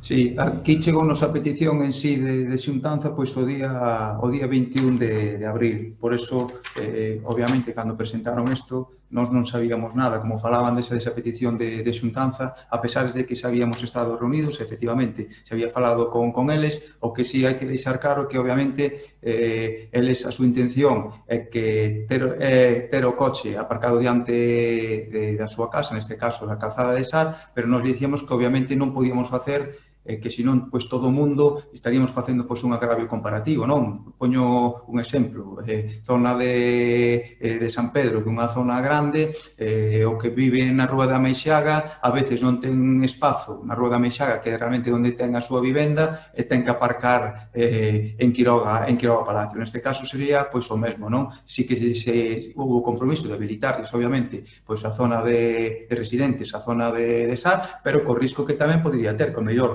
un veciño dali de Sar podería aparcarse neste caso na calzada, non? Tamén lle plantexamos a outra opción, que realmente estamos a falar da rúa en sí de Sar, está a 100 metros e non acontece absolutamente nada, e tamén se lles dou a posibilidade de solicitar esa tarxeta, sobre todo para o xantar, para que estiveran, que o mellor, cando lle podería causar máis problema, para que poderan estar neste caso nos horarios de mediodía para poder xantar. En todos os casos, volveremos a xuntar con eles, porque nos chegou a petición o día 21, e para ver se arranxamos dunha vez este tema. Doña Goretti. Si, pola miña información, igual sí que non se dirixiron ao lugar adecuado, a petición fora anterior, pero igual non a fixeran ao lugar adecuado e agora repiten. En todo caso, espero que reciban canto antes, porque aquí hai dúas cuestións que creo que era bo que soubésemos. Unha, que se trata dun grupo de persoas moi pequenas, cando facemos comparativas, claro, e que as persoas que residen ali, pois iso, contanse cos dedos das maus, por tanto, estamos falando dun colectivo pequeno, pero un colectivo onde hai persoas maiores, onde hai persoas con problemas de mobilidade, entón que se pode resolver facilmente. E logo un segundo, que penso que no grupo de persoas, polo menos desa veciñanza, teñen unha actitude moi positiva, porque son as persoas máis interesadas en que a calzada estea en perfecto estado e en ver se non vale unha alternativa, unha segunda ou mesmo unha terceira. A cuestión é que se poña mans á obra e que a solución que se adopte sexa, pois iso, do agrado de todo o mundo, non? Gracias, doña Goretti. Don Gonzalo. Sí, confirmar eso, que nos imos xuntar con eles a ver se deixamos arranxar o tema, porque hai varias vías, varias posibilidades, que cheguemos a un bo acordo, tanto para os veciños da propia calzada de Sar, para que o resto de veciños tamén de Sar, para nós mesmo, non? Ben, moitas grazas, don Gonzalo. A seguinte pregunta formulada polo BNG sobre a designación da estación intermodal con nombre de Daniel Castelao. Doña Goretti. Sí, en xaneiro de 2019, hai máis de 2 anos, aprobouse unha proposición do BNG para solicitar que a estación intermodal de Santiago levase o nome de Daniel Castelao, pero que non fose única exclusivamente só levar o nome, senón que iso significase que desde o primeiro momento calquera persoa que viñese, que chegase a través da estación, puidese recoñecer ese espazo como un espazo Castelao a través da súa tipografía e dunha exposición permanente no seu interior coa obra deste autor. Diso é do que se trata. Nós o que fixemos foi, unha vez que houve o cambio de goberno, reiterar esa petición, falando nunha xunta de portavoces e comunicando ao alcalde, que nun momento dixo que non tiña nin idea dese acordo, que non se trasladara, que houbera problemas para iso, pero que xa se encargaba. De feito, eu mesma tamén o falei coa conselleira neste caso, cando fixemos unha visita á propia intermodal, e dixo que non habería problemas. Que pasa? Que logo agora vemos que está a piques de inaugurarse a nova estación de autobuses, e ali o único nome que figura é a estación de autobuses de Santiago de Compostela, e non só iso, podía acompañarse esta denominación coa outra de Daniel Castelao, pero senón que a estética non ten nada que ver. O cartaz que hai no interior ten unha estética moi antiga que non ten nada que ver con esa tipografía, porque insisto que non era só a denominación de Daniel Castelao, senón que era unha denominación cunha tipografía, cun que a xente que chegue saiba que está nun espazo que é distinto. Castelao prestase a iso pola vanguarda que representa as súas letras, que son ben significativas. Entón, claro, que queremos saber, o que nos extrañou é que nesta última visita que fixemos co Consello de Administración de Tusa a estación intermodal, pois un pouco volvemos a interrogar a conselleira a este respecto, e comentou como que ela non tiña nada en contra, pero como que tampouco lle correspondía a ela. Entón, non sabemos se realmente se o ten que facer o goberno local, pero por eso preguntamos que xestións fixo para incluir esa denominación, a tipografía, o proxecto expositivo sobre a súa obra cultural na estación intermodal de Santiago de Compostela, e esperemos que non teñamos que ir a discusión, que para iso estaría ben que estivese connosco o compañeiro Paco Reyes, sobre se a intermodal é un intercambiador e entón se a estación de autobuses ou a estación de tren ou tal. Entendemos que a intermodal é o seu conxunto, é todo o espazo, e que debemos non de falar, aínda que saibamos que ao mellor non é o modelo que máis nos gusta ou que máis nos satisfai a todo o mundo, pero aquí temos un conxunto que na súa completude que se ten que denominar Daniel Castelao e que ten que nada máis chegar aí que ti te deas conta de que estás nese espazo, non? Entón, que xestións que se vai facer e cales son os prazos para que isto sexa unha realidade. Bueno, sí. Moitas grazas, boas tardes. Bueno, efectivamente, despois dese acordo, o señor alcalde dirixiuse a presidenta de ADIF, dándolle traslado do acordo deste pleno municipal, solicitándolle, por tanto, que teña en conta esa proposta. A presidenta de ADIF contestou a ese escrito dicindo que a competencia é do Ministerio de Transporte, Mobilidade e Axenda Urbana e, ademais, que ese Ministerio está traballando no desenvolvemento dun procedimento aberto que permita modificar o nome das estacións ferroviarias facendo partícipes a todos os posibles actores involucrados no que tamén, procedimento no que tamén deberá quedar regulado como deben sufragarse os gastos derivados da execución do cambio en caso de aprobarse.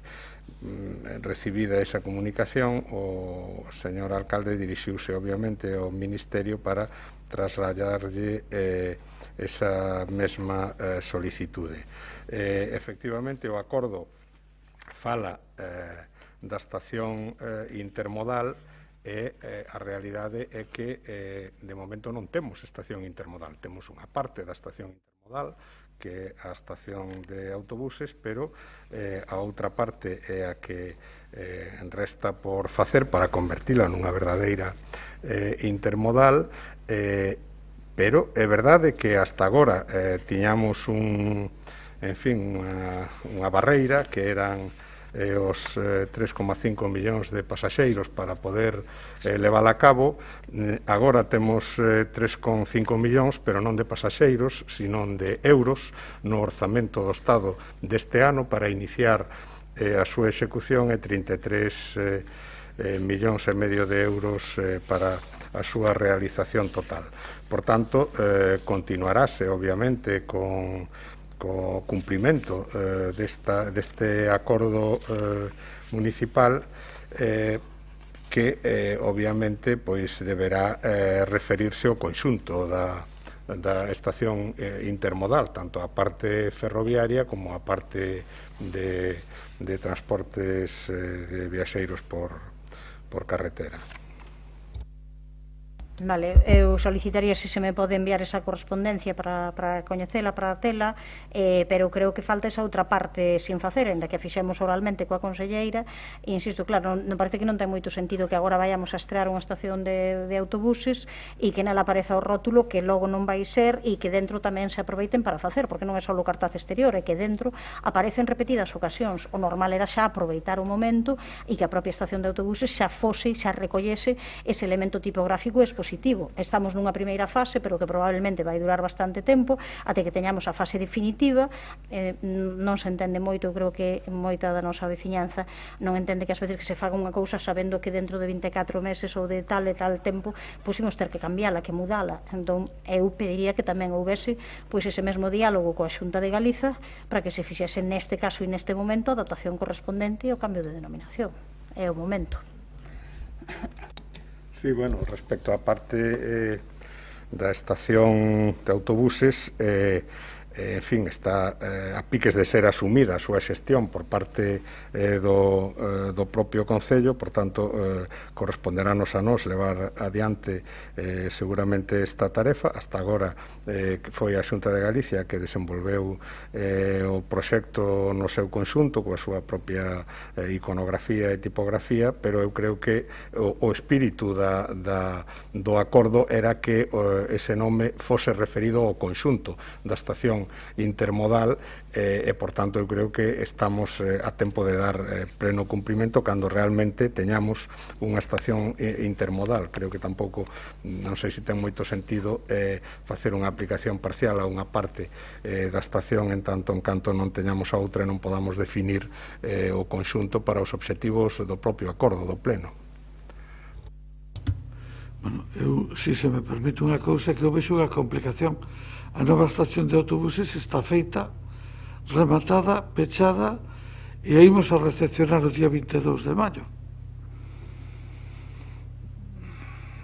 Non sei se daqui ao 22 de maio que se podrá facer, e a partir de aí teremos que poñela en funcionamento como poidamos. Pero, bueno, falaremos desto.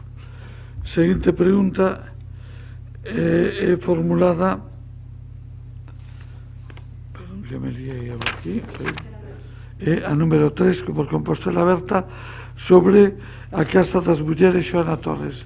Doña Marta. Sí, moi boa tarde a todos e todas. Sí, esta pregunta é moi concreta e precisamente en relación, pois, efectivamente, ás actividades e a apertura da Casa Xoana Torres, que leva pois prácticamente máis dun ano pechado, e a pregunta concreta é, por unha banda, tendo en conta que recentemente, por unha banda, en febreiro de 2021 se propuxo unha moción de Compostela aberta para volver a impulsar a senda feminista das políticas en Santiago, e esa apertura da Casa Xoana Torres, tendo en conta que a día de hoxe teñen lugar actividades culturais, está aberta a hostelería con limitación de aforos, porque non se autorizou o uso interno para reunións internas dos colectivos de mulleres feministas, e por outra banda, cando ten previsto o Concello e o Departamento de Igualdade autorizalo e programar actividades culturais e sociais na Casa Xoana Torres, que leva máis de un ano e pico pechada sen moita xustificación. Nada máis, grazas. Moitas grazas. Contéstalle doña Mercedes Rosón. Doña Mercedes. Sí, que teño un problema con... moi ben, Escoitaseme. Sí. Boa tarde a todas e a todos. A partir deste venres, de mañá mesmo, reanúdase a actividade cultural e social na Casa Xoana Torres. Toda a información sobre estas actividades que presentamos o pasado martes está xa colgada na web do Concello. Por que non se poido abrir antes?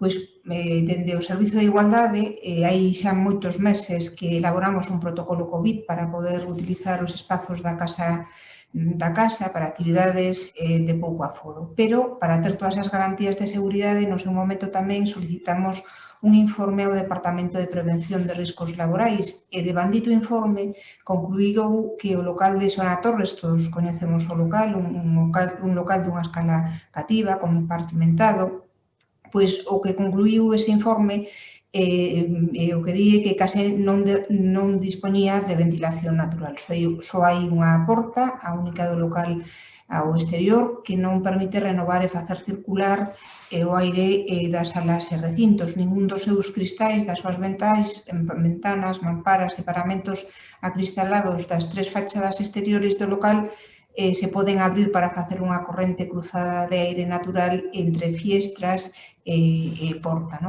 Unha corrente que permitira circular aire do exterior polos recintos que o renove para previr as transmisión dos aerosois da COVID.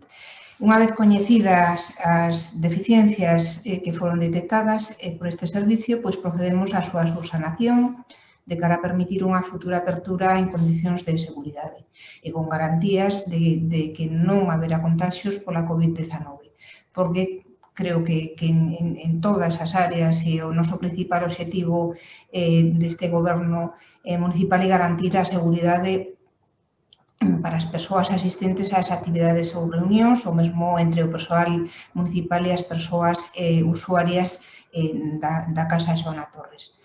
Unha vez que foron subsanados os aspectos relacionados ca ventilación das estancias, a casa xa conta con un sistema de ventilación mecánica con renovación do aire interior dende o exterior.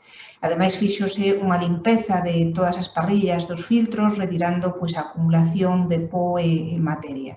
Agora, unha vez que os espazos da Casa Xoana Torres son espazos seguros e contan con todas as medidas de seguridade, esta Concellería puxo en marcha o Servizo de Coordinación de Funcionamento da Casa Xoana Torres, que creo que vostede o sabe, é unha actuación que forma parte da DUSI, cofinanciada polo FEDER no marco do Programa Operativo Pluriregional de España. A partir de mañá, e durante 18 meses, contará con asistencia técnica para a súa coordinación e funcionamento, e tal como estaba concebida, queremos que a Casa Xoana Torres sexa un lugar aberto, un lugar de encontro e de relación para todas as mulleres de Compostela. Moitas grazas.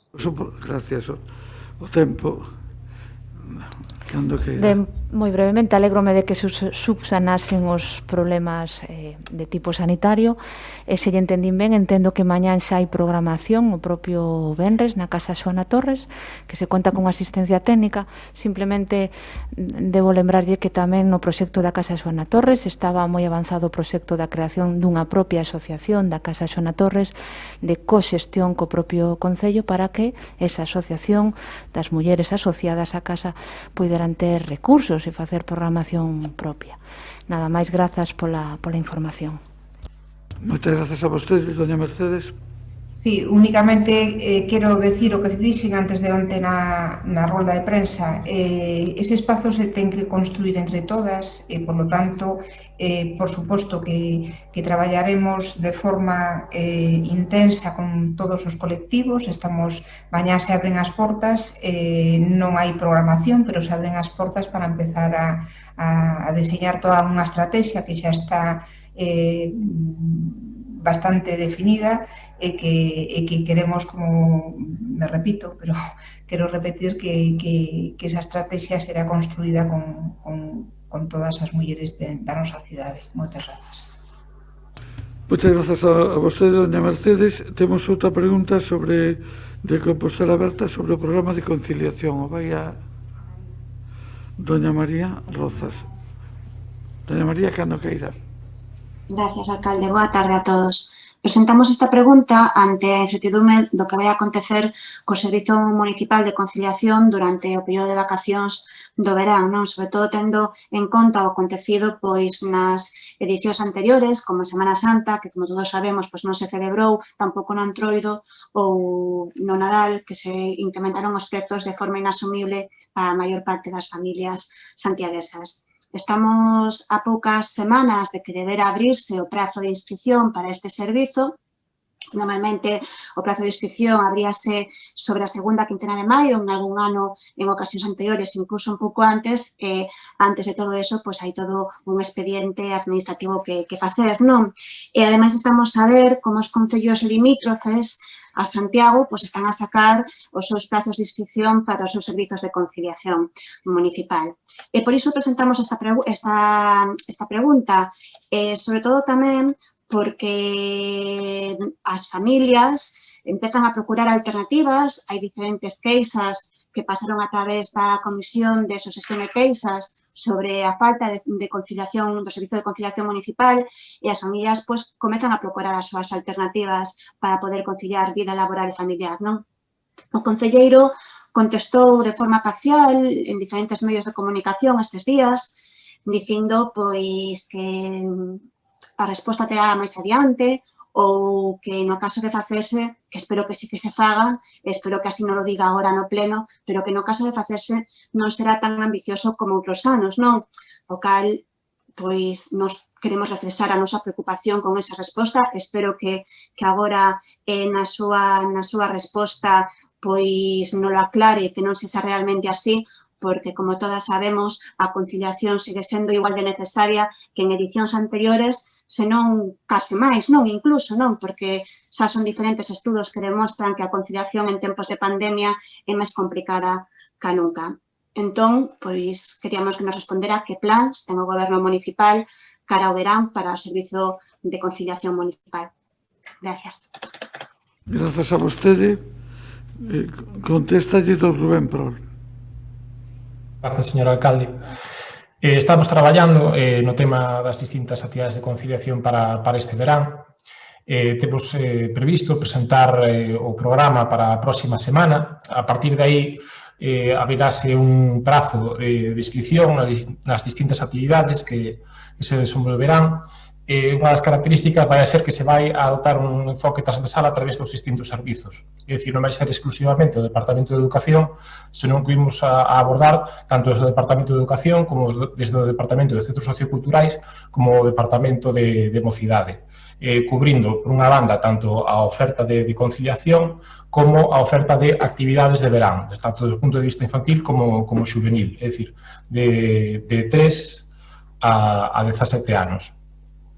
Temos previsto tamén unha reunión coa Federación, solicitarles unha para recoller as súas aportacións e as súas inquedanzas sobre o tema. En canto aos prazos, efectivamente, alrededor de maio soense abrir as convocatorias sobre isto. Creo que de momento ainda imos en tempo. Por exemplo, o ano pasado, o programa de conciliación de verán en Pontevedra, que levan a cabo a Federación en colaboración co Concello, ofertou as prazas en ludotecas a mediados de xuño. Pensamos facelo antes, efectivamente, os concellos da Redonda tamén están traballando neste sentido, están presentando os seus programas.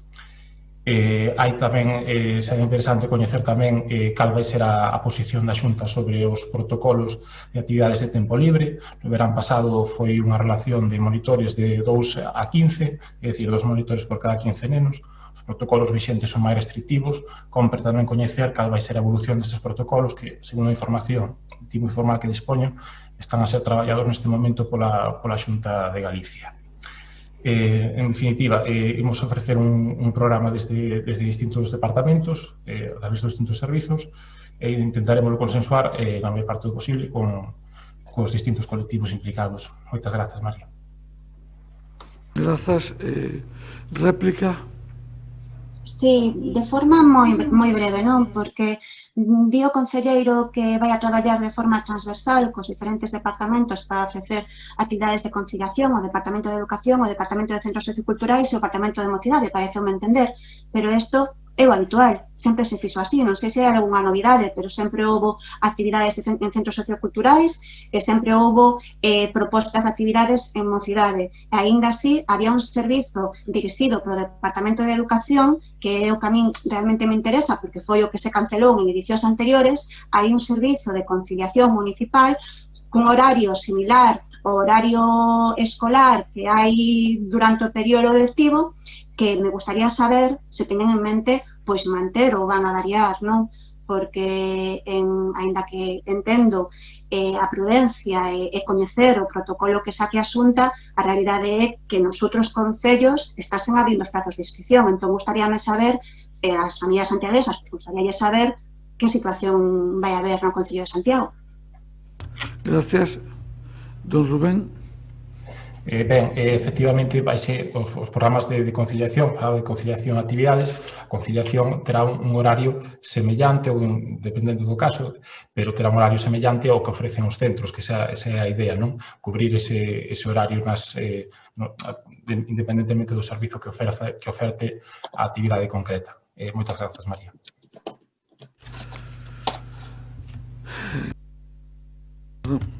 Grazas. A seguinte pregunta é formulada polo Grupo Popular sobre as axudas sociales e as previsións. Don Alejandro? Yo mismo, alcalde. Recientemente hemos tenido noticias de que existe algún problema en la tramitación de las ayudas sociales por un fallo en lo que es la plataforma electrónica. Queríamos saber si esto es así y, en todo caso, pues cuál es el alcance del problema en cuanto al número de expedientes, en cuanto a las personas afectadas y si se están adoptando medidas para resolverlo, en el caso de que esto sea así. Nada más, gracias. Gracias, don Alejandro. Le va a contestar, vai a contestar doña Mila Castro. Mila. Gracias, señor alcalde, boa tarde a todos. Bueno, efectivamente, teño que confirmar dende a Consellería de Políticas Sociais que ata este mesmo martes existiron dificultades na xestión das prestacións económicas reguladas pola Ordenanza de Garantía Básica. É certo que a implantación da administración electrónica e das novas plataformas no Concello supuxo cambios nos procedementos de tramitación das mesmas.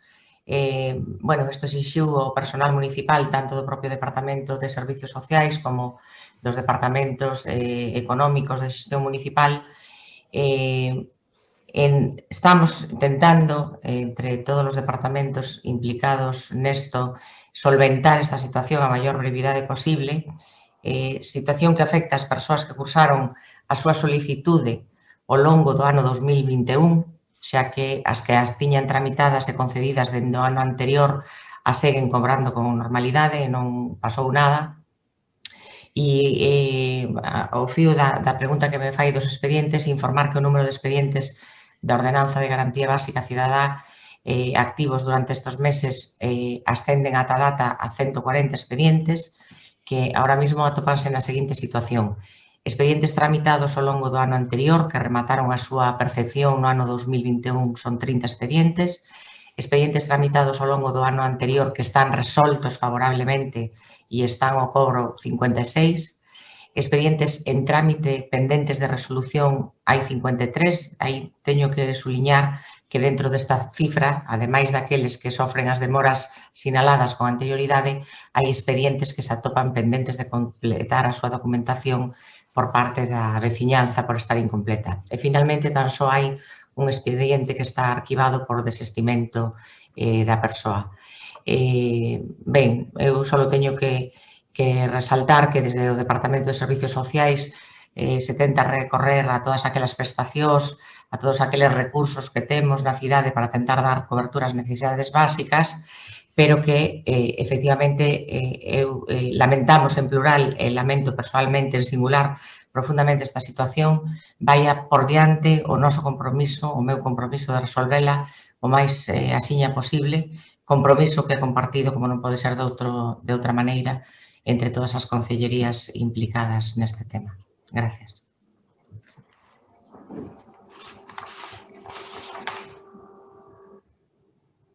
Polo Grupo Municipal do PP sobre axudas para a mellora paisaxística. Doña Ana Sabel, doña Ana, cando queira. Gracias, señor alcalde. Boas tardes a todos os compañeiros e a todos os veciños que de algún xeito participaron neste pleno e están a participar. O motivo desta pregunta é que o vendada pola mellora ambiental e paisaxística debe ser unha prioridade para as administracións públicas e as medidas que se adoten nesta dirección precisan dunha actuación conxunta e coordinada que redunde nunha maior eficacia. O pasado 13 de abril, a Xunta de Galicia anunciou, mediante a publicación no DOGA, a apertura da primeira convocatoria de axudas destinada a particulares para emendar e correxir os impactos paisaxísticos que se manterá ata o vindeiro 31 de maio. As actuacións que poden acadar os 3.000 euros de axuda abranguen un amplo abano de posibilidades, como cambio de tellado, revestimento e pintado de fachadas, adecuación de muros, medidas todas elas encamiñadas a mellorar a integración no contorno o que ao mesmo tempo supoñen un valor engadido aos inmobles e ás propiedades. Para acceder a estas axudas, as persoas interesadas deberán seguir unha tramitación sinxela ante a Administración Autonómica consistente nunha breve memoria explicativa do proxecto, unhas fotografías, as correspondentes facturas e as correspondente tamén xustificación do pagamento. Tendo en conta que a maioría destas situacións poden requerir algún tipo de autorización por parte do Concello para a súa execución, o prazo para xustificar as accións e o interese delas para incrementar a calidade ambiental do territorio municipal formúlase a seguinte pregunta. Que medidas ten previsto adoptar o Goberno municipal para que, sen prexudicar a tramitación de outras licencias, axilizar as autorizacións necesarias para as obras acollidas ás axudas de mellora paisaxística da Xunta de Galicia a fin de facilitar o cumprimento dos prazos establecidos para a xustificación da subvención por parte das persoas interesadas. Moitas gracias.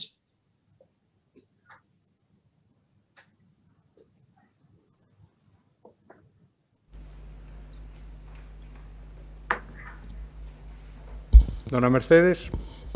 Sí, moi boa tarde de novo. En resposta á súa pregunta sobre as medidas para a divulgación e a axilización das axudas autonómicas para a mellora paisaxística, indicarlle que as actuacións que poden ser subvencionadas de conformidade coa base segundo desta convocatoria, salvo as que se atopen en ámbitos suxeitos a algunha protección especial, poden executarse cunha comunicación previa e esta comunicación, de acordo coa legislación actual, pois faculta a persoa interesada a comenzar as obras aos 15 días da súa presentación.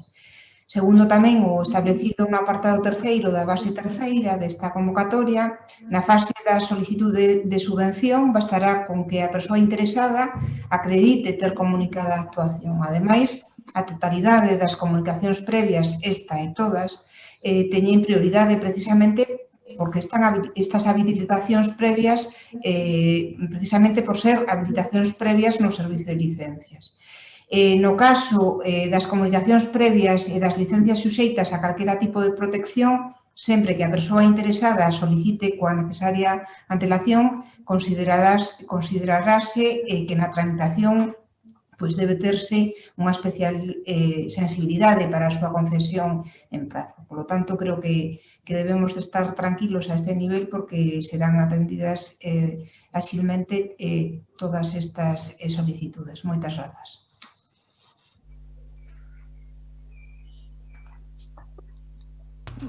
Rematou, doña Mercedes. Sí. Perdón, doña Ana Sabel quere intervir. Doña Mercedes, se é tan amable, peche as contraventanas ou algo así. No, está, é que non teño contraventanas. Pois entón temos mala solución. Teño que moverme. Pois intente, que se non é unha situación... Teño que moverme e clavarme a esquina da mesa, porque estou na esquina da mesa. Pero bueno. Pois... É certo, pero non hai contraventas. Hai un store, pero non chega. Temos poucas posibilidades. Doña Ana Sabel, desea intervir? Non, señor alcalde. Moitas grazas. Doña Ana, pasamos entón a pregunta seguinte, que é formulada polo Grupo Municipal Popular sobre a situación do Servicio Municipal de Extinción de Incendios. Don Alejandro, tal vez. Sí, muy brevemente. Señor alcalde, el principio de jerarquía es un principio muy importante en toda organización, sea una organización pública o una organización privada, da igual, que es la jerarquía. La jerarquía es la capacidad que alguien tiene pues de impulsar la actividad de la organización, o la capacidad para resolver los conflictos internos, o la capacidad para coordinar las actuaciones de órganos diversos, o la capacidad de controlar el conjunto de la actividad. Y el principio de jerarquía pues se materializa a través de lo que es la cadena de mando, ¿no? La cadena de mando es especialmente importante pues en cuerpos de sujeción especial, en cuerpos de seguridad, como es el cuerpo de bomberos.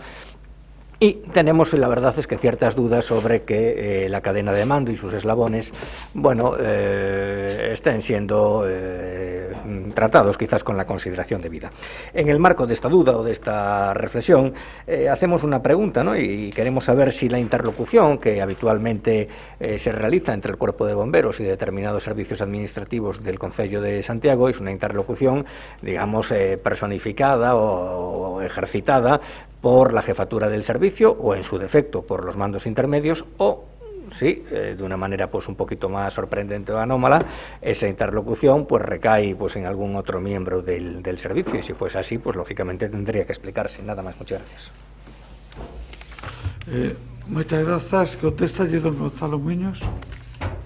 Don Gonzalo. Sí, boa tarde de novo. Sorpréndeme que me faga outra vez esta pregunta, porque xa me parece que fai 2, 3 plenos, pois xa lle respostei e pensei que había quedado totalmente claro. Volvo a respostar. O Concello de Santiago conta cun servicio de extinción de bombeiros donde a cadea de mando nos eixos organízase dunha forma xerarquizada, donde hai un xefe de servicio oficial, neste caso é o señor Manuel San Martín, un xefe de grupos, que son os sarxentos, uns xefes de dotación e os bombeiros condutores. O Concello dispón na actualidade dun total de 37 bombeiros condutores, 3 sarxentos, 4 cabos, un auxiliar administrativo e un oficial xefe, así como de 7 camións de intervención e 3 vehículos lixeiros, a máis de distinto material para levar a cabo as súas intervencións. As transmisións das informacións fanse de xeito xerárquico, dende os bombeiros ata o xefe de servicio, tanto o material de compra, reparacións, averías, mantementos, necesidades de formación, contacto con proveedores. Unha vez que as cadeas chega o xefe de servicio, neste caso o xefe de bombeiros, o señor Manuel San Martín, contacta directamente co concelleiro delegado, con a alcaldía, ca dirección de área de persoal, oficina orzamentaria, contratación, prevención, etc. Por tanto, o interlocutor directo co concello, salvo naquelas intervencións nas que non está presente o xefe de servicio, que farían estas funcións os xefes de grupo. Non nos consta que ningún bombeiro condutor ou mando intermedio realice estas labores de interlocución co Concello, salvo en asuntos persoais de departamento persoal, neste caso, que son os distintos delegados de persoal que fan estas labores. Moi ben, xa está. Entón pasamos á pregunta seguinte, que é formulada por Compostela Aberta sobre os accesos á estación intermodal. Don Jorge Duarte. Don Jorge, cando usted queira. Moi boas tardes de novo a todas e a todos. Durante os últimos anos temos escoitado infinidade de veces como o desenvolvemento total da estación intermodal que resolvería a integración da nova estación de autobuses coa ampliación da estación de ferrocarril e a conexión do centro da cidade cos barrios do sur estaba limitada pola existencia dunha cláusula que obrigaba a cometer o proxecto ao alcanzar os 3,5 millóns de pasaxeiros. Dicíase que non se podía comenzar a actuación antes desa data, aínda que nós, desde o grupo de Compostela Aberta, sempre dixemos que era unha data tope, unha data límite, igual que noutros convenios figuran 4 ou 8 anos, pois aquí figuraba ese límite de 3,5, pero que non había nada que impedise que se desenvolvese antes a actuación. De feito, seguindo este criterio, xa no ano 2017, o ADIF contratou o desenvolvemento deste proxecto conxunto da pasarela e a ampliación da estación de ferrocarril ao estudio de Juan Herreros. O proxecto de execución da ampliación da estación de tren iniciouse en 2018 e rematouse no 2020 e xa está preparado para licitar sen que este convenio fora, por lo tanto, ningún impedimento tal e como villa mantendo Compostela Aberta. Estas obras, de feito, xa estaban incluídas nos orzamentos do Estado para 2021. Bueno, tivo que chegar aquí a este último mes de abril o señor Ábalos, o ministro de Fomento, para decir que o convenio non era ningún impedimento despois de meses e meses de os 3 partidos políticos dicindo que era un obstáculo. Pero bueno, ahora que xa se supera eso que algúns decían que era un obstáculo, que non se predixemos que non, e que parecía que todo estaba encaminado e que este ano se poderán iniciar as obras de desenvolvemento deste proxecto conxunto de Juan Herreros para a estación intermodal, proxecto no que no seu momento se marcou a Xunta facendo a súa estación de autobuses polo seu lado, pois agora van precisamente surdindo os primeiros problemas na execución das obras por culpa da mala xestión da Xunta de Galicia e tamén, e sobre todo, neste caso, por culpa do Concello. No proxecto básico da estación intermodal, que foi entregado ao Concello a principios de 2019, ten data de decembro de 2018, e que se mantén no proxecto de execución aprobado finalmente, contémplase unha gran praza aberta situada sobre o aparcamento actual da estación que conectaría coa Rúa do Hórreo para facer un gran espazo unitario de acceso á nova estación intermodal. Coñecíase a necesidade da reforma da Rúa do Hórreo desde o ano 2019, así como a conveniencia de darlle unha solución unitaria a este acceso, que debería ser realizado en 2 fases, unha hora que a pasarela e outra que a estación definitiva, pero sempre baixo un criterio de crear unha gran praza pública de acceso e recepción para toda a veciñanza e tamén para todos aqueles que nos visiten. É evidente que este goberno pillou no tren por non ter preparado esta actuación da Rúa do Hórreo, facendo un proxecto conxunto e unitario no que tamén entendemos que se deberá ter contado con Juan Herreros, un criterio que, por certo, tamén o señor alcalde ten repetido moitas veces de rememorar aquel gran proxecto do señor Herreros, bueno, no que nós non compartíamos cousas do aproveitamento, da especulación, da introducción no centro comercial, pero sí que entendíamos que era bon un proxecto unitario para todo este ámbito. Decíamos que ao goberno pilloulle o tren coa finalización da primeira fase por parte da Xunta de Galicia, xa que a solución que se presenta para a conexión da pasarela coa Rúa do Hórreo... Por favor, formule a pregunta porque o tempo vai pasado.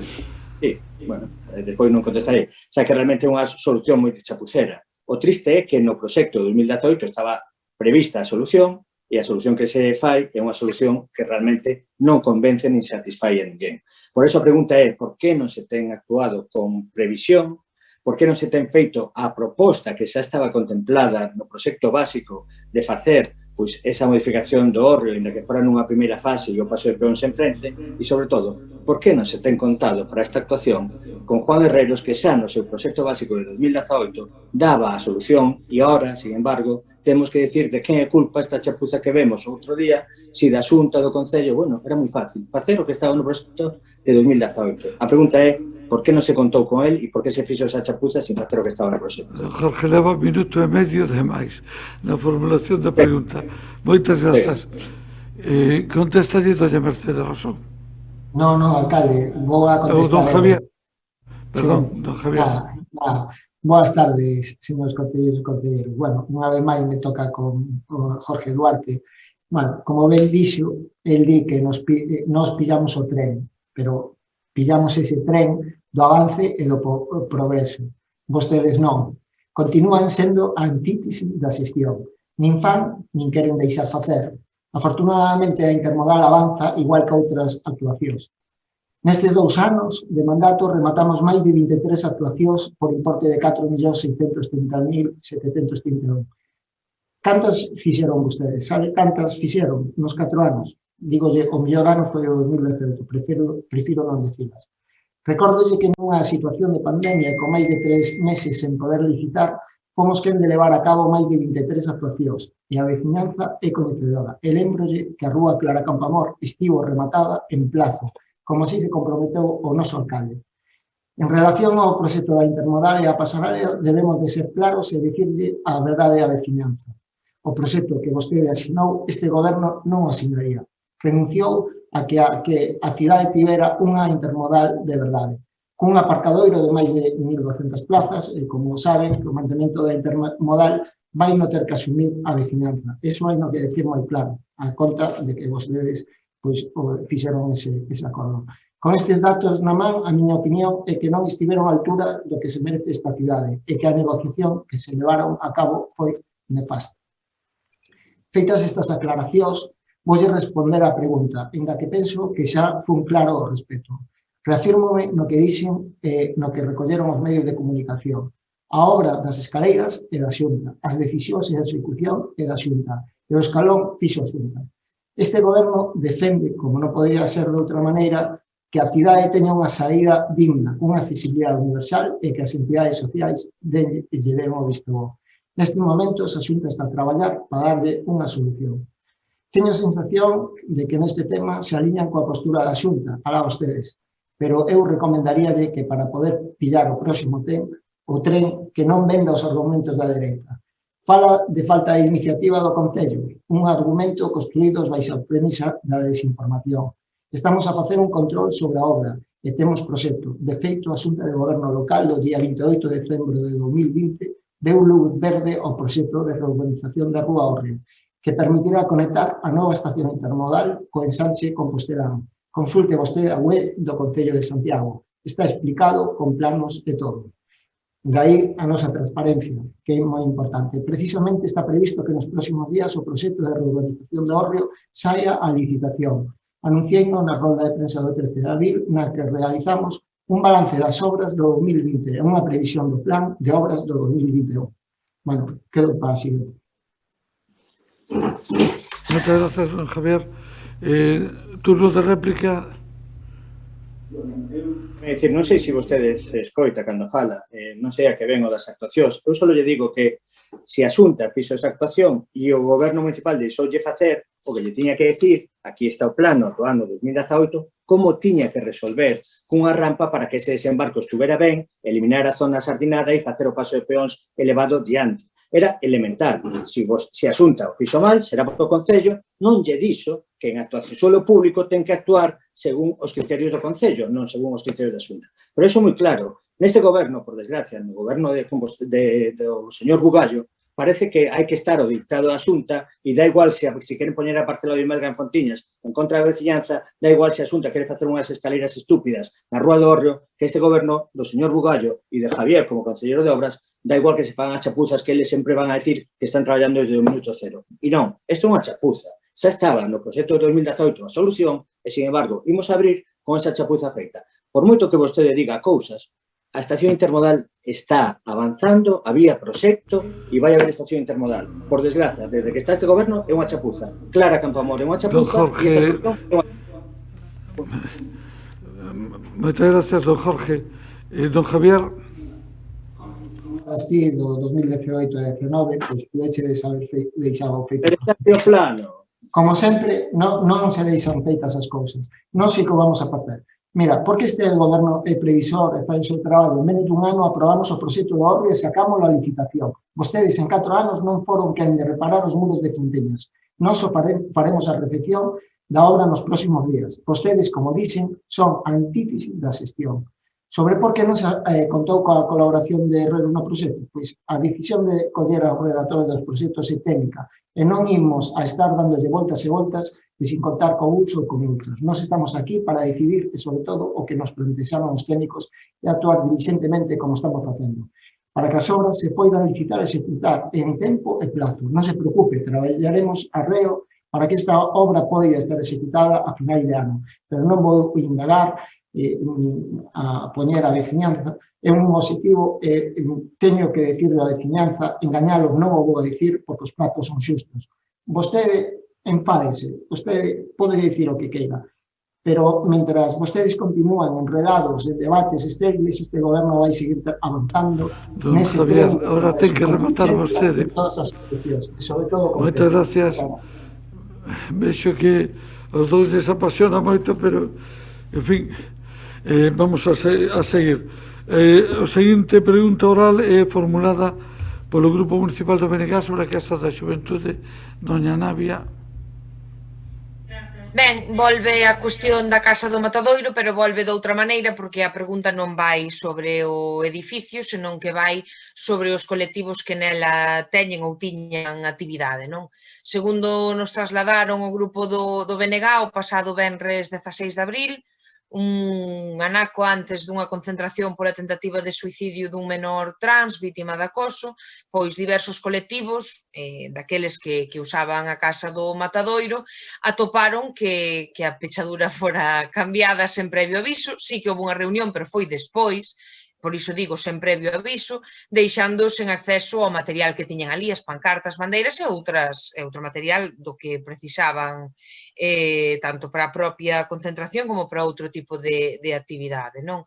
A Casa do Matadoiro, que sabemos que se usa desde o 2017 por numerosos colectivos desta cidade, tanto do ámbito do feminismo como LGBT, como do ecoloxismo, grupos de baile de teatro, coros, artistas, artesás, asociacións veciñais e demais, bueno, é unha longa listaxe de colectivos e de usos que ten, consideramos no BNG, un gran valor por facer da nosa cidade un espazo máis vivo e máis amable. Nós non cuestionamos que se peche o espazo durante o estado de alarma en marzo de 2020, nin tampouco cuestionamos que se cerre para obras, non? Pero a cuestión é que vai máis dun ano desde aquela e non se chegou nunca a permitir aos colectivos retomar a actividade normal neste espazo ou noutro, dentro do que se pode, evidentemente, coas restriccións, coa desculpa de que se ia aproveitar o parón para realizar as obras de acondicionamento deste edificio e, efectivamente, agora procedeuse a pechar a casa para esas obras, pero non pode ser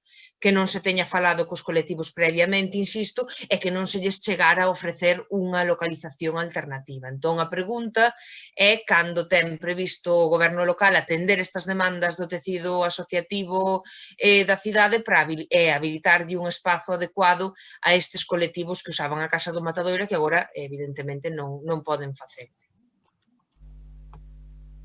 Gracias. Contestalle don Rubén Prol. Grazas, señor alcalde. Pois, efectivamente, mantivemos unha reunión na que falamos de que estes colectivos, efectivamente, o noso interese e intención é reubicalos a través do Servizo de Centros Socioculturais. Ademais, o servizo ten a mesma dirección, en ese sentido esperamos que sea especialmente áxil poder facer unha recolocación de todos. Teñen agora sí contacto directo coa Concellería para transmitir calquera problema ou preocupación nese sentido. Espero que transcurra sen maior problema. A intención é que durante as obras non se van a producir actividade, agora mesmo xa non se podía desde marzo, polo peche de actividades, e se permitía o acceso para a recollida de material, efectivamente. Ben, unha vez rematadas as obras e evaluado o estado da casa, pois, no seu caso, evaluaránse as asociacións, estudiaremos as asociacións disponibles, pero en todo caso, garantindo que as asociacións que teñen que facer actividades na cidade teñan opcións disponibles.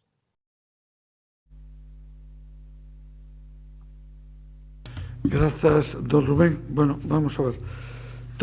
Pasamos ao capítulo de toma en consideración, perdón, quedaba un turno da réplica, xa coa presa doña Navia.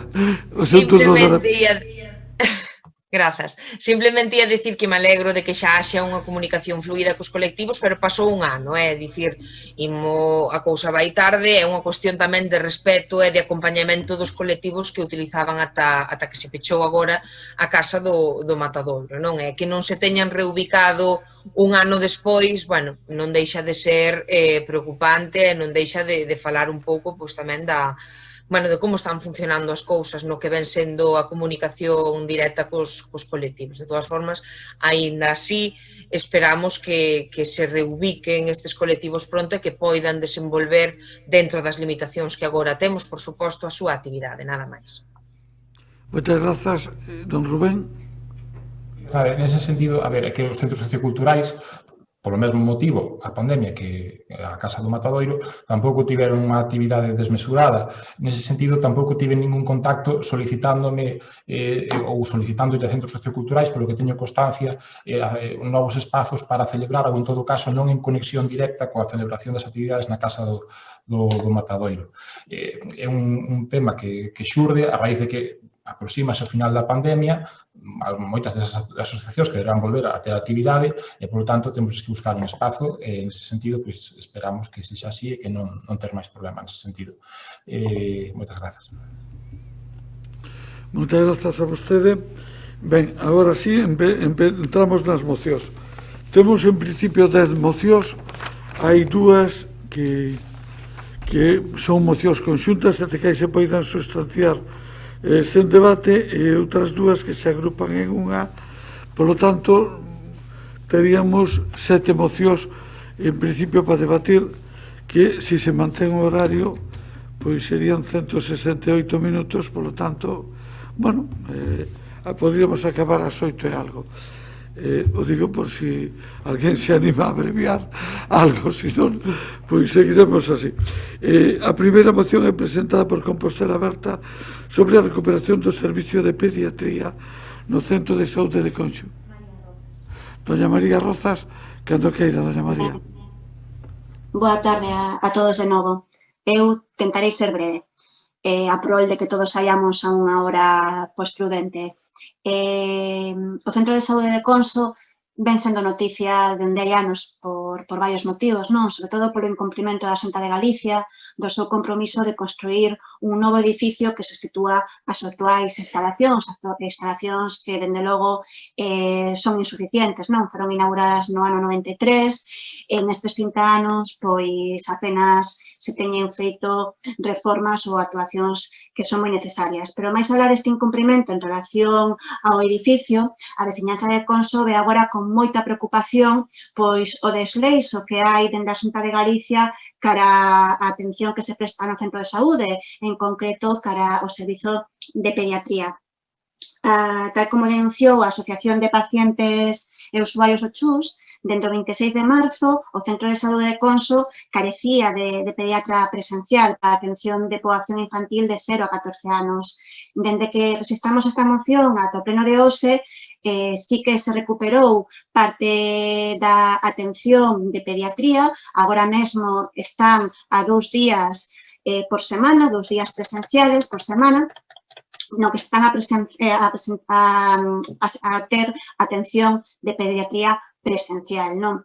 Mais esta decisión de só ter 2 días de pediatría a semana nun ambulatorio como de Conso, nun ambulatorio dunha zona de Santiago que todas sabemos que se incrementou moito urbanísticamente durante estes últimos anos, é máis que insuficiente, non? Estas decisións de recortar en servizos públicos tan delicados como a pediatría, pois son dificilmente justificables. Sobre todo tendo en conta que un elevado número de nenos e nenas perden o dereito a recibir atención no seu centro de saúde de referencia ou a ter retrasos moi considerables nesa atención. Non é a primeira vez que a veciñanza de Conso sofre estas consecuencias da mala planificación. Xa aconteceu no ano 2018, onde chegaron a producirse demoras de máis dun mes na atención ás crianzas, porque non se cubrira a ausencia dun pediatra do centro. Unha demora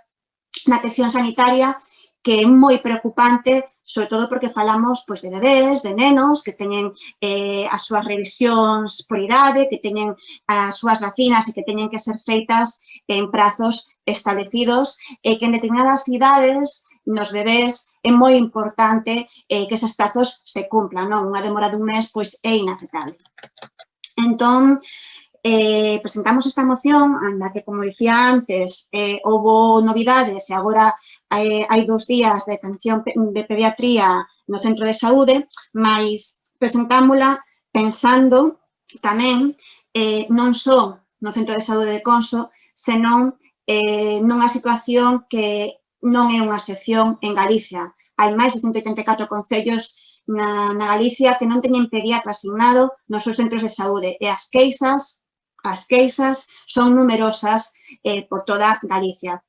Recentemente vimos casos similares pois, en concellos cercanos como de Vedra, o de Ames ou de Teo. Segundo a Sociedade Galega de Pediatría, o déficit de pediatras en Galicia é dun 12%, consecuencia desta mala planificación. E por outra banda, parte dunha mala planificación en pediatría, no caso de Conso, levan anos agardando, como dicía ao principio da miña intervención, por un novo centro de saúde que atenda a ese incremento poboacional que ven experimentando esta zona da cidade. Temos que recordar que hai un convenio para a construción deste equipamento asinado pola Xunta de Galicia e o Concello de Santiago no 2008. Pasaron máis de 13 anos e os orzamentos autonómicos pois síguense recoller unha partida específica para construir este centro de saúde tan importante para o barrio. Polo que instamos nesta moción, por unha banda, a Xunta de Galicia para que garanta a atención presencial diaria, atención presencial en pediatría diaria, e por outra banda, para que por fin, nos orzamentos do ano que ven, nos orzamentos do 2022, a Xunta de Galicia pois incorpore unha partida para a construción deste novo centro de saúde en Conso que leva pois esperando 13 anos. Moitas gracias. Moitas gracias a vostede. Bueno, a ver se conseguimos axustarnos un pouco aos tempos, porque senón non vai ben de todo. Doña Goretti, Doña Navia, cando vostede queira, Doña Navia. Ben, esta moción de Compostela Aberta ten 2 puntos, ambos son de instar a Xunta. O primeiro é recuperar o servizo de pediatría no centro de saúde de Conxo e o segundo cumprir o compromiso para a construción do novo centro de saúde en Conxo. Non dicir antes de nada que concordamos, por suposto, co que se expón na moción e que imos apoiala co voto favorable do BNG, así que de maneira máis ben esquemática, simplemente indicar que é coñecida a problemática relativa á falta de pediatras no país, que preocupa cada vez máis, mentres a Xunta parece que mira por outro lado, non? En concreto, no centro de saúde de Conxo, bueno, parece mentira esta situación. A atención sanitaria a bebés e crianzas debera estar garantida e debera ter esa alta capacidade de resolución e esa proximidade que é necesaria. É ben sabido tamén que as políticas de recortes en sanidade son unha constante nos gobernos do PP na Xunta e o prexudiciais que son porque levan o deterioro dun servizo que ten que ser por necesidade universal e coa debida capacidade de atención directa á poboación. A atención primaria, como o propio nome indica, é o primeiro lugar ao que acudir e ten que ter esa capacidade de responder.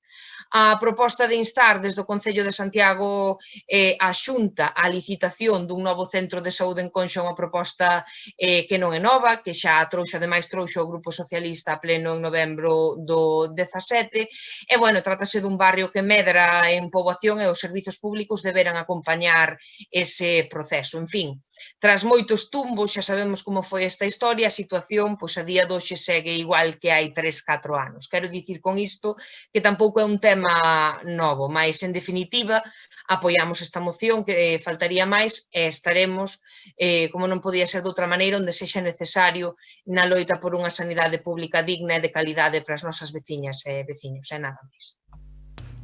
Moitas grazas, Doña Navia. Polo Grupo Popular, Dona Beatriz Garrán. Sí, buenas tardes, alcalde. Buenas tardes a todos. Quero saludar al alcalde, a mis compañeros e aos meus veciños que están con nos hoxe pola tarde. Gracias a todos. Vamos a ver, antes de nada,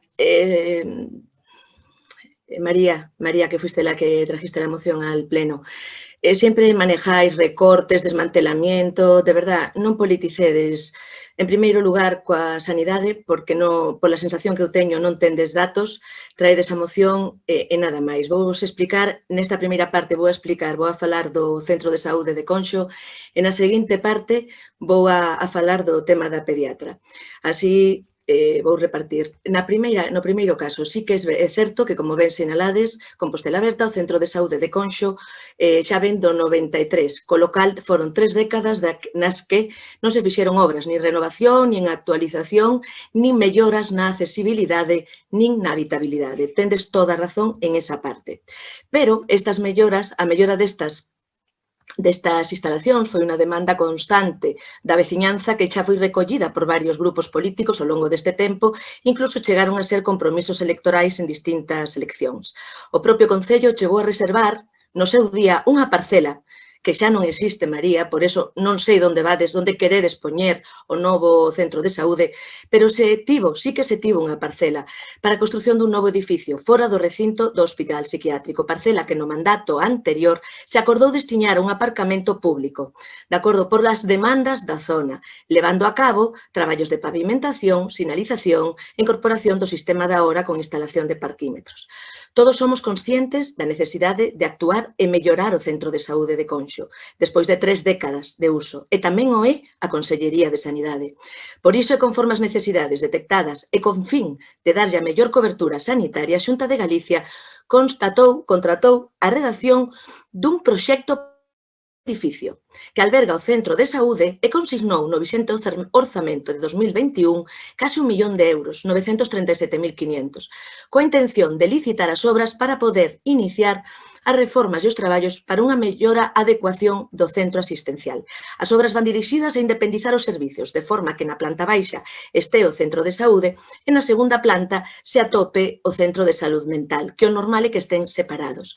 Actuarase nunha superficie de 2.500 metros cuadrados con instalacións que permitan dotar un centro de saúde separado de outras dependencias, con sala de tomas polivalentes, despacho de traballador social, médico pediatra, enfermeira pediátrica, etcétera, etcétera. A nova distribución de toda a planta baixa estará destinada a un centro de saúde para unha mellor organización das consultas xerais, tanto de familia, médicos de familia, pediatras, como de enfermería. Para as obras desta reforma, que, repito, xa ten asignados ao redor d'1 millón de euros, estímase un custo total de 3.700.000, coa previsión de que poda ser acometida ao longo do vindeiro ano. Polo tanto, o Goberno galego xa ten avanzada a solución cun proxecto de reforma e mellora funcional que se considera adecuado para unha correcta asistencia primaria na zona de Conxo, e que vai supoñer un cambio radical nas instalacións existentes, na asistencia e na mellora da calidad de vida dos veciños. Con este fin, xa tivo a previsión de incluir a partida do millón e que chegará aos 3,7 millóns con 7 que quero repetir para modernizar e independizar, vale? A zona de saúde mental da zona do centro de saúde. Estas obras previstas e unidas a transformacións operadas no entorno, como aparcamento, van contribuir que a veciñanza de Conxo poda constatar unha mellora da calidade de vida. E termino, tendo en conta que as actuacións levadas a cabo e as previstas que constan co correspondente aval orzamentario, desde o noso grupo entendemos que sen menoscabo da posibilidade de que nun futuro poida ser necesario unha nova edificación, neste momento, María, creemos que non procede. O que vostedes, o que vosotros demandades na moción, pola que adianto que, aínda que me queda contestarche a parte da pediatra, ímonos a abstener na votación. Gracias. Gracias. Intervén doña Mila Castro polo Grupo Socialista e polo Goberno. Doña Mila. Gracias, señor alcalde, e boa tarde de novo.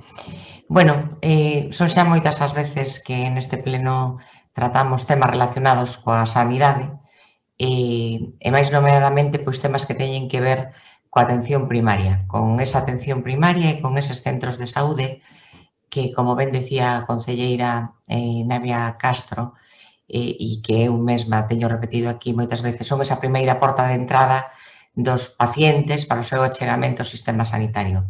Terei que repetirme tamén cando digo que a situación que vive a sanidade actualmente é un escenario cheo de dificultades pola escasez de recursos humanos e materiais, carencias que se veñen producindo xa hai anos e que tamén o dixemos moitas veces perxudican claramente a calidade do sistema sanitario, facendo que eses centros de saúde aos que non escapan os da nosa cidade, responsables desa atención primaria que é tan importante, pois non teñan personal suficiente para dar cobertura axeitada á poboación ou o persoal do que dispoñen teña que multiplicarse a base de sobreesforzos e a base da prolongación ou doblamento das súas xornadas. E isto que estou explicando agora e que xa o explicamos máis veces non é ni máis ni menos que o que está a acontecer no Centro de Saúde de Conxo. Por unha banda, o referido ao equipamento sanitario. É un centro que claramente se quedou pequeno, insuficiente para a asistencia sanitaria, carente de espazos suficientes, cousa que quedou máis en evidencia e que se evidenciou con máis forza no estado actual de crise sanitaria por mor da COVID. E, por outra banda, no referido aos recursos humanos, neste caso, en concreto, no servizo de pediatría, un servizo tan sensible e tan fundamental como é o servizo de pediatría. E as cousas son como son e hai que contalas como son. A pediatra asignada actualmente, a que está ali, veu a cubrir cunha interinidade a xubilación da anterior, incorporouse a segunda quincena de xaneiro con unha solicitude de teletraballo e no mes de febreiro causou baixa por maternidade. Daquela, as nenas e os nenos eran atendidos no Concepción Arenal, pero claro, pasaba que dada a sobrecarga de traballo que isto supoñía no Concepción Arenal, non quedou máis remedio que unha pediatra do Concepción Arenal teña que duplicar o seu horario laboral e acude dende o 14 de xaneiro a atender presencialmente no Centro de Saúde de Conxo 2 días a semana pola mañá e no Concepción Arenal pola tarde, esas mismas 2 xornadas. Polo tanto, a ver, a situación para nós non vamos a dúbida ninguna ao respecto de apoiar esta moción e así o imos facer. De feito, o noso grupo parlamentario, xa antes de presentar esta moción, o grupo parlamentario do PSDG no mes de febreiro urxiu a Xunta de Galicia para solucionar precisamente estes 2 temas, presentando unha batería de iniciativas no Parlamento nas que estaban, por unha banda, o restablecer o servizo de pediatría no Centro de Saúde de Conxo e, por outra banda, habilitar un novo espazo para o Centro de Saúde de Conxo, que, dende logo, é unha reivindicación histórica. Mais nada. Moitas grazas. Reiniciamos o ciclo, empezando pola proponente, doña María, cando queira. Sí, ben, de forma breve. Sí, boa tarde de novo. De forma breve, Beatriz, se non vamos a falar en política de sanidade e de saúde, de algo tan importante como a sanidade, saúde e atención de pediatría, de que vamos a falar en política? Que cousas máis importantes pode haber na política que a saúde dos nosos veciños, que a atención ás crianzas dos seus fillos, que a atención pediátrica dos seus fillos? Eu, de verdade, que non se me ocurre outra cousa, que me digas que non falemos, que non politicemos, que non. Veciños de Santiago, do barrio de Conxo, os seus fillos quedaron sen un servizo médico. Eu penso que hai que falalo, claro que sí, home, faltaría máis, é case o máis importante que pode haber na vida, non? E despois, Beatriz, de verdade, que creo que non ten os datos completos, eres ti. A que non estás actualizada, eres ti. Porque ese convenio do que falas, no que se fixo un aparcadoiro na parcela durante o mandato anterior, fíxose un convenio de forma temporal. Así o quería o Concello, así o querían os veciños. De forma temporal, mentras a Xunta de Galicia non movera a ficha e construíra o prometido centro de saúde dende facía máis dunha década. Porque os veciños cansáronse de esperar unha década e ter unha parcela sen ningún tipo de uso durante todos eses anos. E o compromiso era, mentras a Xunta de Galicia non nos soluciona, non nos dá unha solución, e non nos construí o centro de saúde prometido no 2008, que non te estou a falar de fai un ano, 2 ou 3, senón no 2008, vamos a darlle un uso a esta parcela. E por iso se fixo ese aparcamento de forma temporal, e así estaba acordado, e así está publicado en diferentes medios, que o podes mirar. E por outro lado, falaste do edificio, que era casi un tema secundario na moción, e non da lamentable atención pediátrica que se dá aos veciños do barrio de Conxo. A min gustaríame de verdade que falaras desa cuestión. E despois xa veremos se son suficientes esas reformas e esas obras que se van a facer no Centro de Saúde de Conxo. Porque, xa non o digo eu, o vosso presidente de Santiago decía fai pouco que o Centro de Saúde de Conxo pois que se queda pequeno. Entón, a ver, un pouco de coherencia, non? E repito, xa que estás aquí de voceira da Xunta de Galicia, gustaríame que nos aclararas esa atención de pediatría tan deficitaria para os vecinos de Conso. Gracias. Grazas, doña María. Continuamos co ciclo de réplicas. Doña Navia. Grazas. Moi brevemente, só por algo de alusións que puidese haber, a parcela continúa existindo, non desapareceu, agora é un parking, sí, pero no BNG tamén levamos desde aquela dicindo que iso era, ou podía ser provisional para que se puidese construir aí un novo centro, que se vai reformar e mellorar o actual. Ben, nós aplaudimos, outra cousa é se iso chega ou non. E sobre o tema de pediatría, eu non quero pensar mal, pero dá a impresión de que a concelleira o deixa para o final, a concelleira do PP, quero dicir, porque non ten argumentos. Estou de verdade expectante con este tema, porque aí non hai xustificación que entre na orde da lóxica ou do sentido común e non se pode defender o indefendible. Pero de calquera xeito, insisto, non me quero estender, apoiamos a moción de Compostela Aberta e nada máis. Gracias, doña Navia. Doña Beatriz. Gracias de nuevo, alcalde. De verdad que poco me conocéis que digáis eso. Desde luego, María, tú no me conoces y Navia tampoco. Si no, jamás diríais que a mí el que deje la pediatría para el segundo lugar pueda ser porque tenga menos importancia. Desde luego, no me conocéis en absoluto. No somos, evidentemente, ni conocidas. Pero bueno, la cuestión es la siguiente. Lo primero, voy por partes. La pediatría no es segundo. ¿Qué pasa? Que quería hablar con tranquilidad y explicar. En primer lugar, empecé por el centro de salud como podía empezar por la segunda parte, ¿de acuerdo? Eso por un lado. Coherencia, toda, María, toda. Vosotros hablabais antes de seamos serios, pues se lo decías tú al alcalde, ahora te lo digo yo a ti. No te digo que politicemos o dejamos de politizar con sanidad. Tienes razón. La política es para el bienestar y mejorar la calidad de vida de los ciudadanos. Ahora, no hagas una política partidista de la sanidad, que es diferente, ¿de acuerdo? Bien, sigo. ¿Politizar o no? Bueno, ya te lo acabo de decir. Representante de la Xunta de Galicia, no. Esto es el Pleno de Santiago del Ayuntamiento de Santiago de Compostela, ¿de acuerdo? Entonces, vosotros estáis dirigiendo una moción probablemente al Sergas, a la Xunta, y para eso está otro lugar, no es el Pleno de Santiago. Me parece fenomenal, en cualquier caso, que utilicéis el Pleno de Santiago como intermedio a la siguiente escalera, ¿de acuerdo? Pero, desde luego, no ataquéis de esa manera. Aquí estamos todos con el mismo fin, ¿de acuerdo? Y ahora vamos a lo de pediatría. No quiero que se me pase el tiempo y sé que estáis ansiosas por saber lo que opino del tema. Creo que quedó completado la primera parte, que era la del Centro de Salud de Conxo. Lo que opino, que no decimos que no tengamos que tener un nuevo centro en unos años, pero de momento se invierte un orzamiento muy alto en la mejora del mismo. Y en cuanto a pediatría, que veo que me queda poco tiempo, la titular, como bien dijo Mila, está de baja maternal. Está siendo sustituida por una chica que va 2 días a la semana. Va toda la semana, pero 2 días presencial y 3 telefónico. El problema, querida María Rozas y querida Navia, es que no hay pediatras. Entonces vosotros, si podéis hablar con el jefe de Madrid, que estáis más próximos que yo, si cambia la tasa de recambio, podría entonces el presidente Alberto Núñez Feijóo probablemente conseguir mayor contratación y mayor número de pediatras, ya que hace 2 años, en el 2019, si recordáis, se contrataron 95 nuevos pediatras y 240 más o menos médicos de familia debido a la carencia que había.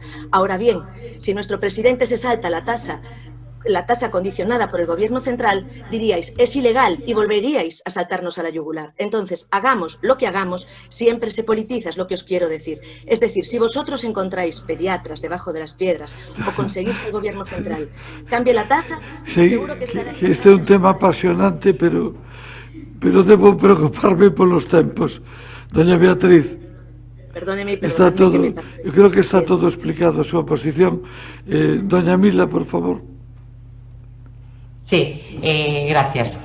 Bueno, non iba casi a intervir nesta segunda, pero por aquilo de que eu falei máis da pediatría que da parcela, e vin que había aí algunha dúbida de para que se fixo a parcela, si foi temporal ou non, se cedeu de forma temporal. Eu quero lembrar que foi no 2011 cando autorizamos a cesión digo o Concello, non estaba aquí, dunha parcela ao Sergas, con destino a construción dun centro de saúde, parcela que, curiosamente, da que falou a concelleira María Rozas e tamén a concelleira Beatriz Cigarrán, curiosamente, o grupo municipal que hoxe presenta esta moción trouxe ao pleno de xullo de 2016 a ampliación dos seus usos para que se pudera facer un aparcamento, mentras o Sergas non construíra o centro de saúde. E xa daquela, teño que lembrar que o Grupo Municipal Socialista advertiu de que esa proposta podería ser un elemento disuasorio para que a Xunta de Galicia cumprira un compromiso que levaba xa daquela anos incumprindo coa nosa cidade, e particularmente co barrio de Conxo. E xa daquela, no seu momento, creíamos que ese non era o mellor camiño para que se cumprira o obxectivo fundamental, que non era outro que a construción do centro de saúde. E xa daquela nos opuxemos con noso voto en contra. E paradoxas da vida. O tema do aparcamento saiu adiante co apoio do Partido Popular, que votaron que sí, e amosaron o seu acordo con ese uso temporal proposto. O certo é que, máis que temporal, vai camiño de ser definitivo e nada máis. En calquera caso, hoxe nós imos votar favorablemente a esta moción. Nada máis, grazas. Moitas grazas. Mire, para non ser sesgados en todo isto, eu quero decirles que eu plantexei este tema ao presidente da Xunta, Alberto Núñez Feijóo, justamente na reunión que tuéramos. Tanto a posibilidade de facer o centro de saúde en esa parcela onde está o aparcamento, como a posibilidade de facelo en outra parcela que incluso quedaba máis céntrica e mellor encaixada, que se atopa entre Santa Marta e Conxo. En aquel momento que me dixo o presidente da Xunta é que o seu criterio e o criterio da Xunta era facer a inversión no recinto do antigo hospital psiquiátrico, entre outras razóns porque era un recinto que estaba quedando infrautilizado, que se estaba deteriorando moito e que entendían que era preferible concentrar a inversión así. Falado que os veciños de Conxo, eles non aceptaban que o centro de saúde se poidera facer na zona colindante entre Santa Marta e Volta do Castro, e, polo tanto, tamén parecían preferir a solución de que fora no recinto do psiquiátrico. Eu creo que eso non é a batalla. A batalla é que se faga. E iso é o que todos necesitamos e o que todos queremos. Ordena a votación, señor secretario. Moción presentada por Compostela Aberta para a recuperación do servizo de pediatría no centro de saúde de Conxo. Votos a favor, por favor. Sí, Compostela Aberta, BNG, PSOE. Votos en contra. Ningún. Abstención. Grupo Popular. Quedaría aprobado. Temos a seguinte moción, é presentada por Compostela Aberta, relativa ao colectivo de artesáns e artistas de rúa. Quen vai intervir, doña Marta? Dona Branca. Dona Branca, cando queira. Sí. Moi boa tarde, outra vez. Bueno, é un tema bello, non? O tema das artes de rúa levamos dende fai máis dun ano pois traendo pleno mocións, maiormente preguntas sobre a situación que foi mudando moito dende o 27 de febreiro do 2020 que trouxemos unha moción que logo foi moción conxunta. Escoitadesme ben? Hola? Lucy Blanca. Eu escoito. Sí, escoitamos. É que me estaban avisando que non me escoitaban ben. Non, aquí se lle escoita un poquinho baixiño, pero que vostede fala un poquinho baixiño. Sí, pois o teño a tope, pensei que o mellor estaba aí perdendo. Ben, entón, simplemente volver a trasladarvos toda a cronoloxía de diferentes incumprimentos de acordos plenarios, de decretos lesivos continuamente sobre os diferentes colectivos de artistas de rúa e tamén sinalar a falta de diálogo que o concelleiro Gonzalo Muiños non se reuniu con ninguén, que nós teñamos constancia, despois de estar detrás do tema dende fai máis dun ano, ata o 8 do pasado mes, despois de asinar o último decreto. Entón, Os anteriores acordos plenarios que foron aprobados nesta corporación, o que se pedía é unha planificación para o ano santo. Efectivamente, ao principio pois non estábamos nunha situación de pandemia. Despois, xa no mes de outubro, respondendo a un decreto que non asumía o anterior acordo e que ia suspender, como así foi, os permisos durante o primeiro trimestre deste ano, pois volvimos a traer este tema aquí e acordamos, inda que o PSOE abstívose, unha normativa que tiña que ser consensuada e que en ningún caso houbera descontinuidade no otorgamento dos permisos. Ben, o grupo municipal abstívose e sentiuse, como sempre, legitimado e non cumplir os acordos plenarios, e o 16 de marzo deste ano recibimos un decreto asinado con unhas normas reguladoras que as facía efectivas, un decreto que consideramos lesivo, así o trasladaron por vía moi diversa os membros dos colectivos que non quixo atender antes de sacar o decreto. O sea, como antes de sacar un decreto non recibes a xente? É un decreto que, baixo o meu punto de vista, ademais de ter un texto, penso que moi incorrecto, incluso desgraciado, sobre a degradación que supón algunhas actividades das artes de rúa, é un decreto que non fomenta en ningún cambio, ninguna modificación positiva, e o único que fai é sustraer espacios para artesanía na cidade Vella, amparándose, na UNESCO, mentando a UNESCO, como outros malos abogados, pois mentan a Constitución española, cando non saben que non. Ben, nos, efectivamente, parecenos que aquí o goberno meteu a pata totalmente, ten un conflito moi grave, vai a ter unha resposta na rúa inmediata, non se vai a poder seguir amparando na pandemia, e nos o que pedimos é un acordo que é casi unha copia dos anteriores, que neste caso que retire a normativa que non falou con ninguén e que pensou que ia a sacala, que non iba a ter resposta polo tema da pandemia.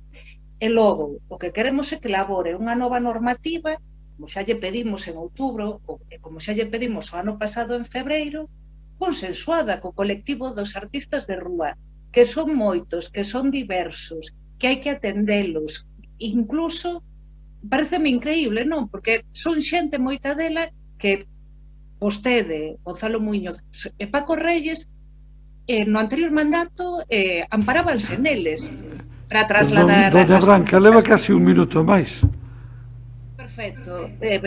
Penso que non vai haber casi resposta a isto. Estou agardando a ver... Descontarello da segunda intervención. Perfecto.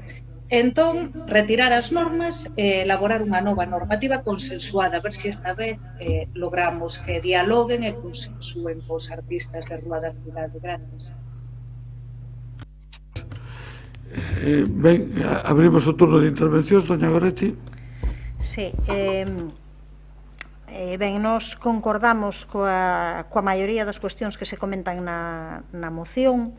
É certo que neste tema hai moita confusión e que neste caso o goberno municipal tamén xogou ás veces a esta confusión, ás veces tildando aos artistas de vendedores ambulantes, algo que, sin saber moi ben claro no terreo en que se movía. Houbo confusións porque ás veces parecía que este tema se ia levar a través da Comisión de Patrimonio, logo despois ao final levabas a través da Concellaría de Gonzalo Muiños, e faltou moito traballo transversal, faltou reunións e faltou vontade. E é certo que parece que esas reunións e esas vontades comenzaron tarde, comenzaron despois de publicar un decreto mal recibido, con moitos problemas, e a partir de aí sí que parece que houbo unha serie de reunións con vontade de modificar as cousas, polo menos iso é o que a nos consta nestes momentos, que sí que está habendo reunións e que parece que hai avances para intentar chegar a acordos en como se pode facer. De calquera maneira, nos queremos deixar claras tamén dúas cuestións, porque ás veces hai que facer un pouco de retrovisor, non? O retrovisor que facía agora Mila respecto do tema do Centro de Saúde de Conxo, onde daquela tamén naquel pleno lembro perfectamente a intervención de Rubén Cela tamén comentando o mesmo, advertindo do problema que podía supoñer que houvese pois aí ese aparcamento e esa consolidación e que a Xunta entendese daquela que xa o Centro de Saúde pois adeus, non? Pois exactamente igual aquí hai que facer un pouco de espello retrovisor e de ver que este tema non é doado, non foi doado para ningún goberno, non foi doado e non soubemos valorar en conxunto, digo, en todo o mundo o papel que están facendo os artesáns, o papel que poden facer, a necesidade que temos de regular isto, pero tamén ao mesmo tempo que regular, de conseguir meter aí todos os dereitos dun colectivo moi diverso, moi heteroxéneo, con moitísimos problemas tamén nestes momentos de crise. Entón, estamos nun momento especial. Eu creo que todo o mundo temos que axudar. Tampouco na época de Compostela Aberta isto se resolveu ben. E houve momentos de moita tensión e houve momentos onde tamén houve retiradas, non neste caso, de permisos, de posibilidades de estar. Entón, eu creo que, tendo en conta que é unha cuestión difícil, pero que todo o mundo temos que remar na mesma dirección, nós polo menos presentamos en plan construtivo unha emenda de sustitución a que non se referiu a concelleira, onde o que facemos é dicir, bueno, pois, xa que sabemos que até o momento isto non se fixo ben, non se solucionou ben, pero que parece que hai vontade por algunhas reunións que houve nos últimos tempos de intentar reconducilo, pois instar a que se elabore e a que se publique rapidamente. Eu creo que se podría facer en 15 días sin ningún problema, pero nós se puxemos nun prazo máximo dun mes esa nova normativa reguladora de iso que sexa consensuada e que se traballe, e iso é algo que non aparece aí recollido, pero que eu creo que é o fundamental, que se traballe de maneira transversal, que non se leven as cousas como compartimentos estancos. Isto a Comisión de Patrimonio, isto a través desta Concellalía, isto a través, senón que se intente ser transparente, falar con todo o mundo e chegar a acordos cos distintos colectivos implicados. Nese sentido, entendemos que con esa emenda que nos propoñemos, pois igual é unha maneira de que todo o mundo, que creo que neste tema era bo facer un esforzo para que houvese un acordo unánime da corporación e poder avanzar. Creo que era bo polo ben do conxunto e que era bo tamén que aprendésemos dunha vez por todas a valorar o que significa a artesanía como un símbolo de identidade de Santiago de Compostela e como un símbolo que nos pode facer, que pode conseguir justamente que teñamos pois un elemento adicional, un elemento máis de xente que aposta por Santiago de Compostela, a pesar de que ás veces esta administración lle deu as costas históricamente. Moitas gracias. Interven a continuación polo Grupo Popular. Don Alejandro. Estamos falando de artistas. Alcalde, yo, José Antonio Compostela. Sí, pues muchas gracias, señor alcalde, de nuevo. Y bueno, yo en atención a sus constantes llamamientos, pues sí que voy a intentar ser muy breve y creo que lo conseguiré. Miren, voy a empezar por el final y les anuncio que nuestro voto a la moción que nos trae hoy Compostela Aberta, pues para consensuar co colectivo de artesáns e artistas de rúa unha regulación non excluinte coa artesanía e as artes de rúa, va a ser la abstención. Y ahora le explico por qué tomamos esta decisión. Miren, el decreto del señor Muñoz no nos entusiasma, porque creemos que debería ser más ambicioso e ir más allá. Y tampoco nos gusta su falta de diálogo, que desafortunadamente viene siendo tónica habitual. Pero es que nos gusta mucho menos, señora Nogueira, su visión sobre el espacio público, que supongo que sería lo que impregnaría la regulación que a ustedes les gustaría más. En resumen, el tema que nos ocupa, que ya viene siendo recurrente a lo largo de los últimos plenos, es que ni unos lo arreglan bien, ni otros lo enmiendan con sentido. Nos hablan de consensuar con los artistas de calle la normativa, pero nada nos dicen de hacer lo propio con los colectivos afectados, vecinos y comerciantes del casco histórico. ¿O acaso la persona que vive o tiene su negocio en el lugar en el que se desarrolla estas actividades artísticas sobre las que no tengo nada que decir, pues no tienen criterio para manifestar su opinión sobre el particular? Pues yo entiendo que sí. Miren, tengo una carta que remite una clienta al Hostal de los Reyes Católicos hablando de cómo tuvo que llegar a bajar a las 10 de la noche para interpelar a un músico, y no daré muchos más detalles, en el Arco de Palacio, afirmando que o bien cesaba en su concierto a las 10 de la noche o bien se vería obligada a recurrir pues, a la policía municipal. Bueno, pues que tenemos un hotel de absoluta referencia mundial por su calidad y prestigio, pues esto no contribuye evidentemente a mejorar su imagen, ¿no? Miren, yo sin ánimo de salir en defensa del señor Muiños, que ni es trabajo mío, ni él lo va a necesitar, tengo que decir que varios de los párrafos y conclusiones que ustedes le atribuyen y que sirven para calificar su actuación de unilateral vienen de un informe emitido por los técnicos de la Subcomisión Asesora de Casco Histórico en el mes de octubre del 2020. No son palabras suyas, son palabras de ese informe. Por cierto, el mismo informe que en un acto gravísimo de manipulación e injerencia política de la concejala de Urbanismo pues consiguió que se alterase gravemente en el sentido y el fondo del mismo antes de la celebración de la Comisión Asesora de Casco Histórico de fecha similar. Ya se ve que los criterios técnicos solo interesan cuando estos se alinean con los propios, ¿no? Por cierto, ninguno de ustedes se opuso a esa cacicada, tal vez porque la compartían y en cierto modo hasta la incentivaron. Señora Noboneira, además de no compartir, como le decía con todo respeto y afecto, su visión sobre el espacio público, tampoco compartimos sus maneras interesadas de hacer política, que se traducen en trabajar para salvar a los colectivos amigos de las, entre comillas, regulaciones restrictivas, sin que esto importe para otros colectivos, porque claro, no son de la parroquia, ¿no? Bueno, por todo ello, como les anunciaba al principio, este grupo municipal va a abstenerse. Muchísimas gracias. Gracias. Ten a palabra a continuación don Gonzalo Muiños. Boa tarde, alcalde, compañeiras, compañeiros. No decreto do 22 de setembro de 2020 se acordaba a suspensión a concesión de autorizacións de ocupacións trimestrais da vía pública en aplicación da norma que regula esas actividades artísticas que se desenvolven nese espazo, promovidas por particulares dentro do primeiro trimestre do 2021 durante o tempo preciso para realizar o estudo e, no seu caso, a modificación das normas. Este acordo veu motivado polas seguintes consideracións.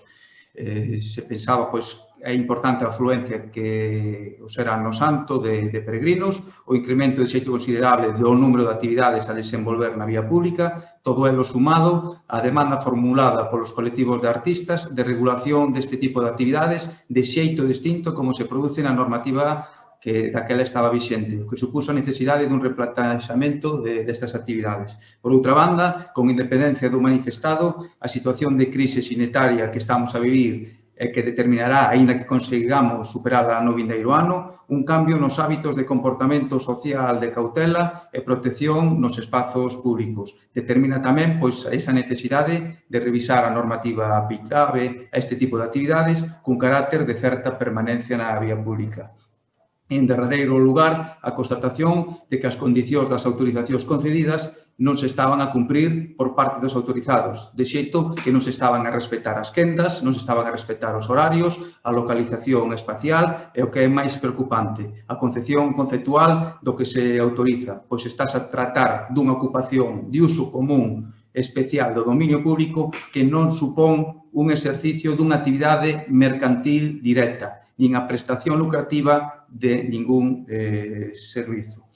Sí que se levaron distintos contactos con colectivos de artistas que presentaron tamén distintas propostas, porén todas elas van encamiñadas ao recoñecemento da posibilidade de autorizar actividades mercantís na vía pública, pois o plantexamento é que se poida percibir unha remuneración polos produtos que se exponen. A parte deso, o ditamen da Comisión Asesora da Cidade Histórica, na súa xuntanza de 3 de novembro, de 2020, no que se valoraron dúas solicitudes de venda ambulante presentadas por dous artistas de rúa e asemades analizou a situación do desenvolvemento das actividades artísticas, especialmente no entorno da catedral, foi polo que se decidiu modificar as normas das actividades artísticas para acadar tres obxectivos fundamentais. Suprimir os postos de actividades artísticas que se estaban a desenvolver na Praza do Obradoiro, saída por Fonseca, en Correos, en base ás consideracións de protección do patrimonio formuladas pola Comisión Asesora. Concretar o tipo de actividades artísticas que se poidan desenvolver na vía pública promovidas por particulares, excluindo aquelas que en realidade realizaban unha actividade mercantil ou de comercio non autorizable no marco da dita norma e modificar as localizacións dos postos para aceitar tamén a proposta ou informado pola Comisión Asesora. É importante dicir que esa Comisión Asesora está formada por representantes técnicos propostos polos distintos grupos que integran a corporación e por políticos de cada un das formacións. En todo caso, a modificación desas normas de actividades artísticas se centra únicamente en dar respostas ás tres cuestións antes referidas. Modificar os emprazamentos das actividades, unificar horarios, prescindindo da posibilidade de ampliación en determinados períodos do ano e se reduce a dos gaiteiros e cantantes líricos. para evitar esas molestias por ruidos a que se queixan veciños, usuarios de establecementos hoteleiros como Parador dos Reis Católicos e traballadores do propio Concello. Redúcese a superficie de ocupación coa exposición que poden levar a cabo os artistas toda vez que se estaba a producir unha proliferación de postos de escasa calidade formal que non se considera necesario aos fins da norma que é da exposición dos traballos dos artistas que teñen que levar a cabo dita actividade na rúa. Esta condición xa se contemplaba nas normas orixinais e redúcense as actividades artísticas aquelas que se consideran poden desenvolverse na vía pública sen precisar ningún elemento ou instalación que poidan deturpar a correcta visión e gozo do noso patrimonio cultural. Como rematei e teño a segunda quenda, pois seguirei... Moitas gracias, don Gonzalo. Abrimos de novo o turno de réplicas. Ten a palabra, en primeiro lugar, Compostela Aberta. Doña Branca. Doña Branca. Moi ben. Vou ir respostando, sí.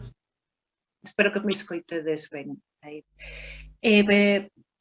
Primeiro voulle respostar a Goretti. Goretti, na primeira quenda non fixen referencia a túa emenda, asumimos a emenda, é un matiz temporal, penso que canto máis diverso sexa o espazo en relación a arte de rúa, non? Que penso que todos deberíamos ser capaces de entender que é patrimonio inmaterial da cidade, non? Cousa que vexo que Constela considera que temos unha parroquia diferente. Ben, é unha pena que se absteñan, eu entendo que haxa diferentes visións do espazo público e tamén o deixo reflexado no texto da moción. Non estamos intentando traballar por parroquias. O que estamos intentando é que o concelleiro que asinou un decreto sin falar con ninguén antes do día 8 do pasado mes, que nos resposte cousas moi concretas e que diga se vai acordar retirar esa normativa que non consensuou, se vai plantexar unha nova e isto xa yo pregunto para pechar. Realmente con quen falou? O sea, pódeme decir o nome dos colectivos cos que falou antes de asinar o decreto e cos que falou despois, porque o sea, a día de hoxe non sabemos con quen están falando.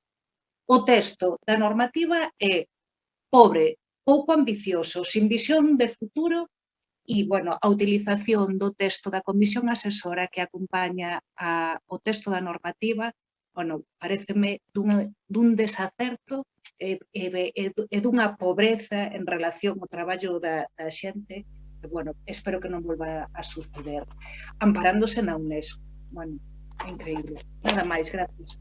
Gracias a vostede, doña Branca. Doña Goretti. Sí, eu agradezo que se teña en conta a nosa emenda e xa adianto o noso voto a favor. Nos facíamos esta emenda entendendo que podía ser dun acordo común de todo o mundo e pediría unha reconsideración e, sobre todo, de cara a Gonzalo Muiños, eu pensaba que ia contarnos un pouco máis, ser un pouco máis transparente, non únicamente lernos o que foron as cousas, porque máis ou menos xa sabemos, porque formamos parte da Comisión de Patrimonio, soubemos o que pasou. Entón, eu si sei, e digo, e traballa ao seu favor, que, polo menos despois do decreto, si tivo reunións, e varias reunións, onde houbo un achegamento de posicións coas persoas representantes do colectivo de artesáns, de artesás, para intentar modificar o decreto. Entón, a mí o que me gustaría é que aquí se dixese, si que fixemos certa autocrítica, é evidente que fixemos ese decreto e aí había, pois, cuestións que non podían ser asumidas polo colectivo e que estamos dispostos a reformalo. E é nesa liña, pois, estamos dispostos a reformalo, se iso se vai facer. É certo que non temos constancia de que nestes momentos haxa ningún acordo final, nin nada por escrito, nin tal, pero polo menos as noticias que nos trasladan, tamén o quero dicir aquí, parece que son positivas, dun achegamento de posicións que darían lugar a unha reforma deste decreto. Si ese é o camiño, se niso se está traballando, pois ao final, coa emenda que nos presentamos, eso podería quedar perfectamente amparado, dicindo, bueno, pois fixose un traballo que ao mellor non se levou todo ben que debería, pero xa se reconduciu conduciu, xa estamos agora falando cos colectivos e imos facer unha reformulación. A min gustaríame que se nos dixese, houbo ou non reunións despois do decreto, esas reunións están sendo frutíferas e a intención por parte do Goberno de reformular o decreto e presentar outro que ao mellor sexa un punto intermedio entre o que piden os colectivos e o decreto inicial, pero que non sexa este mesmo decreto que ten algúns puntos inasumíveis polo colectivo. Eu pido un pouco de claridade, que non falemos enrollándonos nos papéis, que digamos as cousas con un pouco máis de transparencia tamén para a xente que nos está a escoitar. Grazas, doña Goretti. Don José Antonio.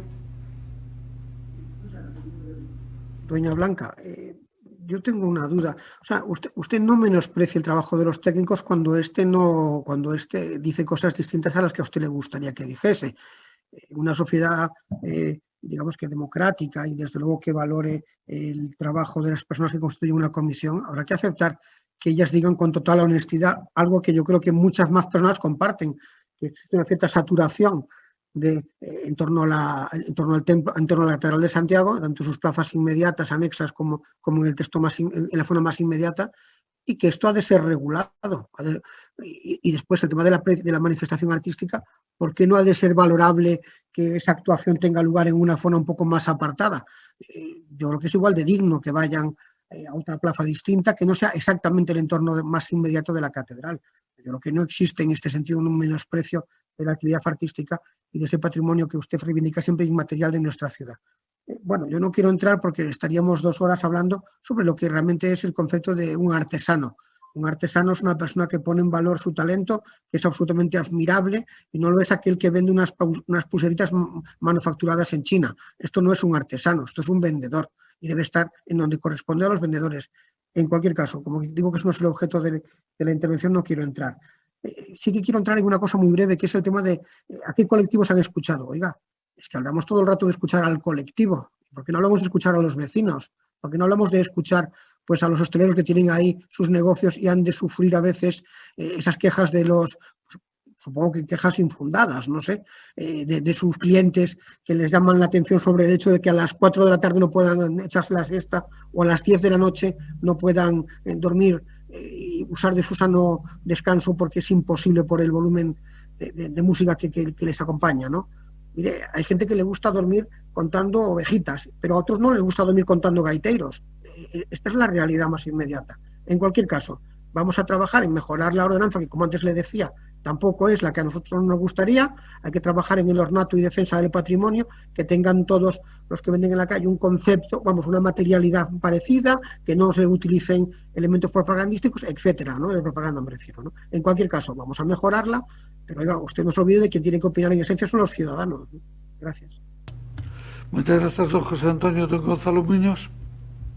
Pois en iso é no que se está traballando, porque realmente, sobre todo, pois ese colectivo de artesáns que se está mantendo distintas xuntanzas, pois poidan desenvolver a súa actividade con toda tranquilidade e poidan vender. Que é o que estaba, pois, o que expliquei, pois, antes. E tiveronse distintas xuntanzas onde eles fixeron certas aportacións, que o mellor o período, obviamente, para que, obviamente, puderan exercer esa actividade e vender con toda tranquilidade, teñen que estar, obviamente, dados de alta na Seguridade Social como autónomos, estados de alta como colectivo de artesáns tamén na Xunta de Galicia, que é un pouco que se quer. Por un lado, co colectivo de artesáns se está facendo, pois, traballando nunhas bases para que se podan chegar a un acordo en distintos espazos e durante un período determinado ao longo do ano, porque eles incluso hasta fixeron unha aportación que en principio iba a ser de maio a setembro, pero eles veían que tal como está a situación actual, pois mellor pois que se de xuño hasta o mes de setembro e podan desenvolver a súa labor con toda tranquilidade. En esas bases é no que se está traballando. É distinto neste caso as distintas actividades de artistas, como poden ser os músicos, que o único que se músicos e pintores, que o único que se fixo foi cumprir co ditame da Comisión de Casco Histórico. Non poden estar na Praza do Obradoiro, non poden estar en Fonseca, e co que se fixo foi reubicar espazos, en este caso dos gaiteiros, cantantes líricos, tamén se mantiveron distintas xuntanzas, se chegou ademais a un acordo despois de 2 xuntanzas para modificar os horarios, para xenerar, neste caso, menor molestias, tanto pois traballadores do Concello, como dixen antes, como incluso tamén pois a xente de que que quere pernoctar nos paradores do Estado. E, obviamente, a resposta deles foi totalmente positiva, xa estamos vendo que están a traballar. O que non se pode é desenvolver unha actividade como se viña facendo ata agora, sin estar dados de alta, facendo unha venta que todos sabíamos que era encuberta, conflitos entre eles, o que tentamos con ese decreto que se fixo, é regular. O noso voto, neste caso, para anular ese decreto, aquí vai ser desfavorable, porque, volvo a decir, estamos traballando con ese colectivo de artesáns e, ademais, fixeron unha serie de aportacións moi positivas ata do espacio que debían de tener os postos, de 1,20 m, hasta de uniformidade que debían de ter os postos, porque eles son os mesmos que queren realmente poñer en valor o seu produto. E para nós, realmente, ser unha aposta en valor de realmente quen é o... A ver, don Gonzalo, xa está.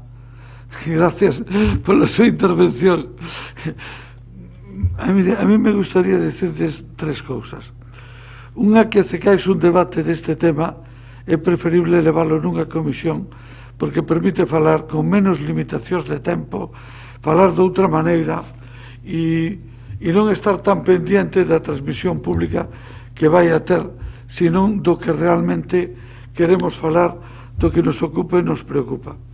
O segundo que me gustaría decir é que non é un colectivo complexo, son varios colectivos complexos e ás veces confrontados. É dicir, temos artesanos, temos vendedores ambulantes, temos artistas, temos situacións intermedias moi complexas. E, por último, fai referencia a un tema moi complexo que todos os grupos o viviron nos momentos de goberno. O viveu Compostela Aberta, o viveu o PP tamén, eu lembrome do conflito que tuvera daquela, que é a regulación do espacio público. O espacio público é o espacio de todos, pero claro, casi todos queren estar no mesmo sitio, no Obradoiro, no entorno da plaza do Obradoiro, na pasaxe de Fonseca, e justamente aí é onde nos di a comisión asesora que non deben estar. Bueno, é un tema realmente complexo e é un tema que xenera conflitos. Bueno, e logo hai un tema histórico que podemos decirlo das medalleiras, pois que non é exactamente artesanía, porque non producen nada, casi todo é made in China, made in non sei onde xa. Bueno, é un tema, pero é un tema que lle sirva a moitas familias para ganarse a vida e, polo tanto, se vive dunha forma moi intensa. Bueno, imos a votar, sabemos que todos os que gobernamos sufrimos este conflito e sabemos que non é nada doado. Votamos, señor. Por tanto, o que non sei é o que imos a votar. Nos aclaramos, porque se aceptou a emenda do bloque. A emenda do bloque sustitúe todo o acordo, é dicir, que en realidad o que votamos é a parte dispositiva proposta polo bloque. Ok, era o que quería saber. Moitas grazas, ordena a votación. Gracias. Moción número 2, presentada por Compostela Aberta para consensuar co colectivo de artesáns e artistas de rúa unha regulación non excluinte coa artesanía e as artes da rúa. É admitida a emenda do BNG. Votos a favor, por favor. Compostela Aberta, BNG. Representantes de Compostela Aberta, BNG. Votos en contra. Votos en contra, por favor. Sí, es que hai que manifestar. Por favor, os conselleiros... Moi ben. Abstencións. O Grupo Popular quedaría rexeitada. Ben, pasamos entón á moción número 3, que é presentada por Compostela Aberta sobre as axudas directas ao comercio e hostelería. Vai intervir doña Marta Lois. Doña Marta, cando queira. Sí, moi boa tarde a todos e todas. A primeira intervención farei na eu, a segunda intervención fará a miña compañeira María Rozas. Traemos a pleno unha moción que está directamente ligada con outro punto que xa abordamos e xa aprobamos nesta mesma sesión, os remanentes municipais 2020. Como tamén dixo esta mañán, María Rozas, estou convencida de que esta moción será aprobada por unanimidade co apoio do grupo de goberno, que tamén estou segura de que chegará a este pleno xa cos deberes medio feitos, co traballo técnico adiantado. O que pedimos nesta moción é simplemente que o Goberno cumpra a súa palabra, que o señor alcalde pois cumpra a súa palabra. E a súa palabra, lembremos, foi destinar 3,5 millóns de euros dos remanentes municipais do 20 a axudas directas aos sectores máis damnificados pola pandemia da COVID-19. O señor Bugallo e a señora Marta Val falaron dun erro técnico en relación aos remanentes, un erro que fixo que o alcalde negociara 5 millóns de euros dos remanentes que acabaron sendo 2. E aínda que nós non creemos que houbera un erro técnico, si entendemos que pode haber unha solución política. E a solución que propoñemos é que inicien vostedes o procedimento para aprobar un modificativo de crédito do orzamento do ano 21, aprobado hoxe de maneira definitiva, para incorporar 1,5 millón de euros para unha nova partida de axudas directas para o comercio e a hostelería. Unha partida que permitiría facer unha nova convocatoria de axudas de cara ao verán, que xa ten comprometida o Goberno, dotada con fondos suficientes. Porque o señor Bugallo, nunha das súas declaracións máis recentes, adiantou que haberá esa convocatoria no verán, pero non cos fondos anteriores, non cos fondos suficientes. Iso será así fundamentalmente porque non o preveron nos orzamentos municipais, como, por certo, xa lle foi afeado pola oposición no seu momento. Nós, en Compostela Aberta, fiámonos das súas promesas en relación aos remanentes, pero como esas promesas aínda non as cumpriron, deben procurar alternativas. E esta é perfectamente viable. Esta mañá falouse neste pleno da liquidación do orzamento do ano 20 e quedou claro que o Goberno ten marxen de maniobra para modificar o orzamento. De feito, xa o modificaron vostedes mesmo antes da súa aprobación definitiva, así que saben ben como facelo. E esa, así de sinxela, é a nosa petición. Inicien a tramitación dun modificativo do orzamento do 21, procuren ese 1,5 millóns de euros para unha nova convocatoria de axudas directas a hostelería e ao comercio e acorden co sector as bases desa convocatoria. Non se escuden novamente en que Santiago xa é unha cidade que está repartindo moitas axudas. Isto non é unha carreira, non é unha competición. O Concello de Santiago está en disposición de entregalas porque ten unha situación económica que llo permite, pero ademais Compostela non é unha cidade calquera de Galicia. O peso da hostelería, do comercio e a nosa economía non é o mesmo e as necesidades non son as mesmas. Pecho esta intervención dicíndolles que non caian na autocomplacencia, que actúen pronto, nada máis, grazas. Moitas grazas a vostede, doña Marta. Por o bloque, doña Goretti. Sí. Ben, eu non lle agoiro tan boa fortuna a esta moción no que respecta a posición do goberno local, porque claro, se o quixesen facer isto xa tiñan oportunidade de telo feito. Para facer esta cuestión, o único que tiñan que facer era facer unha planificación, como dixemos con anterioridade, a respecto dos orzamentos 2021 e dos remanentes do 20. Entón, claro, este punto está relacionado non só cos remanentes, senón coa liquidación de 2020, coas dúas cuestións. E ten, claro, un problema que lle van poñer agora o grupo de goberno e que lle vai dicir, claro, para facer un modificativo de crédito necesitamos retirar 1,5 millón de algo, non? De algún sitio, ten que sair de algún sitio ese modificativo de crédito.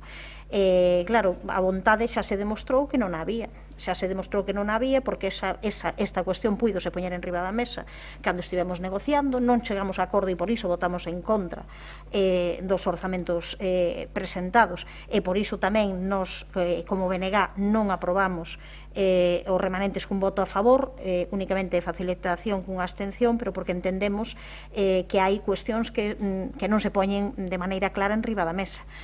Non se pon de maneira clara porque se xogan cas cifras, porque primeiro se manexa unha cantidade e logo se manexa outra, non se poñen clarísimamente porque non se buscan as fórmulas para compensar aqueles comerciantes que ficaron discriminados porque ficaron fora tendo cumprindo todos os requisitos da convocatoria por non haber recursos económicos, cando o Concello ten recursos económicos e nestes momentos, xa digo, eu creo que xa non poden manter máis esa media verdade que é de que non hai recursos económicos. Existen recursos económicos importantes, eu xa non me vou referir a todos aqueles que conta Ramón cada vez dos de atrás. Hai 9 millóns de euros libres completamente, e a cuestión de ler os informes clarísimamente técnicos de intervención. Hai 9 millóns de euros libres que este Concello pode gastar no que queira, e por tanto puideron perfectamente dedicar 3,5 millóns de euros a estas axudas, non? Entón, claro, que pasa? Non queren facelo. Tamén hai outra cuestión nova que hai que a que eu tamén xa me referín pola mañán, que nesas axudas desas nova convocatoria a nós non nos valen que esas axudas das bases da nova convocatoria sexan para subvencións para investimentos. Entendemos que ese non é o camiño que necesitan nestes momentos os comerciantes nuns momentos de crise que continúan. Nós non somos tan optimistas como o alcalde que pensa que isto se vai recuperar a partir de setembro, que imos estar xa case na normalidade. Creemos que isto vai durar aínda bastante tempo. O ritmo de macinación, desde logo, non permite mirar que poida haber unha normalidade clara dos fluxos da recuperación económica a tan medio prazo, e a xente non vai poder decir, pois agora vou facer un investimento para modernizar o local, para estas cuestións de novas tecnoloxías, para tal, non podo porque estou en momentos en que estou sobrevivindo, resistindo. Entón, nestes momentos o que se precisan é axudas directas. Entón, a nós tamén nos gustaría que houvese aquí un claro compromiso de que a nova convocatoria de axudas sexan a través novamente de axudas directas e non de subvencións a investimentos. Pero, insisto, o BNG vai votar a favor, porque nós defendemos nesa xunta de portavoces de que todos participamos que houvese eses 3,5 millóns de euros que finalmente non se cumpriron, e, por tanto, todo o que se poida facer nesa liña podía ser a través de outra que decíamos nós, ver se iban cumprir ou non o das obras, tendo en conta o grau de execución mínima que hai nese apartado, no apartado de investimentos por parte do Concello de Santiago, tamén nos últimos anos e tamén no ano 2020, pero, independentemente diso, vale-nos esta proposta de aprobar un modificativo de crédito, conseguir incorporar ese 1,5 millón de euros, pero a verdade é que perdemos a confianza total e a credibilidade, pois, como xa decía pola mañán, nalguén que sempre nos quere enredar cas cifras e que a partir de aí o que fai é unha planificación a medida das noticias como as quere ir sacando, non? Moitas grazas, doña Goretti. Don Ramón. Boas tardes. Bueno, en relación a esta moción, que é derivada dun acordo da Xunta de Voceiros, pola cal se estimaba un importe de axudas para 3,5 millóns de euros para o comercio e a hostelería, lóxicamente ten relación co punto que aprobamos hoxe pola mañá, non? E temos que facer unha situación de partida de como está repartindo o remanente o superávit de 9 millóns de euros, 9,4 millóns de euros este ano, non? E a realidade é que estamos, pois, o que dixemos, non? Nun déjà vu ou nunha moviola do ano anterior, porque desos 9 millóns de euros, 4,6 se van a imputar a obras que estaban xa aprobadas e financiadas o ano anterior, 1,4 millóns de euros tamén se van a imputar con axudas que estaban xa aprobadas e financiadas o ano pasado, e dos 2,8 millóns de euros que levamos, pois 400.000 tamén son dunha partida do ano pasado, por tanto, que temos son 2,4 millóns de euros para todo o sector do comercio e da hostelería na cidade, non? Isto non é a cuestión menor, porque o futuro do sector do comercio, do pequeno comercio e da hostelería vai a depender en gran medida do que hoxe decidamos aquí con respecto a esta moción, non? Xa puxemos de referencia pola mañá a falla de transparencia no que foi a posta de manifesto da liquidación por parte do goberno local, os grupos da oposición, e o relevante desta moción é se o goberno pode ou non pode facer o esforzo desa partida adicional de 1,5 millóns de euros, porque no orzamento que aprobou, pois non destinou un só euro a estas axudas. Xa comentamos os récords históricos que ten o Concello de superávit, esos 17 millóns de euros no 19, 12 no 20 e agora 9 millóns de euros que suman 40. Toda a situación financeira que o que pon interventor de manifesto no informe di da boa situación financeira do Concello é o que fai que a súa vez teña 45 millóns de euros en depósitos a 31 de decembro, que prácticamente o 50% do orzamento, non?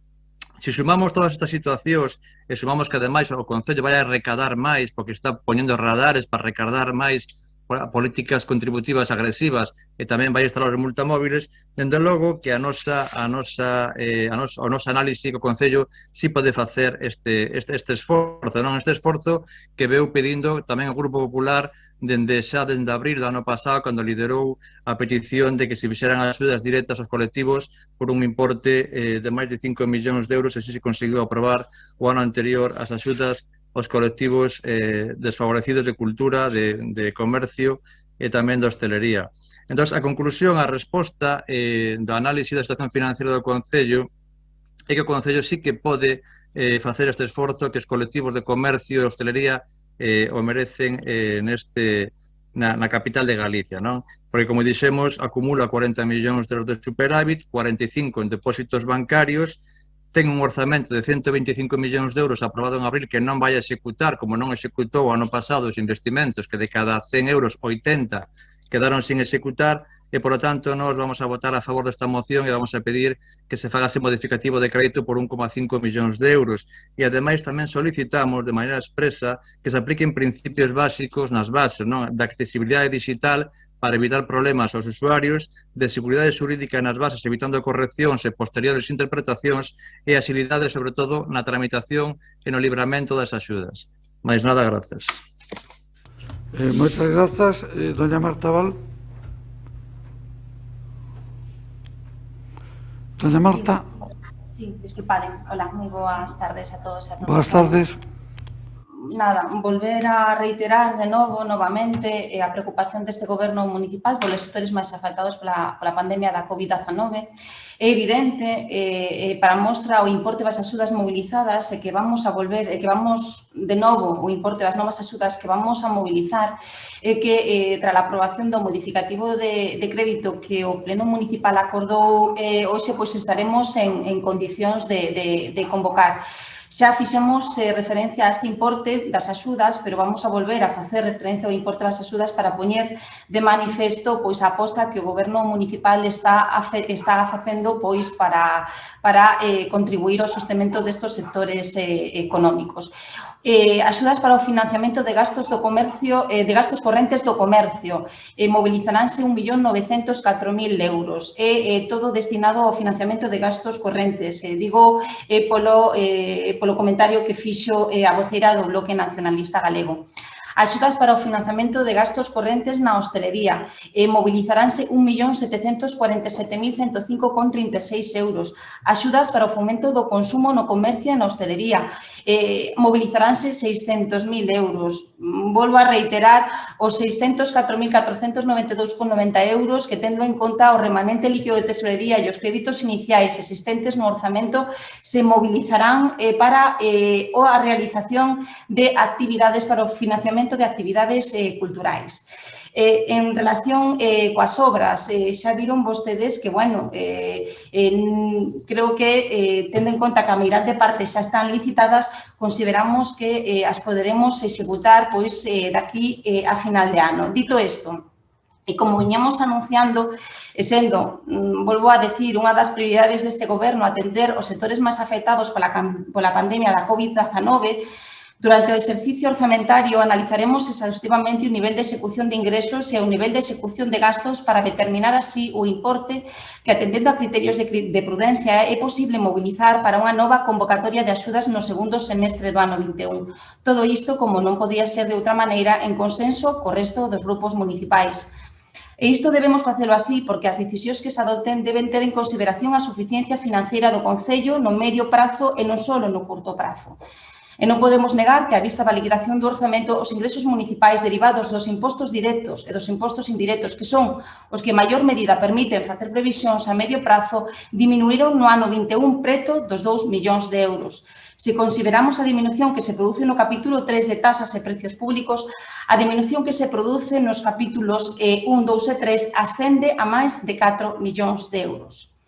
En canto ao contido das bases, poñer novamente de manifesto que o Goberno municipal, da man do alcalde do Concelleiro Guinarte e da Concelleira Mercedes Rosón, véñense reunindo en reiteradas ocasións co tecido para consensuar o contido das bases e contribuir mellor e máis eficientemente non só o seu sostemento, senón tamén o relanzamento que a boa fe se producirá no segundo semestre do ano 21. Nada máis. Matou. Moitas grazas. Entendo que doña María Rozas vai intervir. Doña María, cando vostede queira. Grazas, alcalde. Ben, boa tarde de novo a todos e todas. Aconteceu hoxe pola mañá, era previsible que volvera a acontecer agora no debate sobre a moción. Non me sorprende, non?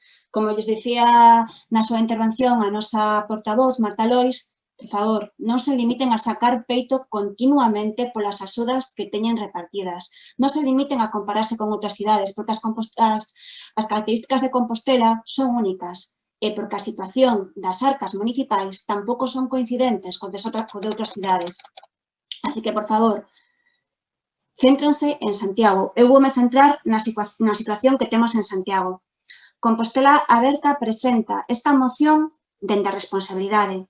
Non a teríamos presentado se consideráramos que non era executable.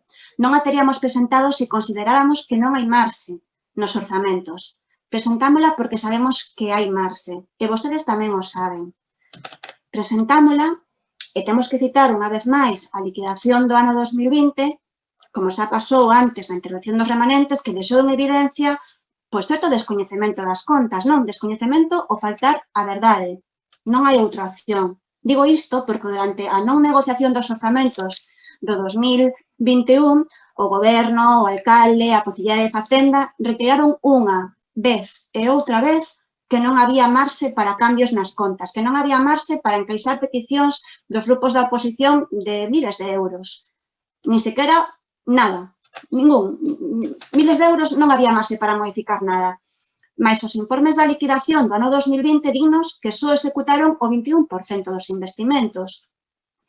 É evidente que isto ao Concelleiro de Obras parecelle moitísimo pola súa intervención anterior e presume delo. E o alcalde agora fala dun problema de depuración contable que un escoita agora e que un escoitou durante a campaña electoral, non? Mais alá dos investimentos, o que tamén nos demostra a liquidación é que houbo sobrante en gasto corriente.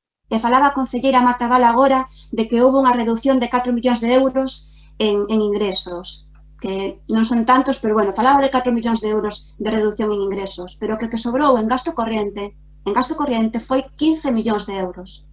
15 millóns de euros que quedaron nas arcas municipais de sobrante en gastos corrientes. O total gastado no ano 2020 en gasto corriente en total foi dun 67%, a porcentaxe máis baixa dos últimos 6 anos. E con eses datos sobre a mesa, queda claro que poden incrementar as contías disponibles para axudas directas, que poden incrementar esas axudas para a hostelería e o comercio, e que só precisan vontade política. E quero rematar agradecendo ao Partido Popular e ao Bloque Nacionalista Galego que voten a favor desta moción. Estou desexando coñecer o voto do grupo de goberno, porque non me cabe outra cousa na cabeza que o grupo de goberno vote a favor para cumplir a súa palabra. Non podo entender como gracias. Doña María, xa leva 1 minuto e pico, Moitas grazas. Ben, doña Goretti, cando vostede queira. Sí, imos ver aquí o que hai que responder a unha serie de preguntas. Voulle dicir igual a Marta Val o mesmo que antes lle dixen a Gonzalo Muiños, que falemos con claridade. Houbo ou non unha publicitación por parte do Concello de Santiago de que se iban destinar 3 millóns de euros a axudas á cultura, á hostelería e aos comerciantes? Houbo ou non esa publicitación? Díxose ou non se dixo? Enganouse logo a xente cando se lle dixo que ia haber iso, e foi ademais unha publicitación que fixo o propio Concello, o propio Goberno desde as súas redes. Houbo comerciantes que a día de hoxe non cobraron nada, cumprindo todos os requerimentos, seremos ou non vai máis das axudas, pero houbo comerciantes que a día de hoxe aínda non cobraron nada, cumprindo os requerimentos e presentándose as axudas. Houbo un número importante, o 60% da convocatoria anterior, e non quixeron atender a esas persoas, non quixeron atendelas de maneira especial. E logo eu pediríalle, claro, que faga unha previsión, porque se as previsións son tan boas e é imposible facer este modificativo, eso significa que pensan dar un salto agora de trapecista, non? Díganos agora, sobre ese pouco máis do 20% de execución do capítulo de investimento no ano 2020, como pensan que vai ser no ano 2021, que parece que vai ser, vamos, de recuperación espléndida extraordinaria? Que van pasar, dígame, do 20 ao 80? Eso é o que pensan facer. Como pensan facer para que van executar 225 millóns fora do que de gasto corrente, fora do que ordinario, fora de tal? Dígame máis ou menos, se considera que van ser capaces de executar canto. Claro, se poñan estas cousas así que son claras en riba da mesa, saben perfectamente que imos chegar a finais de ano e que imos ter os mesmos problemas, obras sin executar, orzamento sen gastar e xente ao final que non vai poder chegar a unhas axudas. E logo hai compromisos que hai que cumprir. Comprometéronse a iso, publicitárono, cumpran coa veciñanza, xa non coa oposición, cumpran coa veciñanza. Moitas gracias, doña Goretti. Don Ramón. A ver, non podemos creer a concelleira porque todos son medias verdades nun mar de medias verdades, non? Non había marxe no orzamento 2021 para ter axudas aos colectivos de cultura, de comercio e de hostelería e de repente, Maxia Potasia, aparecen 9 millóns de euros de beneficio de superávit xusto despois de aprobar o orzamento, non? Entón, bueno, non había marxe no orzamento para ter tan siquera unha pequena axuda aos colectivos e aparecen 9 millóns de euros de superávit que non sabemos o que facer con eles. E que facemos con eles? Pois imputamos as obras que estaban xa aprobadas no mes de novembro do ano anterior e as imputamos o superávit deste ano, 4,1 millóns de euros. Pero hai que recordar que o superávit deste ano son 9 millóns de euros. Estamos adicando a axudas só 2,4 realmente dese superávit. Desos 4,1 millóns de euros que se aprobaron xa o ano pasado e que se imputan agora, a pregunta que lle fago a concelleira é: hai algunha obra desas aprobadas o ano pasado licitada en este momento? Eu creo que non, pero bueno, dígame vostede se hai algunha obra licitada, porque igual chegamos outra vez a final de ano e temos que imputalo o superávit do ano seguinte, non? E depois temos 1,4 millóns de euros tamén de axudas que tamén son do ano pasado. Por lo tanto, non podemos creer o que nos di. Tampouco podemos creer que hai ese descenso no que na recaudación de impostos directos, porque non é así. En impostos directos prácticamente recadouse, según a liquidación, o 98,05%. Por lo tanto, oiga, é que estos números son a veces tozudos, non? Pero que a recaudación de impostos directos, onde se inclúe o imposto principal do Concello, que é o imposto de bens inmobles, pois é que a recaudación pois foi moi ben, non? Porque ademais que teñen uns radares por aí recaudando continuamente, ahora van a poñer un multamóvil tamén a recaudar en todo o Concello, non? En gasto corrente, pois tamén de 51 millóns de euros só se executaron 42. Por lo tanto, nos creemos que é máis que evidente que existe marxe orzamentario no orzamento, máis que nada porque se aprobou tamén no mes de abril, estará sin executar os investimentos que o ano pasado 37 millóns de euros en investimentos, no capítulo 6 se executaron 8 millóns de euros. E, por tanto, creemos que hai marxe e nos apoiamos esta moción.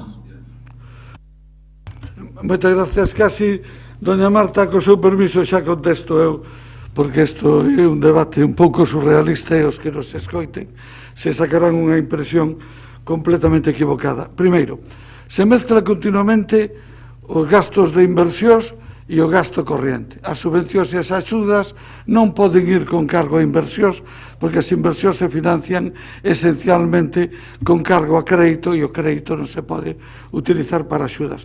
O sabe todo o mundo.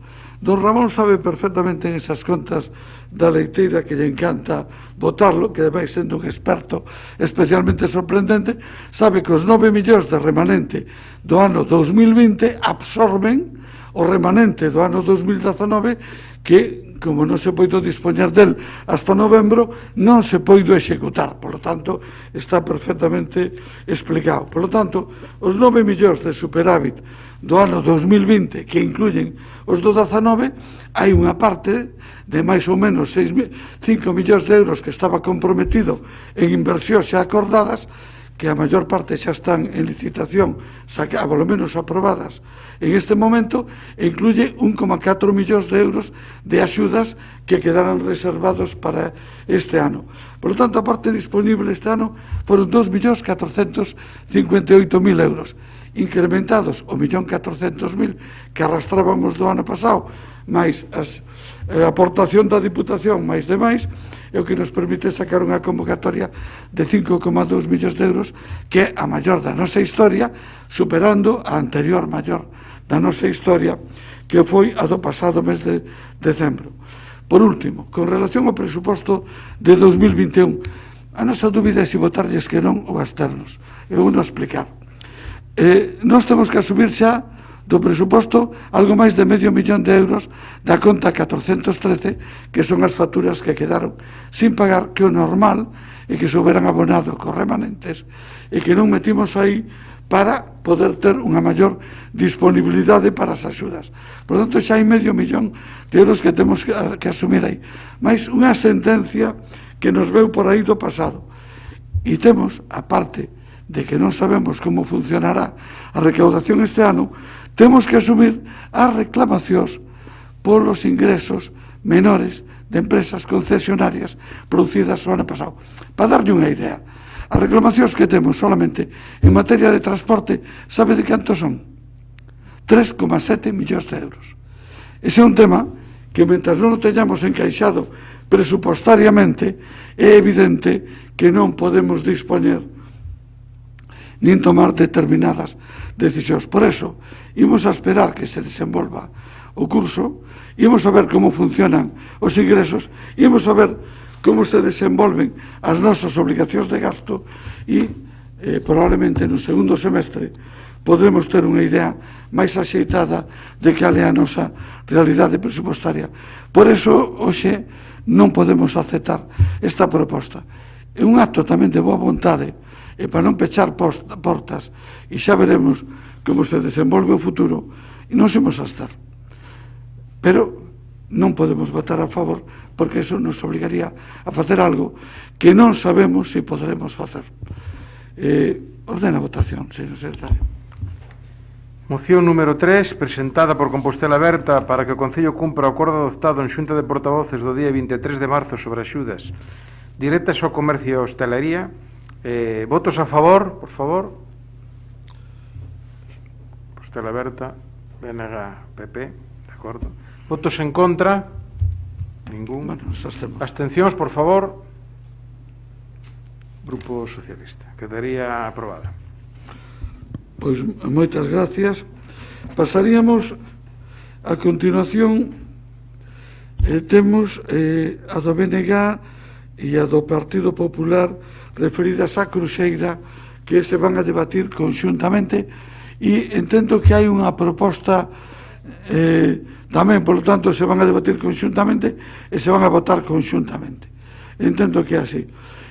O orden de intervención entendo que será de que prefere que sea primeiro BNG e logo PP e despois Compostela Aberta, porque parece lógico que os outros grupos nos posicionemos. Ben, perfecto. Doña Goretti, cando vostede queira. Sí, ben, pois nesta moción o que recollemos é as demandas que nos trasladan os veciños da Cruxeira e que entran totalmente no que é a reclamación e reivindicacións do rural, dun rural que poñámonos por onde nos poñamos nos concellos limítrofes, sempre os concellos limítrofes están mellor que os nosos. Entón, dá igual que sexa neste caso o Concello de Teo, que sexa Ames, que falemos de Boqueixón, a verdade é que dá mágoa pasear polo rural de Compostela e ver que está tan abandonado, algo que xa sabemos e algo sobre o que hai uns compromisos aí, o compromiso co rural sen cumprir.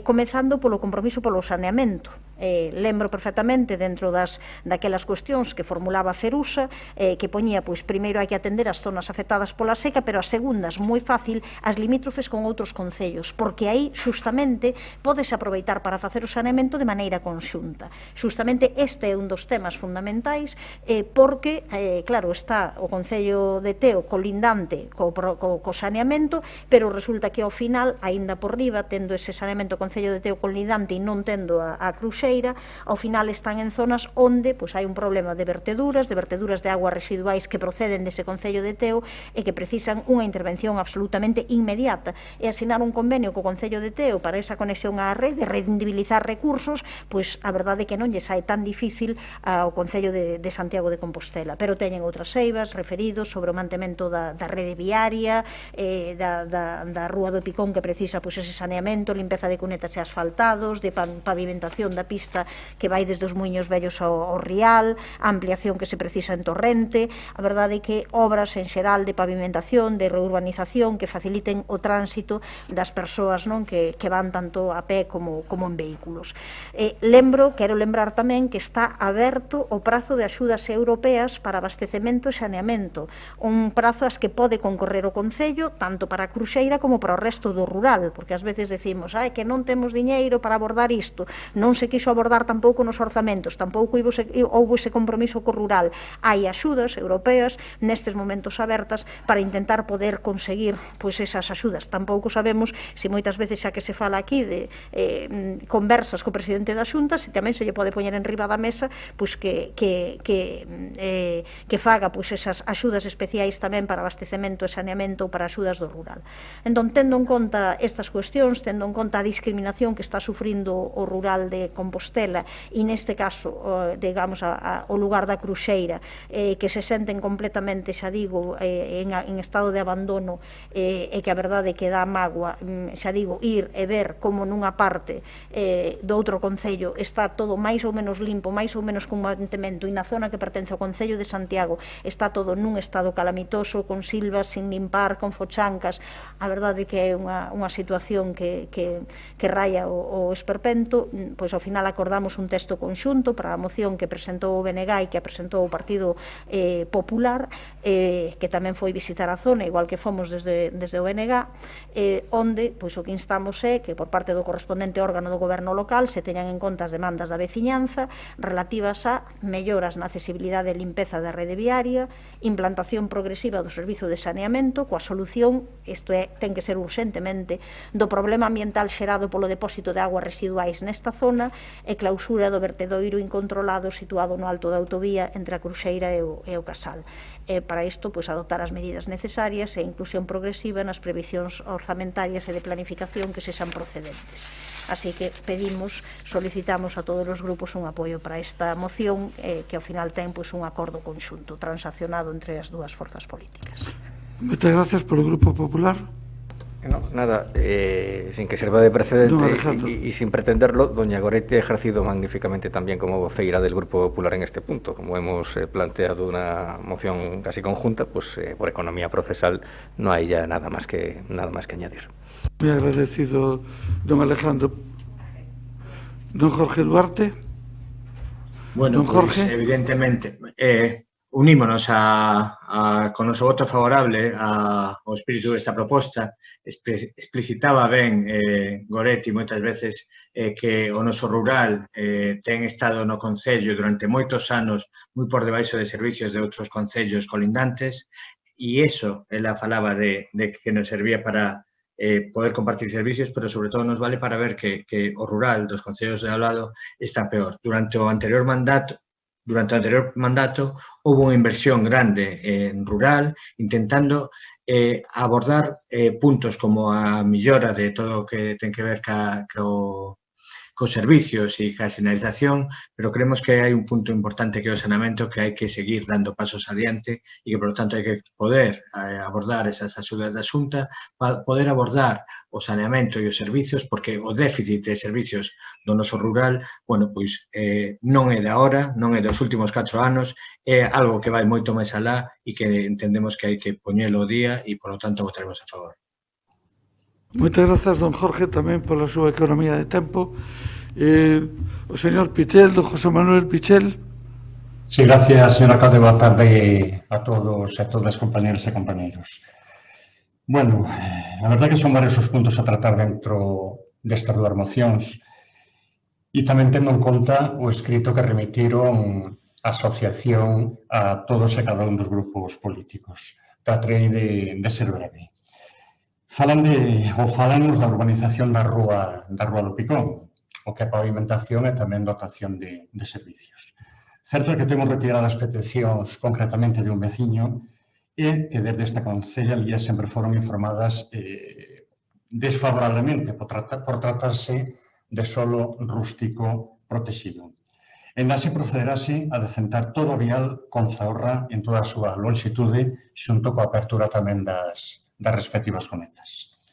En canto ao que é o mantemento dos viais pavimentados, o que son as reparacións dos baches e tamén a limpeza de márgenes viais, direi que en canto temos coñecemento dos mesmos polas diversas canles dos que dispón o Concello, inclúese o que é a súa reparación na programación do contrato de mantemento de pavimentos asfálticos.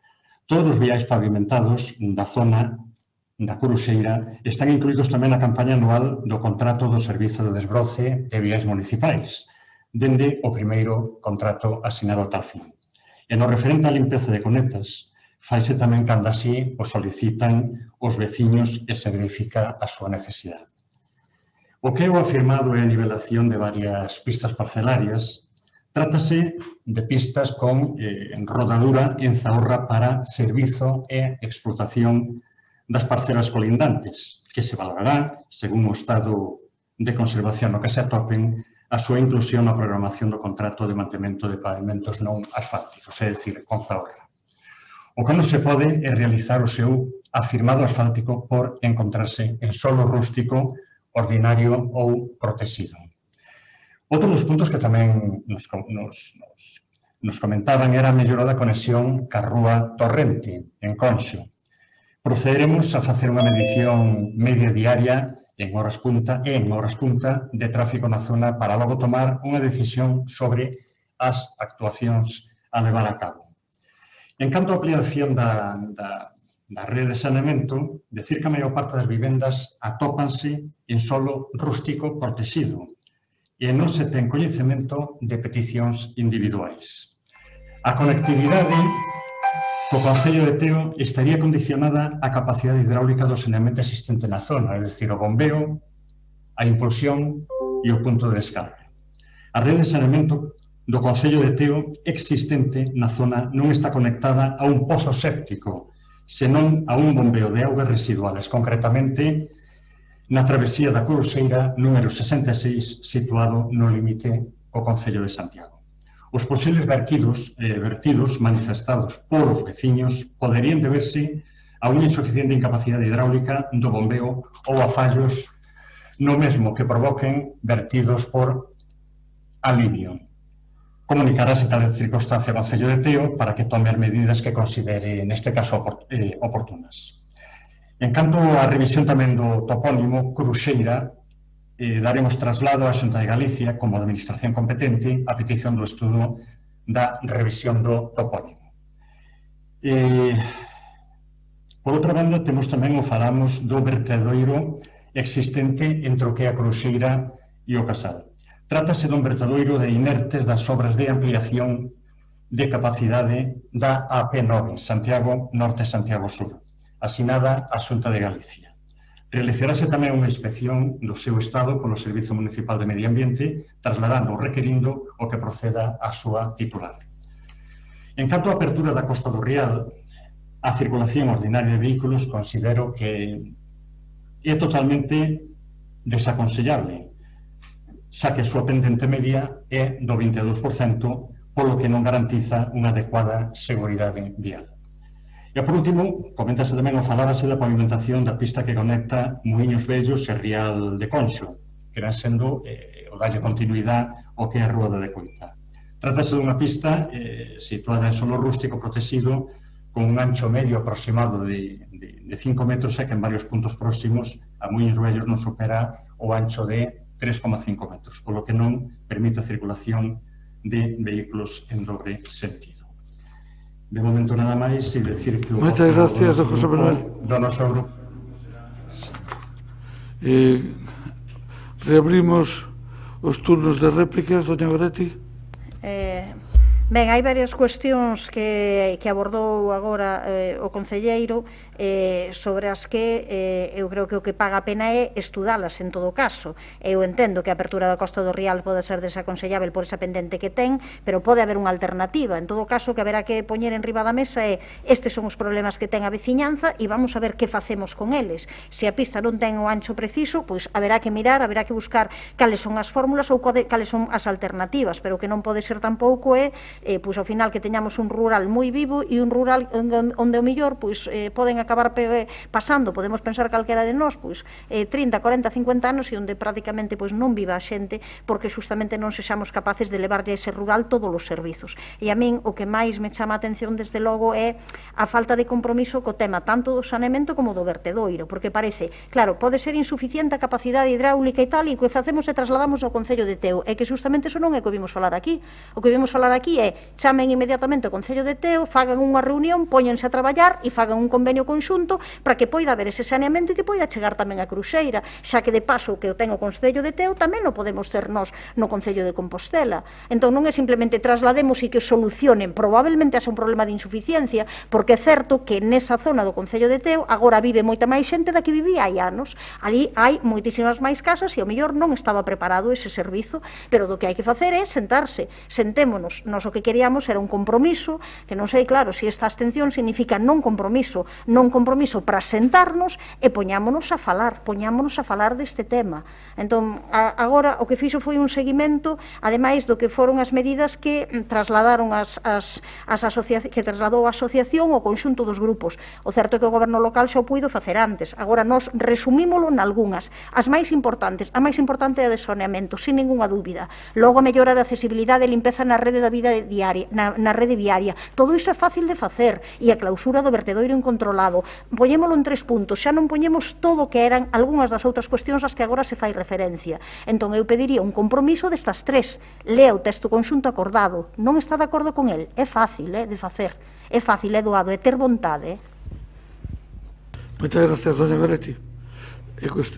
Moitas gracias, don Alejandro. Por Compostela Aberta, perdón, don Jorge. Don Jorge? Non, dice que non. Ben, entón, é que eu non o vexo. Entón, don José Manuel, algo que añadir? Non, a verdade que compromiso, eu creo que non fai falta decirlo. E o temos que a veciñanza. Outra cosa é a onde podemos chegar. É como chegamos. Falamos de orzamento. E tema saneamento. Desde logo que é fundamental. O abastecemento dispoñen del, o saneamento tamén. Que nos ponemos en contacto co Concello de Teo, non o dudes, Goretti, que o faremos. E na medida posible sacar para adiante, sin duda que sí. Voluntad, haina. En canto ao vertedoiro dixemos, claro, é dicir, está en territorio do Concello de Santiago, que me dá igual como estivera en Teo, é un vertedoiro incontrolado. Hai que corrixir esa situación. De quen é competencia? É competencia, neste caso, entendemos os técnicos da Xunta de Galicia. O ponemos no cemento e vigilaremos ali. E, por último, nada, simplemente manter, ainda que hai os compromisos, manter o noso voto, é dicir, manter a abstención a hora de votar. Moitas gracias. Moitas gracias. Votación, señor secretario. Moción presentada polo BNG e hai unha transacción conxunta de BNG e Grupo Popular para a dotación de servizos. Casi sería unha moción conxunta de BNG e Partido Popular. Sí, formalmente como... É unha experiencia novedosa. Sí, normalmente como é unha moción presentada polo BNG, pois entiende transacción para poder... Sí, é que en realidad é unha moción transaccionada entre BNG e Partido Popular. Sí. Bien, es la 4 de todas maneiras, pues... Non é a 4, é a 4 e a 6. É unha que se convirten en unha sola, chamemos de 4A, 4B, que é transaccionada Partido Popular, BNG, e se somete a votación. É conxunta, sí. Sí, en vez de ser conxunta de todos, é conxunta de dos. Sí, eso non sabía. É conxunta coa sexta, esta transacción, sí, ben. Entonces, sería a votación da 4, da 6 en esa transacción BNG-PP, sí, para atender a dotación de servicios básicos no lugar de Coruxeira Conxo e as demandas de mellora no lugar de Coruxeira Conxo. Sí, votos a favor? Concellos de Compostela Aberta, Grupo Popular, BNG. Votos en contra? Ningún. Abstencións? Grupo Socialista quedaría aprobada. Ben, ora ben, unha moción que entendo que se transforma en conxunta, que é relativa ao aeroporto de Santiago Rosalía Castro. É así, a damos por aprobada sin intervención. Aprobada sin intervención. Pasamos ahora a número 7, que é presentada polo BNG para ampliar o conservatorio. Vai haber intervencións en esta? Vai haber acordo? Non hai acordo. Entón, doña Goretti, que vostede queira. Si, ben, traemos aquí unha moción que recolle unha demanda histórica do Concello de Santiago de Compostela e unha demanda histórica, ademais, que se plasmou nunha moción aprobada por unanimidade no ano 2011, hai unha década, e que está sin cumprir a día de hoxe, que nos parece importante que se cumpra, porque xa daquela, cando se inaugurou o Conservatorio Profesional de Música de Santiago, xa se viu que as instalacións ficaban pequenas nese mesmo momento, non? As instalacións estaban feitas para atender a 250 alumnos e alumnas e xa duplicou os seus servizos, a súa capacidade desde o primeiro momento. Por tanto, houve problemas diversos que se foron acrecentando co tempo, porque a matrícula ronda sempre, supera os 500 alumnos e alumnas, entón, claro, iso ten problemas. É certo que ao final acaban cabendo, que é o que di, claro, como ao final acabas meténdote, pois acabas tendo, pois parece que non hai eses problemas, pero os problemas son graves, porque, por exemplo, os horarios son inadecuados. Entón, de tal maneira que hai moitísima xente, desde logo, que merecería un premio especial, xa a xente que en xeral vai ao conservatorio, pero ainda por riba, cuns horarios inadecuadísimos, e xente que ten que traelo da contorna, xa non do Concello de Santiago de Compostela, a uns horarios onde moita xente ten que renunciar, non pide máis, porque os horarios son moi inadecuados por falta de aulas e por alto de espacios, ou por prazas insuficientes, de tal maneira que se producen persoas que ao mellor comezan os seus estudos en Lugo, veñen aquí á universidade, e o normal para eles sería, para esas persoas, sería poder compatibilizar os seus estudos universitarios con poder entrar no conservatorio, pero non poden trasladar o expediente por falta de prazas. Así que, ao final, hai un problema moi grave e nestes momentos nos levamos sempre, ano tras ano, pois enmendas aos orzamentos da Xunta para incluir esta ampliación do conservatorio. Aínda por riba, hai algunhas especialidades que deberían formar parte, sin ningunha dúbida, do Conservatorio Municipal de Música do Conservatorio, Profesional de Música de Santiago. Deberían formar parte, pois, as especialidades de música tradicional, como gaita, como acordeón, como percusión ou, sobre todo, como órgano. Claro, que poidamos ter tantísima xente especialista, como facemos cursos a nivel de cultura, a nivel de patrimonio, queremos visibilizalo, todo iso ten que ir acompañado tamén duns estudos regrados que permitan xustamente posibilitar, canto máis estudos haxa sobre órgano, máis tamén presión ou posibilidades haberá para que moitos órganos que están en mal estado poidan acabar estando en bo estado. Entón, claro, o profesorado actual non pode abordar o ensino destas especialidades, por iso é tan necesario que se amplíe o Conservatorio Profesional de Música e, sobre todo, que se amplíe cando hai posibilidades, hai espazo para facelo. Supoño que aquí a todo mundo se nos poderían ocorrer moitas situacións. Claro, alguén podería pensar, pois, o novo aparcadoiro que hai de Altiboia podería ser un conservatorio de danza, que aproveito tamén para reivindicar, e aí tamén incluir o de música, pero mesmo sen ir a unha obra como esa, simplemente co espazo que nestes momentos utiliza o propio profesorado para aparcadoiro, hai espazo para facer esta ampliación e para, desde logo, que nestes momentos, ademais, algo incrementado coa COVID, poida haber, pois, cabinas de estudo dignas, bibliotecas que se están utilizando para impartir docencia. Entón, isto é un clamor, xa foi levado ao Parlamento en distintas ocasións, eu creo que hai que instar nestes casos á Xunta a realizar os trámites para ampliar, atender esa demanda de prazas existentes e incrementar a oferta de especialidades. E nós tamén solicitamos, como sempre, xa que este Concello de Santiago parece que lle di sí a todo o que a Xunta pide, algo de correspondencia terá que haber, non digo eu, porque se non somos capaces de que poida haber ampliación do Conservatorio de Música ou da Escola Oficial de Idiomas, a petición do Conservatorio de Danza, e que ao final, claro, xa digo, unha década aprobado por unanimidade. Non entendo moi ben porque agora non pode haber unanimidade nunha reclamación que o único que fixo foi agravarse e intensificarse nos últimos 10 anos. Grazas, doña Goretti. Dona Branca. Moi breve. Todo o que di Goretti é moi claro. é unha demanda histórica, escoitámolo xa moitas veces no pleno. Penso que é moi necesaria esta moción, xa que co tema da crise estánse abandonando as ensinanzas musicais, escénicas profesionais.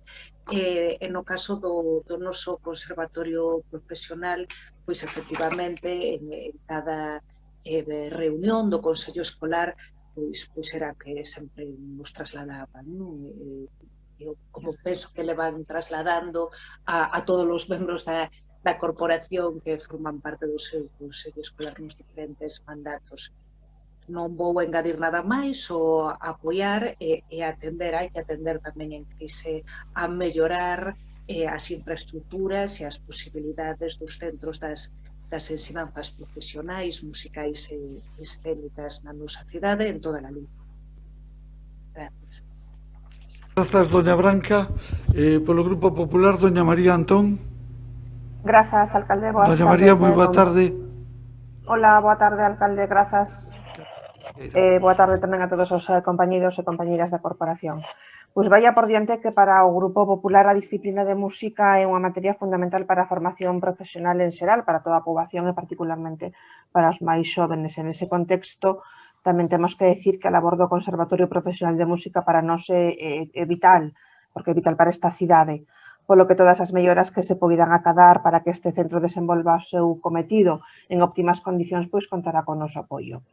Porén, a moción que trae hoxe o Pleno o Bloque Nacionalista Galego, baixo o noso punto de vista, é reduccionista, porque reduce a problemática a ampliación do centro. A nosa visión é moitísimo máis ampla, é unha visión máis integradora e mesmo máis ambiciosa. Esa foi expresada en outras ocasións tamén neste Pleno, en concreto no Pleno de maio do 16, con motivo tamén dunha iniciativa semellante. Unha visión que hoxe sigue vixente e que volvemos a poñer en riba da mesa para unha reflexión de cara ao futuro. A nosa cidade é evidente que é unha cidade musical, todos o sabemos. Temos a sorte de contar con unha multiplicidade de centros de ensinanza musical, tanto públicos como privados. E temos a sorte tamén de contar con dúas formacións de exhibición musical de primeiro orde, como son a Real Filarmonía ou a Banda Municipal de Música. E podería seguir enumerando as facetas musicais da cidade, pero volvendo e centrándonos no asunto. A ensinanza musical en centros sostidos con fondos públicos pivota alrededor da Escola Municipal de Música, do Centro Profesional, do Conservatorio Profesional de Música e da Escola de Altos Estudios Musicais. O Conservatorio Profesional acolle alumnos, como ben decía Goretti, da cidade, da súa contorna e mesmo de outras cidades e lugares de Galicia e de fora, pois o alumnado da universidade tamén, en ocasións, remata os seus estudos neste conservatorio. Esa circunstancia fai que, efectivamente, o nivel de matrícula do centro roce o nivel máximo de capacidade, particularmente en algunha das 17 especialidades que son máis demandadas, polo que se produce unha listaxe de agarda en moitas ocasións, pero é unha cuestión que podería producirse tamén, aínda que houbera máis espazo, xa que as plazas por especialidade sempre serán finitas. En relación a isto, e sin que terlle importancia, a matrícula deste curso escolar é máis baixa que a dos últimos 3 cursos, que as dos 3 cursos anteriores precedentes. É bastante máis baixa, considerablemente máis baixa. Pero, en calquera caso, para o Grupo Popular compre realizar un estudo das ensinanzas musicais da cidade, dos equipamentos existentes e dos recursos empregados, para analizar como se pode optimizar e rentabilizar os esforzos públicos e privados neste campo. Por exemplo, a mellora da Escola Municipal de Música podería liberar o Conservatorio da presión da ensinanza elemental, permitiría centrarse na ensinanza profesional e incluso ser máis ambiciosos cara a cubrir o último paso inexistente en Santiago, como son os grados superiores, e mesmo en Galicia, como son os másteres. Por eso, porque entendemos que só a ampliación do conservatorio non debe ser un fin en sí mismo no que atinse as ensinanzas musicais da cidade, o noso posicionamento vai a ser abstención. Grazas, doña María. Vai a intervir don Rubén Prol polo Grupo Socialista. Don Rubén. Grazas, alcalde. Ben, efectivamente, esta é unha cuestión, vou a ser breve, esta é unha cuestión longamente pedida. Hoxe mesmo hai Consello Escolar no Conservatorio, efectivamente, e nese sentido apoiamos a moción. O noso voto é favorable. Non me estendo máis. Grazas. Repetimos o orden de intervencións, doña Goretti. Sí, ben, agradezo ao Compostela Aberta e máis ao Partido Socialista o seu apoio e a respecto do que comenta María Antón, claro, sí, eu tamén coincido que a ampliación do centro non é o único que hai que facer e que probablemente haxa que facer estudos máis grandes, pero mentre se fai ese estudo de todo o conxunto, a que a ampliación do conservatorio é necesaria, iso é un clamor, porque claro, independentemente da matrícula, que claro, conforme vai pasando o tempo e a xente xa vai dicindo aquí non hai espazo, non hai sitio, non vai haber especialidades, xa me busco a vida de outra maneira, o certo é que este ano houve 64 persoas que quedaron sen praza. E o certo é que están matriculados este ano 522 estudantes, cando isto estaba feito preparado para entre 250 e 300 persoas. O certo é que nestes momentos non hai biblioteca, que as aulas fican pequenas. Eu creo que non hai especialidades, que non é de recibo, que en Santiago non se poida estudar gaita, nin acordeón, nin que non se poida estudar órgano. Entón, a verdade é que non entendo moi ben a posición. Claro, podemos seguir agardando e pasaran outra década, e que pasou unha década, onde probablemente o argumento que se podía poñer en riba da mesa era o mesmo. Hai que facer un estudo máis global e máis xeral. Non creo que o que fai o Conservatorio poida solucionarse cun reforzo da Escola Municipal de Música, porque son públicos diferentes. É xente que pretende cuestións. Isto é xente que a nivel profesional, desde logo, ten unha demanda importante por acrecentar, continuar incrementando os seus estudos. E se temos máis oferta, desde logo, haberá moito máis demanda, sin dúbida. Eu creo que ás veces, claro, xa a xente di, aquí en Santiago, como xa está colapsado, xa intentamos non ir, xa renuncian ao final a ir, porque este é un problema que leva anos e anos. E insisto, claro, que se fose un problema moi difícil de solucionar, porque digamos, é que ali a beira non temos capacidade, non temos espazo, pero isto sería unha obra menor, onde hai espazo para facelo. Entón, eu pediría que se reconsiderase, porque, insisto, isto é un clamor, hai moitísima xente afectada, e claro, podemos seguir, e ao mellor dentro da próxima década, no ano 2031, volvemos a discutilo aquí, outra vez, e volvemos a dicir o mesmo. Moitas grazas, doña Goretti. Continuamos co turno de intervencións. Doña Branca. Non vou facer. Moitas grazas, doña Branca. Doña María. Non, tampouco vou facer. Grazas, doña María. Don Rubén. Grazas, señor alcalde. Nada, xa non fago outra intervención. Apoio plenamente a moción, é unha petición longamente feita polo Conservatorio, reitero o voto favorable. Perfecto. Pois, se é así, ordena a votación, señor secretario. Gracias. Moción presentada polo BNG para ampliar o Conservatorio coa dotación de persoal necesario para atender a demanda existente e impartir novas especialidades. Votos a favor? Por BNG. PSOE Compostela Aberta. Votos en contra? Ningún. Abstencións? Ben. Grupo Popular. Quedaría aprobada. Ben, entendo que a moción número 8 sobre o sector financiero en Galicia hai un acordo que queda como moción conxunta e, por lo tanto, non é obxecto de debate. A número 9... Perdón, se entende por unanimidade, entonces. Entendo que por unanimidade. A número 9 me parece que non se dá esa circunstancia, ou sí, non o sei. Non hai. Entón, temos que debatila. Dona Branca, tal vez. Dona Branca, cando vostede queira.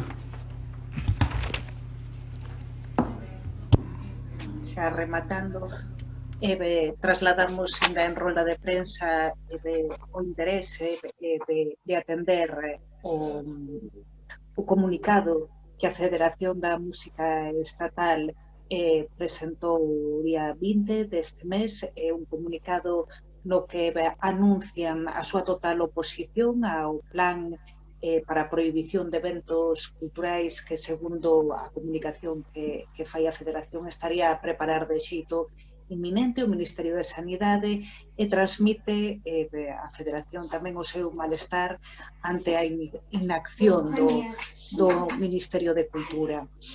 Entón, consideramos que hai varios puntos do que é o comunicado, e un dos que máis nos interesan é a particularidade. O que plantexa a Federación é que non hai que xeralizar, e hai que atender a particularidade dos diferentes espacios, dos diferentes tipos de eventos, non xeralizar no que está a suceder nos espazos das grandes cidades e dos grandes eventos. Penso que isto é moi interesante para Compostela, que queremos plantexar que quizás o colectivo dos músicos é un dos colectivos que están sufrindo máis as restriccións. Pensemos que os músicos desapareceulles o traballo que desenvolvían no espazo privado, o sea, as salas de música, os locais, non sei como imos volver a recuperarnos desta situación que parecía que non ia durar tanto. Pensemos tamén que a situación dos nosos músicos, por ser intermitentes a nivel laboral, pois a moitos deles colleunos a pandemia nunha situación de non estar cotizando a Seguridade Social. Sabemos que hai situacións moi graves e moi desesperadas. Entón, nos o que plantexamos é que en Santiago aténdase a particularidade, que nos, dende o Concello, manifestemos e así o pedimos no acordo o noso apoio e a solidaridade co sector da cultura, especialmente coa música ao vivo, plantexando que recoñecemos, como penso que todas as instancias institucionais saíron a contalo, que tiveron un comportamento exemplar, que é un dos ámbitos máis afectados polas restriccións. Así consideramos que o acordo así o reflicte que debe ser o que traslademos dende o Concello, o Ministerio de Sanidade e o Ministerio de Cultura, a desconformidade ca posibilidade de implementar estas futuras medidas máis restrictivas que fai un ano que estábamos nunha peor situación sanitaria.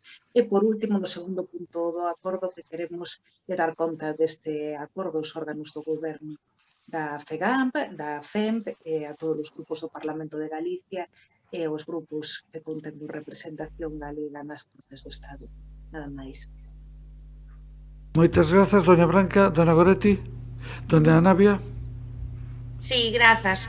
Ben, efectivamente, o sector cultural foi exemplo de cumprimento das medidas de seguridade. Concordamos en que a cultura é un elemento esencial de Santiago, por suposto, e por iso queremos aproveitar tamén para trasladar toda a nosa solidariedade do BNG coas músicas e artistas pola situación que están a vivir ou por como están a vivir esta situación, non? Falamos de perda de emprego, falamos de perda de oportunidades para traballar, da incerteza que isto supón e demais. Cremos que é posible unha conxunción entre actividade cultural e seguridade sanitaria, polo que, por suposto, concordamos en que a solución non pasa por prohibir a cultura, senón por regulala, en todo caso, garantir que se poñen en práctica todas as medidas necesarias. En calquera caso, nós insistimos, isto no grupo do BNG xa é unha insistencia repetida e repetida en solicitar algo que sabemos que xa se está traballando, que é que as liñas de subvención de cultura saian canto antes, que sexan consensuadas co sector e que faciliten a creación cultural sempre a través dunha liña de concorrencia competitiva, non só a través da contratación directa. Mais ben, feitas estas consideracións, simplemente dicir que estamos de acordo coa proposta recollida nesta moción de Compostela Aberta e por iso votaremos favorablemente. Nada máis, grazas. Sí, nada, muy breve.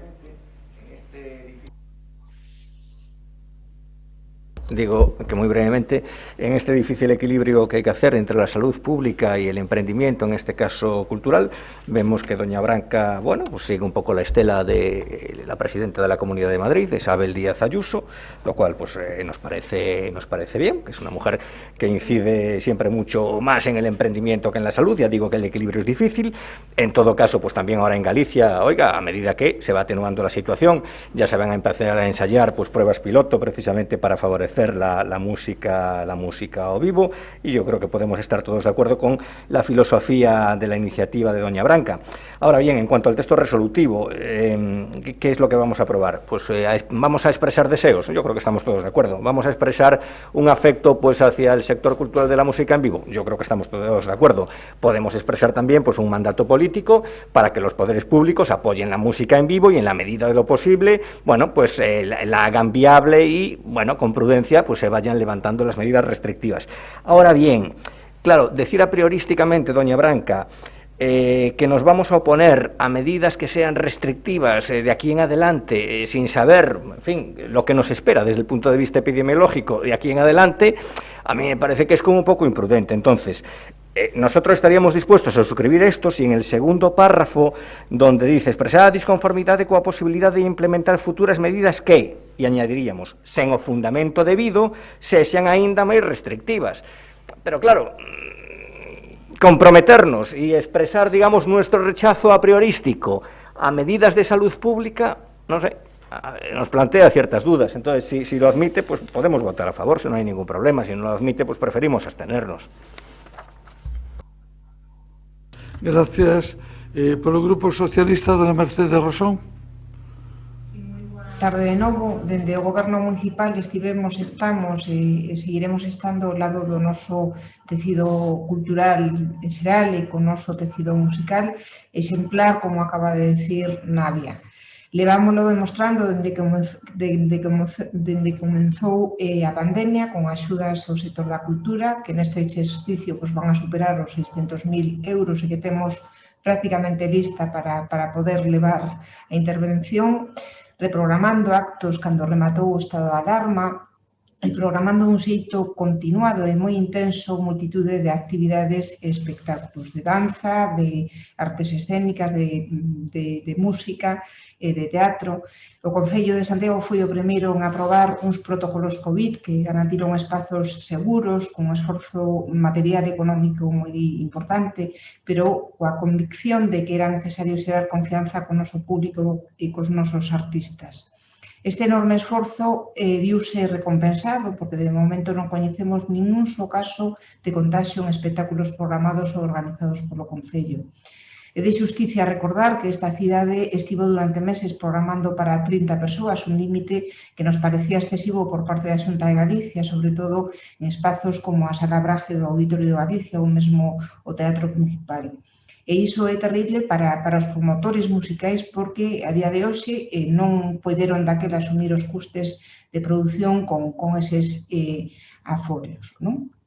Pero respetámolo, aínda que nos parece desmesurado e totalmente incomprensible. E como non, integrámoslo nese roteiro e estrategia que vostede, Branca, alude. Unha estrategia que sitúa as necesidades que nos trasladan desde o sector como eixo principal da xestión da Concellería, programando, como dixen anteriormente, con axudas, con colaboración, con o noso tecido cultural en todas as súas variantes. En canto ao sentido do noso voto, estamos de acordo coa primeira parte do punto primeiro, porque é algo que xa estamos facendo. Apoiamos e solidarizámonos co sector da cultura de forma absolutamente comprometida. Pero a segunda parte dese punto 1 é inviable, por lo que temos que absternos de toda a moción. Por unha razón moi sinxela. Como se pode trasladar a un goberno a disconformidade cunhas medidas que non existen? Non sei se vostede se parou a pensarlo, non coñecemos as medidas ás que se refire, non sei se vostede as coñece, ni siquiera están concretadas en ese comunicado que todos coñecemos des música, simplemente fala de limitacións máis severas. Este comunicado oficial do pasado día 21 deste mes. Es música na súa web manifesta a súa total oposición ao plan para a prevención de eventos culturais. O texto di, na entradilla, segundo as últimas noticias aparecidas en varios medios de comunicación, vai ser presentado de maneira inminente por o Ministerio de Sanidade. Nós, como lle dixen, apoiamos incondicionalmente o sector, pero que non podemos apoiar son globos sonda, fume e incertezas. Hai que tomar decisións en base a certezas e medidas concretas. Eu convido a documentarse dun xeito máis exhaustivo porque se trata dun tema en constante evolución. De momento, o máis sensato é deixar espazo para o diálogo entre o sector e o goberno central e o executivo autonómico. E dende día 21 de abril, día en que ESMusic fixo público o comunicado oficial ao que vostede fai referencia, pasaron moitísimas cousas. Porque nos consta que o día 22 tivo lugar unha reunión entre o Ministerio de Cultura e ESMusic. Dende entón estáse traballando na procura dun consenso sobre criterios de aforo e protocolos sanitarios baixo un plan conxunto do sector. Levan dende entón traballando. Tamén son coñecedora que en Galicia a Asociación Agaén está en contacto coa Consellería de Sanidade para desenvolver un plan consensuado. Hoxe aparecen nos medios de comunicación galegos declaracións concretas do Conselleiro de Sanidade nas que di que se trataría de eventos con aforos máis amplos que os que se permiten actualmente e baixo condicións que fixarían con saúde pública. Doña Mercedes, cando poida debe rematar. Por lo tanto, e como xa lle argumentei, o noso voto vai a ser de abstención. Moitas grazas. Moitas grazas. Ben, reabrimos turno de intervencións. Doña Branca. Moi ben. Bueno, sempre penso que é necesario dicir que a cultura é segura, non? E máis neste intre, non que se están a tomar decisións para o verán e o outono. Ben, agradecerlle o apoio a Navia e a Alejandro, decirlle que gustan moito máis outras músicas que as fanáticas e rancias da señorita Ayuso, pero que admito a emenda en boche, ainda que, considero que as medidas sanitarias sempre hai que cumplilas, eso xa o sabemos, non? E por eso esta moción fala do apoio á cultura segura. Ben, sobre o que comenta Mercedes, xa supoña que efectivamente iba a ser un voto de abstención. Realmente non é que comenzaran a traballar foi pouco, Mercedes, comenzaron a traballar fai moito máis tempo e penso... Xa sei. Non, xa sei que sabes, xa sei que... Eu tamén estou documentada, eu sei que ti sabes que eu estou documentada e na que o digas no pleno. Ben, o tema é que todos sabemos, dende o principio de ano, que se leva plantexando xa aos promotores e ás empresas de música que posiblemente os eventos non van poder ser de máis de 1000 persoas sentadas, non? Entón, isto, se vai ser así, hai que decirlo canto antes para que as empresas teñan unha seguridade. E nós sabemos que contamos con esa información porque para planificar as festas da Ascensión e do Apóstolo temos que ter esa información a través da Federación de Municipios Españoles, non? Entón, todos sabemos que hai esa idea en relación ao que vai plantexar o Ministerio de Sanidade, que xa se falou dende xaneiro con representantes do sector. Entón, penso que é mellor trasladala canto antes e nós, como Concello, temos que ter moi claro, efectivamente, que vai a ir nesa liña, non? Non vai ser unha sorpresa que os aforos sexan moi reducidos, non? Non máis que o ano pasado, non? Porque realmente a situación epidemiolóxica neste intre non é como a do ano pasado. Entón, eso é que está trasladando a Federación de Músicos e nos facémonos eco que se realmente se cree dende o goberno e dende o Ministerio de Sanidade e do Ministerio de Cultura que a cultura é segura. Dona Branca, ten que rematar. Nada máis. Bueno, pois menos mal. Moi agradecidos. Veña, temos último turno de intervencións. Desean intervir polo Partido Popular, non? Doña Goretti desea intervir? Ou doña Navia desea intervir? De moi boa fe o voto a favor, pero que agradezo tamén que se inclúa esa emenda in voce que formulou o portavoz do Partido Popular, que, bueno, nunca está de máis deixalo claro, pero nada máis, grazas.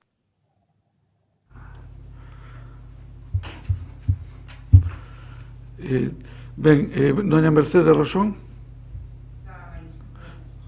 Moitas grazas.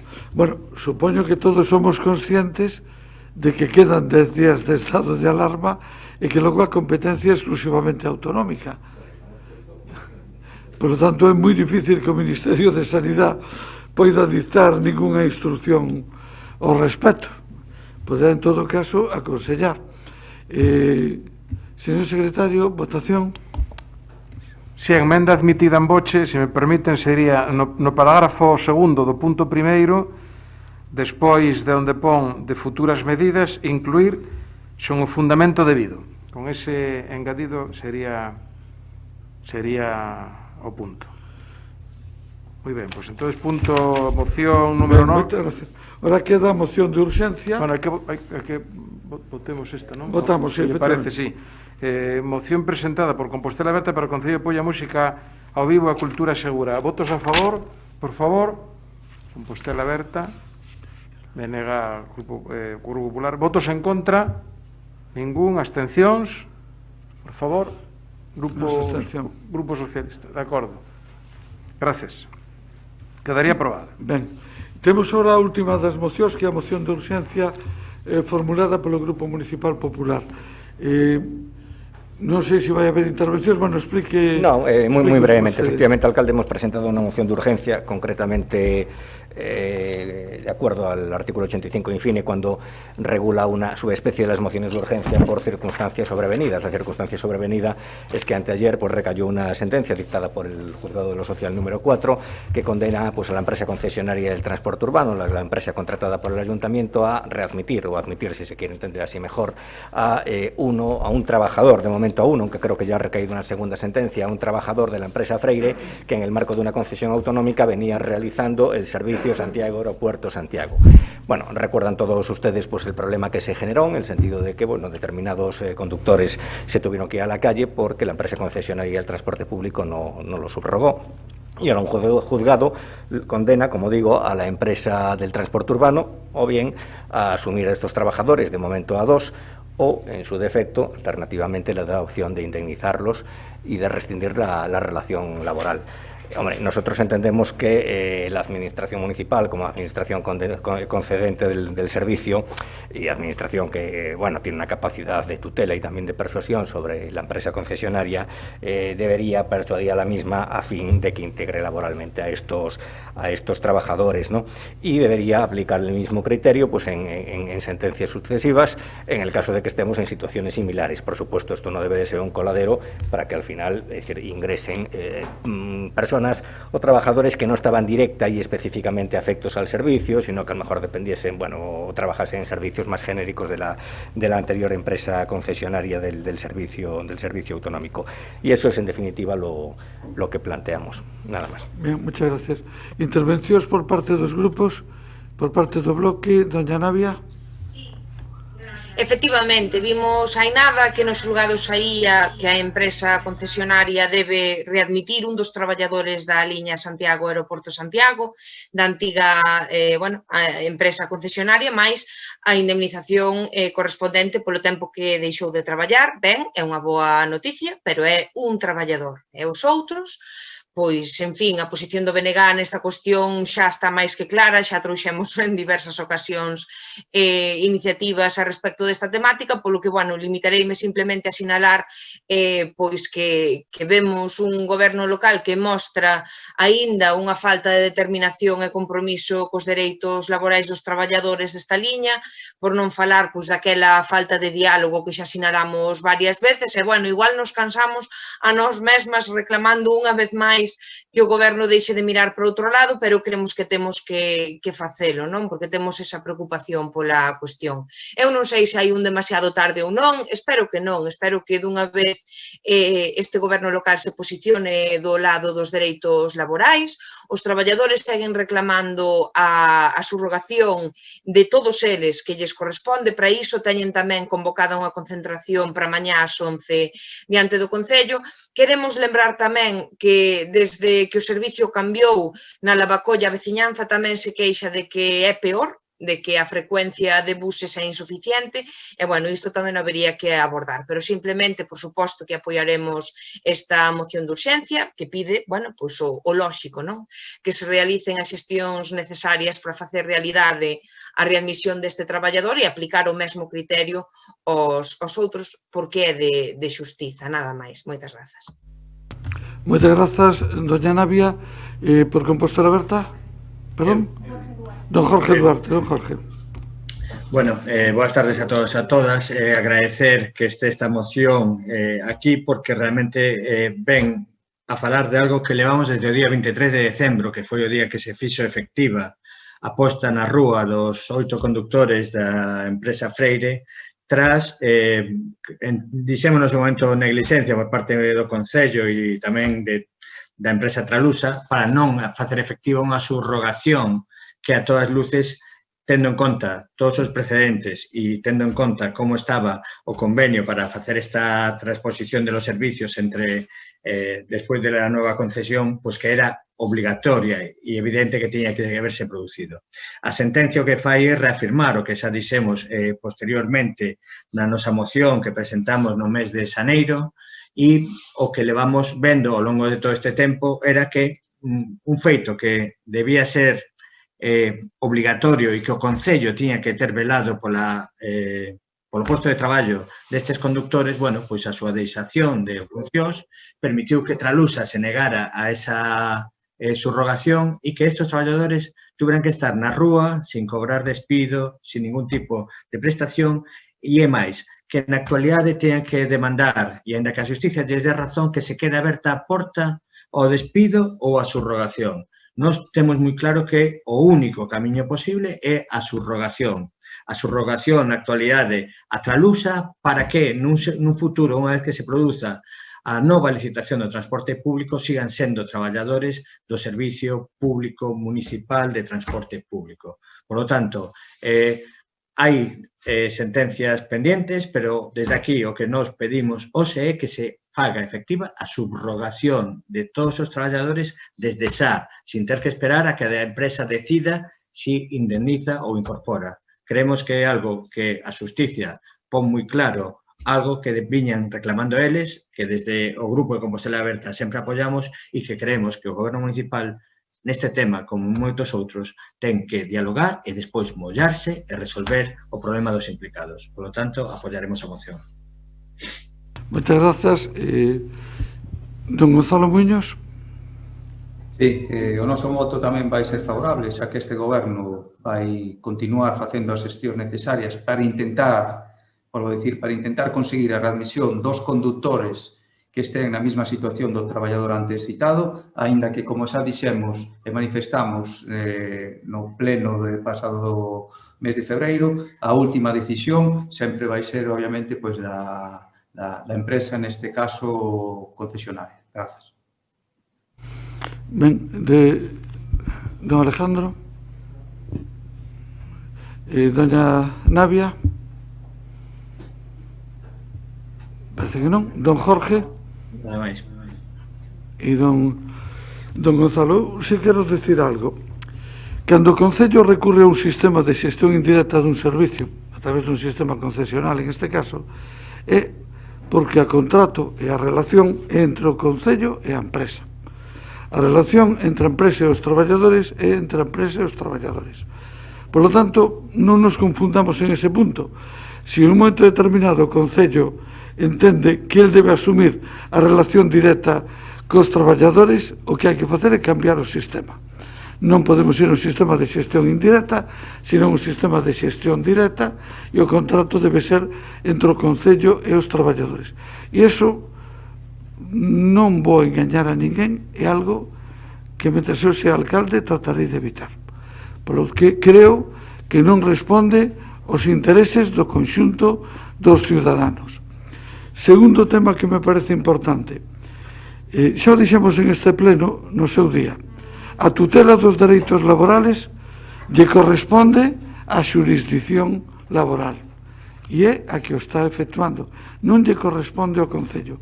É a xurisdicción laboral a que di que traballadores deben ser subrogados pola empresa e en que condicións. E iso teño que poñer en relación co que pasou con esa empresa, que foi unha relación de traballadores que non só eran os condutores, incluía personal administrativo, incluía personal de mantenimento e hasta incluía asesores xurídicos. E que, por suposto, eso non había ninguna justificación para que a línea Lavacolla a Santiago tuvera un letrado asesor xurídico que non ten todo o transporte urbano de Santiago. E non imos a falar do sueldo, porque xa sería outra historia. Por lo tanto, isto en todo caso é unha resolución puntual, nominativa, de casos concretos. Pero, como dixo moi ben don Gonzalo Muiños, nos intentaremos mediar coa empresa e ese é o papel que podemos cumprir. Non outro, non sustituir, non tomar a decisión. En fin, o que ya se arregle todo ben. Entendo que por unanimidade. Moi ben, unanimidade.